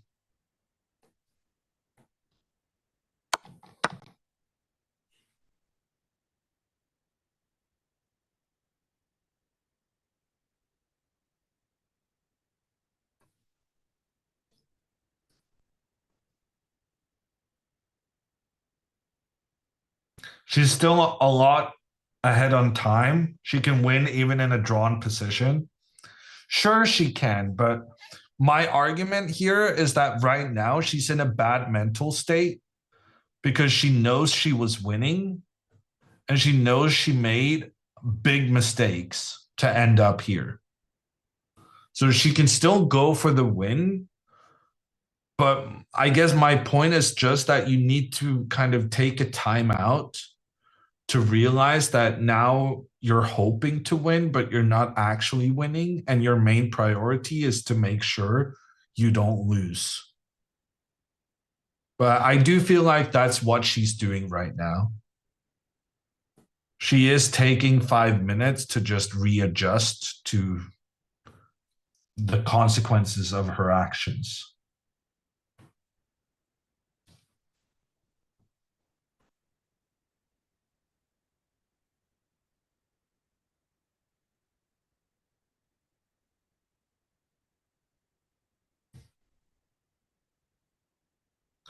Yeah, rook a2 is a pretty good move. Rook a2 attacking the bishop. If the bishop moves, the pawn is in trouble. The bishop can move and both protect the pawn on the side and in the middle. And then you can give a check here. And now the king has to step back. You can give another check. Force the king back. But you got to be careful so that the king doesn't pop up and start moving forward afterwards. And if you try and target the pawn in the center, the rook can always just try and counter. I mean, I guess you can try and get something like this. It should be fine. It should be fine. It's just, you know, it's a bit annoying to have made the mistakes she made. Because like here, If she just goes king c7 followed by rook a8, she's winning very easily.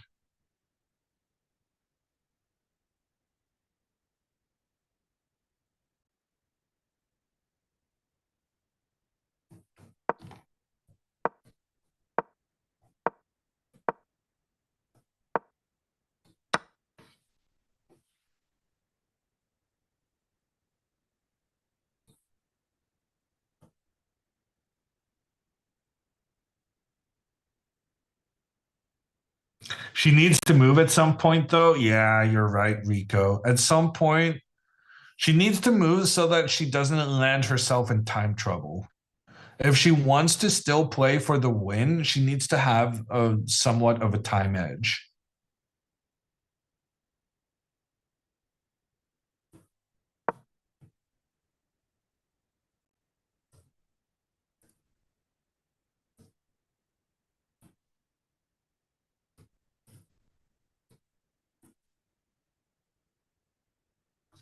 Doesn't she still get decent rating from the tournament? Oof, I really don't like this move, h6. It's weakening the light squares. It's making it more tempting to go g4 and try and attack the pawns on the light squares. Rook b4 played very quickly in response.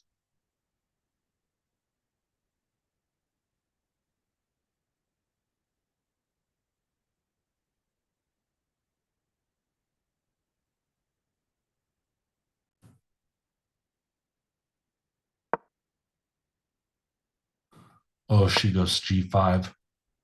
Now advantage white for the first time in basically the entire game. Bishop to d3, attacking the pawn.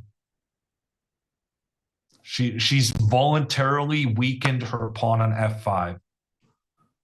She's not playing safety first right now. The trade of the pawns happened.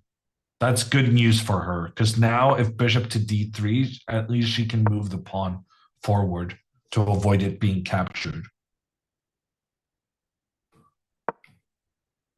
But I still don't like allowing this bishop in against the king. Ooh, he goes bishop to f3. Good news.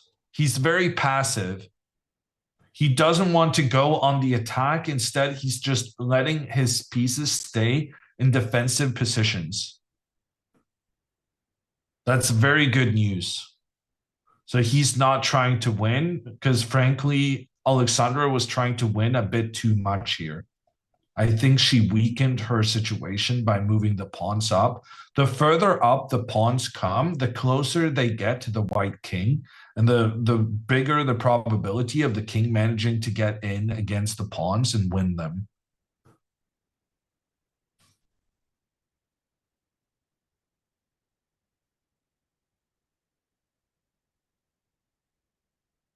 Looks like he's playing for a draw. I agree. He's remembering that he was down a pawn and that he's playing a much higher rated opponent. So he's very much still in the draw frame of mind. But we need him to stay there.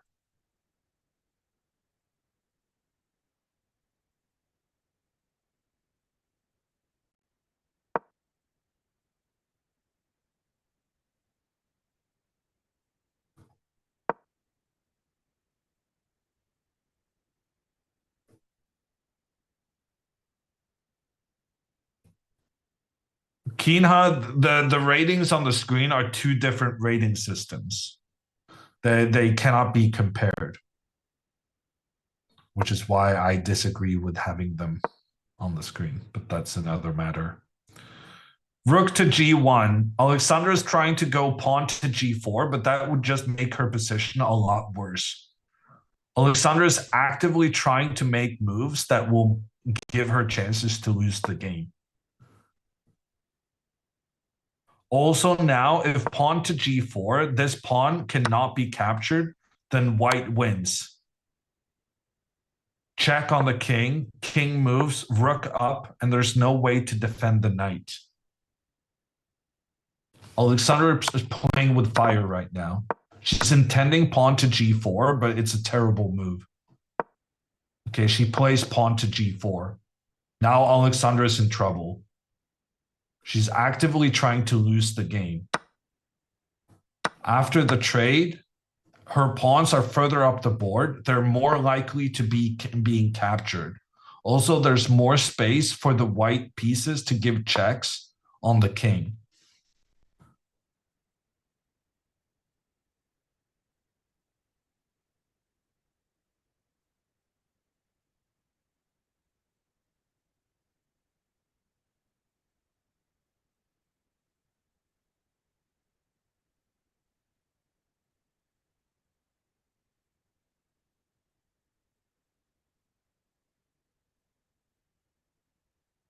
Does he have to write each move? No. Now that Aaron is below 5 minutes on the clock, he no longer needs to write the moves. But he's choosing to do so.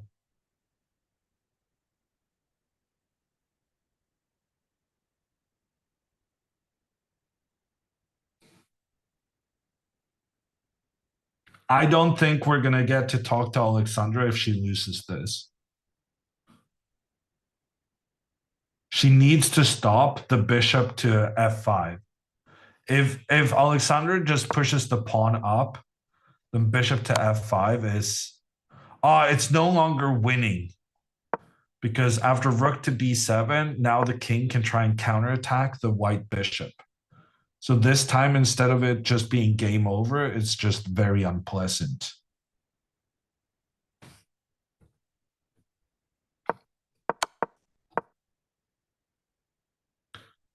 Alexandra needs to...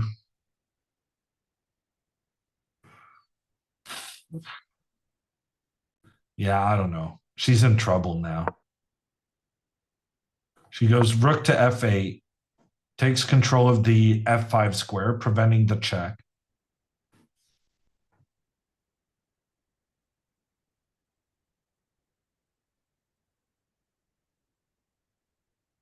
Aaron, please do something silly that... Oh, they agree to draw. Oh, thank God. GG's, the winner of the tournament, Alexandra Botez. She did her best to try and lose there at the end. She made me hecka nervous. But a well-timed draw offer before the opponent realizes that you're kind of just making life difficult for yourself. Alexandra, 4.5 points out of 5. Same number of points as one other player. But Alexandra is ahead on tie breaks. She is the winner. 2 tournaments in a row, back to back. Let's go. Who offered the draw? Alexandra offered. Normally, the person who made the last move offered the draw. Because the normal sequence is you make your move, and then you offer the draw, and then you hit the clock. The rule is you need to offer the draw while your own clock is running. She doesn't look happy. Yeah. I can tell you why she's not happy. It starts with knight to a6 and ends with rook to a8. She had 3 moves there. She had 16 minutes on the clock and made some awful, awful decisions. She was close to winning, but in the end, the draw is enough for her to win the tournament. So that's fine. What's the difference between a draw and a win for this tournament? So this draw cost her 5 rating points in FIDE compared to a win.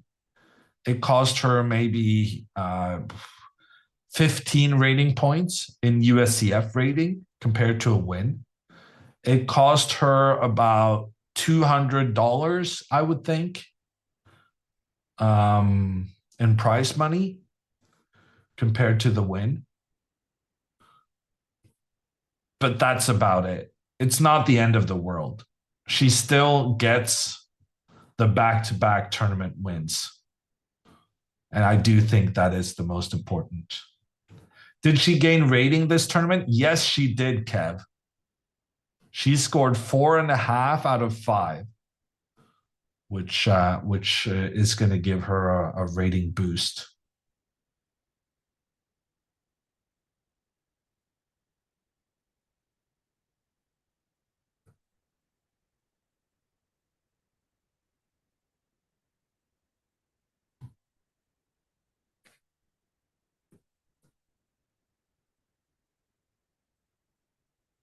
It cost her getting chewed out by a hammer in the after action report. Well, you guys can choose to keep that between the two of us, or the maybe slightly more than two of us.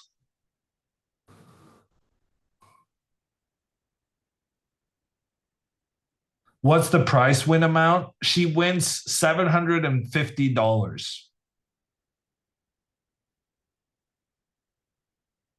But if she had won this final game, she would have won $1,000.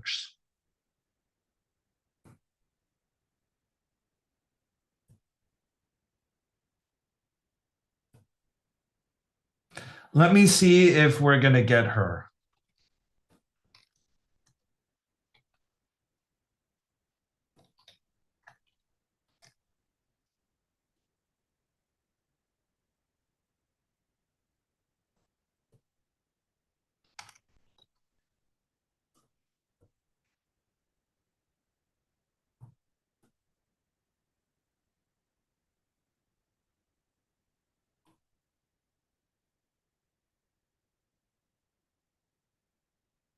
Chess is a struggling business.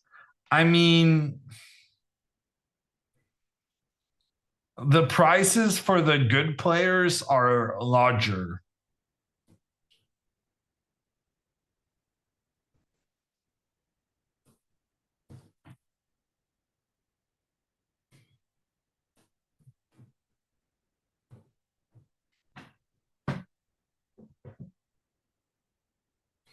She looked exhausted. Won't blame her for dipping out on the interview. No, I'm getting her. She's coming in 5 minutes.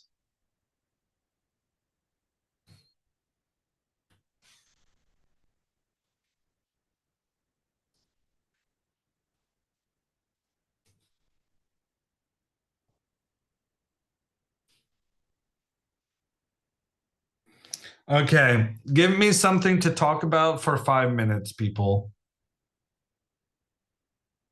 Can you explain what cumulative tiebreak is? So cumulative means that you get 1 point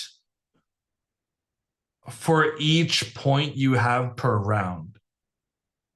So basically, if you win round 1, you get 1 tiebreak point for round 1, and then you get another tiebreak point for round 2 and round 3 and 4 and 5.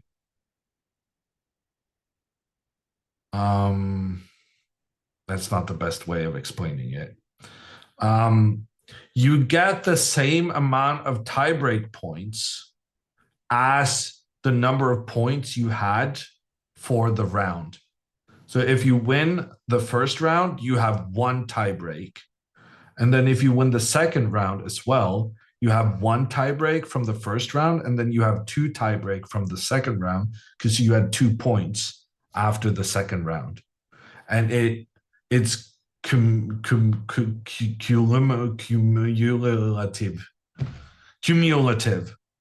because it adds on. And basically what this system does is that it rewards people for doing well at the beginning, with the reasoning that if you did well at the beginning, you're playing other people who did well early on, and that then you had the tougher path, essentially. And I believe chess.com should use that system in their Champions Chess Tour qualifiers. But they don't listen to me and my good ideas. And the reason for that is that Champions Chess Tour qualifiers, they struggle from the fact that a lot of the grandmasters, they withdraw from the tournament once they don't have a chance to qualify. And only like 50% of the players qualify to the next stage. But then it would be very disadvantageous for some players to have faced these people who back out, because then they might not qualify on their end because their tiebreaks are bad because some of the players they played withdrew. So, but if you use the cumulative system, that would just fix itself, because then it doesn't matter if your opponents withdraw, because it only matters at what stage of the tournament you scored your points. Scoring points early means good tiebreaks, and scoring points late means bad tiebreaks.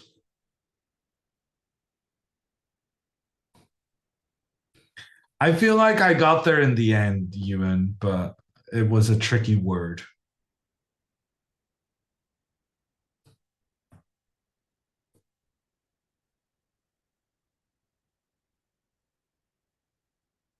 I have to update my Zoom. Okay. Kramnik needs to update his Windows. Alexandra needs to update her Zoom. The struggles that Chessa lives with, huh? How do we even manage?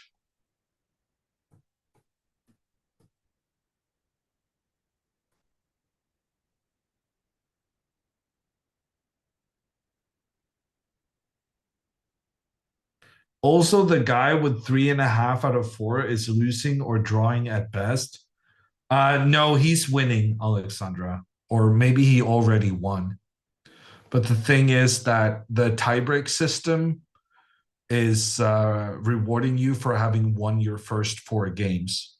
So you're gonna win on tiebreaks.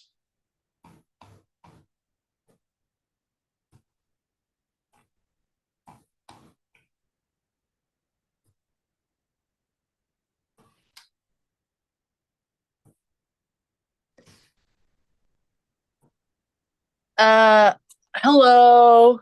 Hey. Am I in trouble? I don't know what I did at the end there. Oh man. But we won another tournament. That's good, right? It's incredible. Congratulations. Am I losing FIDE rating with this draw now?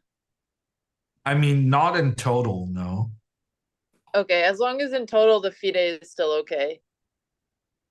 Yeah, I mean, you're gaining, but of course it would have been better to win. Wait. Kaylin, hang on. Kaylin won. Wait, does that mean did I win? So you're shared first, but you're ahead on tiebreaks. Oh shit. So you don't get as much prize money, but you get the plaque or whatever. So you mean I get the bragging privileges? That's all you wanted, I think. Yeah. Screw the money. I'll take the bragging privileges. Let me read from the rules. Plaques to first place in main event sections based on the following US chess tiebreaks: cumulative, average opponent rating cut 1. And cumulative, I think, is the one where you get more tiebreak points when you win early on. It's the same they used to use in the World Youth Championship. Wait, are we 100% sure? Now I'm nervous. I mean, you couldn't have done anything differently anyway. At the end there, you were trying to lose, But you know what? I changed my tune and I was like, let's try not to lose, and then I took the draw. yeah, that was good because you got me nervous there. H6, G5, G4. You see personal growth when I offered a draw? I suppose. That was gross. Old Alex, I would have lost that game. Hell yeah. Yeah, I was doing my normal pessimistic self there for a minute, but we celebrated when the draw came in. Alex won the tournament, exclamation points, but somewhat wrong in. Yeah, okay, you're almost there, Vila. Just almost there. Another couple of rotations now. Oh, yeah. Yeah. So close. Vila's running, but I'm not sure if I won the tournament. Now I'm worried about my tie break. No, you're fine. Are you sure I get?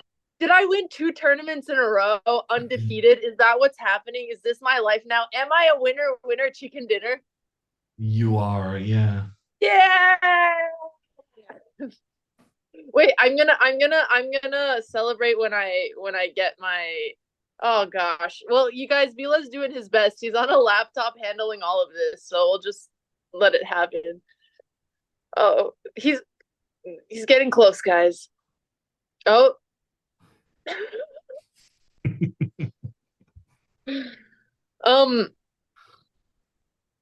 So how was the first couple of rounds? I kind of missed out. I saw the opening in the first game and I was like, yeah, these kids are going to kick your ass.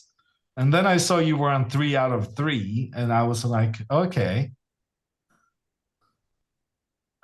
Okay, look, I will admit my first opening, I was like, oh, this is not going well. It's like an 8-year-old kid who I'm going to lose to or get a bad opening position out of round 1.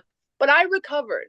You know, I had fumbled the ball a bit in the first half, but I come through in the latter half for most of these games.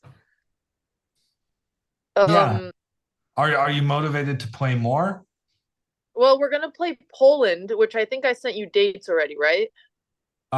Yeah, but the chat has been a bit unclear on whether this is happening and whether how tilted out of her mind Andrea is. Well, Andrea said she's still playing Poland, so we are still doing Poland, which is, I think it starts June 20th. So that's cool. Some exclusive news here. Yeah. Why are you going to Poland? Because that's the only we looked at the only free period we have because I'm going to play the World Series of Poker main event, and basically the only chess event in the world that's FIDE rated at that time is in Poland. So, see, she really loves you, Polish people. And of course, Polska Grom, am I right? Baba Hat, and I actually really like Polish rap. I mean, Poland and Romania are pretty tight, so I'm excited. But yes, also it was the only place we could play a chess tournament, and it's 1 game a day, and you're available for part of it, which is good. Yeah. Speaking of that, but yeah, let's yeah. You're not free?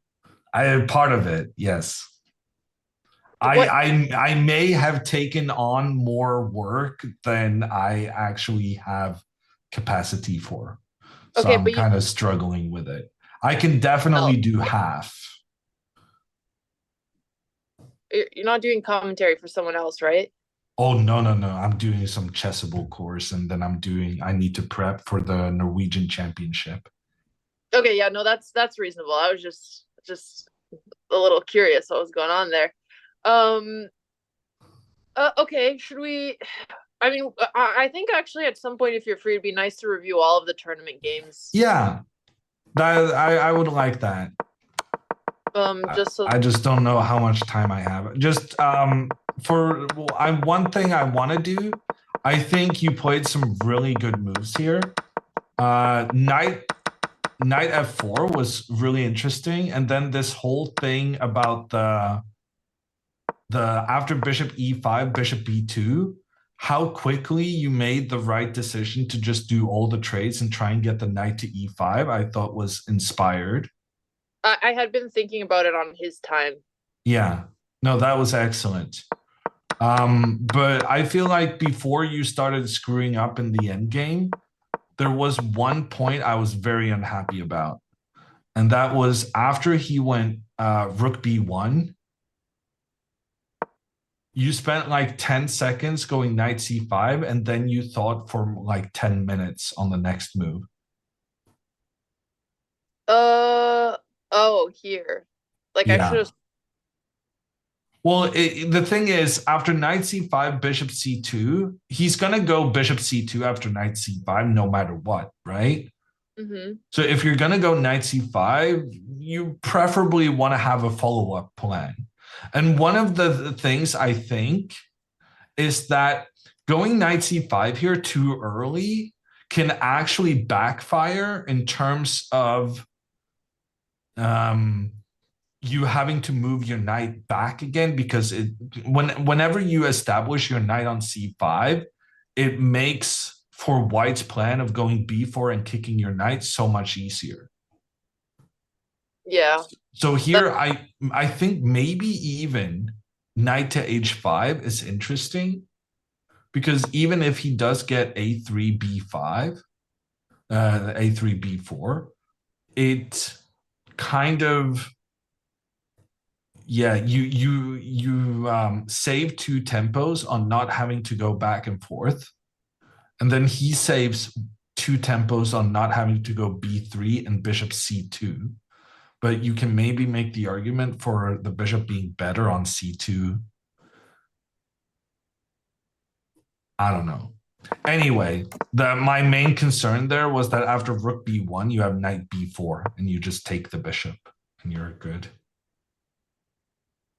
Okay, I'll keep that in mind next time. Thank you. Yeah. So it's just like, normally you never go knight b4, but in this specific case, when he went rook b1, he's preventing himself from escaping with the bishop to b1. Okay.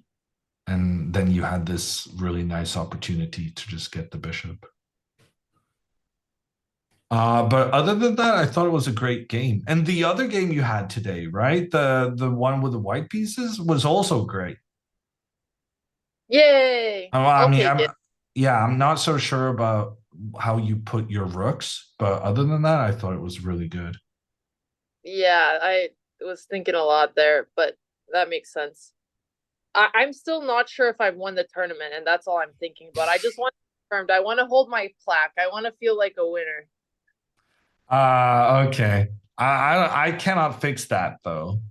We have very clever people in chat who are good at, reading rules and knowing names of things. And they are saying you 100% won the tournament, and they link to the rules, and I've read the rules, and I agree with their assessment. Okay, so everyone is saying yes. Yes. Okay, well, I when I hold my plaque, I'll know it's real. I don't think I've ever won 2 chess tournaments in a row, ever. I would think not. That's kind of sick. And I haven't lost in like 13 games. I mean, 14. 14, right. And then that's not counting the tournament prior to Sardinia. Well, that's because I lost my last game in Sardinia. Oh, did you? Oh. Italy, I mean. I'll take it. That feels good. No, it's great. Okay. How do you feel about playing? Because we've had this discussion a little bit. I don't know if you want to get into it because now you're on the high. Well, am I still gaining rating from this tournament? Yeah. Okay, at least.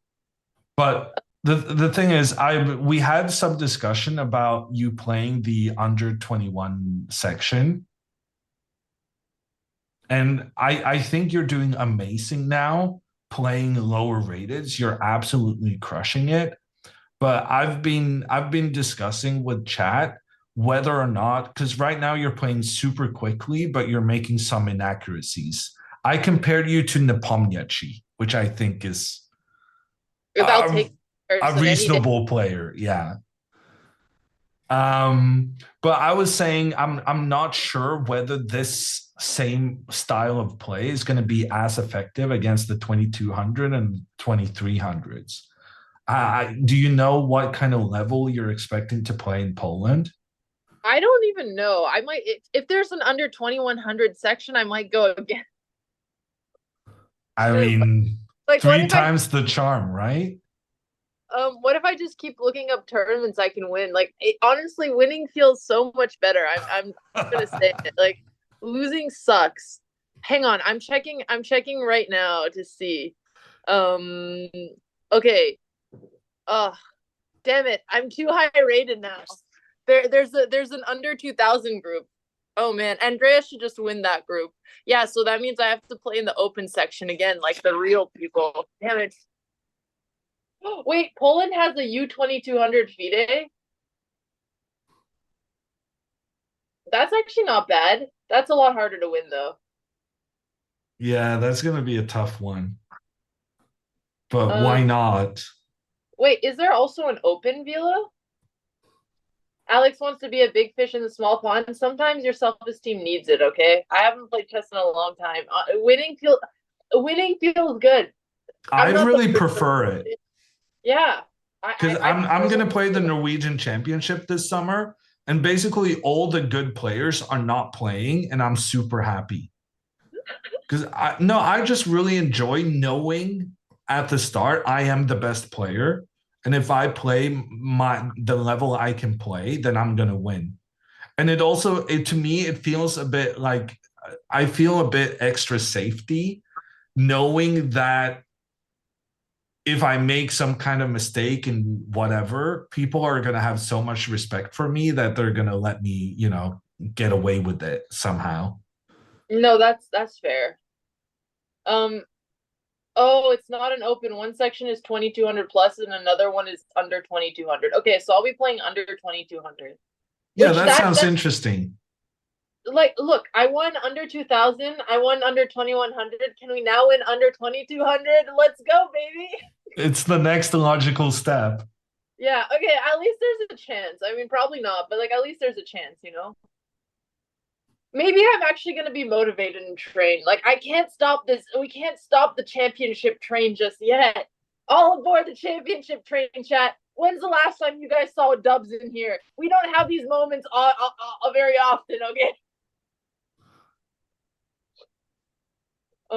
Yeah. It is what it is. One game at a time.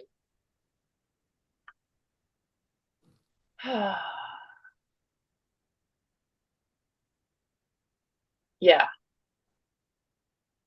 I just wish they would announce the results already, but they haven't. The games need to finish first. No, that's fair. That's very reasonable. But if chat said we're sure. But I'm gonna wait until we have the trophy to believe it.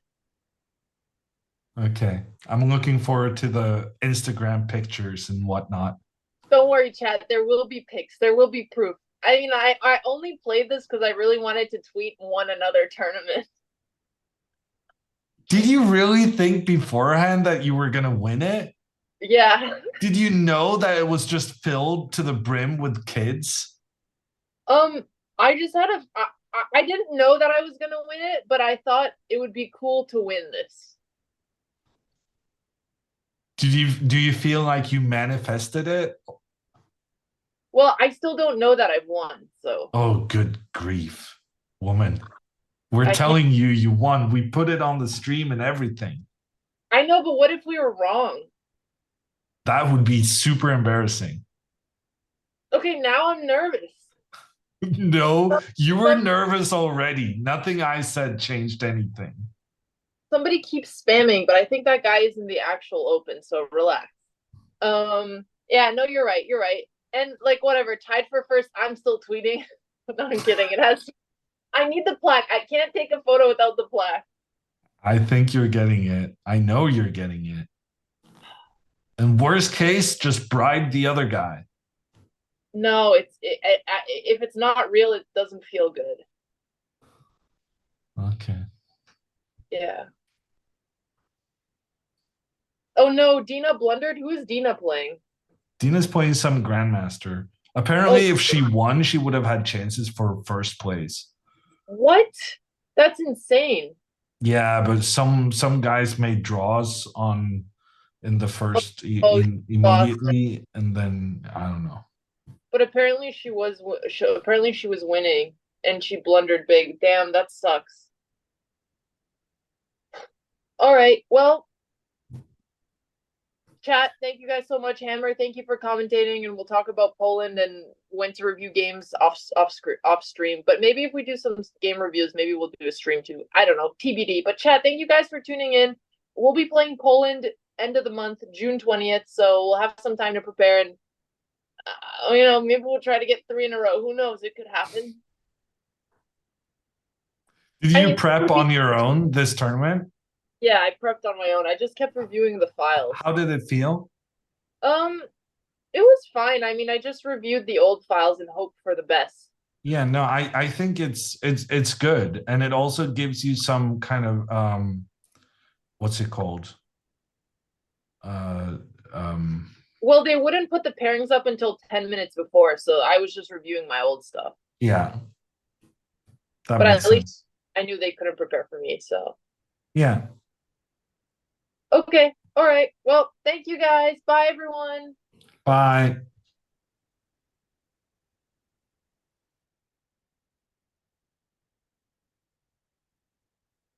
Oh, I'm still on. Oh, I guess it's on me to end the stream. Awkward stream ending coming in. Sending the raid to Dina.